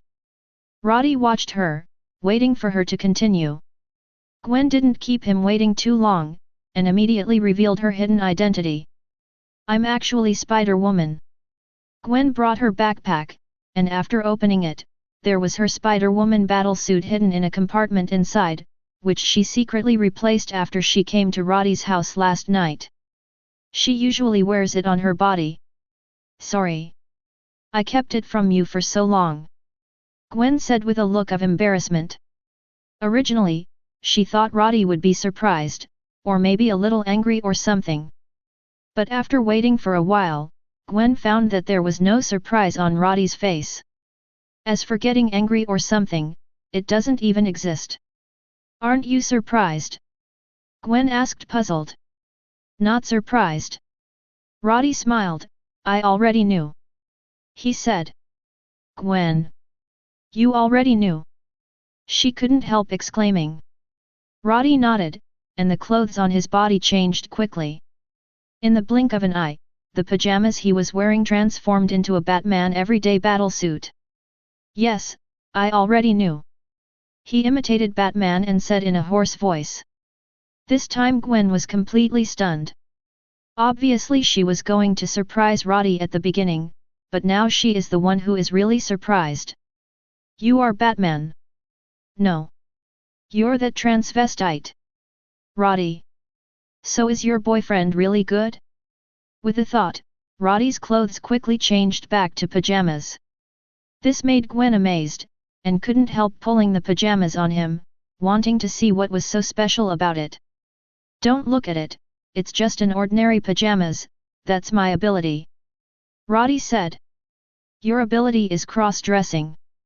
Gwen was surprised again. In such a short time, she didn't know how many times she was surprised. "Yes, this is one of my abilities." Roddy nodded. "Do you have any other abilities?" Gwen exclaimed. "By the way, almost forgot you can also Cyclops. And you can teleport. Your fist can still make an explosion." Gwen counted the various abilities that Roddy had shown with her fingers, and found that Roddy's abilities were really quite a lot. This made Gwen envious for a while. "You have so many abilities," Gwen said enviously. But soon, Gwen suddenly put her hands on her hips angrily and said, "So you already knew that I was Spider-Woman? But you still pretended not to see it." Roddy shrugged, spread his hands and said, "No way, I think you don't want others to know this secret, so I pretended not to know it on purpose." Gwen had a small resentful expression on his face. "After a long time, I have no secrets in front of you. Unfortunately, I just did a lot of mental construction." Gwen 040 turned his head angrily. When Roddy saw it, he was definitely trying to comfort his little girlfriend. In a short while, Gwen was not angry anymore. In fact, she wasn't really angry at all. "It's just a little depressed that I always thought that Roddy didn't know her little secret at all." Result. "When did you know I was Spider-Woman?" Leaning in Roddy's arms, Gwen asked curiously. She wondered how on earth she was exposed. "That's when we first met at Osborne House." Roddy definitely won't say that he has known her in his previous life and watched her cartoons. However, the Gwen in this world is still a little different from the Spider-Gwen in the cartoon. "Then how did you find out?" Gwen didn't understand. "I obviously hid it well." "It's the smell," Roddy said. "I remember your smell when I bandaged your wound, and then the day I met you at Osborne Mansions, you smelled like a spider. The heroine is exactly the same."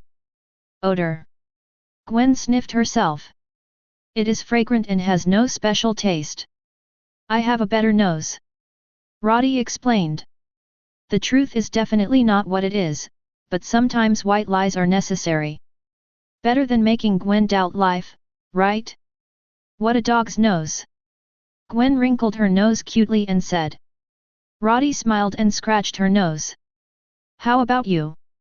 Gwen turned over, looked at Roddy and asked, "Apart from being Batman, The Flash, and Superman, do you have any other special identities?"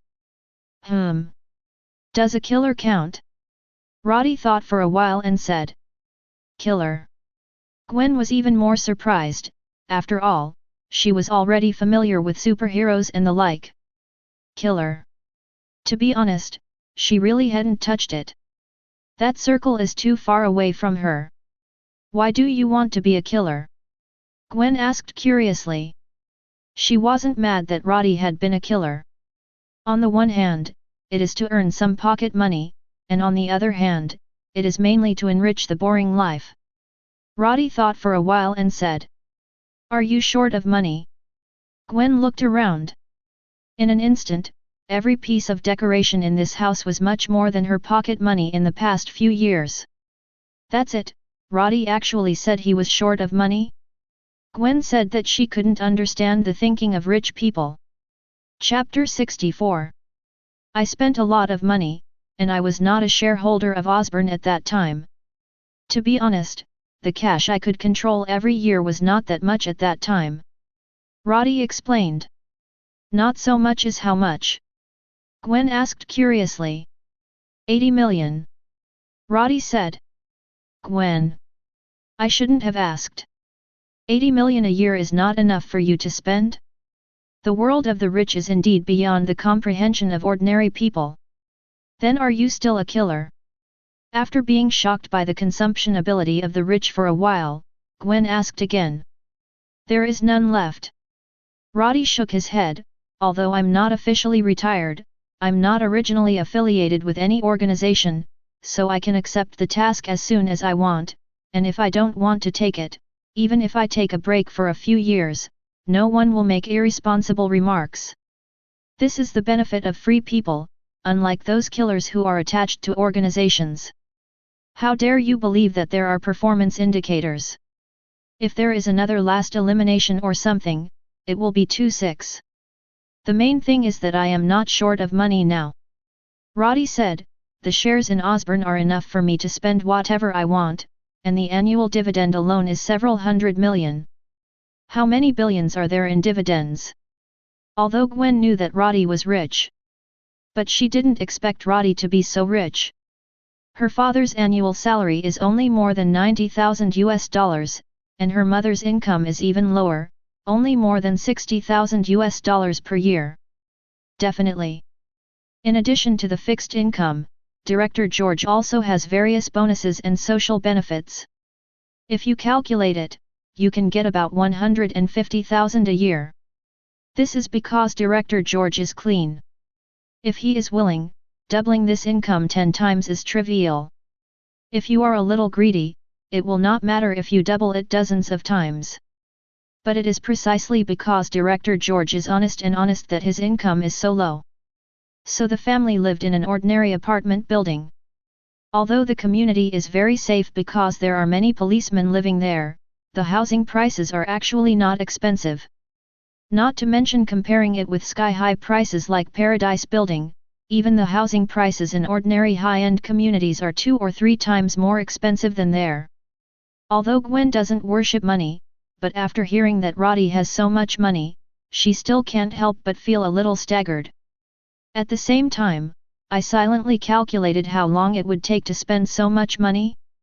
As a result, she found that it seemed that she couldn't spend it all. Because money can make money, and with such a large amount of money, the speed of money making money is much faster than the speed of spending. Therefore, no matter how many lifetimes you spend, you won't be able to spend it all. Unless you gamble. And it's a big bet. If that is the case, even if there are tens of billions, they can't stand such a toss. So you will help me share some in the future. Roddy said to Gwen with a smile. Gwen looked at him dumbfounded. Share what? How to share the money? Gwen, who has been used to saving for the past 18 years, really didn't know how to spend money extravagantly. The ways she can imagine spending money are limited to buying a car, a house, clothes, and jewelry. But when you have more money, it's just a string of numbers. Roddy said. Well, that's what rich people say. Okay, then I now know that you are not only a superhero, but also a killer, and super rich. Then dear, is there anything else you're hiding from me? Gwen held Roddy and asked him. You've just seen the Red Devil, but you still don't know some of its abilities. Roddy said, for example, it can teleport, and the clothes on it will change its shape according to its ideas. Gwen. No, you have so many abilities that I can barely understand. But what if your dog also teleports? Super Dogman? A picture of a dog wearing a superhero uniform and a red cape subconsciously emerged in Gwen's mind. Are you serious? Gwen confirmed. Definitely, I'm serious. Roddy nodded, and then called the Red Devil to show Gwen the teleportation ability. Only 2 bangs were heard. The Red Devil in front of him suddenly disappeared and reappeared in front of the dog bowl, continuing to eat dog food with his head down. Gwen. Although it was unbelievable, Gwen still believed what she saw with her own eyes. My boyfriend's dog can really teleport. How does the Red Devil teleport? Gwen asked curiously. That's what I'm going to say next. Roddy said. Gwen, I have a gift for you. Gift? Gwen blinked at him. What is it? Roddy waved his hand and took out the box containing the energy absorption ability syringe from the different space. This is the gift I prepared for you. Roddy solemnly placed the box in front of Gwen. Wait. How did you just take it out? Gwen didn't open the box immediately, but was very curious about Roddy's method of taking out the box. That's another ability of mine. Roddy said, I can open a different dimension, so I usually put some belongings in it. All right. Gwen nodded, she had already accepted the setting that Roddy would have many super abilities. And from the bottom of my heart, I feel that my boyfriend is amazing. There will be so many super abilities. Then what is this? Gwen looked at the box again and asked. Open to take a look. Roddy said. Hearing this, Gwen opened the box as she said. Inside the box, on a black foam cushion, was a syringe filled with a reddish liquid. A syringe? Gwen raised her head and looked at Roddy, asking puzzledly. This is a super ability potion. Roddy explained. As long as you inject this potion, you will be able to obtain a super ability. It's amazing! Gwen exclaimed looking at the syringe in the box. But I already have other super abilities, can I still inject them? Will there be conflicts? Gwen asked worriedly. Don't worry, my super ability potion is different from other types of super abilities. There is no interference with each other, and the injection process is also painless. As long as you inject it, you can directly obtain super ability. As Roddy introduced, he took out the syringe from the box and put the box aside. This super ability potion can give you the energy absorption ability. After you have this ability, you don't have to worry about getting hurt anymore. Any form of energy will be directly absorbed the moment it touches you. Moreover, you can release this absorbed energy at any time, or you can use the absorbed energy to strengthen your strength, speed, and other physiques, and even eliminate the traces of time on your body. So, in theory, as long as you maintain enough energy in your body, people with this ability can live forever. Immortal. Gwen couldn't help but widen her eyes in shock after hearing Roddy's introduction. Even if she has been surprised countless times before.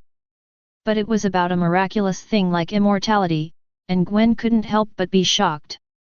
That's right, it means immortality. You can maintain your current physical state forever and live forever. Roddy said affirmatively. This is too incredible. Gwen covered her mouth and exclaimed. No one can refuse the temptation of immortality. Even though Gwen is only 18 years old this year, her future is still very long. But when she thinks that one day in the future, she will grow old, become ugly, and even die, Gwen still feels resistance in her heart. She wants to keep her beautiful appearance forever. If it is possible. She also wants to live longer. And now, Roddy told her that as long as she injects this super ability potion, she can have all of the above. Not only can you stay young forever, but you can also live forever. Definitely. Immortality refers to natural old age and death. Accidental killings don't count among them. But this is also incredible. Gwen has never heard that someone in this world has a super ability that can make him immortal. Come on, give you an injection. Roddy wasn't surprised to see Gwen's shocked look. After all, immortality, even for the gods of Asgard, is inconceivable. Let alone a little girl like Gwen. No, I can't. Seeing that Roddy wanted to give such a precious ability to herself, Gwen quickly refused. Roddy, you need this ability more than I do. I cannot accept this gift from you. Gwen said. Hearing this, Eddie couldn't help laughing. He stretched out his hand and gently pinched Gwen's cheek, and said to her with a smile, Silly girl, I already have this ability, this is an extra one. Don't you want to be with me forever? Real? Gwen stared at him with wide eyes. She was afraid that Roddy was lying to her with good words, but in fact he didn't have such ability at all. I'll take you to see it and you'll know. As Roddy said, the clothes on his body instantly changed into a set of daily clothes. Then he reached out and touched Gwen's clothes, turning it into a set of regular clothes. Next moment, he pulled Gwen, and the figures of the two disappeared at home in an instant. When it reappears, Roddy has brought Gwen to a wilderness in Black Continent. Just here. Roddy said and looked at Gwen, who was still in a daze beside him. Looking good. Gwen nodded.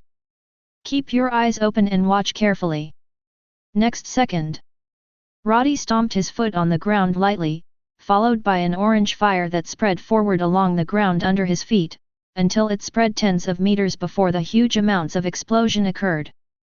Boom! The sky-shaking explosion kicked up countless mud. Roddy took Gwen to teleport away from the smoke and dust of the explosion, watching the picture over there from a distance. That's what I get out of the energy I absorb in my body. Roddy said. Amazing! Gwen's eyes widened. Just stomping lightly, without using any force at all, can directly cause the effect of an air-to-ground missile explosion. This ability, in addition to making people immortal, is also extremely terrifying in terms of lethality. Definitely. With Gwen's ingenuity, one can imagine that the strongest aspect of this ability is to save his life. To absorb any form of energy. This means that no matter what kind of attack it is, as long as it is in the form of energy, it cannot hurt itself. Isn't this invincible? Let's go back, to King Qian's. Roddy spoke to Gwen. Then he took her to teleport back to the Paradise building again. When he came back, Roddy picked up the syringe again. You won't refuse this time, will you? Roddy said with a smile. Gwen shook her head, since she was sure that Roddy already possessed the same ability, then she would definitely not refuse the chance of immortality. As Roddy said, she also wants to be with Roddy forever. Not decades in a hurry, but forever. Come on, I'm ready. Gwen raised her arms and said. Roddy smiled. Don't worry, there will only be a little pain when the needle goes in, and then everything will be fine. He said. While picking up the syringe, he took off the cap on the needle, and gently inserted the needle into the blood vessel of Gwen's arm. As the light red medicine was slowly injected into Gwen's body. Sure enough, Gwen didn't feel any pain. It feels similar to hanging potions in the hospital when I was a child. It is a bit cold, but it will be fine after a while. Roddy finished injecting the medicine in the syringe, and there was nothing left.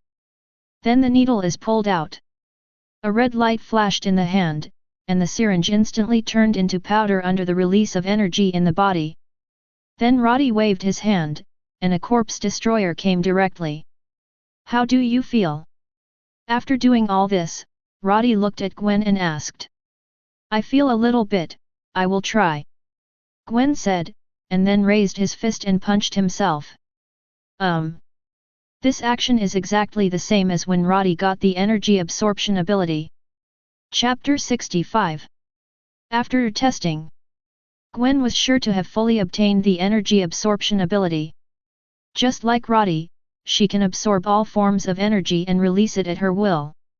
In addition to the development level, because the relationship that has just been obtained is only level 1. That is to say, there is a gap in the level of strengthening. After all, Roddy's energy absorption is 1,000 times stronger than the system, and the effect is outstanding. As for Gwen, this is a normal energy absorption ability. It's exactly the same as He Huangxiao's ability. Wait until the development level goes up. Gwen can directly absorb the energy of a nuclear bomb just like Xiao did, turning herself into a humanoid self-propelled nuclear bomb. With such an ability, am I already invincible? Gwen put down a gun in his hand, looked at a bullet in his palm and asked Roddy. Definitely not. Roddy then explained to Gwen the shortcomings of the energy absorption ability. About the upper limit of energy absorption. There is also the disadvantage of not being able to absorb spiritual attacks. Psychic attack? Magic? Gwen asked puzzled. No, magic is magic, mental attack is mental attack, these are two concepts. Roddy explained. Magic is also a kind of energy, while mental attacks are invisible, they directly attack your consciousness, and can even control your consciousness and make you a puppet. Is there really such an ability in this world? Gwen felt a little scary just thinking about it. Control a person and make him his own puppet. How broken would it be if he knew all this after waking up? There are still some, but they are rare. Roddy thought for a while and said. Now that Luke Kai-Ki has appeared in this world, other members of the Defenders should also exist in this world. That being the case, then the Purple Man who once controlled Jessica Jones should exist in this world. Although that guy's ability is far from comparable to that of Professor X, he is indeed a Superman who is proficient in mind control. And the ability of energy absorption is probably unable to cope with such an existence as the Purple Man 373. Definitely. Purple Man's mind control is average. He can control Jessica Jones, that's because Jessica Jones's willpower is really not very good, and there are huge amounts of loopholes in the mind, it is easy to be caught, and the vision is perfect. But if it is a person with strong willpower like Captain America, Even if Captain America does not have the ability to resist mental attacks, he can still resist the Purple Man's ability control. Also, the Purple Man's ability is actually a kind of poison in essence. Although the effect is mind control, it does achieve the effect through neurotoxins. Therefore, if your physique is strong enough, you will also have a certain resistance ability to neurocluster. Or in other words, you are originally invulnerable to all poisons. Then it's even easier. But for Roddy, dealing with the Purple Man is easy.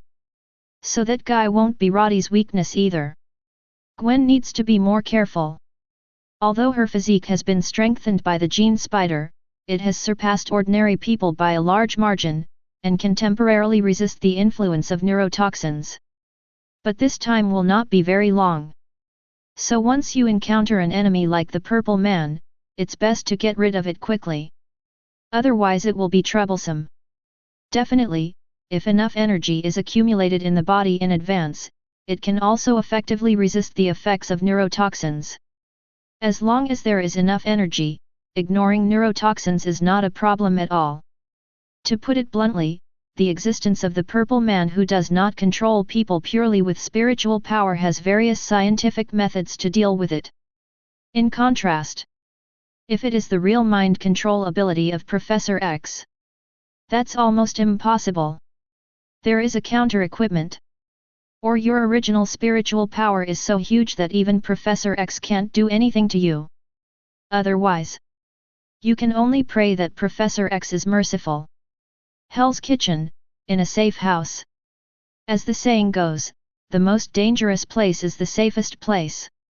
Luke Kai-Ki has always believed that this sentence is true, so when the Osborne group was looking for him everywhere, he returned to Hell's Kitchen and hid in a BCCB safe house that he had arranged in advance.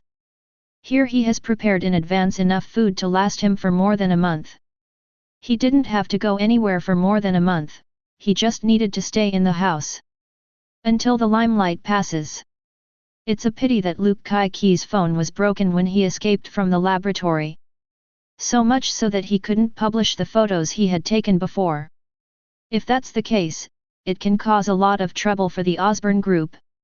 In the house, there is no TV, and the mobile phone was dropped early by Luke Kai-Ki. At the moment, all he can use to pass the time is a comic book. Right now Luke Kai-Ki is reading an old Superman comic. Seeing in the picture, Superman flew beyond the speed of light to save his beloved Louise, thus reversing the time, returning to the minute before Louise was in danger, and successfully rescued his lover. Can you reverse time faster than the speed of light? Luke Kai-Ki shook his head.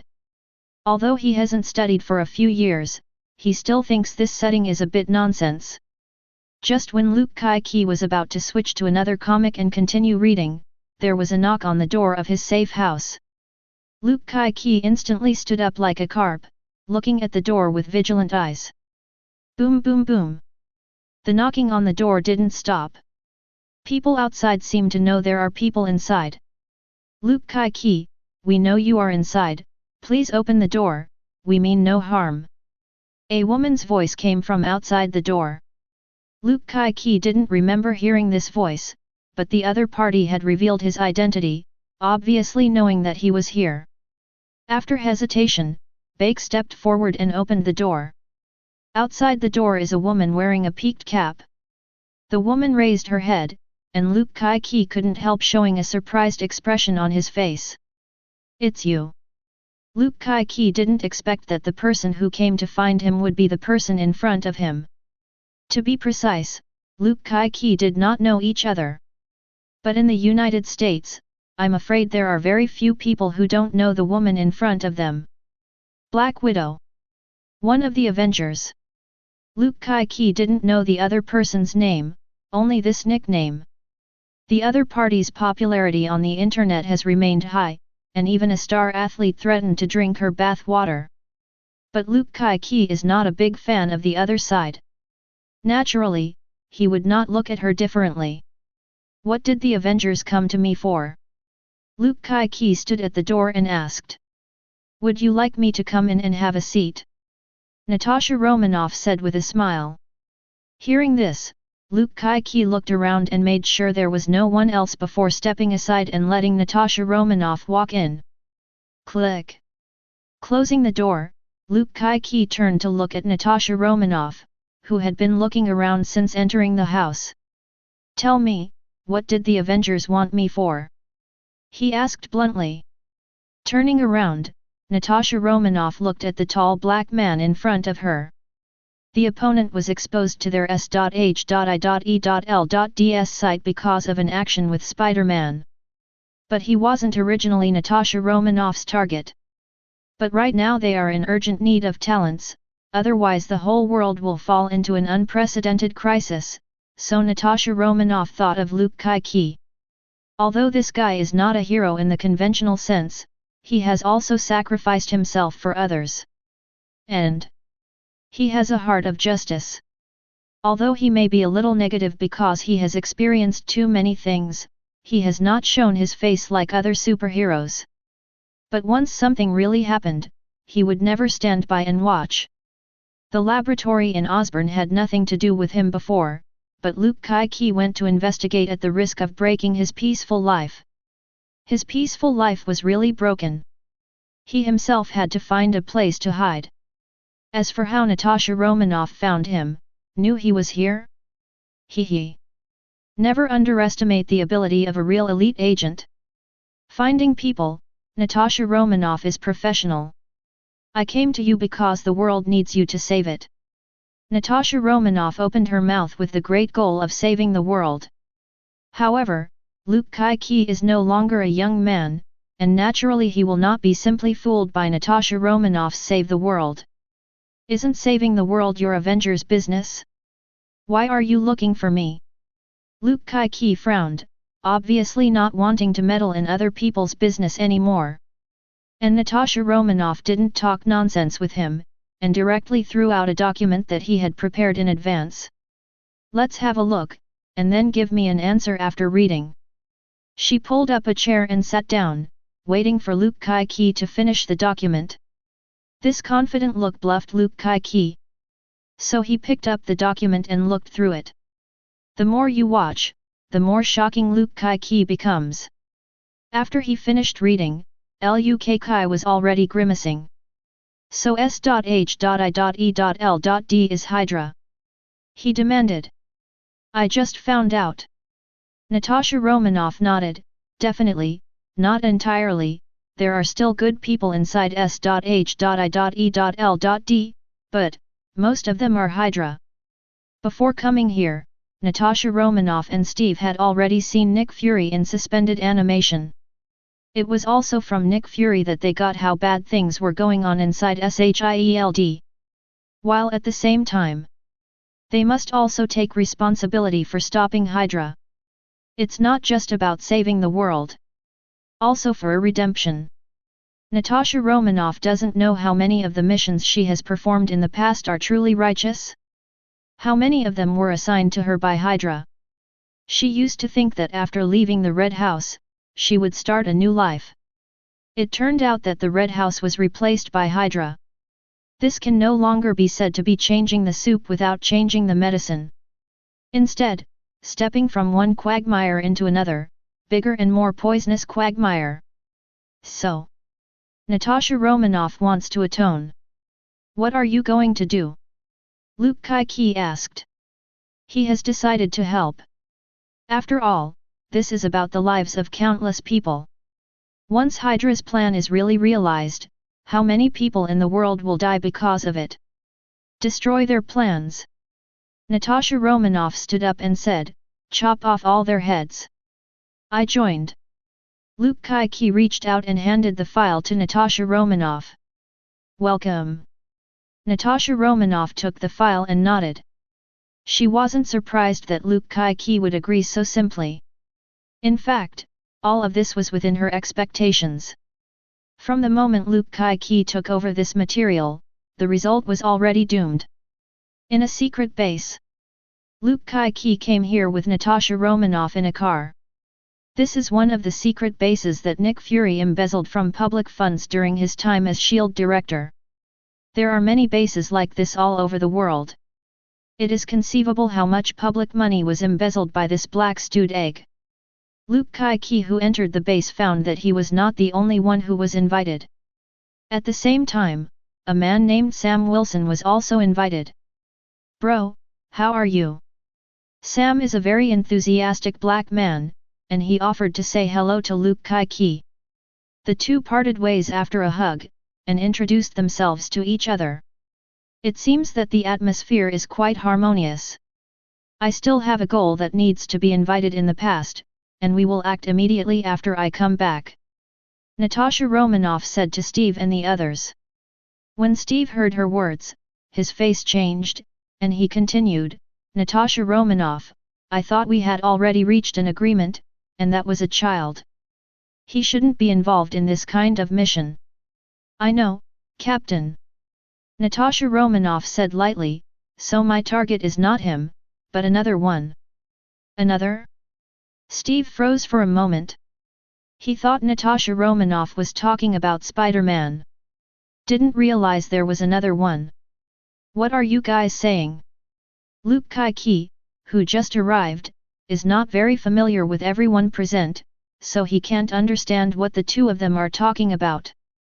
"Ask the captain, I'll go first." Natasha Romanoff shook her head, turned and walked straight away. Leaving the three big men standing in place, "You look at me, I look at you." Slightly awkward. Chapter 66. In the afternoon ice cream shop. Roddy is dating Gwen, and the two are eating a couple's ice cream, surrounded by pink bubbles. The other customers in the ice cream shop were unwilling to sit too close to them, as they always felt like they were being fed a mouthful of dog food. At this time, a figure suddenly sat down in the seat in front of them.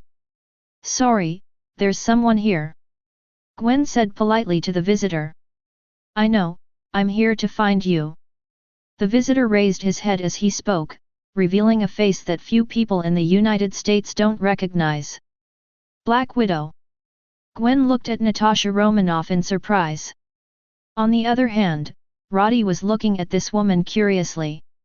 The famous Black Widow. The only female of the original Avengers. Also one of only two Avengers who are considered normal people. She came to Gwen at this time, and Roddy could probably guess her purpose. "Miss Stacy, can I have a chat with you?" Natasha Romanoff said. She glanced at Roddy, who was sitting next to Gwen, as if signaling him to avoid it. Pity. Roddy had absolutely no intention of avoiding it. Instead, he looked at her with a smile. A look ready to watch her perform. This made Natasha Romanoff secretly upset, but she didn't say anything. After all, she came to invite Gwen to help, and the man in front of her was Gwen's boyfriend, so she couldn't say anything nasty. Even reminding the other party to avoid it a little bit is a more tactful gesture. But in the end, the other party didn't appreciate it. "What do you want from me?" Gwen couldn't help asking when she heard Natasha Romanoff say that she was here to find her. Natasha Romanoff glanced at Roddy next to him before saying, "Can we have a chat alone?" "Alone?" Gwen looked at Natasha Romanoff oddly. Then unexpectedly, he refused. "No, I have nothing to hide from my boyfriend," Gwen said. "Good." Roddy smiled and rubbed Gwen's little hand. There is no shyness about Natasha Romanoff sitting opposite. And Natasha Romanoff, who was forced into a mouthful of dog food, also twitched slightly at the corners of her eyes, and said with a straight face, "Well, since there is no secret between you, then he should know your other identity, right?" Natasha Romanoff wasn't sure if Gwen had mentioned this to her boyfriend. "It was also for this reason before that I wanted to chat with Gwen alone." In the end, Gwen said that she had nothing to hide from her boyfriend. That being the case, Natasha Romanoff simply pointed it out. "Let's talk in the car." That's when Roddy spoke. After all, there are many people in the ice cream shop. And the content of their conversation next is not convenient for outsiders to know. Finding a place with relative privacy is the right choice. Coincidentally, the car Roddy drove today was not the usual supercar, mainly because Gwen said that the supercar was not comfortable to sit on, so Roddy specially drove a curry south from the villa. This car was released in Roddy's last life in 2018, and it is the first SUV model of Rolls-Royce. But in the Marvel universe, this model has been out for 14 years. To be honest, the price of this car is actually the second to last of his car curry. The penultimate one is a Mercedes Big G. And since buying this car, Roddy seems to have never driven it except for the first day. Therefore, its mileage has been kept at double digits, and it has only been driven for more than 10 kilometers. But Roddy should drive this car more often in the future. After all, it is the most comfortable one among Roddy's many cars.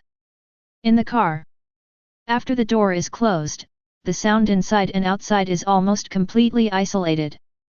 Roddy looked back at Natasha Romanoff, who was sitting in the back seat, and said, "Miss Avenger, now you can tell why you came." Natasha Romanoff glanced at him, and then straight to the point, she explained why she came. In fact, it was nothing more than what she said to Luke Kai-Ki before, and then took it over and said it again. Definitely. The most important thing is to show Gwen the document she brought. Let her understand the seriousness of the matter. Gwen, who had read the information, was indeed shocked. She didn't expect that the legendary S.H.I.E.L.D. would have been infiltrated into this virtue by Hydra long ago. Not only the former director is Hydra, even most of the internal agents are also Hydra. It is really jaw-dropping. What makes Gwen feel that Hydra is a group of lunatics is that they actually want to use an algorithm to eliminate all the targets that threaten Hydra in the world. How many people have to die for this? Isn't this crazy? What is it? Normal people, even big villains, wouldn't make such a maddening plan, would they? But Gwen didn't know that in the future, there would be a purple sweet potato essence who wanted to maintain the balance of the universe, so he decided to kill half of the life in the universe to achieve this goal. In contrast, Hydra's plan seems nothing compared to the eradication of half of life in the universe. That's when Gwen was shocked at how crazy Hydra's plans were. But Roddy was thinking that the plot had already developed to the point of the second part of Captain America. Then S.H.I.E.L.D. will disintegrate and die with Hydra that has been integrated into it. But in fact, that is only the surface situation. In fact, Black Braised Egg has another team in hand. Director of S.H.I.E.L.D. is just one layer of his identity on the surface, and he has another layer of identity as the director of the Heavenly Sword Bureau. Compared with S.H.I.E.L.D's high profile and well known, the Tianjian Bureau belongs to a mysterious organization that very few people know about. Even those who know the existence of the Heavenly Sword Bureau don't even know where the headquarters of the Heavenly Sword Bureau is. No matter how big their brains are, they will never think that the headquarters of the Heavenly Sword Bureau is not actually on the Blue Star, but in the space outside the Blue Star. And the members of headquarters of Tianjian Bureau are all composed of Skrulls. This is a foreshadowing that Nick Fury planted back then. It eventually evolved into today's Tianjian Bureau. At this point, maybe Nick Fury himself didn't expect to come to this point at the beginning, right? After all, he was just an ordinary agent of S.H.I.E.L.D. back then. Who would have thought that in the future, he would have great power in his hands? And even without mentioning the existence of the Heavenly Sword Bureau, the S.H.I.E.L.D. team that belongs to Phil Coulson is actually under the control of Nick Fury. At least for now it's still under his control. It's hard to say what the future will be like. Anyway, with Nick Fury's character, once bitten by a snake for 10 years and afraid of well ropes, he will definitely not create an organization as large as S.H.I.E.L.D. in the future. Huge size has the advantage of being huge. No matter what you do, there are enough subordinates to assign, and you can even carry out a large number of different tasks at the same time. Court. But the problem is also obvious. There are so many people, how can you be sure that all the people here are loyal to you? It would be a whole different story if there were fewer people. You can carefully examine the degree of loyalty of these people, so as to judge who is more loyal, who is only superficially obedient to you. But it will not work if there are too many people. Too complicated. Too confusing. So, you want me to help you with Hydra? In the car, Gwen looked at Natasha Romanoff in the back row after reading the information, and replied. Yes, I want you to join us. Natasha Romanoff nodded. She does mean it. Even. She also wants to win over the other party to join the Avengers. But that's for later. Solve the problem of Hydra first, and talk about other things later. Including Luke Kai-Ki too. Natasha Romanoff has ideas. This time, if they succeed in smashing the secret of Hydra, then not only Hydra will suffer disaster, but also their gods. Therefore, there may be no more S.H.I.E.L.D. in the future. The Avengers will be Natasha Romanoff's only belonging. So she needs to do more considerations for her team, including finding more outstanding members for the Avengers. A superhero team should not only have them. The number is too small to maintain world peace. Not to mention that Thor among them didn't stay in Blue Star for a long time. This is equivalent to their Avengers missing a high-end combat power. That's why Natasha Romanoff wanted to recruit Luke Kai-Ki and Gwen. This was also Nick Fury's previous idea, but he might not be able to control the Avengers' affairs in the future. After getting a positive answer from Natasha Romanoff, Gwen also had some hesitation. She turned to look at Roddy next to her. Roddy, what do you think? Roddy looked at her. In fact, Gwen would ask him that, and he knew that Gwen wanted to help in his heart. Gwen is essentially a kind person. She will take the initiative to help those in need. Even after Roddy's previous enlightenment, Gwen has a new understanding of her own justice. But that doesn't change her good heart. And that's one of the things Roddy loves about her. Follow your heart and do what you want. Roddy held Gwen's little hand and said, remember what I told you before. I see. Gwen nodded vigorously. In fact, she had already made a decision after reading that document. The reason why I asked Roddy was also because I was worried that Roddy would not want her to go. But now that Roddy has said that, what else can Gwen have for hesitation? I promised, when shall we act? After getting the answer, Gwen also appeared to be very active and asked when Natasha Romanoff would start to act. Quite a look of can't wait.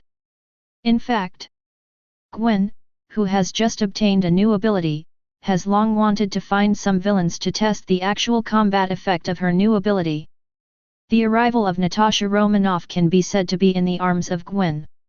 You can prepare first, and then we can set off right away.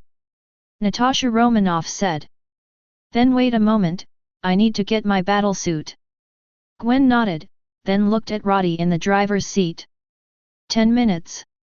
Roddy said. Then he starts the car, the V12. The engine exploded with strong power, leading the three of them towards the direction of the Paradise building at an extremely fast speed. 10 minutes later. Curry parked at the Paradise building. The three got off the car and took the elevator to the 66th floor. You have pretty good security here. Natasha Romanoff observed the surroundings all the way and found that the security of this building was absolutely top-notch. Definitely. If it is her, it is not difficult to sneak in. But for ordinary agents, this place is already considered hell level. Heaven Mansion. Roddy replied with a smile, and then said.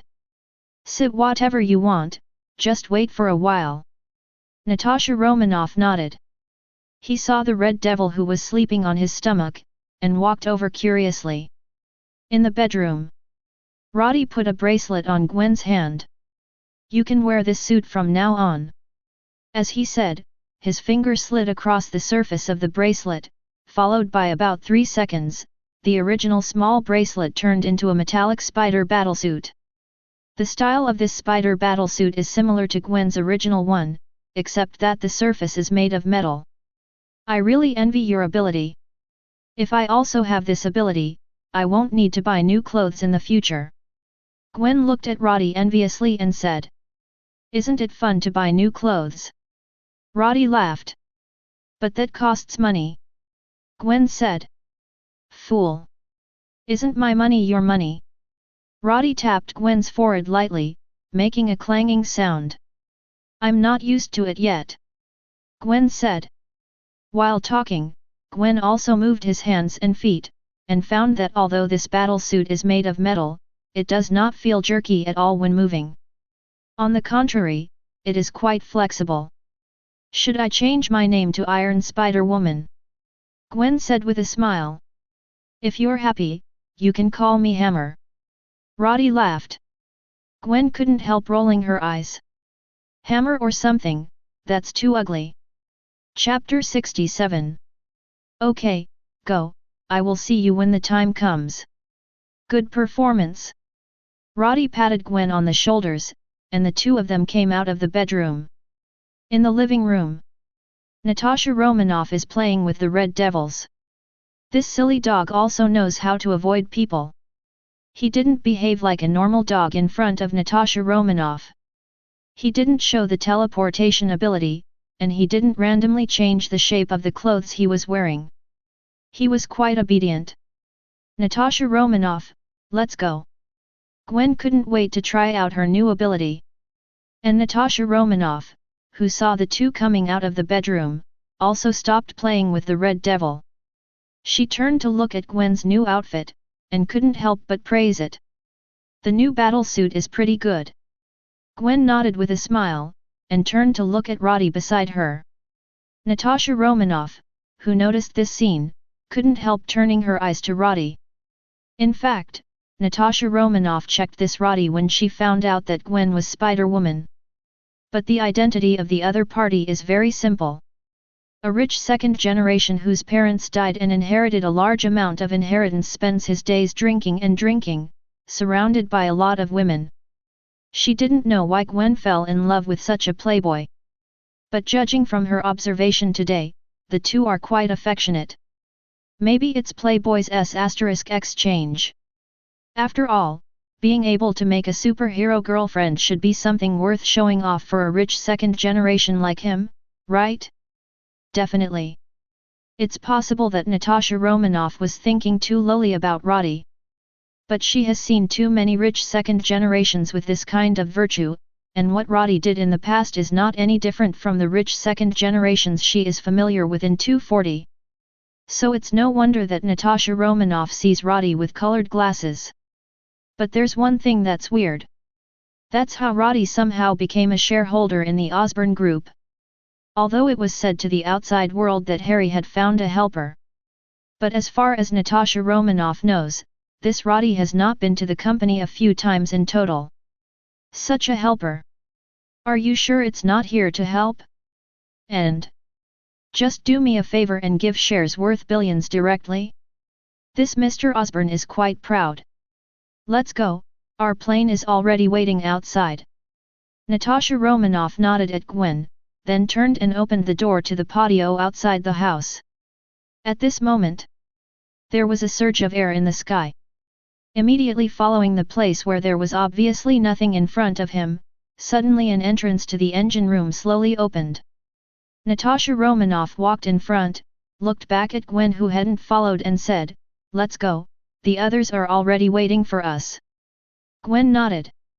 She was just a little surprised that this plane can be invisible. And this is physical invisibility. Impressive. Then I'm leaving. Gwen gave Roddy a hug, then turned around and followed Natasha Romanoff in front of her. The two quickly boarded the Quinjet, and then the opened cabin door was slowly closed. The air distorted, and the invisible Quinjet flew towards the distance, and the speed continued to increase. Although Roddy couldn't see the appearance of the Quinjet, his magnetic field could tell him that the Quinjet was far away from Paradise Building. Speaking of which, did the owner of the Paradise Building once advertise that his building would never be invaded? Roddy suddenly thought of the promotional slogans he had seen when he bought the Paradise building. Combined with the experiences I have encountered these days, he couldn't help laughing. Can never be invaded? What a joke! At the speed that S.H.I.E.L.'s most advanced Quinjet can achieve, only a few minutes have passed since departure from Liberty City and arrival in Washington. The entire 380-kilometer journey was crossed in just a few minutes. Have to say, the speed of Quinjet is still very impressive. After all, the speed can reach the level of a hypersonic fighter jet. If it wasn't for the time it took to climb the height at the beginning, it wouldn't even take 2 minutes to go from Liberty City to Washington, D.C. S.H.I.E.L.D, outside Trident headquarters. The invisible Quinjet lands in a clearing. Natasha Romanoff led Gwen off the plane. That's it. When Gwen got off the fighter plane, she was a little surprised at the flight speed of the plane. At this moment, there were also 4 people walking towards him. 3 men and 1 woman. The only woman is Maria Hill, Zhang Jin's deputy director of S.H.I.E.L.D, and Nick Fury's most capable assistant. Your time is almost up. Hill came over to remind Natasha Romanoff. After Natasha Romanoff nodded, she turned around and introduced the few people present to Gwen, and then hurriedly got in a car and left here. Isn't Natasha Romanoff with us? Gwen asked curiously. No, she has other tasks.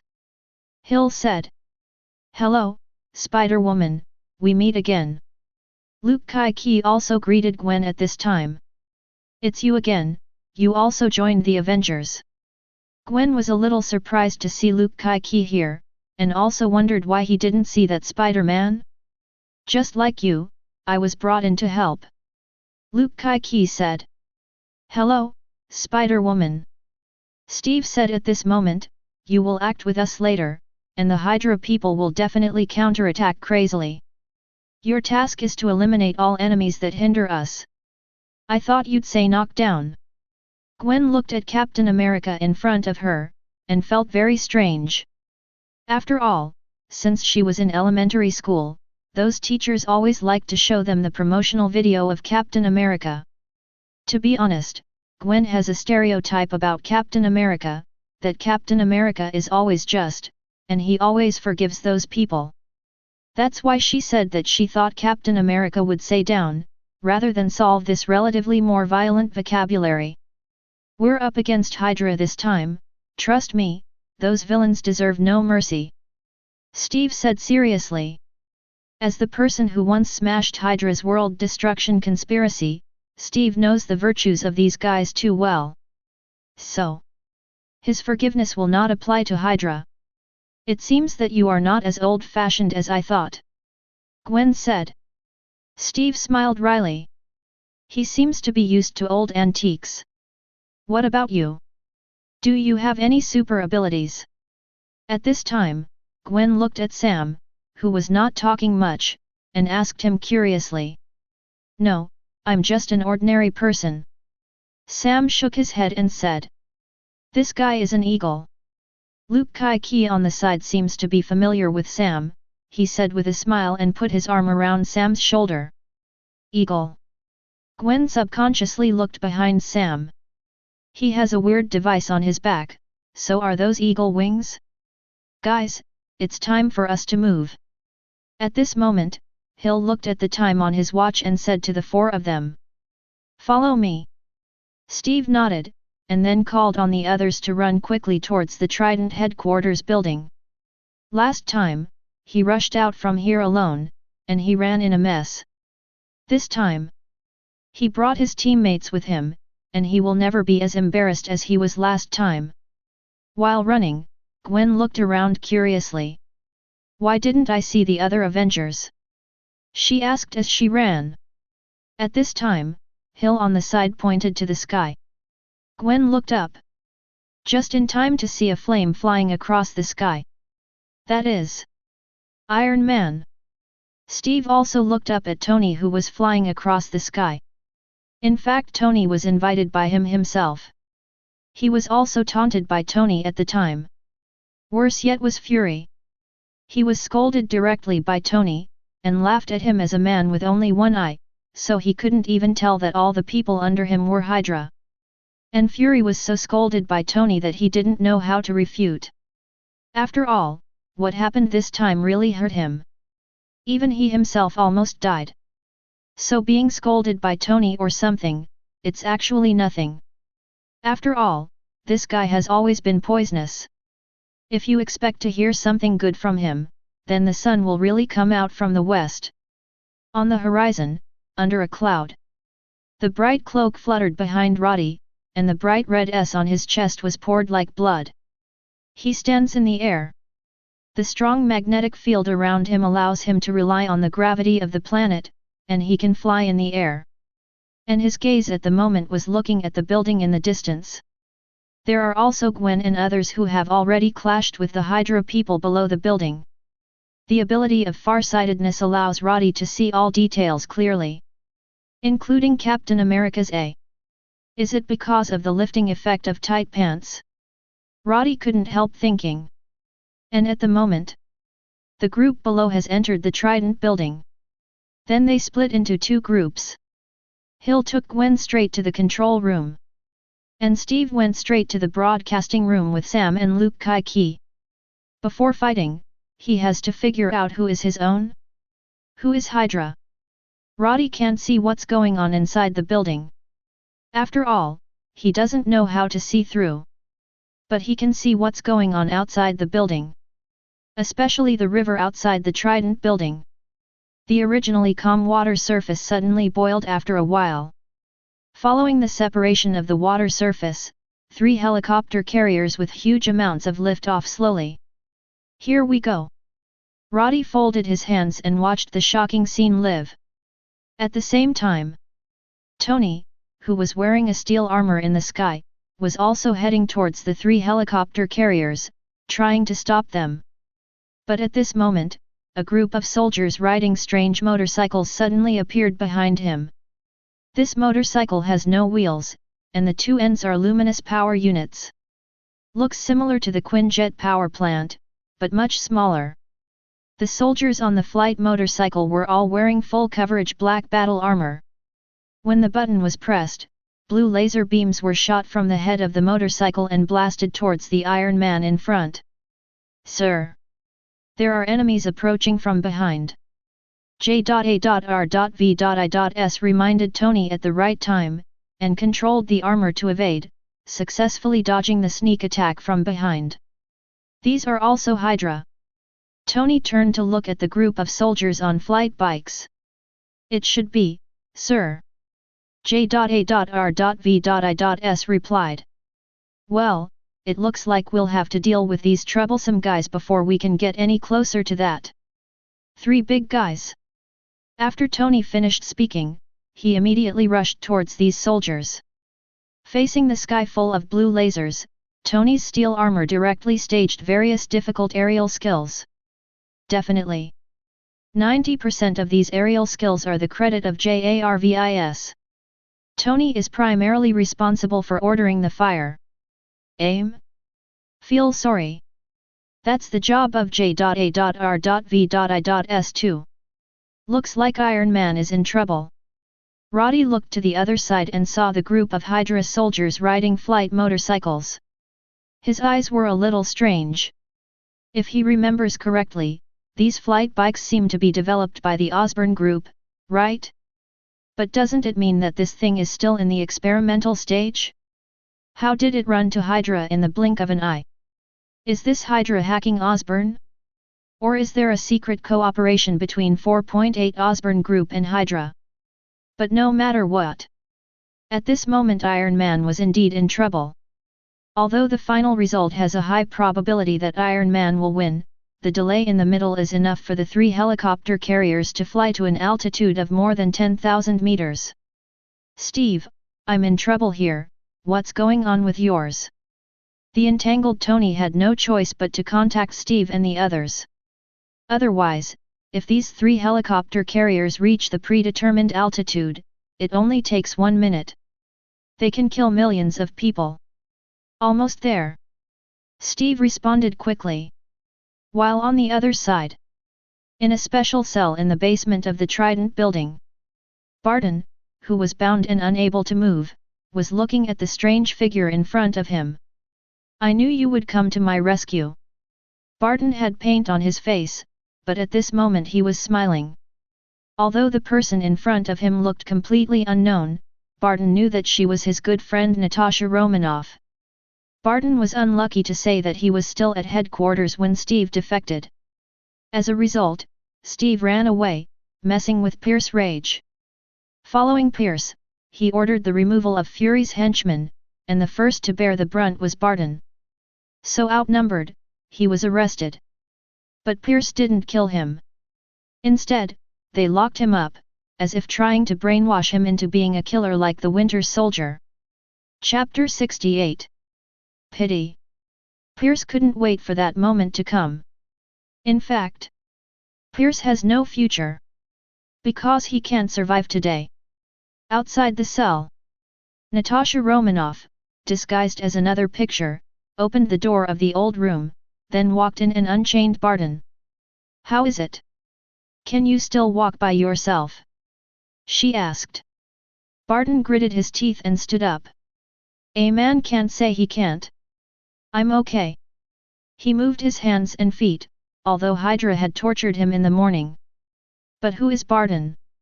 S.H.I.E.L.D.'s agent. Not to mention how strong his physical fitness is, but in terms of willpower, Barton asked himself that he would never lose to anyone in SHIELD. Just torture, but also want him to submit? How can it be? I brought your weapons, can you still fight? Natasha Romanoff led Barton out of the prison, then picked up a long box and handed it to him. Definitely.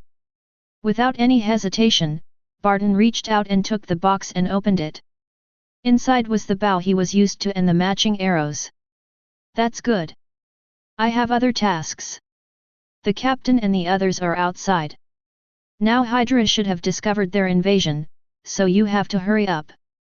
After Natasha Romanoff finished speaking, she turned around and left, showing no signs of dragging her feet. Barton has long been familiar with Natasha Romanoff's style of doing things, and he didn't think there was anything wrong with it. He picked up his weapons and equipment, put them on, and then gave himself a simple bandage before he was ready to go to the battlefield. These people are real fighters. Exit from Trident headquarters. Steve and his men are charging. Opposite them is the elite of Hydra, all of them are Zengjin's S.H.I.E.L.D agents, but facing the charge of Steve and others, this group of Elite 12 of Hydra can't stop them at all. Steve took the lead and rushed to the front. He used a shield to block himself. Obviously, such a small shield can only block the head and half of the body. However, as if some kind of curse had been placed on it, the attacks of those from Hydra were all aimed at the shield, and they didn't hit Steve's exposed legs at all. It is also a god. On the other side, Luke Kai-Ki also roared and rushed forward. He was different from Steve. Without a magical shield, he could only use his powerful defensive body to bear Hydra's attack, rushed up against the hail of bullets, and then grabbed a Hydra soldier and threw it into the crowd. The fighting style is very wild and brutal. Sam was different from both of them. Because he needs to hide behind the bunker to shoot, and the indoor environment prevents him from spreading his wings, so he can only be used as an auxiliary of an edge OB. Take out a Hydra agent with a few shots every now and then. Finally able to win a few heads. Not a drag. At this time, an arrow flew from a height. The arrow hit the middle of the crowd with a whoosh, and then exploded with a bang. A dozen Hydra agents were blown to pieces. His death was miserable. But Barton, who shot the arrow, had an indifferent expression, showing no mercy at all. Although, there are some agents that he has known before, maybe even chatted and drank. But so what? At this moment, they are their masters. And it's for world peace. Barton strikes without any hesitation. Just like when those Hydra greeted him before, there was no hesitation at all, exactly the same. Pierce on the top floor has also heard the movement downstairs. But at this moment he is already on the verge of riding a tiger. So Pierce called Crossbones, and led people to control all the guests of the Security Council he invited. Everyone. When our plan is successful, you will thank me. Pierce hasn't given up until this moment. He still stubbornly believed that his plan could still succeed. However, none of the members of the Security Council in front of him gave him a good face. Damn Hydra! It's definitely not because of how righteous they were originally.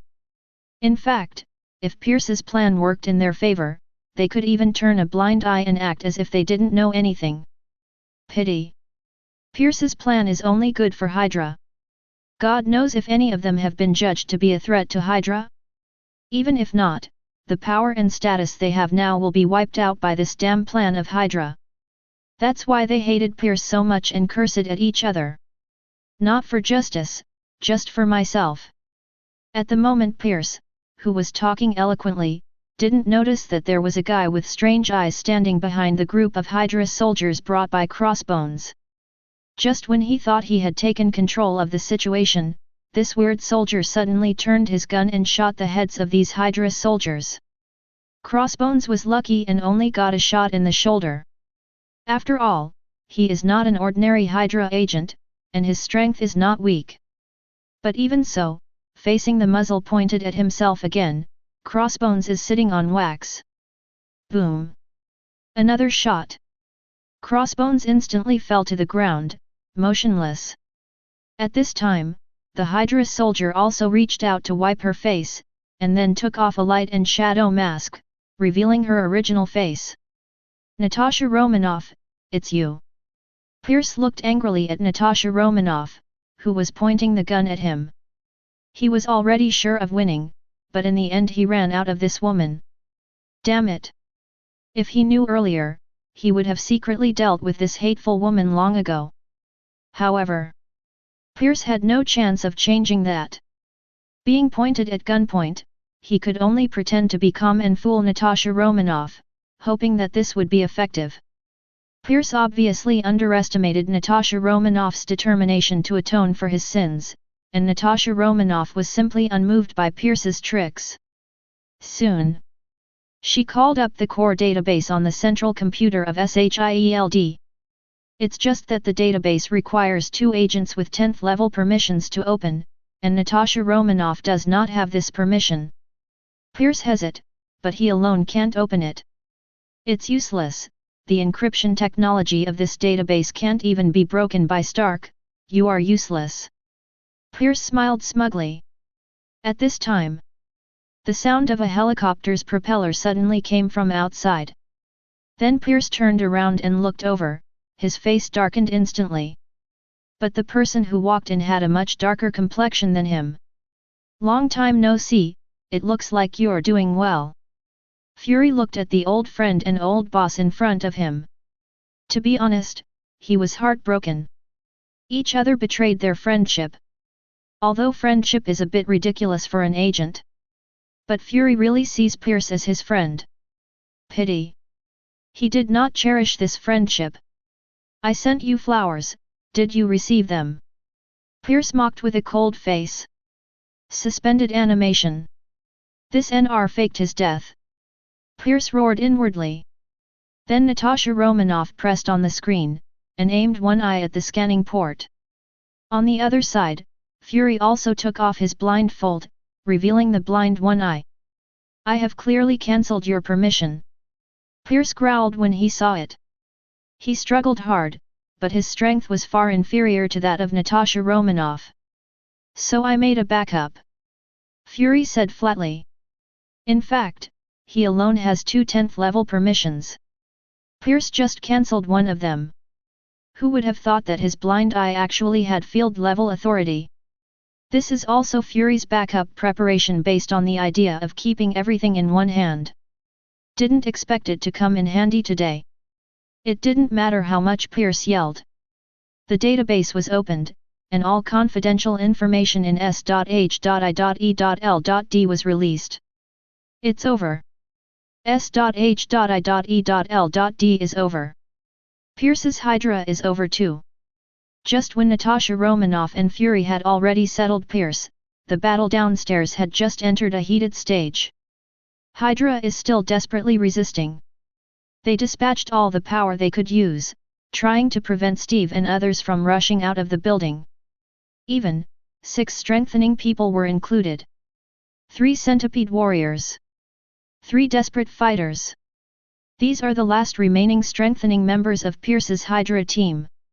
After all, Roddy had killed 2 of them last time. This kind of strengthening person is not easy to cultivate. Neither Centipede Serum nor Extremis have a 100% success rate. Even their failure rate is actually higher than the success rate.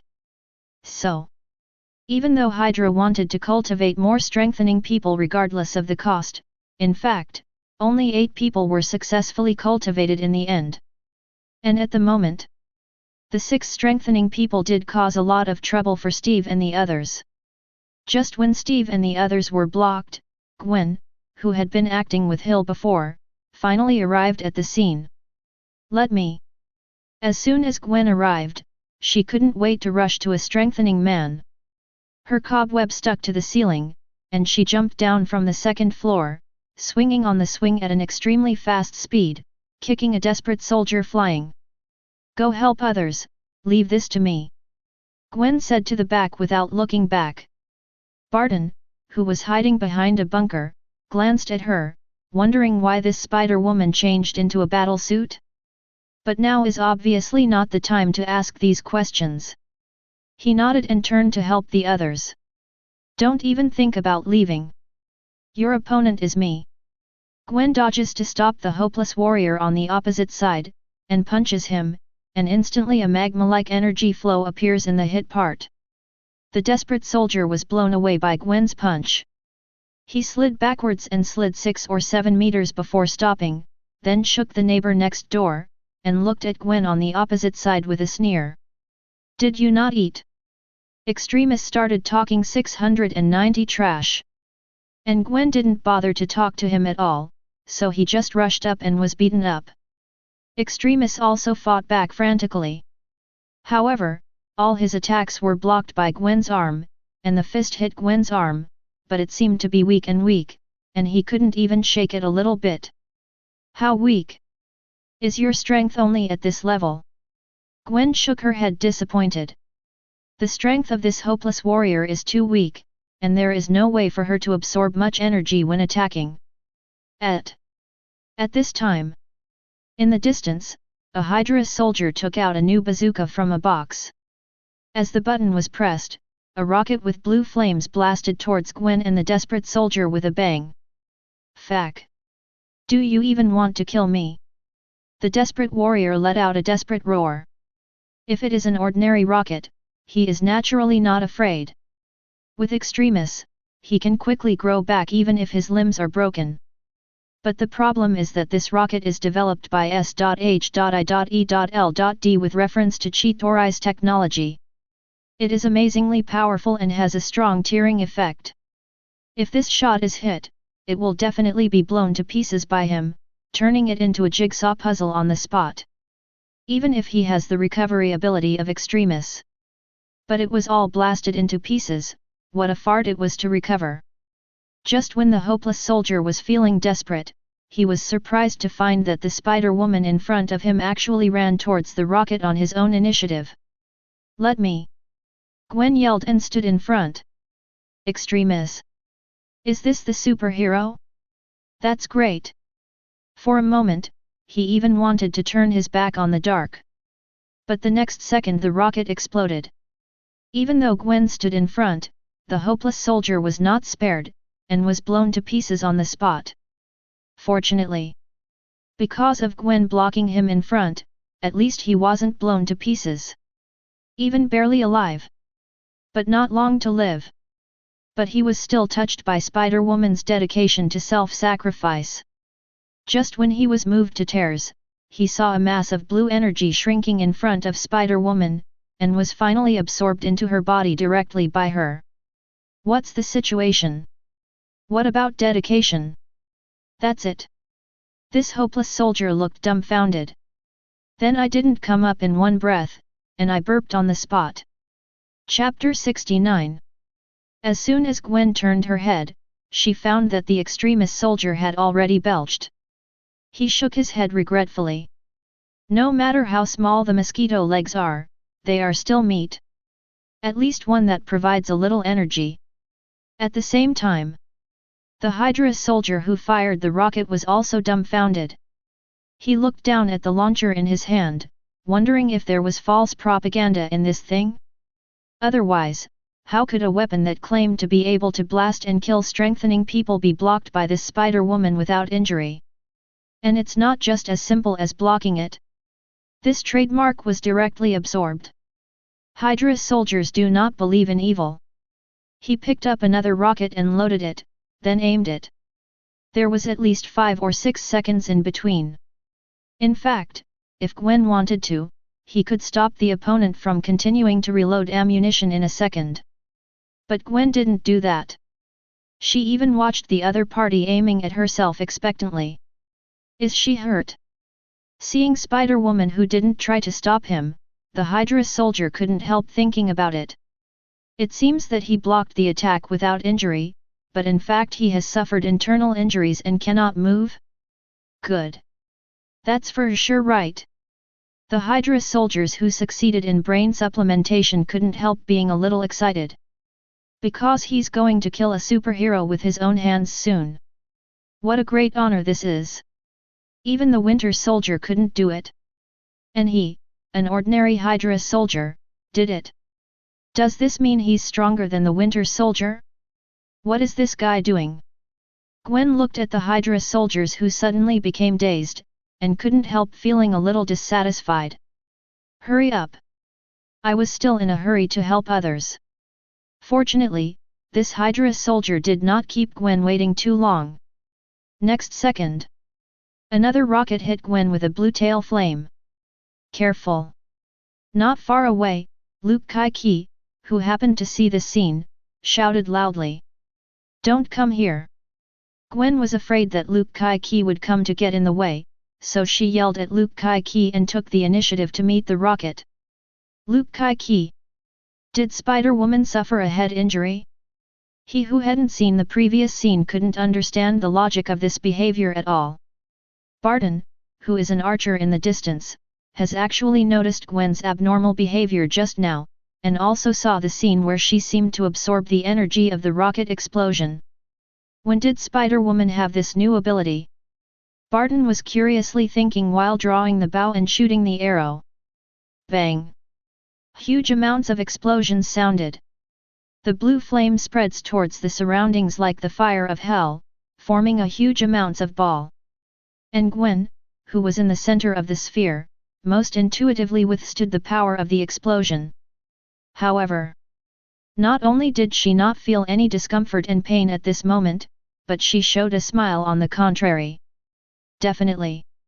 She had a hood on her face, and no one saw it. Next second, the blue fireball begins to shrink. It was as if 2 invisible hands were squeezing it. The visible fireball kept shrinking, and soon shrunk to the size of a volleyball, which was pinched by Gwen with 2 hands. Boo! Finally, the fireball disappeared completely. The last bit of energy was also absorbed by Gwen. She felt warm all over. Packed with explosive power stronger than usual. Gwen couldn't wait to try to release this power. So she looked around and finally found a suitable target. Let me! She yelled and rushed up. The flustered look made Steve a little dumbfounded. After all, he is still a child. Thought Steve. But at this moment, boom! There was an explosion. The extremist soldier who was punched by Gwen was blown to pieces. The blue energy exploded violently in the body of the desperate soldier. Even with the physical fitness of the desperate soldier, he couldn't hold it. Then, he burped on the spot. And seeing the effect of this scene, Gwen also smiled. Very happy. The main reason is that the energy of the explosion has already evaporated the blood in the desperate soldier's body in an instant, so the scene is not very bloody. Otherwise, Gwen might not be able to accept it. Are all girls this violent? Steve looked at the extremist soldier who was blown into fingernail file-size fragments, and subconsciously took half a step back. Captain, are you okay? Gwen asked back then. Steve shook his head quickly. Fine. I'm fine at all, you hurry to someone else's place. Gwen, who saw Steve shaking his head, didn't think much, and rushed to the next enemy again with a smile. That's all. The remaining 4 strengthening people were quickly solved by Gwen in a similar way. No matter whether it is the extremist warrior or the centipede warrior, no one can stop Gwen's light punch. Guaranteed to explode into a puzzle on the spot. In the sky, the 3 helicopter carriers have already flown to an altitude of 2,000 to 3,000 meters. Meanwhile, Tony was still trying to shake off the Hydra soldiers on the flight bike. However, there are many opponents. There are 20 or 30 of them. At this moment, he even regretted blowing up those steel armors so early. If they were still there now, I wouldn't be in such trouble. It seems that the Iron Legion's plan is imperative. Tony thought. But this time he definitely won't build so many expensive steel battle armors. The cost of one of those things is as high as hundreds of millions of dollars. That is, the dozens of planes he blew up back then were worth billions of dollars. The most inhumane firework in the world is probably far inferior to him. In Tony's vision, the real Iron Legion should be a robot that does not require manual driving. It only needs to be controlled by J.A.R.V.I.S to form a huge army. In terms of quantity, it's almost limited to a few hundred. Calculated based on the cost of a steel soldier at $3 million. Even if it's 300, it's only 300 million. Equivalent to 3 iron armors. Simply cheap. Definitely. Subsequent maintenance and other supporting maintenance equipment also cost money. So the cost is 3 million, and it may take more than 1 million for 1 year of maintenance. If it is seriously damaged in battle, it may cost 1 or 2 million yuan to repair it. But Tony has money. He doesn't pay attention to a mere 10 or 2 billion. Like Roddy said back then. Once there is more money, it is really just a string of numbers. Captain, is your side all right? Tony contacted Steve and the others again. This time his tone was much more urgent than last time. In fact, the 3 helicopter carriers have already flown to an altitude of 3,000 meters. Further up, they may launch an attack at any time. Already here. Steve's voice rang in Tony's ear. He looked down. Sure enough, I saw a group of people rushing out of the Trident building. Those Hydra lying in ambush outside were beaten to pieces, and a person who looked like Spider-Woman punched the ground and blasted out a fan-shaped explosion area. Destroyed Hydra's fortifications in an instant. Is that Spider-Woman? Tony was dumbfounded. At this time, Falcon Sam, who has been unable to use it inside the building just now, finally has a place to use. The wings on his back spread out, and he flew into the sky with a whiff. Captain, do you need me to take you for a ride? He flew near Steve and said. Definitely. Steve didn't refuse. After all, he couldn't fly. Sam grabbed Steve's hands without saying a word, then dragged him and flew towards the sky. As for the others? Come up. Natasha Romanoff arrived in a Quinjet. When Luke Kai-Ki and Barton saw it, they immediately ran up. I'll try another method. Gwen didn't board the plane. After she yelled at Natasha Romanoff and the others, a powerful energy burst out from her feet. Bang! Bang! The ground beneath Gwen's feet exploded. A deep pit with a diameter of more than 10 meters was blasted out. Surrounded by traces of the explosion. And Gwen also took advantage of the power of the explosion, soaring into the sky in an instant, and flew towards the sky. All the people on Quinjet watched her behavior dumbfounded. Just call her Exploding Spider in the future. Luke Kai-Ki complained. Barton on the side also nodded in agreement. Natasha Romanoff, who is also a woman, just rolled her eyes at the two. Exploding spider? Thank you for thinking it out. Is it really okay for a girl to be called this nickname? Yo-hoo! Flying in the sky, Gwen shouted excitedly. Then when this thrust was about to disappear, Gwen released a burst of energy again, and continued to push himself to a higher altitude. Awesome! I can fly! Gwen exclaimed excitedly. The horizon in the distance. Roddy used his farsightedness to clearly see Gwen's excitement. He smiled and took out his phone, zoomed in and zoomed in. Then a set of photos was taken. Let Gwen see for herself when it's over. Roddy smiled and thought, putting away his phone. After half a minute, Quinjet has caught up with the 3 helicopter carriers. But at this time, the Hydra soldiers in the helicopter carrier also launched an attack on them. The machine guns on the carrier opened fire on them. Even Sam and Steve, who approached here one step later, were attacked. Sam kept making difficult evasive actions in the air, dodging those incoming bullets. Captain! We can't get close at all. Sam shouted. Go help Tony first. Steve made a decisive decision and made a decision directly. First help Tony get rid of those on the flight bike, and then we all deal with the 3 helicopter carriers together. This method is more secure, and they really can't get close to the target now. Okay, understand. Sam immediately turned around and flew the other way. And Barton on the Quinjet, at this time. He chose to fight back. Quinjet also has its own weapons. But compared to these 3 helicopter carriers, their little weapons undoubtedly look a little pitiful. At this time, Gwen is here. She rushed up directly against the attack of the 3 helicopter carriers. The bullets from the machine gun hitting her, Leonios, not only failed to harm her, but also replenished her energy.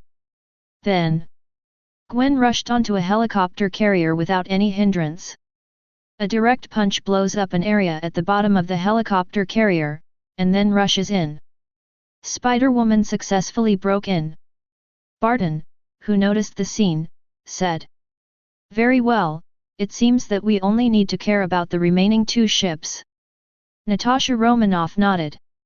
But at this time, the 3 helicopter carriers had already flown to an altitude of 5 or 6 kilometers.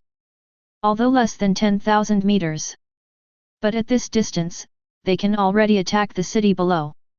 And Hydra in the 3 helicopter carriers couldn't sit still when they found that the enemy was approaching, and even one of the helicopter carriers had been invaded. They can't get in touch with Pierce. Without orders, they can only make their own choices. Let's attack directly. Even if we die, we will drag millions of people to die together, said a Hydra executive. When the others heard the words, they also nodded in agreement. At this moment their fate has been sealed. Since they know that they must die, with Hydra's madness, they will naturally want to drag more people to die with them. Order. Target Washington, Liberty City. Get rid of the people in these 2 places first. Hydra's top brass began ordering the attack. And this time one of the helicopter carriers, however, suffered huge amounts of explosions. It's Gwen. She's wreaking havoc all over the helicopter carrier. Chapter 70. Bang! In the flames of the explosion, a figure crashed into the solid metal wall and broke through the wall. Gwen opened her hands, and countless energies swarmed in with her movements and were absorbed by her. Subsequently, she waved one hand, and a fire dragon flew out of her hand, devouring the Hydra King soldiers in front of her. Where is the central control room? Gwen found herself lost. The helicopter carrier is too big.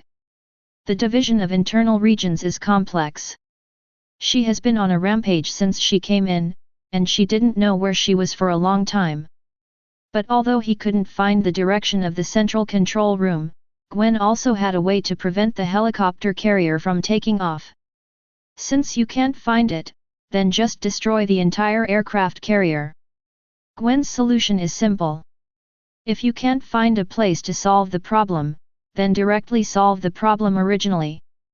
The entire helicopter carrier is gone, how can we carry out insight planning? As for the other two? Isn't there someone else? Gwen believed they could. We can't get past it. In Quinjet, Natasha Romanoff controls the fighter jet to dodge the oncoming attack. The increasingly intensive attacks made her tired of coping, and she couldn't get close to the two helicopter carriers at all. While on the other side, Sam took Steve to play bungee jumping. The two teamed up to help Tony destroy the remaining flight bikes and finally be able to free his hands. But now it's too late. The Hydra in the helicopter carrier is already activating its weapon system, ready to eliminate millions of targets within the two cities of Washington, D.C. and Liberty City. By the time, although they are going to die, but at the same time millions of people will die with them. And the death of millions of people is enough for S.H.I.E.L.D. and the Avengers to be completely driven into the abyss. Originally, S.H.I.E.L.D. was already dead. With the disclosure of confidential information, the entire S.H.I.E.L.D. has been completely paralyzed. And now, with millions of casualties, even if the Avengers have been regarded by countless people as the most powerful superhero group on this planet, they will instantly become the object of everyone's disdain. Not for anything else, just because they failed to save these millions of people. Only this 630 is enough. Relatives of those who died, friends around them, and even unrelated passers-by. They will all point the finger at the Avengers. Since the murderer is dead, they can't find any other Hydra either. Not to mention, will Hydra, an evil organization, be afraid of cyberbullying? Only righteous heroes like the Avengers are afraid of cyberbullying. So at the moment the attack button was pressed, the Hydra executive could already imagine what difficulties the Avengers would face next. At least, they will also become street rats. Number B. At least they can die in peace. As the weapon systems of the two helicopter carriers were activated. At the bottom of the helicopter carrier, the muzzles of black holes opened slowly. Densely packed, that's thousands of muzzles. The weapon loaded inside is capable of firing 300 rounds per second. And every bullet can hit a target accurately. One muzzle is 300 rounds per second, so 1,000 muzzles is 300,000 rounds per second. Two helicopter carriers can kill 600,000 targets in 1 second. Millions of people? It only takes less than 10 seconds to completely solve it. This is Hydra's Insight program. Every second is a river of blood. Every second is a waste of life. What is that? Sam, who was flying in the air, suddenly noticed the gun ports opened at the bottom of the two helicopter carriers, and couldn't help but exclaimed. Shit! They want to launch an attack in advance. As soon as Tony saw this picture, he guessed what Hydra was going to do. Involuntarily, his complexion changed wildly. At the same time, this was also discovered by Natasha Romanoff ETAL at Quinjet. Can't help being shocked and angry. Bang! The only helicopter carrier that did not launch an attack, at the moment, was still hearing explosions. Gwen is still working hard to implement the goal of destroying the entire aircraft carrier. She also didn't realize that Hydra, who had jumped the wall in a hurry, was preparing to launch an attack in advance. The other side. Roddy, who has been watching and acting as an observer, also noticed the abnormality of the two helicopter carriers at this time. Hydra is really a bunch of lunatics. Roddy sighed. At this time, the only one who can stop all this is him. Like everyone else, neither was able to stop Hydra's mad plans in time. Gwen has this ability, but she's still on another helicopter carrier, completely unaware of what's going on outside. Iron Man and the others couldn't get close to the two helicopter carriers. Even if they rushed up at the moment regardless of their own casualties, it was already too late. Only Roddy has the ability to stop Hydra in time. Save the millions of innocents who are about to die. As it happens, Eddie just signed in today and won a magnetic field control ability. Just in time to use it. I just planned to watch it for fun. Roddy shook his head helplessly. There was no way. Who told the following group of guys to be weak? He had to personally take action to turn the tide. While speaking, Roddy has activated the magnetic field control ability. Level 2 Magnetic field control is naturally far from being able to control 2 helicopter carriers, but don't forget that Roddy's ability has been strengthened 160 times by the system. Even if it is only level 2, the effect is stronger than that of level 4. It is a bit difficult to control the 2 helicopter carriers directly and violently, but Roddy can completely destroy the weapon systems inside the 2 helicopter carriers first. That is tantamount to abolishing the tiger's teeth and claws. What else can it do? Stretch out your hand and hold it with 5 fingers. In the invisible world, the invisible magnetic field surrounded the 2 helicopter carriers. Next second. Just when those muzzles were about to fire, the weapon systems inside the 2 helicopter carriers suddenly exploded with a large amount of sparks, and then the hard metal was kneaded into a mass of scrap iron like plasticine. The muzzle flamed out and stopped before a single bullet could be fired. Even the machine gun that had blocked Iron Man and the others stopped. Tony and the others can finally get close to these 2 helicopter carriers. But at this moment... Stop! Tony, who was flying forward, suddenly heard the reminder from J.A.R.V.I.S, and quickly shouted loudly, warning others to stop immediately. Just a second after his voice fell. Boom! The 2 helicopter carriers in the sky suddenly started to collapse from the inside, bit by bit. The picture looked as if a big invisible hand was crushing them. Tony and the others who had already approached watched helplessly as the 2 behemoths in the sky were crushed into a piece of scrap metal little by little. Explosions continue to occur inside the aircraft carrier. The screams of some Hydra soldiers can even be heard before they die. A few minutes later. Where are the 2 helicopter carriers in the sky? There are only 2 groups of huge amounts of iron balls left, floating in the sky so abruptly. Bang! Another explosion. This time it came from another helicopter carrier. A figure flew out from the half-destroyed helicopter carrier. The man threw out a cobweb while still in mid-air, and stuck to the bottom of Natasha Romanoff's Quinjet. The figure swings across the sky like a swing. Then landed firmly on top of Quinjet. Boom boom boom. Gwen tapped on the cockpit glass of Quinjet's head, waving to Natasha Romanoff inside. Then she pointed to the 2 big iron balls in the sky over there, as if asking what are those? And Natasha Romanoff in the cockpit spread her hands and shook her head. Said that he did not know how to deal with these 2 things. Roddy looked at the big iron ball in the distance that did not fall under the control of his own magnetic field. That thing is essentially the extrusion of 2 helicopter carriers.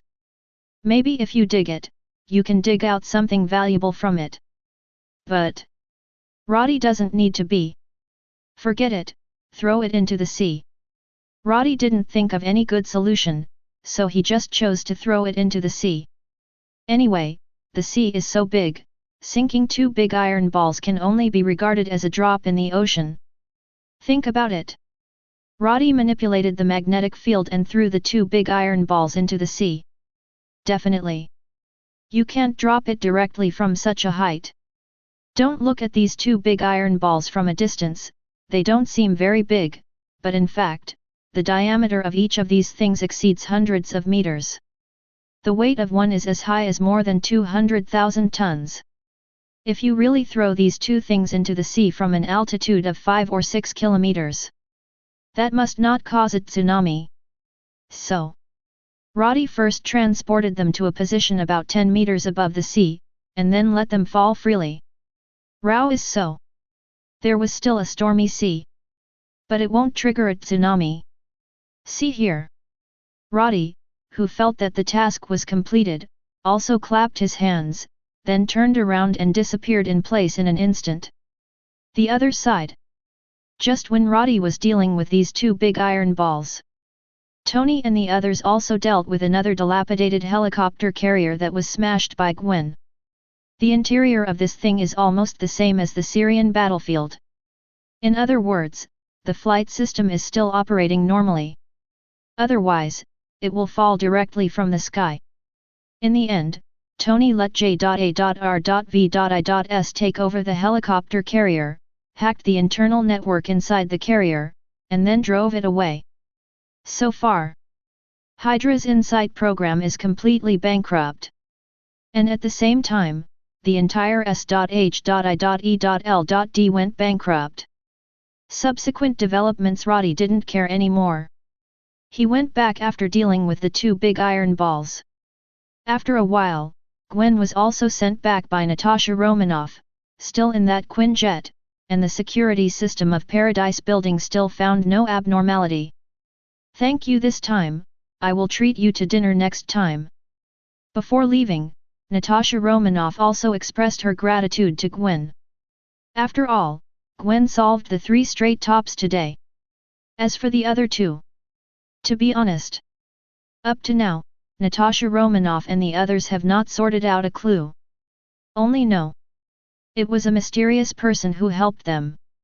And according to Tony, the 2 helicopter carriers were surrounded by extremely strong magnetic fields. Obviously, that mysterious person either has the ability to manipulate magnetic fields, or have weapons that can manipulate magnetic fields. But which one? This person is very powerful. At the same time, he is also very dangerous. Little handsome guy, see you next time. Natasha Romanoff said hello to Roddy, who came out, and then drove the Quinjet out of Paradise Building. Have fun. Roddy gently took Gwen's little hand and asked her. Well, energy absorption's ability is so easy to use. Gwen is still immersed in the battle just now, the hearty feeling, as if no matter what kind of enemies appear, she can't stop her feeling, she really likes it. Nice. You love it. Roddy looked at her fondly and said. By the way, a mysterious person helped us solve the other 2 helicopter carriers just now. Is that person you? When Gwen heard that a mysterious person had solved the other 2 helicopter carriers, she subconsciously thought of her boyfriend Roddy. Roddy has a lot of abilities and has all kinds of things. Now it seems that it is not impossible to have another ability that can manipulate the magnetic field. That's exactly what I did. Roddy did not deny that in front of Gwen, there was nothing to hide except his identity as a time traveler and the existence of the system. I knew it. Gwen smiled and hugged him. Roddy, you are amazing. Such a big helicopter carrier, you squeezed them into 2 big iron balls. Then definitely, I'm your boyfriend. If I'm not good, who is good? Roddy said with a smirk on his face. Chapter 71. Trident Headquarters.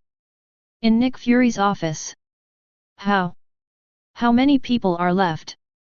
Standing in front of the floor-to-ceiling windows, Fury seemed to be thinking about it for the last time. After today's incident spreads, S.H.I.E.L.D will definitely be disbanded. There is no need for an agent organization whose secrets are fully disclosed. Same. After knowing everything about S.H.I.E.L.D, the countries of the world will not allow such an organization that has been thoroughly infiltrated by Hydra to continue to exist. Therefore, this time is probably the last time he stood in this position to look at the scenery. From now on, there will be no more chances. There are about 300 agents left on the headquarters side. Behind him, Barton gently wiped his own bow and sat aside, speaking silently. It's 300, but there are only 300 left. Hearing this number, Fury couldn't help showing bitterness. There were more than 6,000 agents stationed in Trident headquarters all year round. And now, there are only more than 300 left. Fury doesn't know how many agents who still have justice in their hearts died in the battle just now, but even if there are 300 or 400, it means that there are only 600 or 700 S.H.I.E.L.D agents who are not Hydra. Compared with the number of 6,000 agents, it is only 1/10.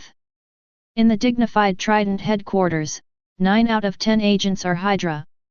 Have to say, this is really an extremely ironic thing. Even the Trident headquarters are like this. Fury can't imagine the situation in other divisions. God knows how many of S.H.I.E.L.D's 10 or 200,000 agents are truly loyal to S.H.I.E.L.D. 3,000? Or 5,000? Anyway, there won't be as many as 10,000. Originally, Fury still had some doubts about his decision. But after hearing this number, the last bit of doubt in his heart disappeared. S.H.I.E.L.D. Let it go away with today's fight. From now on, he is only the director of Tianjian Bureau, not the director of S.H.I.E.L.D. anymore. The office door opens. Natasha Romanoff, who just came back, walks in from the outside. Along with Steve and Hill. As for Sam and Luke Kai-Ki, they are gone. After all, the battle is over, and it's time for them to take a good rest. However, their performance today has been recorded by those present, and there will be a seat for them among the Avengers in the future. Definitely. Before leaving, Hill also gave the two an appearance fee. Not much. That's $500,000. For S.H.I.E.L.D., which was once a big business, this is not even a drop in the bucket. But now, the landlord's family has no surplus food. Even this money was transferred out before S.H.I.E.L.D's secrets were made public. Otherwise, they wouldn't even be able to figure out the money. But for S.H.I.E.L.D., 500,000 may be a small amount of money, but for Sam and Luke Kai-Ki, who have never saved more than 50,000, it is already a huge sum of money. So both of them are quite satisfied. Definitely. What Sam wants more is the opportunity to fight side by side with the captain. He is a soldier and a fighter. He needs a battlefield. Otherwise, he can only go to the veterans' nursing home to continue giving lectures. Lovely wants battlefield. Sent people back. Seeing Natasha Romanoff coming back, Fury also turned around and said. Natasha Romanoff nodded, and looked at Barton, who was sitting aside, with a look of inquiry in his eyes. We only have 300 agents left. Barton said. Natasha Romanoff suddenly realized, no wonder she found Fury had a strange expression as soon as she came in.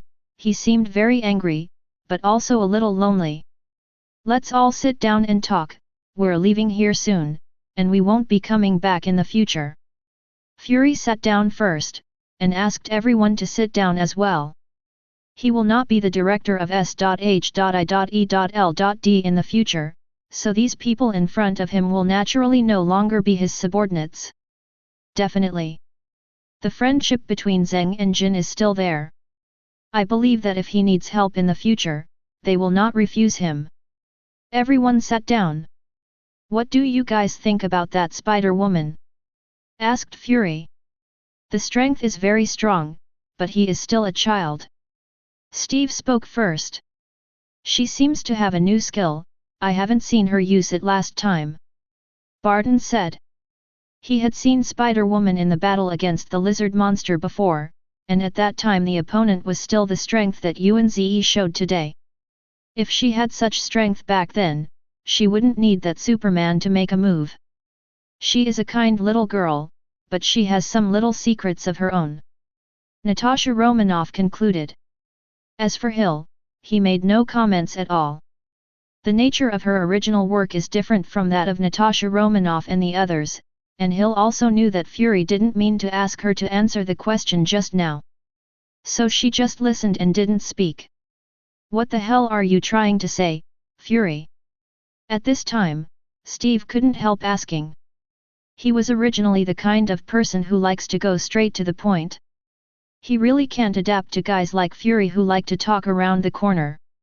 Maybe that's why, when he worked in S.H.I.E.L.D. before, his relationship with Fury got worse and worse. The two of them are not the kind of characters that can get along well. Fury glanced at Steve, and then said, "The ability she used on Angel today, Barton, don't you think it looks familiar?" "Heard." Barton thought for a moment and nodded. "It's really a bit like the Superman's ability back then," he said. "Superman? The one who was last seen in Liberty City?" Steve asked. Barton explained to him, and then Steve understood why Barton said that the abilities of the two people are very similar. "I suspect that this Superman is the mysterious man who appeared in the sun before. This man is very powerful. He is also very dangerous," Fury said, "before I asked Natasha Romanoff to investigate this man and find out his whereabouts, but he has always been no leads. Until today." As he said that, Fury also looked at Natasha Romanoff. "Have you found anything?" he asked. Natasha Romanoff nodded, and said with a serious expression, "I suspect a person." "Who?" Everyone in the office looked over. "Roddy, a rich second-generation playboy." Natasha Romanoff said a name. "Have you checked?" Fury asked again. Natasha Romanoff nodded, "I checked, there is no problem, but he is the most suspect." "Give your opinion." Natasha Romanoff nodded and continued.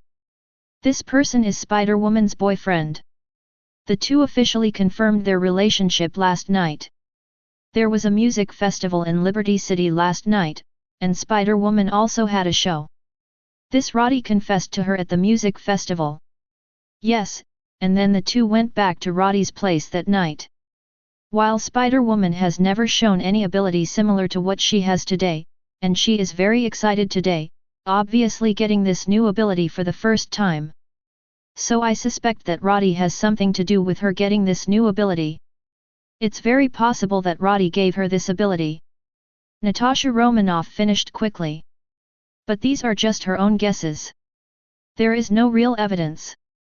At this time, Barton on the side suddenly asked a little puzzled, "You mean, after what happened to that Roddy last night, Spider-Woman got a new ability? Or did she inherit it from Roddy? Or a copy?" "I didn't say that." "Barton, when did you become so indecisive? What I mean is that Roddy gave Spider-Woman such ability in some other way. How come your mouth is full of color?"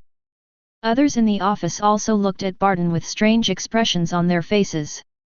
It's not a day or two for these people to know Barton. But they hadn't discovered that this guy had such a brain circuit before.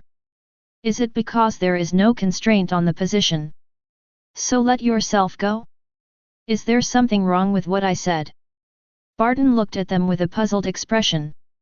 "No, but you still hold off on your opinions just yet." Natasha Romanoff shook her head and said. "Barton." Not to mention Barton's strange idea, although what Natasha Romanoff said just now has no evidence, but this Roddy is indeed suspicious. "Ask for her flowers. Worth watching. I'm not your boss anymore, I shouldn't have said these words." Fury said, "But I still want to remind you to pay attention to this guy named Roddy in the future. He may be dangerous." "Come again?" Steve shook his head. "Is it necessarily dangerous to have an ability?" Steve disagrees with Fury. But right now he doesn't want to argue with Fury anymore, since S.H.I.E.L.D. has fallen anyway. I'm afraid they will seldom see each other again in the future. At this time, let's make a good impression on each other. The chain reaction of S.H.I.E.L.D's downfall is bigger than anyone imagined. The whole world is watching this event. Not only because of the resurgence of Hydra, but also because of the various dark secrets revealed in the secrets disclosed by SHIELD. In the following period of time, the international community was in turmoil. Some countries issued declarations one after another, declaring that they need an official explanation from the United States. Although S.H.I.E.L.D is backed by the Security Council. But in fact, you can tell by looking at it, where is the headquarters of S.H.I.E.L.D? Country. Who are the top executives of S.H.I.E.L.D? People of the United States. So it is not difficult to understand which organization S.H.I.E.L.D belongs to without looking at it. It is said that it is controlled by the Security Council, but in fact, S.H.I.E.L.D is serving the United States more. Blink of an eye. It has been 3 months since the collapse of S.H.I.E.L.D and the complete bankruptcy of Hydra's Insight plan. Over the past 3 months there has been a campaign to eradicate Hydra around the world, and bear the brunt of the main force. It is Avengers. Even Thor came from Asgard during this time.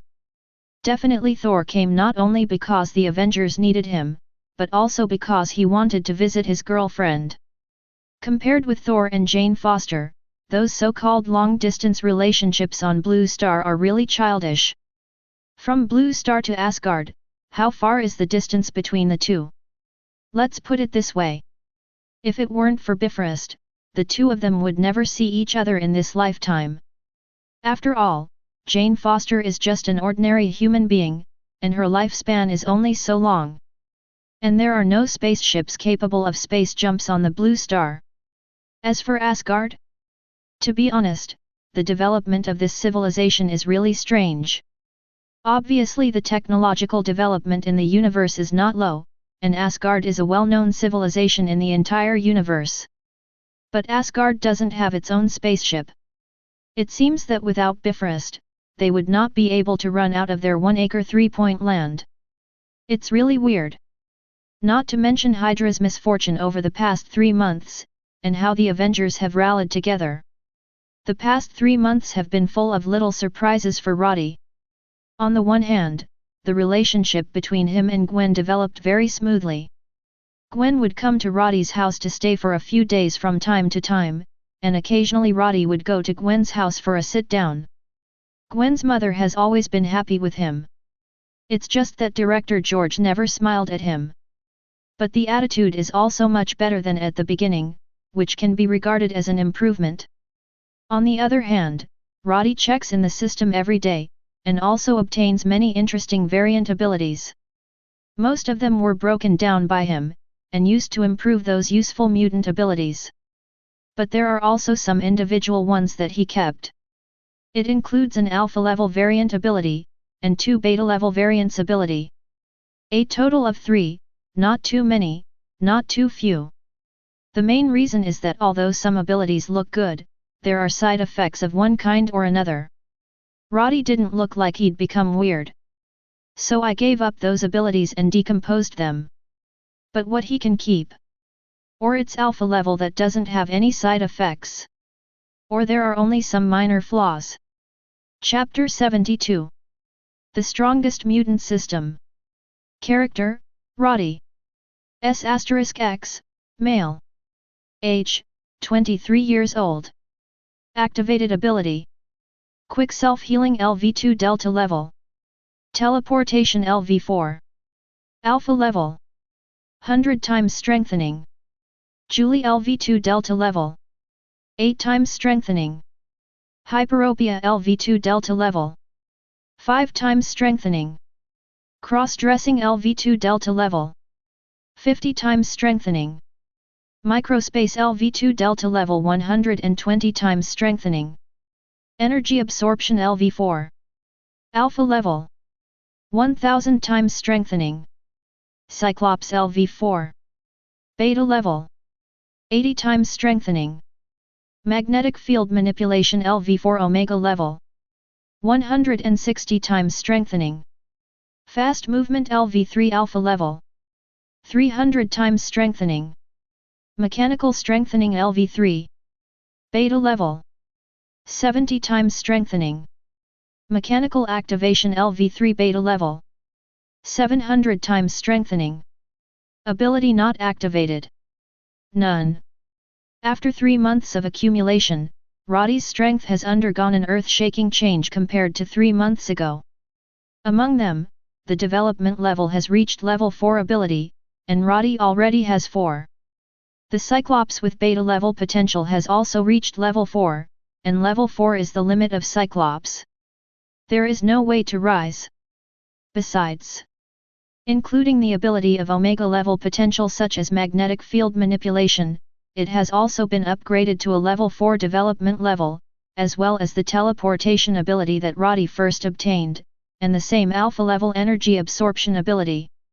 All are level 4 development grades.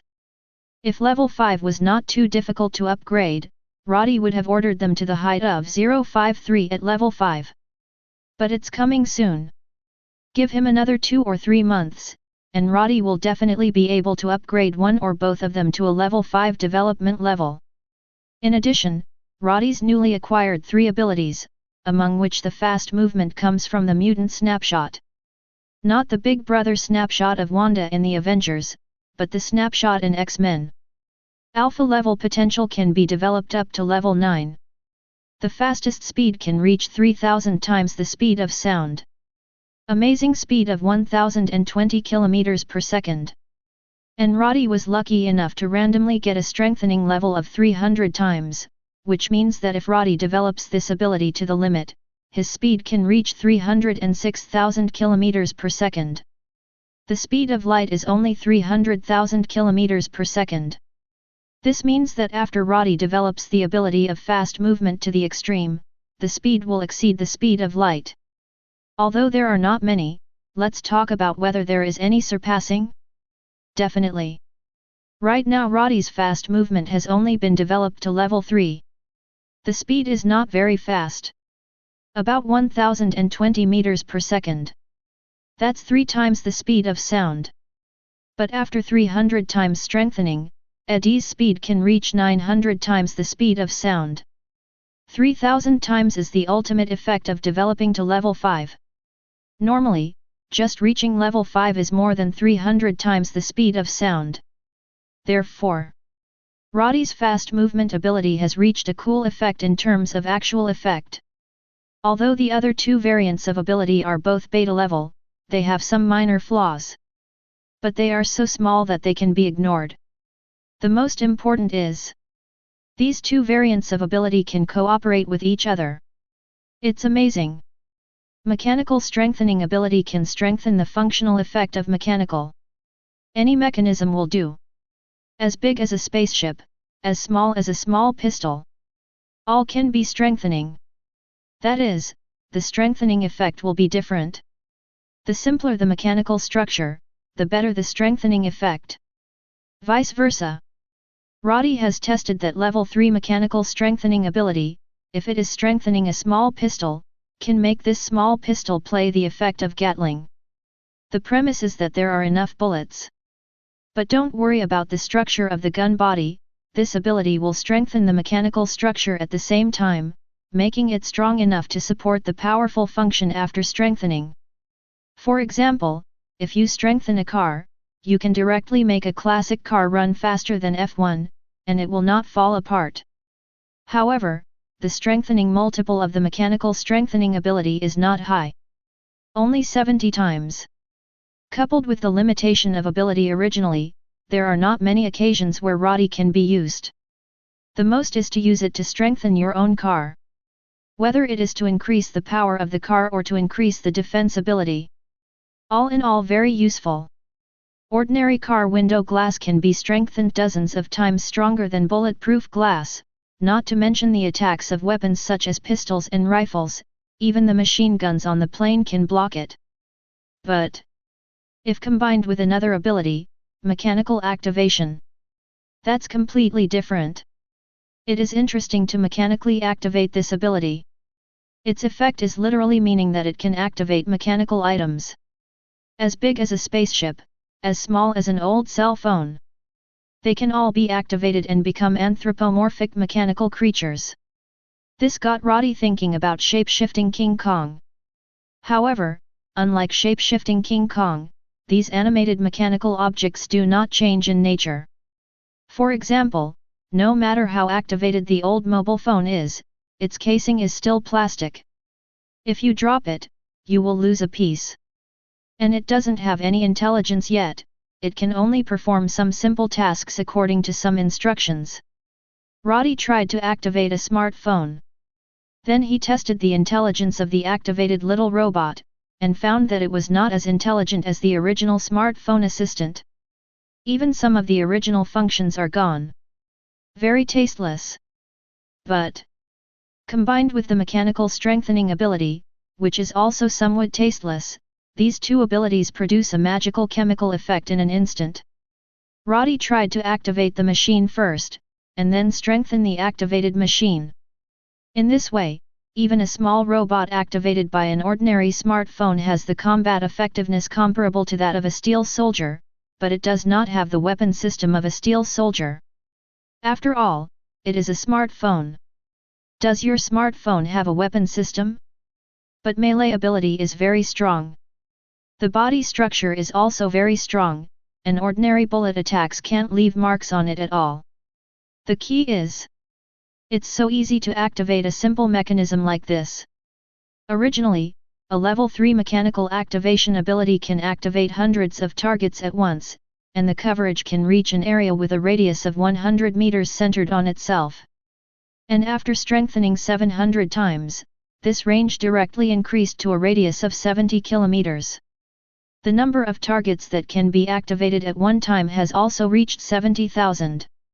In modern society, if you find any small county, there are more than 70,000 pieces of machinery and equipment. Regardless of the file size, a small county can have at least several million pieces of machinery and equipment. Even tens of millions are normal. If only larger mechanical equipment, such as cars, were activated, the number would be more than 70,000. Roddy, who has obtained these two abilities, can summon 10 mechanized warrior troops ranging from emperor fans to the size of the north in any city. And the fighting power of these mechanical warriors is absolutely powerful. If he ran near a military base, he would directly activate those tanks, fighter jets and so on. That's even more amazing. Roddy tested. The combat power of an ordinary car after being activated and strengthened is already comparable to the anti-Hulk armor in his memory. And if it's a tank? 10 times more violent version anti-Hulk armor? In a word, Hang exploded. Rio. After 1 o'clock in the afternoon. Roddy and Gwen, who had just had lunch at a local specialty restaurant, were walking down the street holding hands. During this period of Gwen's vacation, Roddy suggested that the two of them travel abroad together to see different scenery around the world. Rio is their second stop. After that, they will go to other different countries and regions to experience different customs. Since he came out to play, Roddy didn't just use the teleportation ability to take Gwen around the world in a boring way. On the contrary, he borrowed a private jet directly from Harry. The two will first arrive in a city in a certain country by private jet, and then they will drive a car for a car trip, wherever they go. Anyway, neither of them are ordinary people. Not afraid of danger or anything. It has been the third day since the start of this journey. They also encountered a road robbery on the first day before. In the end, Roddy and Gwen didn't even need to do anything. The other Lee, who was also robbed, directly took care of the ridiculous robbers. Can you believe that they only used a few knives in the robbery? So poor that he didn't even have a gun and dared to come and rob? Isn't it ridiculous? But after that time, they never encountered any interesting and fun things. All the way to the second stop of the trip to Rio. The pair planned to spend 2 days in Rio before continuing on unless they took a cruise to Argentina. Then play there for another 4 or 5 days. Continue to board the plane and head to the next country. It seems that someone is racing a car over there, let's go and have a look. Gwen saw many people surrounded in the distance, and could hear the roar of the engine, guessed that someone was playing a street racing game, so she took Roddy and ran over. The two found a fountain and stood on the outer edge, just in time to see what was going on inside. The center of the crowd is a road. At the moment the road has been cleared, only 2 cars parked on the same starting line are ready to start. The 2 drivers are still talking trash to each other at the moment, but they are speaking the local language and speaking so fast that neither Gwen nor Roddy can understand what they are saying. But it sounds like it's quite noisy. Roddy, who will win in the end if you make a mistake? Gwen held Roddy's arm and tiptoed to look in, asking him. When Roddy saw it, he simply picked her up and let her ride on his neck, so that she could see the picture inside more clearly. For me, just guess the white car. Roddy didn't know those two drivers either, who knows which of them has better driving skills, but at least judging by the momentum, the owner of the white car is more qualified. So he chose the owner of the white car. Then I'll guess the owner of the red car. Gwen was smiling and dangling, looking very happy.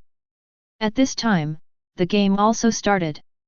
The red car and the white car set off at the same time, the front of the car tilted high, and rushed to the finish line with a burst of roar. But at this moment, a blue portal suddenly appeared in the middle of the road that had been cleared ahead. The people around let out bursts of exclamation. Then a figure ran from the portal. Come out! The figure stumbled, his arm was still injured, and he fell to the ground after running a few steps. Be careful! Someone shouted anxiously. But the woman failed to get up several times after falling on the ground. Although the people around were anxious, no one dared to go up to help. The way women appear on stage is really too weird. Those who come out of the portal, can they be ordinary people? If it weren't for the inner curiosity that drove these people to stay, they might have already run away by now. Roddy, is that the Inhumans you mentioned? Gwen looked at the fallen woman and asked curiously. Probably. Low 5.6D is not sure either. After all, Inhumans are not the only ones with special abilities in this world. Maybe it was an accidental product of some experiment. But at this moment, another figure ran out of the opened blue portal. This time it was a man, tall and thin. But he hadn't run 2 steps before he was pierced by a bony spear behind him. He fell to the ground in an instant. As the man rushed to the street, the blue portal behind him twisted and disappeared within a second or two. Before the portal disappeared, AI seemed to hear roars from there. It can be heard that there are quite a few people at the other end of the portal. At this time, the red car and white car in the race also rushed towards this side quickly. The woman in the middle of the road managed to get up, but when she turned her head and saw the man whose body was pierced by bones, her face suddenly changed. Gordon! The woman yelled. But the man who rushed to the street was already dead. There was no way to respond to the woman's cries. At this time, 2 cars sped by on both sides of the woman, and one of them, a white car, was faster and rushed ahead. But at this moment, another purple portal opened in front of the white car. The driver of the white car had no time to react and hit the upper floor directly. Boom! The front of the white car was flattened in an instant, and the rear of the car was raised high. In front of the car, a big man with a height of more than 2 meters blocked the white car with his body. Chapter 73. Boom! The white car that was flattened by the front was thrown away by Hansen. The target has disappeared. Hansen glanced around, but did not find the target. Gordon's body was still there, but Hansen didn't take a second look at it. At this time, the surrounding onlookers also reacted, screaming and fleeing in all directions. Some people even took out their mobile phones to call the police, and some even took pictures of the scene with their mobile phones. For these ordinary people, Hansen didn't care at all. As an Inhuman, Hansen is a staunch racist. In his heart, ordinary people are just a group of weak bugs. Only their alien race is supreme. But no matter how good the race is, there will be some scum. For example, Gordon has turned into a corpse on the ground. And Daisy, who has gone to nowhere. Daisy is the daughter of their afterlife leader, the biological daughter. But this stinky girl has always had opinions on their ideas since she was taken to the afterlife, and this time she even stole the secret treasure of the afterlife and tried to escape. The essential. She also instigated Gordon, the traitor. If it weren't for Gordon, Daisy would never have escaped from the world. Her ability is shockwave after all. This ability is very strong for attacking, but if it is for escaping, it is not her professional field at all. But Gordon is different. He is a rare space teleporter. He has the ability to open up space portals. In their afterlife, Inhumans with abilities like Gordon are also extremely rare, and each one has extraordinary significance. Did not expect. This time, Daisy even instigated one of them. Hansen used to have a good relationship with Gordon, and even admired Gordon very much. But after learning that Gordon has betrayed the afterlife, how much he admired Gordon in the past, how much he hates Gordon now. The other end of the purple portal. One by one, Inhumans 12 came to the streets of Rio from the portal. At this time, a woman with a gloomy face and a cold expression came out of the portal. The Inhumans around her were very respectful to her. She is the leader of the afterlife, and also the spiritual leader of the aliens present. Jiaying, a different race. Send me everyone, even if you search the entire city, you must find that traitor. Jiaying is the absolute supremacy of the race. She was captured by Hydra in her early years to study the secret of her immortality. During this period, she suffered countless inhuman tortures. This also laid the foundation for her future madness. Now, Jiaying is the leader of the afterlife, and he leads hundreds of Inhumans. Under her leadership, this force will become her main force to overthrow the rule of ordinary humans in the future. But her plan was destroyed by her own daughter before it even started. Daisy, her biological daughter who was left outside. She was found 2 years ago, and then brought back to the afterlife, and helped her awakening the blood of the Inhuman race, and gained the powerful ability to control the shock wave. Jiaying originally thought that her daughter would be of one mind with her and become her most trustworthy right-hand man. But who would have thought that this girl has lived in the outside world for too long, and she doesn't have one heart with people like them at all. Since she came to the next life, she has not really integrated into the big family of the next life, and even repeatedly opposed some of Jiaying's decisions. Seeing that Daisy is her daughter, Jiaying tolerated her again and again, thinking that she could slowly change her thinking. But it turned out that Jiaying was wrong. She failed to change her daughter's mind, but instead let her change the mind of some aliens living in the afterlife. Gordon is one of them. There are also several Inhumans as well. These people are traitors. What Jiaying hates the most is that others betray her. Even if Daisy is her own daughter, if she dares to betray her, she will never show mercy. On the roof of a building, Roddy and Gwen were observing the movements of the group of Inhumans in the distance. They saw that these Inhumans started to disperse after they came from the portal, as if they were looking for someone. And that portal didn't close. Instead, more and more Inhumans came from the other side, and the number exceeded 100 in a short while. There are so many people in the Inhuman race. Gwen was a little surprised to see so many Inhumans pouring into the city. Roddy had explained to her about the Inhumans before, so Gwen knew that almost every Inhuman has a magical ability. Although these abilities will not necessarily apply to combat. But there are rarely useless abilities. Even if it is not suitable for fighting, it can also be of great help in life. For example, the ability of some Inhumans can help plants grow quickly and shorten the maturity cycle. In this case, this is the human race that can be responsible for the work of planting. With his ability, food that would have taken a year to ripen may now ripen in less than a month. Some Inhumans also have the ability to clean, which can be used for cleaning or renovating some old objects. In short, no matter how stretched the ability looks, there is always something that can come in handy. And now these Inhumans coming from the portal, without exception, are all Inhumans with combat abilities. There are even hundreds of Inhumans with combat ability, so one can imagine how many Inhumans are living on the other side of the portal. At least 200 or 300, right? Roddy, you said so many of them came here to find someone, how much hatred did that woman have against them just now? Gwen turned to Roddy and said. Not necessarily, it's also possible that she took something very important to them. Roddy said. He had almost guessed where these Inhumans came from. There are so many places where Inhumans congregate, Roddy can only think of two. One is the afterlife. The other is the Inhumans on the back of the moon. But the Inhumans living on the back of the moon almost never care about what happens on the blue star, and they will almost return to the blue star. And the leader of this alien race is the powerful Black Bolt King. Its subordinates are also capable and talented.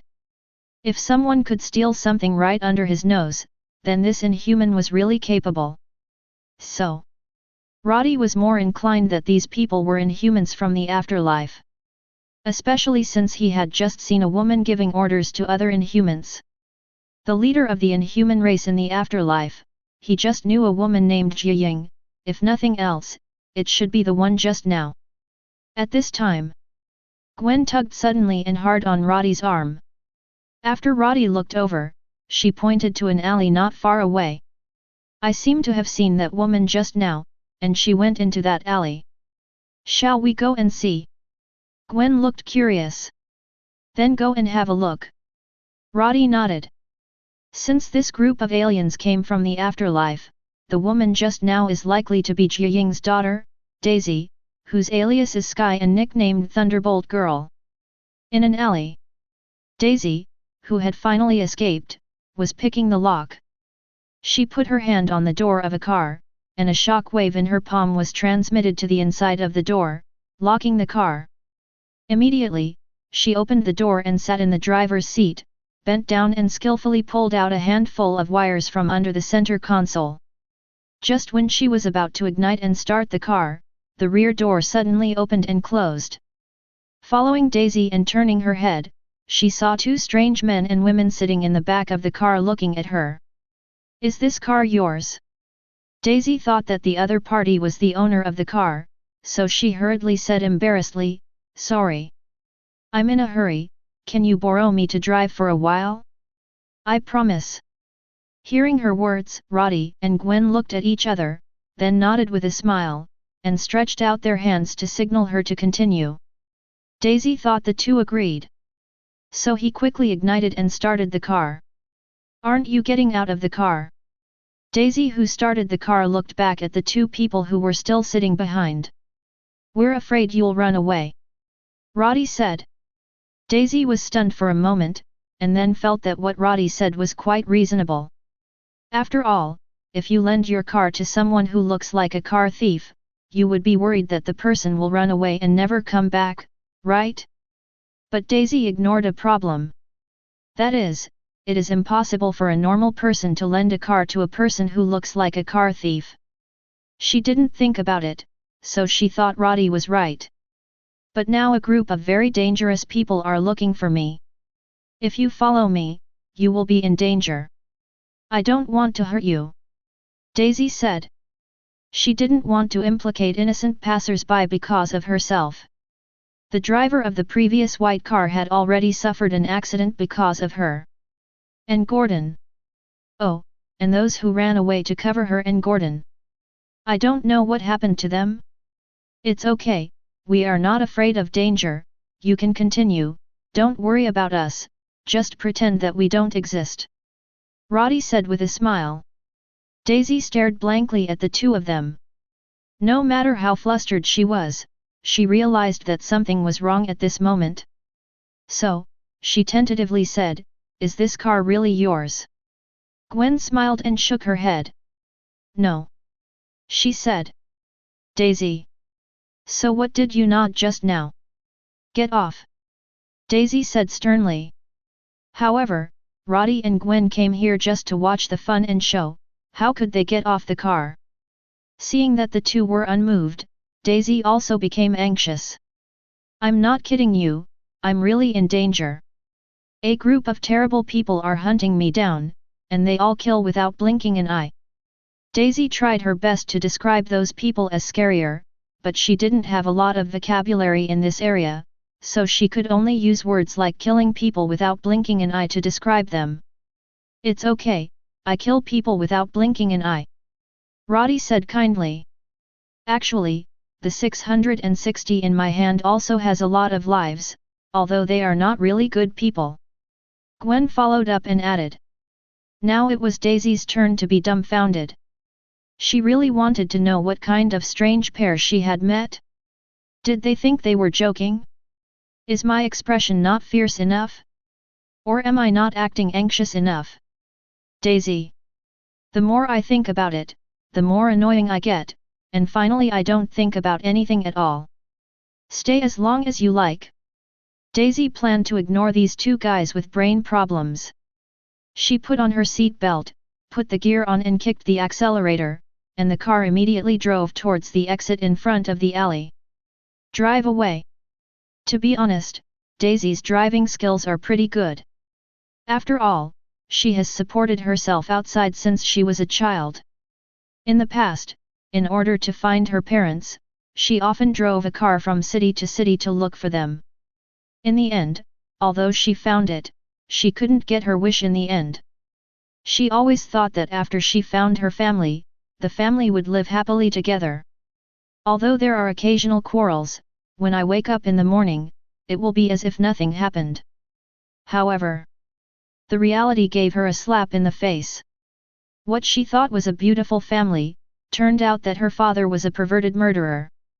Mother thought it was quite normal at first, but in the end, Daisy found out that she was actually a terrifying inhuman supremacist, and she was planning to destroy and subvert mankind all day long. Dominion over the planet. These discoveries make Daisy almost collapse.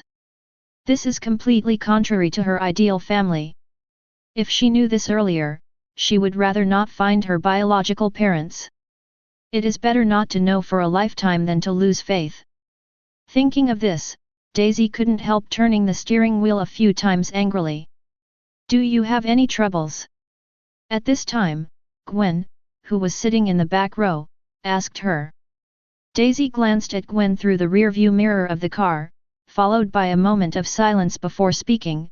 If one day you find out that your father is a perverted murderer, and your mother is a lunatic who wants to destroy the world, believe me, you will only be more desperate than me. Is it so scary? Gwen stuck out her tongue, a little taken aback. Fortunately, her parents love her very much, and she is not some crazy person who wants to destroy the world, or a murderer or something. Chapter 74. The car was driving rapidly on the streets of Rio. Many people in the city don't know what happened, and they are still continuing their normal lives, but those people who were scared away before, are now spreading everywhere about the strengthening people they saw. Not many are believable. Some people posted the videos or photos they took on the internet, but it will take time for the incident to ferment. Therefore, it has not caused any repercussions at the moment. In the car, Daisy seemed to have been opened up, telling Roddy and Gwen about her miserable life. From childhood, I kept changing foster families one by one. After growing up a little, he began to wander around, looking for his biological parents. Finally, the biological parents were found. The result was even more disappointing. Daisy's life is like a novel that makes people feel desperate after reading it. It is a tragedy from the beginning to the end.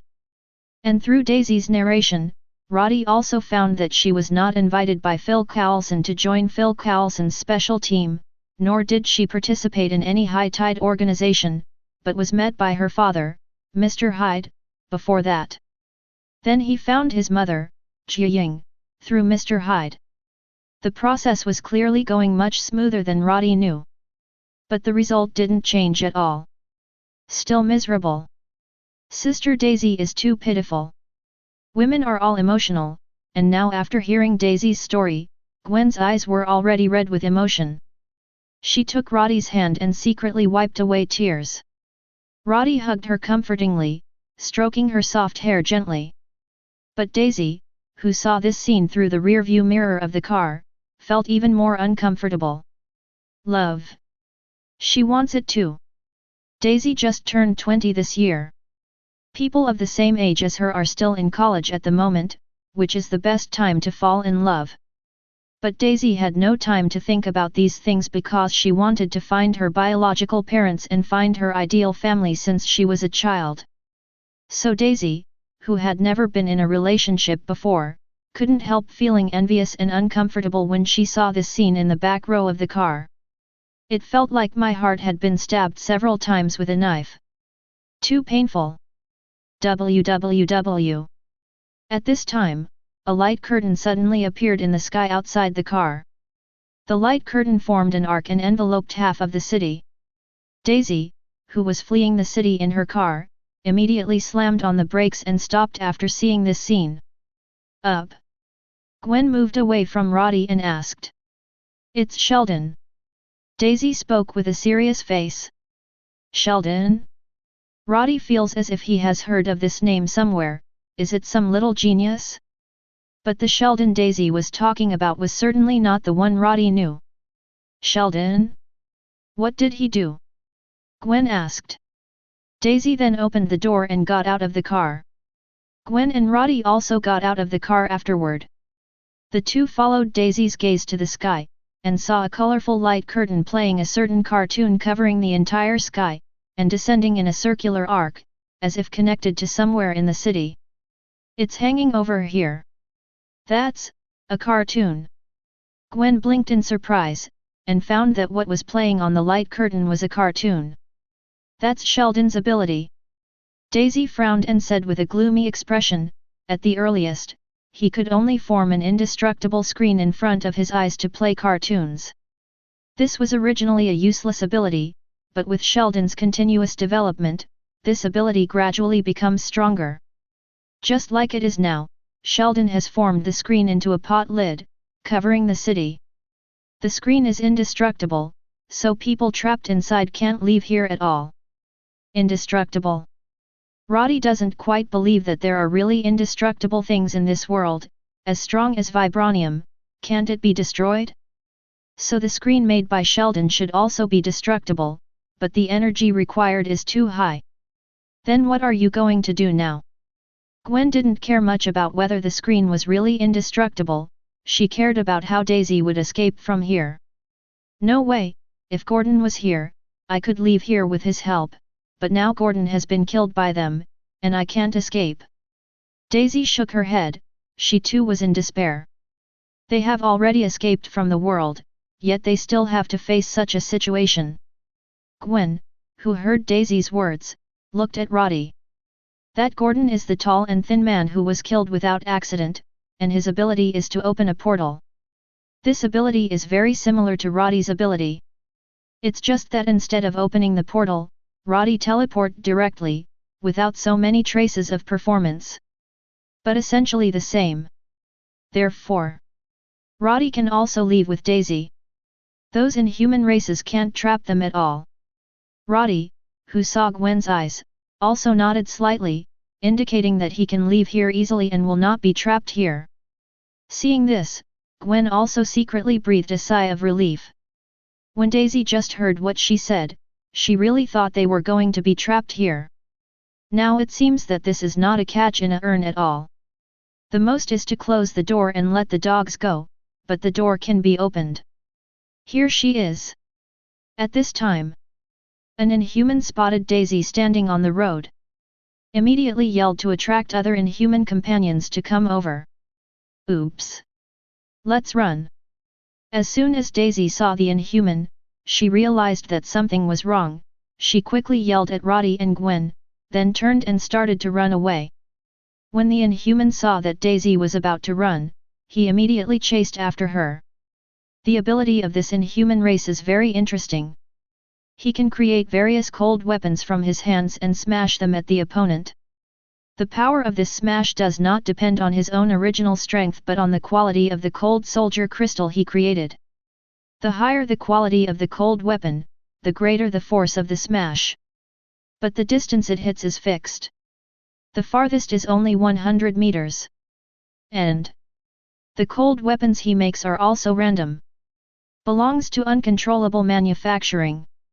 Therefore, if you are lucky, you may create a high-quality cold weapon such as a giant axe. But if you are unlucky, Embroidery needles are actually a cold weapon. But it's rare to be so unlucky. At this moment, the inhuman race created some cold weapons such as short knives and small hammers, and constantly smashed them at Daisy, who was running away in front. And Daisy also turned her head and waved her hands constantly to blast out shock waves one after another, blasting away the cold weapons thrown by the opponent, preventing them from hitting her. Shockwave abilities can be strong or weak. This needs to be controlled by Daisy herself. She has been awakening this ability for more than a year and has been practicing how to control her ability. At the same time, the power of the shock wave is also mutual. Therefore, the stronger the shock wave, the greater the damage it will do to itself, although the effect is only a few tenths of that of hitting the enemy. But Daisy's physical strength is only at the level of ordinary people, so she can't release her ability with all her strength, because the consequence of doing so is that even she herself will be shocked to death. But at this moment, it's just to resist some cold weapons that smashed over, and it doesn't need such a powerful shock wave. But Daisy also found that she couldn't get rid of the guy behind her. Can only be exhausted. But after a while, other Inhumans will catch up. And without a helper, she couldn't beat so many Inhumans at all, and she could only be caught in the end. Roddy, do we want to help a bunch of daisies?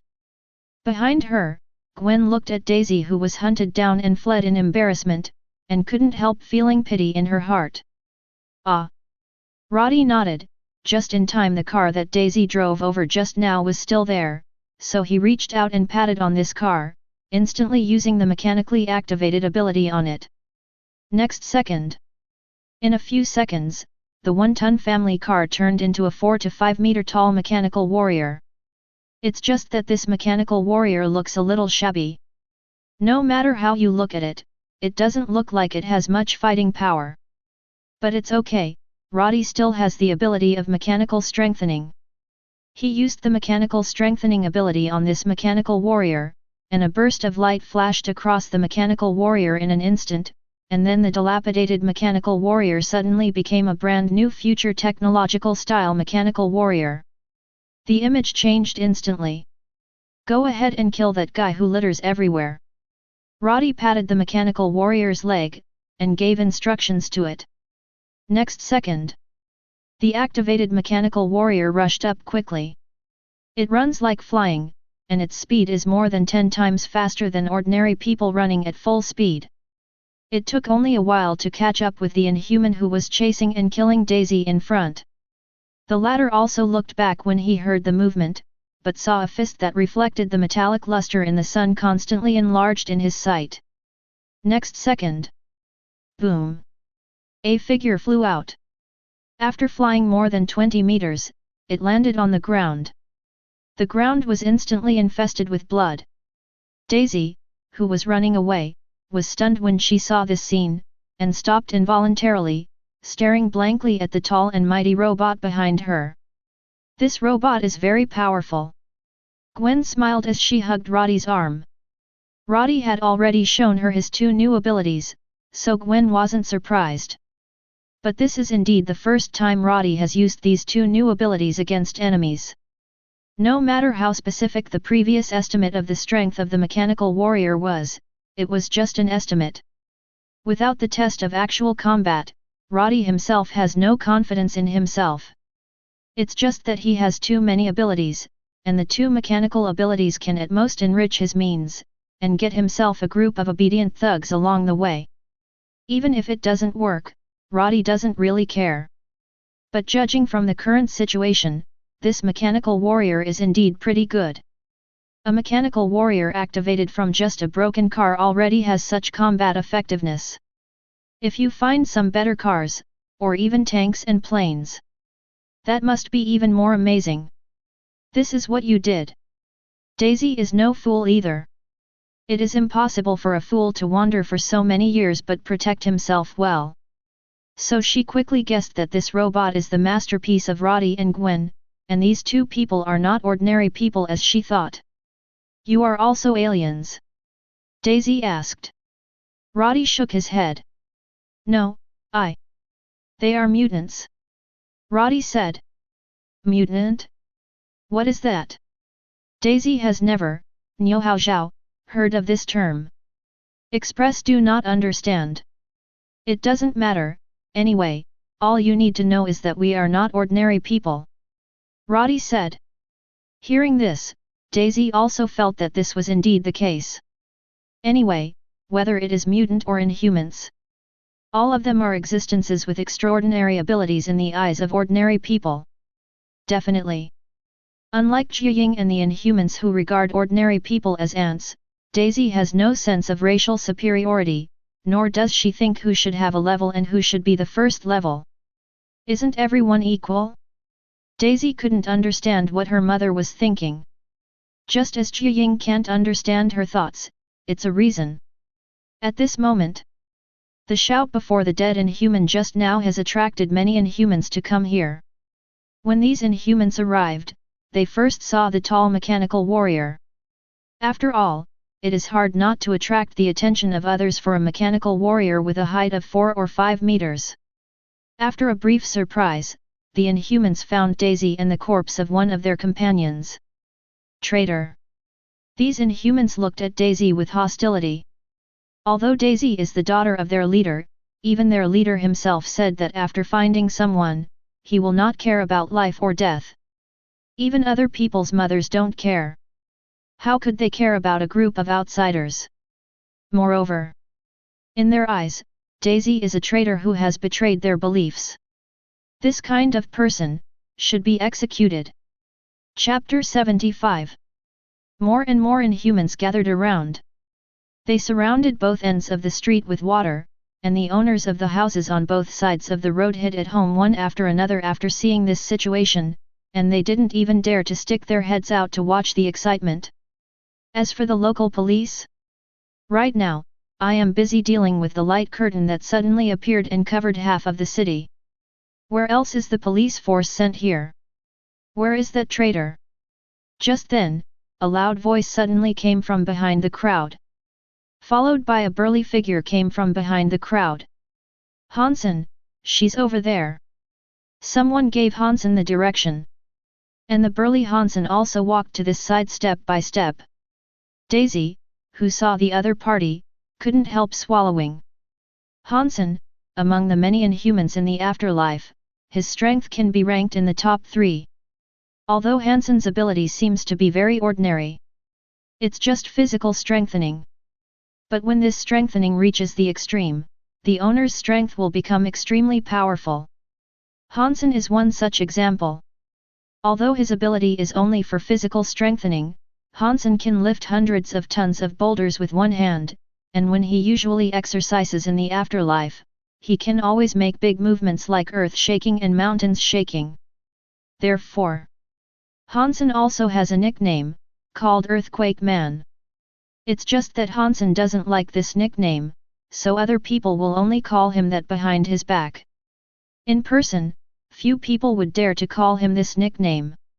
At the same time, Hansen is also Gordon's friend. Zheng Jin has a good relationship with Gordon. It is said that Hansen was led by Gordon to the afterlife, so Hansen has always regarded Gordon as his guide. But this guy was a guy who was severely brainwashed by Jiaying. Gordon's betrayal made Hansen very angry. The bone spear that pierced Gordon's body before was thrown by Hansen himself. He personally killed his guide, in order to wash away some of the stains brought to him by Gordon's betrayal. But, compared to Gordon, Hansen hates Daisy even more. Because without Daisy's bewitching, how could Gordon betray them? 463. So, the most damned person has always been Daisy. Hansen also said that he would kill this woman with his own hands, no matter what kind of identity she has. At the moment, seeing Hansen arriving, the surrounding inhumans gave way to him one after another and let him walk into the encirclement. As soon as Hansen arrived, he stared at Daisy, who was surrounded by many inhumans. The boss stared at a pair of bull's eyes, which were full of bloodshot eyes. Eyes full of monstrous hatred. Daisy didn't even know that the other party hated herself so much. She smiled bitterly and said, "Hansen, Have you forgotten what Gordon said? Don't mention the name Gordon in front of me. Hansen roared angrily, you are not qualified to mention this name. You made Gordon a shameful traitor. You made Gordon bear the stain he shouldn't have. And you have failed all of us. Hansen's words were full of hatred. Following his words, the Inhumans around shouted traitor one after another, making Daisy's face paler and paler. Gordon was killed by me. His death has washed away the stains caused by betrayal. Now, it's your turn. Hansen clenched his fists and walked towards Daisy in front of him step by step. He knew that Daisy's shockwave was very aggressive. But he knew better that Daisy couldn't use this power with all her strength. In fact, Hansen has always envied Daisy. If he has an ability like Daisy, then with his physical fitness, he can completely destroy a city with one blow. Pity. The person who has this ability is Daisy. A mortal woman. What qualifications does she have to possess such divine power? Hansen approached step by step, and every step he took seemed to be stepping on Daisy's heart. It made it hard for her to breathe. Stop! Daisy yelled. But Hansen turned a deaf ear. As a last resort, Daisy could only attack with a wave of her hand, blasting the largest shock wave without hurting herself, and blasting Hansen in front of her. Pity. This, BCDG, level of attack only made Hansen's body pause slightly. Then there is no more. Hansen continued to walk forward. He seemed to have seen the scene of Daisy's head bursting open under his fist. At this time, a burly figure stood in front of him. Robot. Hansen looked at the robot in front of him in surprise. Hansen, be careful, this robot looks very unusual. Someone reminded Hansen. Hansen, who heard the reminder, smiled coldly. Extraordinary strength. He rushed forward with a grinning grin, and hit the metal body of the mechanical warrior in front of him with a straight fist without the slightest trace of bells and whistles. Boom! There was a loud bang. An arm of the tall mechanical warrior was blown off in an instant. Shards of metal scattered in all directions. The surrounding inhuman races fled away one after another. Boom! There was another muffled sound. The mechanical warrior's other arm clenched a fist and slammed Hansen's face. The punched Hansen tilted his head. But in the next second, Hansen turned his head abruptly. He held the mechanical warrior's fist, showed a ferocious smile on the corner of his mouth, and then punched. Boom! Bang! The berserk attacks rained down on the mechanical warrior. The metal body that couldn't even be pierced by a sniper rifle looked like it was made of plastic under Hansen's fist. Every time a punch falls, a large piece of metal fragments will be splashed. And the mechanical warrior is also fearless of death. Or it has no concept of death at all. No matter how damaged his body was, it was still constantly attacking Hansen in front of him. It didn't stop until his body was completely dismantled into a pile of pieces. And Hansen also laughed happily. This kind of punching to the flesh, the feeling that every punch can smash everything, is exactly his favorite way of fighting. You are a good robot, he said to Daisy. Hansen thought that this mechanical warrior was controlled by Daisy. Although he didn't understand where Daisy got the robot. But it doesn't matter. Now, the only robot that can protect Daisy was also dismantled by him. So what's next for Daisy? Sorry. Looks like you broke something in me. Just when Hansen was about to kill Daisy with all his might, a man's voice suddenly appeared, and then a figure stood in front of him. Who are you? Hansen didn't know the person in front of him. He and that woman seemed to be together with this betrayal. At this time, the Inhumans who arrived earlier shouted. Apparently he had seen Daisy talking to Roddy and the others. Together. Hansen looked at Roddy in front of him with cold eyes. So, you are here to meet this traitor. Roddy knew the other party had misunderstood. But he didn't mean to explain. Misunderstanding is misunderstanding, anyway, he doesn't care. You broke my stuff, shouldn't you apologize? Roddy said. Your things. Hansen looked down at the metal fragments on the ground, then laughed and stepped on them, crushing them. It turns out that this robot belongs to you. Your ability is quite interesting, but it's too weak. Hansen said with a laugh. For Hansen, who admires strength, anyone who can't beat him is not worthy of his respect. Definitely. Individual exceptions. For example, Jiaying, their leader in the afterlife. Another example is his guide Gordon. These people are special. But it's only limited to these few people, what about the others? Hansen doesn't care. Too weak. Roddy smiled. That mocking look made Hansen very angry. How can a weak person dare to laugh at a strong person? Then, Hansen didn't talk nonsense with the other party, and directly punched out violent power. The fist was still some distance away from Roddy, but the shockwave he set off with this punch was enough to blow a person into pieces. In Hansen's view, the ability of the person in front of him should be to control the robot just now. Generally, people with this kind of ability are originally very weak. So he didn't even punch the opponent directly, but planned to tear the opponent to pieces with the shockwave raised by his fist. This is what happened to Hansen, who laughed at him. Hansen grinned grimly as if he had seen the picture of Roddy being torn to pieces. But the next second, shockwave hit Roddy's body, but it was like a breeze blowing on his face. All the energy is absorbed by Roddy. Hansen's imaginary painting of Roddy being blasted to pieces does not appear. On the contrary, the other party's mocking eyes are more obvious than before. Damn! Hansen's eyes turned red. Those who are familiar with him will know that this is a sign of Hansen's rage. Facing the berserk Hansen, even the two Inhumans who were stronger than him were unwilling to face him in this state. As for other people, they dare not even get close. The Inhumans around them took a few steps back.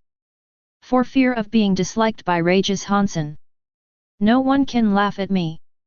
Hansen rushed forward with a roar, and punched Roddy heavily.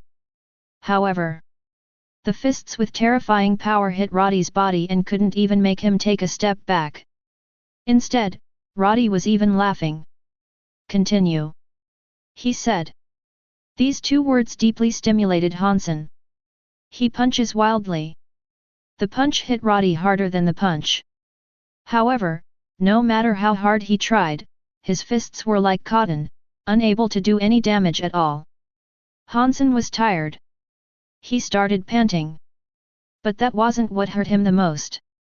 What really made him suffer was that his fist couldn't even hurt a single hair of the opponent. This is too shocking. This is impossible. Hansen began to doubt life. Even Daisy looked at the scene in front of her in disbelief at this moment. Is your boyfriend a monster? She whispered to Gwen beside her. Gwen smiled. He is the most powerful in the world. This big guy is not qualified to hurt him. Gwen's eyes were full of love. Daisy couldn't help it after seeing it. It was very uncomfortable to be fed a mouthful of dog food. And at this time, Roddy, who had absorbed the energy of Hansen's hundreds of punches, also stretched out a hand. You hit me so many times, I'll just give you one back, if you can catch it without dying, we'll be settled. Roddy spoke very arrogantly, and Hansen couldn't get up when he returned to Wenchuan. His proudest strength is worth nothing in front of Roddy. So even if Roddy is 100 times more arrogant now, Hansen will not be angry anymore. The strong conquer the strong, and the weak must endure the strong. This is Hansen's life rule. Roddy was weak in his eyes before, so Roddy laughed at him, and he would be extremely angry. Available now. Hansen understood that the real weak person was actually himself. So no matter how much Roddy taunted him, he takes it for granted definitely. Come on. Let me see your mighty power. Hansen roared, every muscle in his body was in pain. Next second, Roddy punched lightly. Then when the fist hit Hansen, all the energy of the hundreds of punches he had absorbed before burst out from the fist.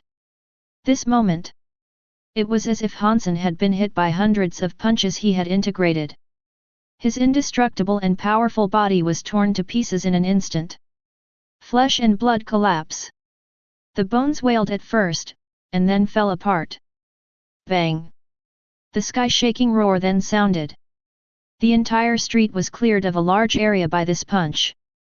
Everything along the way was smashed. The dozen or so Inhumans standing in the front were the first to bear the brunt, and under this terrifying shockwave, they instantly turned into a rain of blood. Wait until everything is calm. Hansen in front of him has long since disappeared. The same disappears. There is also the ground within 200 or 300 meters in front of Roddy. A long gully stretches out, and everything along the way disappears. Chapter 76. The soundless silence lasted for a few minutes. It wasn't until the first person started to yell in horror and backed away that the other Inhumans came back to their senses as if awakened from a dream. Then they also looked at Roddy in horror, while stepping back. It's as strong as a monster. Daisy stared at the destroyed area in front of her with wide eyes, and couldn't help but say dumbfounded. On the other hand, Gwen showed a proud expression. After all, that's her boyfriend. At this time, the huge amounts of movement also attracted those aliens from other parts of the city. Hundreds of Inhumans began to gather here. As the leader, Jiaying also came here surrounded by many subordinates. What happened? Looking at the completely destroyed area, Jiaying called an Inhuman who was here before and asked. Then this alien race was described to Jiaying with a face full of horror. After he finished speaking, there was also a solemn expression on Jiaying's face. Killed Hansen with one punch? It also destroyed such a large area. Is it that strong? Definitely strong. And it's as strong as a monster. But Jiaying was not afraid. The opponent is very strong. But he is alone. He also carried 2 oil bottles with him. No matter how strong he is, how many people can he stop? And she has hundreds of combat-type Inhuman warriors under her command. How much can he stop? Definitely. In the face of a strong person, the necessary respect is still necessary.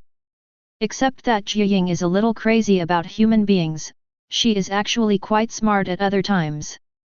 Otherwise, it would be impossible for her to pull together such a large organization. It is also impossible to make so many Inhumans bow down to her. Then, Jiaying led the people to Roddy. Respected strong man, there may be some misunderstandings between us that need to be explained. Jiaying doesn't want to be an enemy of Roddy. If it is possible. She even wants to win Roddy into the afterlife. If there is such a strong person joining, their power in the afterlife will become even more sky-high. Then when her plan is really implemented, the speed at which the Inhumans rule the world will be much faster. That's right. Dominating the world is Jiaying's real ambition. She's fed up with being stepped on top of her head. Enough of those people looking at her as ants. So she wants to stand on top of all human beings and do whatever she wants. She wants everyone to know who is the master of this world.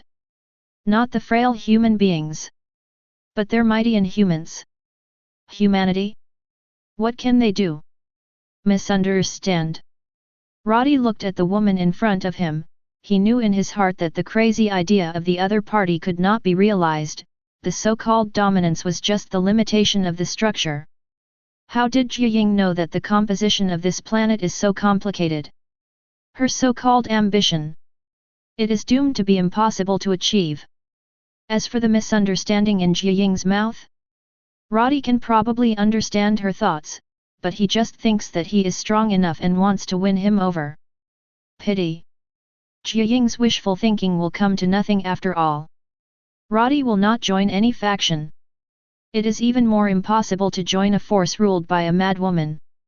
That's right, it's just a misunderstanding. Jiaying said, maybe my ineffective daughter has promised you something, but I can guarantee that what I give you will be 10 times better than what she promised you. Oh, you think so? Roddy said lightly, if that's the case, then there is no misunderstanding between us, because your daughter didn't make any promises to me. Then why are you helping her? Jiaying frowned and asked. How many people in this world will do things that are not beneficial? What's more, it is still a powerful existence. Will it really be against an equally powerful force just because of a little bit of mercy? Why? Roddy chuckled, probably because I'm happy. Jiaying. What kind of bullshit reason is this? Just because you're happy? So you are going to provoke a powerful force for this and make it your enemy? What kind of brains are you? Jiaying couldn't understand Roddy's statement at all. I even feel that the other party is playing tricks on me. But in fact, it is definitely not the ridiculous reason just because he is happy, as he said. However, Jiaying got one thing wrong. She thought her afterlife should also be a powerful force in Roddy's eyes. So she thinks it's impossible for Roddy to make an enemy of the afterlife for such a ridiculous reason. However, in Roddy's eyes, the afterlife is just a ridiculous organization. Their so-called beliefs and ambitions are so ridiculous and ignorant in Roddy's eyes. So, Roddy can ignore the afterlife just because of the same ridiculous reason of I'm happy. Because from the bottom of his heart, he didn't pay attention to Jiaying and the others. If it is the group of Inhumans headed by Black Bolt on the moon, then Roddy admits that it is definitely a powerful force. Even with Roddy's current strength, he doesn't dare to say that he can 100% single-handedly challenge the opponent. Afterlife? Do not make jokes. As we all know, the Inhumans who stayed in Blue Star were all selected by others. The real elites are all on the moon. Such a group of people picked out the rest of the garbage. How can they have any qualifications to make Roddy pay attention to them? Definitely. Weakness is also relative. For Roddy, the overall strength of the afterlife is very weak. But for others, the strength in the afterlife might already be terrifyingly strong. Jiaying didn't know all this. So she thought Roddy was playing tricks on her. Then, Jiaying said angrily, "Are you kidding me? Do you know the consequences of doing this?" Roddy looked at the confident woman in front of him, although he didn't want to hit him, but Roddy still said, "Sorry. If my words make you feel uncomfortable, I can take it back, but my attitude will not change." Roddy's attitude really made Jiaying angry. She wanted to win over this man. But in the end, the other party humiliated her time and time again. Embarrass her in front of her subordinates. Jiaying is a stingy woman. So she hated Roddy so much at this moment. I can't wait to tear him to pieces. I'll make you regret the decision you made. Jiaying said a harsh word, then turned around and pushed behind the other Inhumans. She is the leader of the afterlife, but more of a spiritual leader. Rather than the leader of the charge. So, in general battles, Jiaying does not rush to the front, but commands from the rear. Get rid of them. Take back the treasure. Jiaying, who retreated to the back, ordered to the surrounding Inhumans. At this moment, the hundreds of Inhumans who came to Rio have all gathered here. The huge movement just now also attracted the attention of the local police. Originally, the local police were checking the situation near the light curtain to see if they could break through the light curtain and contact the outside world. But the huge amounts of explosion just now attracted some people.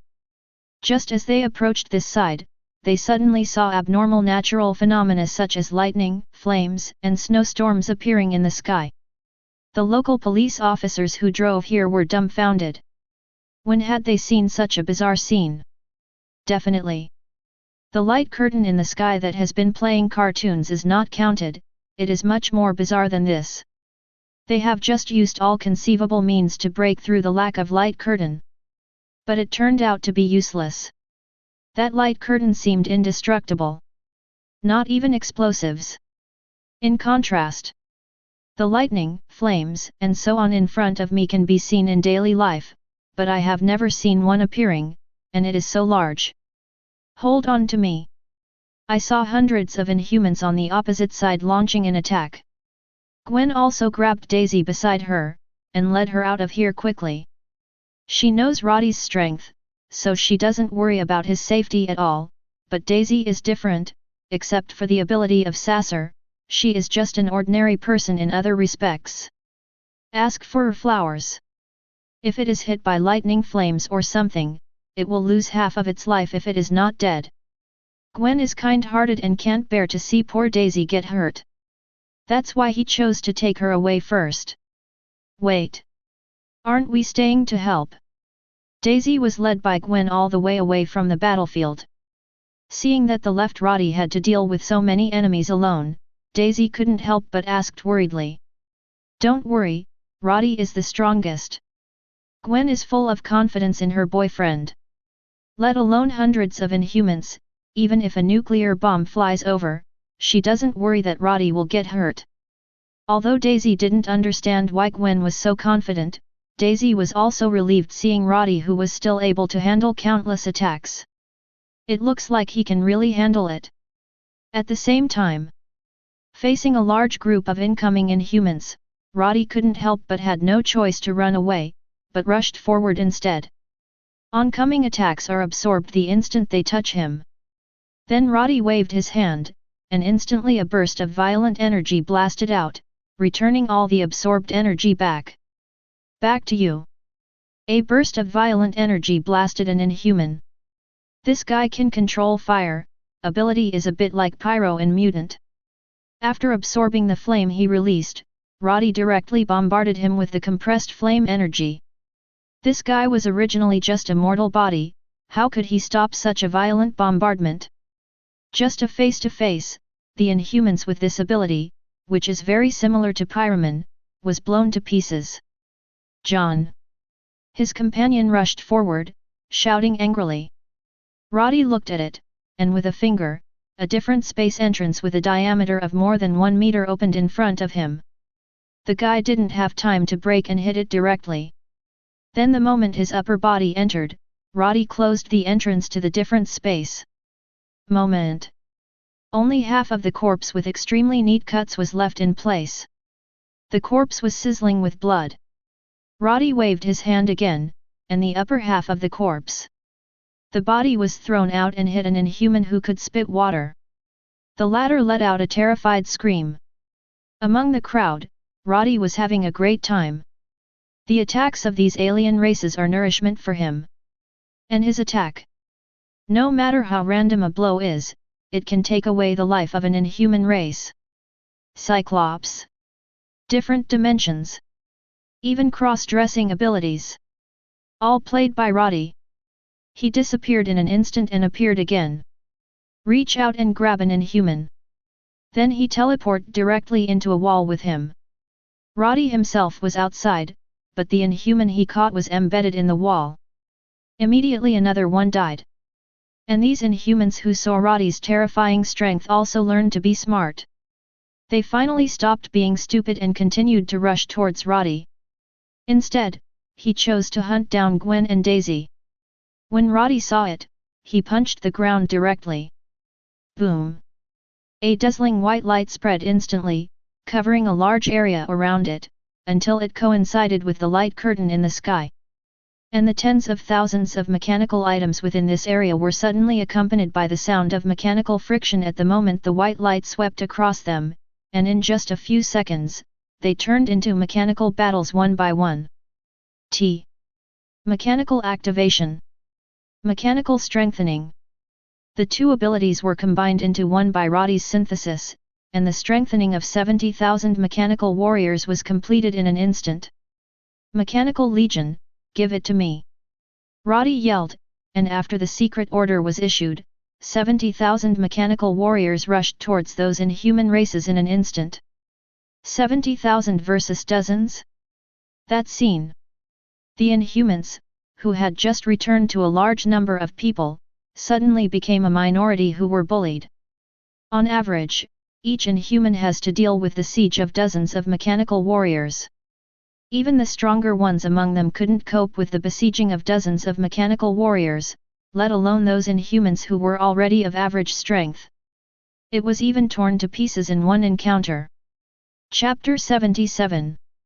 Facing tens of thousands of mechanical legions, the Inhumans began to be outnumbered. And this time Roddy didn't even need to shoot. He just stood and watched. Watching these Inhumans run wildly for their lives. But still can't escape the fate of being massacred by mechanical warriors. It seems that the strength of the mechanical legion is quite good. Roddy looked at the fighting power of these mechanical warriors, and was quite satisfied with their performance. A single mechanical warrior might not be very powerful. It's okay to deal with the Inhumans with ordinary combat power.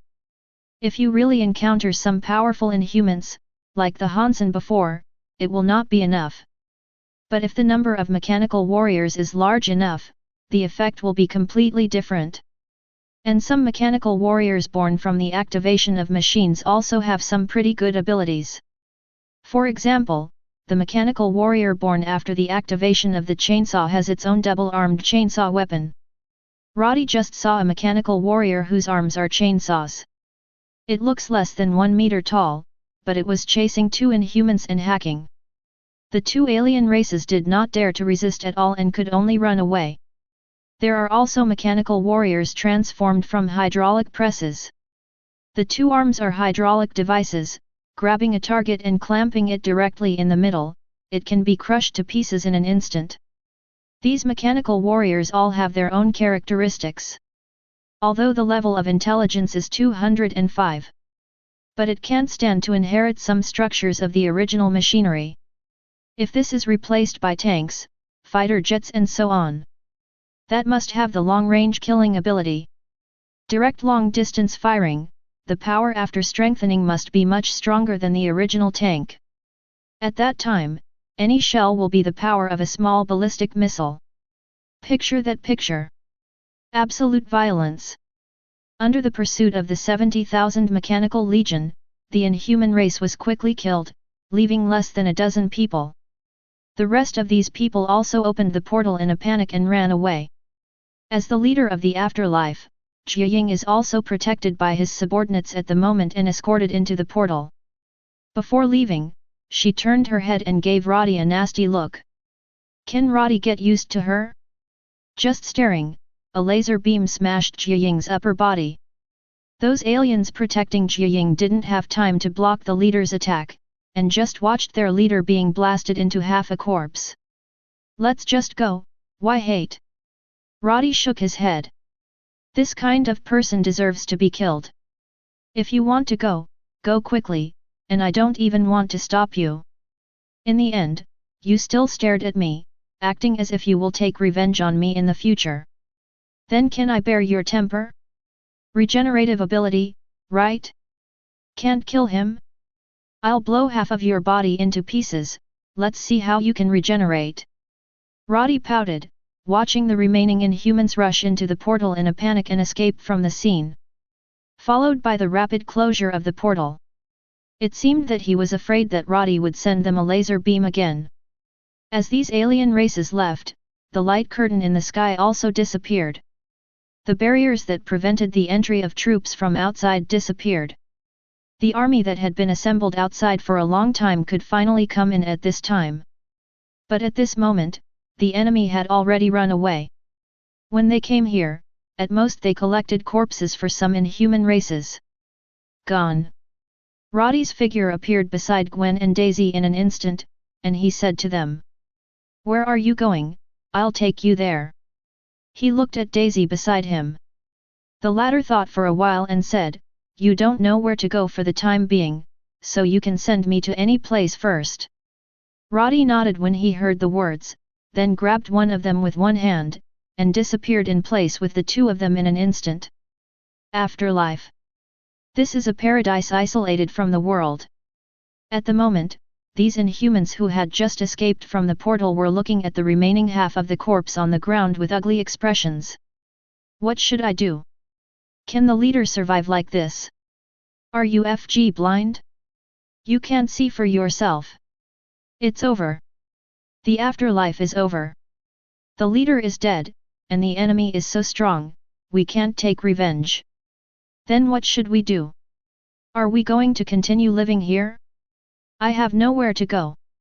It's okay, we can continue to live here in the future, continue to live our isolated life, it's just about the original plan of the leader. Go to the shit plan. I didn't agree with that plan. Now that we have lost so many people, we can't fight against humans. Let's live an honest life in the future. I also think so, the most important thing is to live first. These inhumans who survived have been shattered from their original ambitions. Zheng Jin and the others are also so proud, thinking that they are the future of this world, and ordinary humans are only worthy of being enslaved by them. But what they experienced today shattered all their pride. They're like wounded beasts now, just looking for a safe place to lick their wounds. As for what plan? What ambition? To hell with everything. Anyway, the boss is dead. It is impossible to continue the plan. That being the case, why do they still go out to fight and kill? These people said that they are tired of the days of fighting and killing, and they want to be a good person in the future, be kind to others everywhere, and live their little lives well. Then let's bury the leader's body first. Someone suggested. After all, Jiaying was their leader when he was alive, although almost all those who survived were complaining about Jiaying in their hearts. If her daughter hadn't defected, they wouldn't have hunted her down. If they hadn't hunted down Daisy, they wouldn't have met that terrible man. Then others will not die. After all, it's all Jiaying's fault. Her daughter wouldn't have betrayed her mother if she hadn't engaged in that damn plan. So, in the hearts of these people, there is more or less resentment towards Jiaying. But anyway, Jiaying is dead. For the sake of the other party being good to them in the past, they will bury her body. It's half a corpse. After all, the top half has been turned into pieces and left in Rio. They simply don't have time to collect, nor dare they. Then let's do this, we will not leave if we have nothing to do in the future. This proposal was approved by all the inhumans present. They do need a good rest for a while. Be it physically or mentally, you need it. Roddy is not clear about the situation in the afterlife. But even if the remaining inhumans want to take revenge on him, he doesn't care at all. At the beginning, hundreds of aliens besieged him together, but he didn't pay attention. Let alone 2 or 3 of the few big cats and kittens that survived now, they can't make a difference at all. And Roddy saw utter terror in the eyes of the men before they fled. So he guessed that there is a high probability that these aliens would not dare to come to him again. For the rest of their lives, they might just avoid him from afar. Even if they meet by chance, they will immediately pretend not to see it, and then leave there far away. This is probably a psychological shadow. And Roddy seems to have become the psychological shadow of those people. In the hotel room, Roddy came back here with Gwen and Daisy. There is a guest room over there. You can stay here tonight. As for where you want to go tomorrow, you decide for yourself. Roddy said to Daisy, and then took her to see the guest room and asked what she needed. I just want a change of clothes. Daisy said with some embarrassment. Speaking of which, she and Roddy were not related, but Roddy not only saved her life, but also arranged a place for her to stay at night. This made Daisy feel the care she hadn't felt in many years. Even her biological mother never cared so much about her. More just want to use her ability, think she will be a good helper, that's all. Family affection or something, Daisy has never seen this in the eyes of that woman. Okay, you have a good rest. Roddy nodded, then turned and went out, closing the door for Daisy. In the living room outside, Gwen ran over when she saw Roddy coming out and asked, "How is it? Is Sister Daisy still in a stable mood?" "Well, it's not bad, at least I didn't cry," Roddy said. Gwen patted him angrily. "Sister Daisy is too pitiful, I suddenly feel so happy, not only have my parents who love me since childhood, but also let me meet you." As Gwen said, she hugged Roddy tightly, as if she was afraid that he would disappear in the next second. "Roddy, where do you think Sister Daisy will go in the future? Gwen hugged him and asked. I don't know about that, it depends on where she wants to go, and I can take her there by the way. Roddy said. Regarding Daisy, although Roddy had some thoughts in his heart, but now that his girlfriend was by his side, it was impossible for Roddy to do anything blatantly. After all, he had to consider Gwen's feelings. But these are minor issues. Roddy thought he could handle it. Ask the hotel room steward to buy a set of clothes. After Roddy took the bag from the housekeeper, he turned and knocked on the door of the guest room. Daisy, may I come in? Asked Roddy, standing in the doorway. After waiting for a while, the sound of slippers stepping on the floor came from the room. Then the door of the guest room opened. Daisy in a bathrobe stood at the door, looked at Roddy shyly and said, I just took a shower, come in. She stepped aside to let Roddy in. After entering, Roddy handed her the bag in his hand. This is a change of clothes for you, you can see if it fits. Roddy said. Daisy took the bag and looked inside. Outerwear, underwear, trousers, everything. Roddy was clearly well prepared.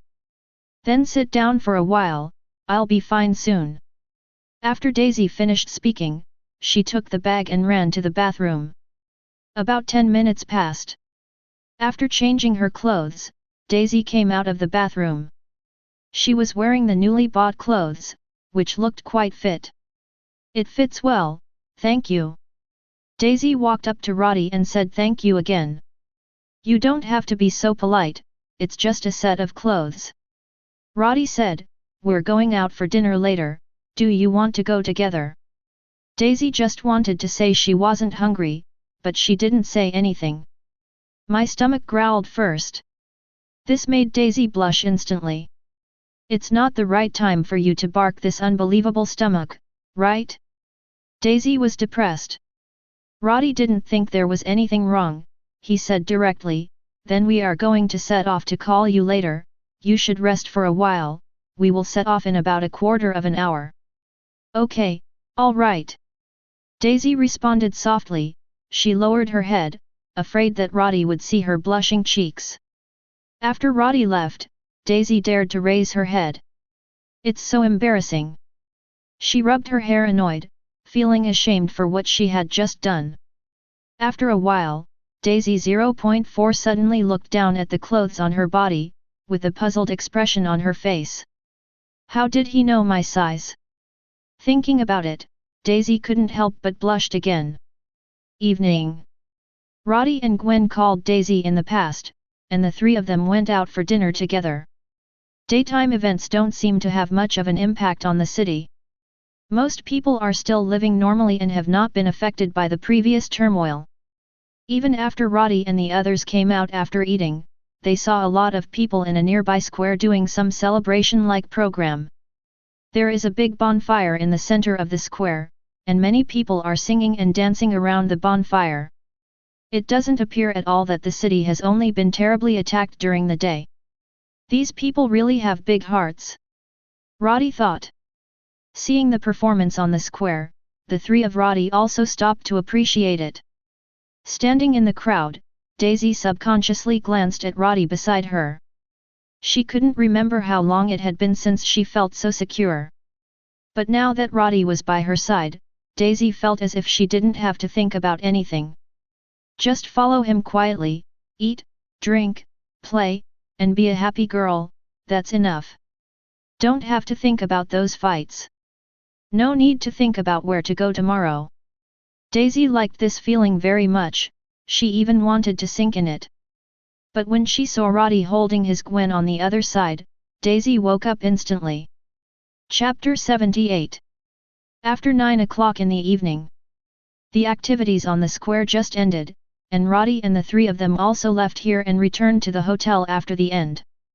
Back in the hotel, Daisy said that she had something to talk to them about. So Roddy took a bottle of wine from the wine cabinet, poured a glass for each of the three, and sat down with the three in the living room. Miss Daisy, what do you want to say? Gwen sat down beside Roddy, then looked at Daisy and asked. Daisy glanced at the two of them, then picked up the cup and took a sip before she said, "You should also be curious about why I was hunted down by those people, right?" "That's right, Miss Daisy, why were you hunted down by them?" Gwen asked cooperatively. "Well, Gwen, you don't actually need to call me Miss Daisy, just call me Daisy." Daisy felt weird, and Gwen was only a year or two younger than her. Daisy always felt that she was being called old when she called her sister directly. "Okay then, I'll call you by your name directly from now on, Xi." Gwen nodded. Daisy also smiled kindly at Gwen.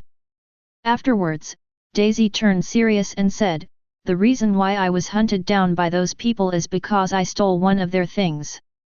As she said that, Daisy picked up the bag she had been carrying all along, unzipped the zipper of the bag, and took out a small metal object from inside. "That's it." Daisy put it on the coffee table. Both Roddy and Gwen looked at the thing curiously. "This metal object looks like a small pyramid's ornament, but it is silvery white, looks like sterling silver, but it is light in the hand. So it's either hollow, or it's not sterling silver, but another metal. What's the use of this thing?" asked Roddy. "It allows ordinary people to obtain the blood of inhumans," Daisy said seriously. Hearing this answer, even though Roddy was already mentally prepared that this thing might be a treasure, he was taken aback. "What the hell? Can just this little pyramid's 12 turn ordinary people into inhumans? Wouldn't the future per capita exceed ability? Billions of inhumans around the world." Roddy imagined that scene, and couldn't help but get a weird look on his face. Is this thing really that powerful? Roddy didn't quite believe it. The inhuman race is also one of the races created by the Celestial Group. If this can casually turn an ordinary person into an inhuman race, wouldn't it seem that the Celestial Group has no cards? Is it possible for anyone to place works of Tenjin Group? Roddy couldn't help but think of the mutant in the X-Men world. Speaking of the old version of X-Men, Magneto once created a machine that claimed to be able to turn ordinary people into mutants. But the result? It's a genetic breakdown. It turned out that the machine was not reliable at all. Although it can turn an ordinary person into a mutant, such a result will lead to the alienation of the entire person's genes, constantly moving in an irreversible direction. The end result is a total genetic breakdown. The converted congressman turned into a puddle of water in the end. Then this little gadget in front of you. Are there any disadvantages as well? Roddy thought there must be. Otherwise, Jiaying and the others might have used this thing on a large scale to turn ordinary people into aliens. That's a good way to grow their team. But they didn't do that. Why? There must be a reason. It's really powerful, Daisy said, but there are also some disadvantages. Really? I knew it. Zendao. Although this thing can transform ordinary people into inhumans, the success rate of transformation is very low. Daisy said, about 100 experimenters, only 1 or 2 succeeded. Moreover, the most important thing is that the inhumans transformed by using it have a short lifespan, and their abilities are not very powerful. Most of them are weak abilities, and rarely have abilities suitable for combat. So many problems. Roddy looked at the little silver pyramids on the coffee table and shook his head involuntarily. The success rate is low and the lifespan is short, so it finally succeeded. The transformed inhuman ability is not good enough. What is the use of this? Just pile it up purely by quantity, and see if you can get lucky? Roddy felt that this thing was too pretentious. Those with a bad face can only die. But there are ways to improve these disadvantages. At this moment, Daisy suddenly changed the subject and said, "Before I stole it, people in the next life have already researched a formula, as long as a stable formula is formulated according to that formula. If the agent is used, the success rate of transformation can be greatly improved. It can almost reach the level of 1/3. Compared with 1 or 2%, 1/3 is indeed very high. For many forces, a plan with a success rate of 1/3 is completely feasible. As for sacrifice? How can there be no sacrifice on the road to success? As long as the sacrifice is not their own on the line. Capitalism. Profit is the top priority of all. After I learned about this, I thought of a way to steal it out.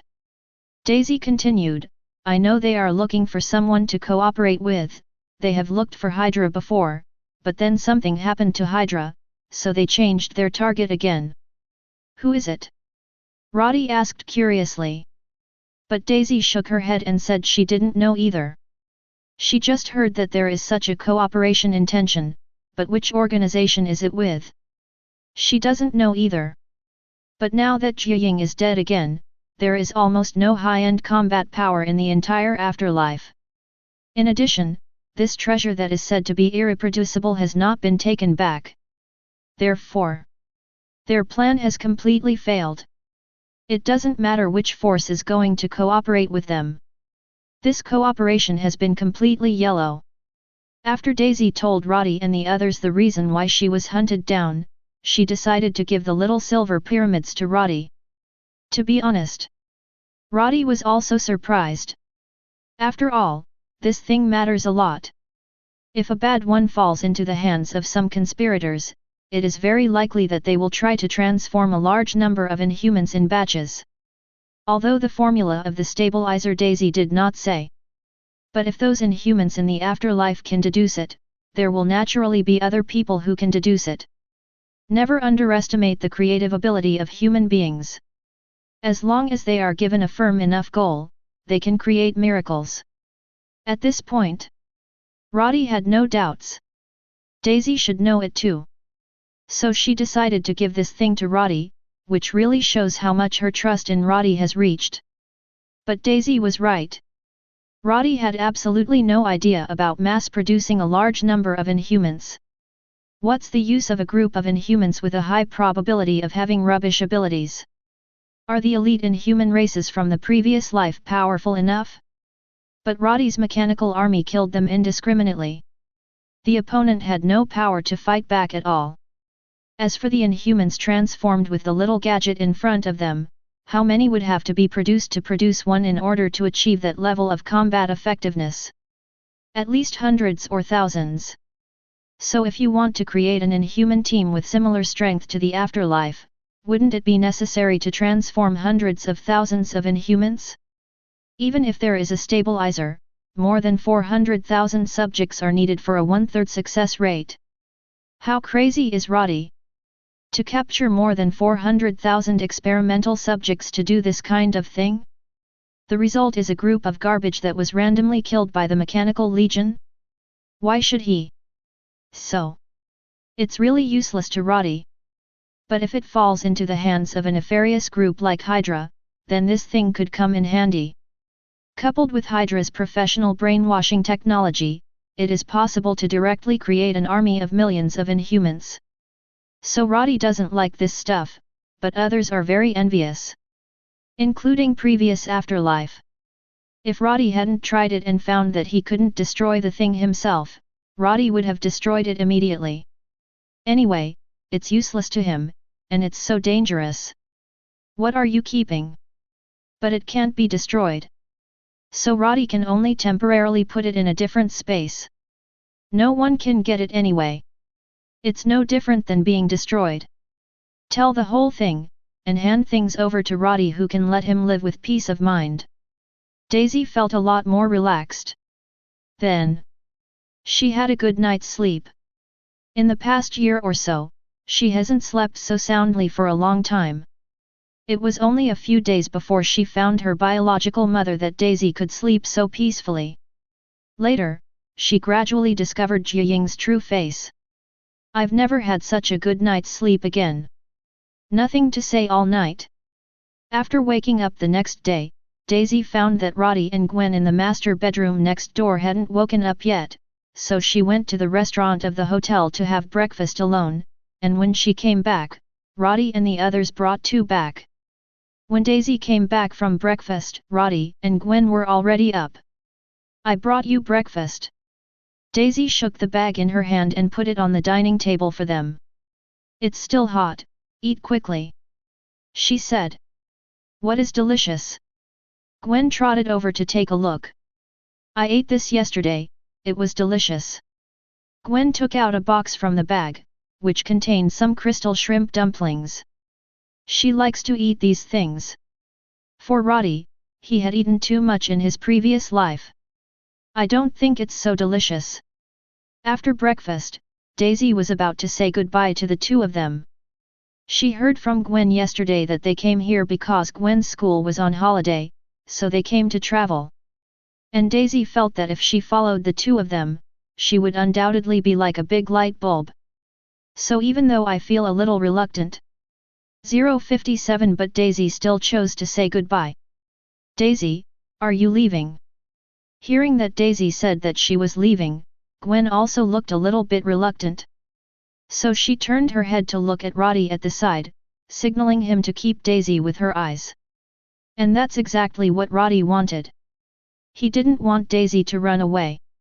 It's all delivered to the door, how can he let someone run away? Do you have somewhere to go and you're leaving?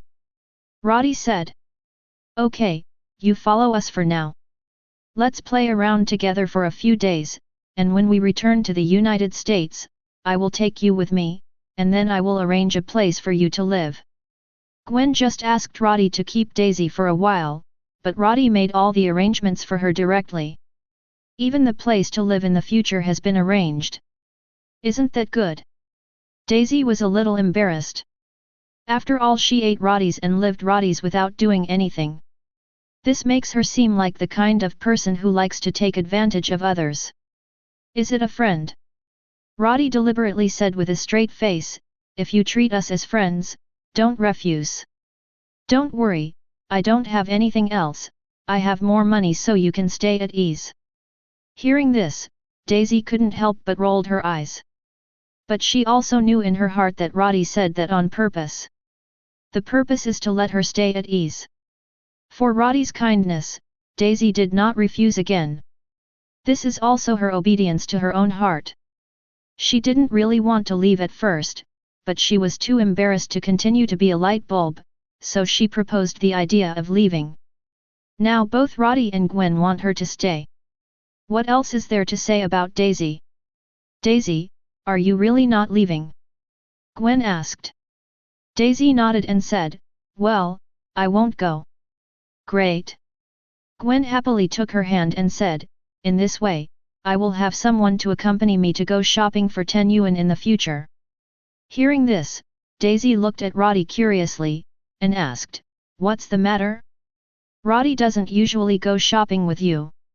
That's not true, but it's different. Gwen said, he's a guy, and he doesn't understand some things when I talk to him. It's different when we girls are together. Yes, yes, you will finally have a little sister who can go shopping together in the future. Roddy laughed. Chapter 79. With the addition of Daisy, the original trip of 2 people has become 3 people. But Roddy and Gwen didn't treat Daisy as an outsider at all. Even as Gwen said before, after having Daisy, the little sister who was finally able to chat with her went shopping with her. Usually, at this time, Roddy will follow behind the 2 of them and act as their flower protector. Definitely. At the same time, it is also responsible for the role of paying the bill. Roddy is also happy and relaxed, anyway, he doesn't care how much it costs. As long as Gwen is happy, that matters more than anything else. A blink of an eye. More than a week passed. It's not 2 days until the end of Gwen's school holiday. And the 3 of them who have played around the world plan to return to the United States. If you go back, you don't need to fly or anything. Roddy put the car he used during the local travel into the different space, then hugged the 2 of them one by one, and took them back to the Paradise building in Liberty City in an instant. Back home, Gwen first took out the gifts she bought along the way and put them away neatly. Some of them were bought by her as gifts for some of her friends. Others were bought for her parents. These have to be clearly distinguished, so don't mess them up when the time comes. It's bad if it's sent by mistake. And Daisy is also looking at Roddy's house curiously at this time. Is this where you usually live? It doesn't look very luxurious. After getting along for a long time, Daisy is not as polite as she was at the beginning, and her attitude has become more casual, and occasionally she will say a few words to Roddy. Roddy doesn't mind this way of getting along. After all, he is always polite, which seems to be a very raw feeling. On the contrary, this kind of casualness shows that the relationship between the two parties is very close. How luxurious do you want? How about getting you a gold mural? Roddy opened the refrigerator and took 2 cans of drinks, and threw one to Daisy. Daisy took a sip of the iced Coke, and noticed a room that looked like children's toys. What are those? Don't tell me you already have children. Daisy asked, pointing to that room. What are you thinking? Roddy knocked her head angrily. That's the room of the Red Devil, and the Red Devil is a dog I raised. Daisy stretched out her hands and rubbed her head, muttering in a low voice, rich people have no humanity, even dogs have their own rooms, which are even bigger than the house I used to live in. Damn it! Roddy couldn't help laughing when he heard Daisy whispering. What are you laughing at? Daisy crossed her hips angrily. Where's your dog? By the way, you've been away for so many days, won't your dog be hungry? Daisy asked. How come? Paradise Building has a dedicated housekeeper. I have arranged everything before I go out. They will come to clean and feed the dog on a regular basis. Roddy said. Damn rich. Capitalist. Daisy muttered again. Obviously. Daisy, who is used to living a poor life, has not fully adapted to the life of a rich man even though she has been with Roddy and the others for so many days. How could she have thought that there was a dedicated housekeeper in this building? Aren't these rich people afraid of having their valuables stolen from their homes? Daisy wondered if people's homes were often burglarized. But Daisy was thinking too much about this. The housekeepers of Paradise Building are all trained by themselves. Each of them has done a special background check and has a record. What's more, they also need to go through inspection when entering and leaving the building. If someone really stole something obsessively, it would be impossible to take it out. Don't think that Natasha Romanoff just drives a Quinjet in and out casually, and treats the security system of the Paradise Building as nothing, thinking that the security system of the Paradise Building is just like that. In fact, it's not the security system of the Paradise Building. But Natasha Romanoff is awesome. Quinjet is just awesome. After all, one is the security of the building, and the other is the world-renowned agent organization. This is completely two-dimensional. There is no comparison. In the afternoon, Gwen took Daisy out to buy some daily necessities. Although Roddy felt that he could ask the housekeeper to buy directly, but Gwen said that the one he chose was more suitable for him. But Roddy thinks she just wants to go shopping. So the whole afternoon, they visited some shopping malls in Liberty City and bought a lot of things back. In this afternoon alone, Roddy spent more than $200,000. When Daisy knew this figure, she was surprised by the consumption ability of the rich. 30,000.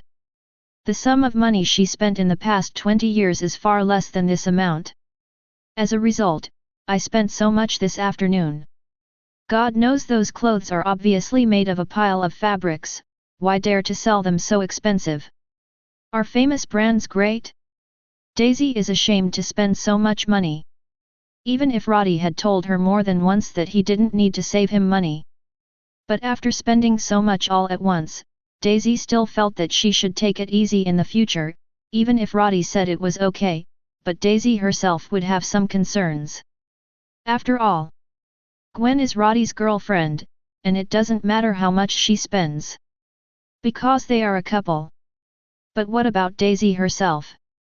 She is just a friend. Although sometimes Daisy felt that Roddy seemed to have thoughts about her, but every time Daisy thought of it, she would shake her head severely. Then advise yourself not to think too much. The 3 major illusions of life. Do you think he likes you? You thought you still had a lot of time. You think you will never be just an ordinary person in the future. These are all illusions.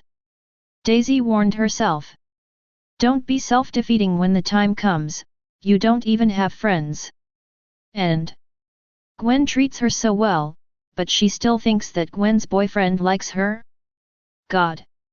Am I too jerk? Daisy will look down on herself. So, don't make cognitive mistakes. Roddy is just nice.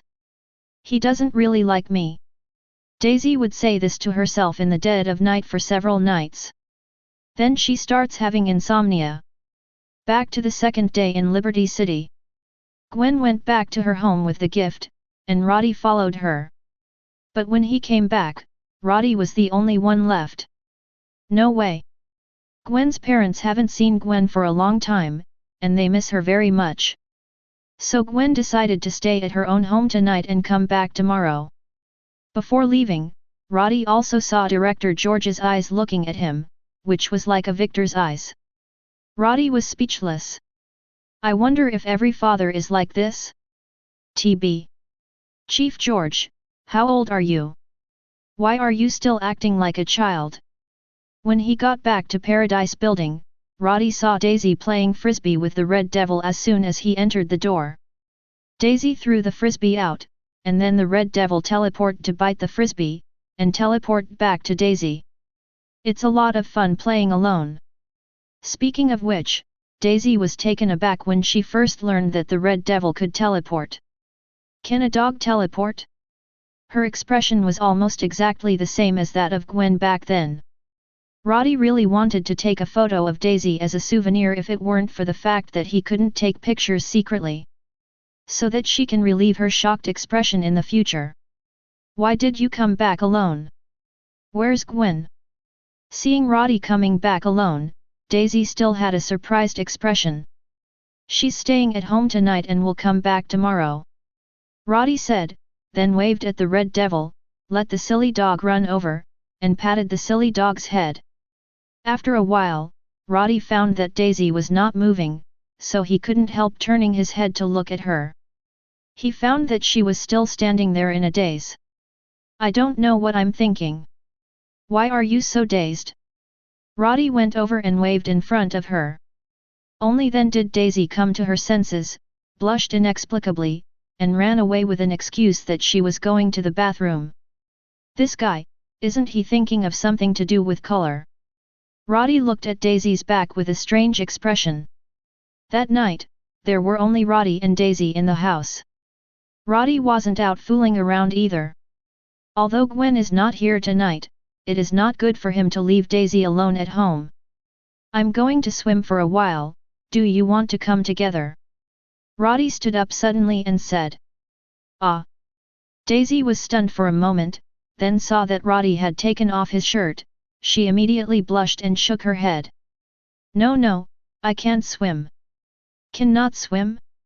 Roddy smiled, didn't expose Daisy's despicable lie, turned around, opened the door and went out, and jumped into the open-air swimming pool on the terrace. The water is cold at night. But with Roddy's physical fitness, he didn't care about the temperature at all. What's more, he also has the ability of energy absorption. Can absorb cold, so that the body does not feel cold. After 2 or 3 laps in the pool, Roddy made it back to shore. At this time, he saw a figure standing in front of him, and when he looked up, he saw Daisy standing there holding a bath towel. That. I saw that you didn't bring a bath towel, so I brought it to you. Daisy said, blushing. She lowered her head subconsciously, looking at Roddy shyly. At this time Roddy came over and took the towel from her. Thank you. Roddy wiped the water off his body as he spoke, then turned around and sat down beside him. Aren't you sitting down? Roddy looked at Daisy, who was still standing there, and said. Daisy came over and sat down on the seat next to her in a hurry. After she sat down, she kept her head down without saying a word. Roddy also found it interesting to see her like this, so he took the initiative to sit down beside her. What are you doing? Daisy was taken aback by him. "Do not move," Roddy said suddenly. Daisy froze all over, froze in place, not daring to move. At this moment Roddy reached out and took a tender green leaf from Daisy's hair. "You have a leaf on your head." Roddy took the leaves down and showed Daisy. Seeing this, Daisy secretly breathed a sigh of relief. She thought just now what Roddy was going to do to her. It turned out that there was only a leaf on her head. False alarm. But for some reason, Daisy felt a little lost in her heart. This allows? Daisy felt that she was such in a hole. Why did she start thinking about her good sister's boyfriend again? It should have been encountered in the ecological park before. Daisy explained. Roddy nodded, and casually placed the leaves on the small table next to him. "Why is your face so red?" He, Wang's, said suddenly. "Ah." Daisy was nervous and didn't know how to answer. At this moment, she suddenly saw Roddy's face approaching, and then a cold touch came. Daisy's eyes widened. It took her a while to react suddenly, and then pushed Roddy away. I'm sleepy, go to sleep first." Seeing Daisy running away, Roddy smiled, turned around and jumped into the pool again. Late at night, Daisy had insomnia again. She kept replaying the previous scene by the pool in her mind. Thinking to myself, why did Roddy just do that? Does he like himself? Questions popped up constantly in my little head.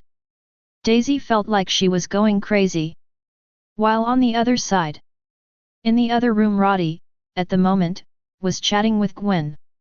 Gwen also asked him how was Daisy? Roddy said that Daisy had already rested. Gwen tells Roddy not to bully Daisy all the time. Roddy promised that he never bullied Daisy. The two chatted like this until it was almost 12 o'clock when Gwen became sleepy. The two then said good night to each other and hung up the phone. "I wonder if Daisy is asleep," Roddy thought as he put down his phone. But he didn't go directly to find her. After all, too much is too late. He could see that Daisy was not resisting himself. But that's all. If Roddy was going to do something outrageous, she might just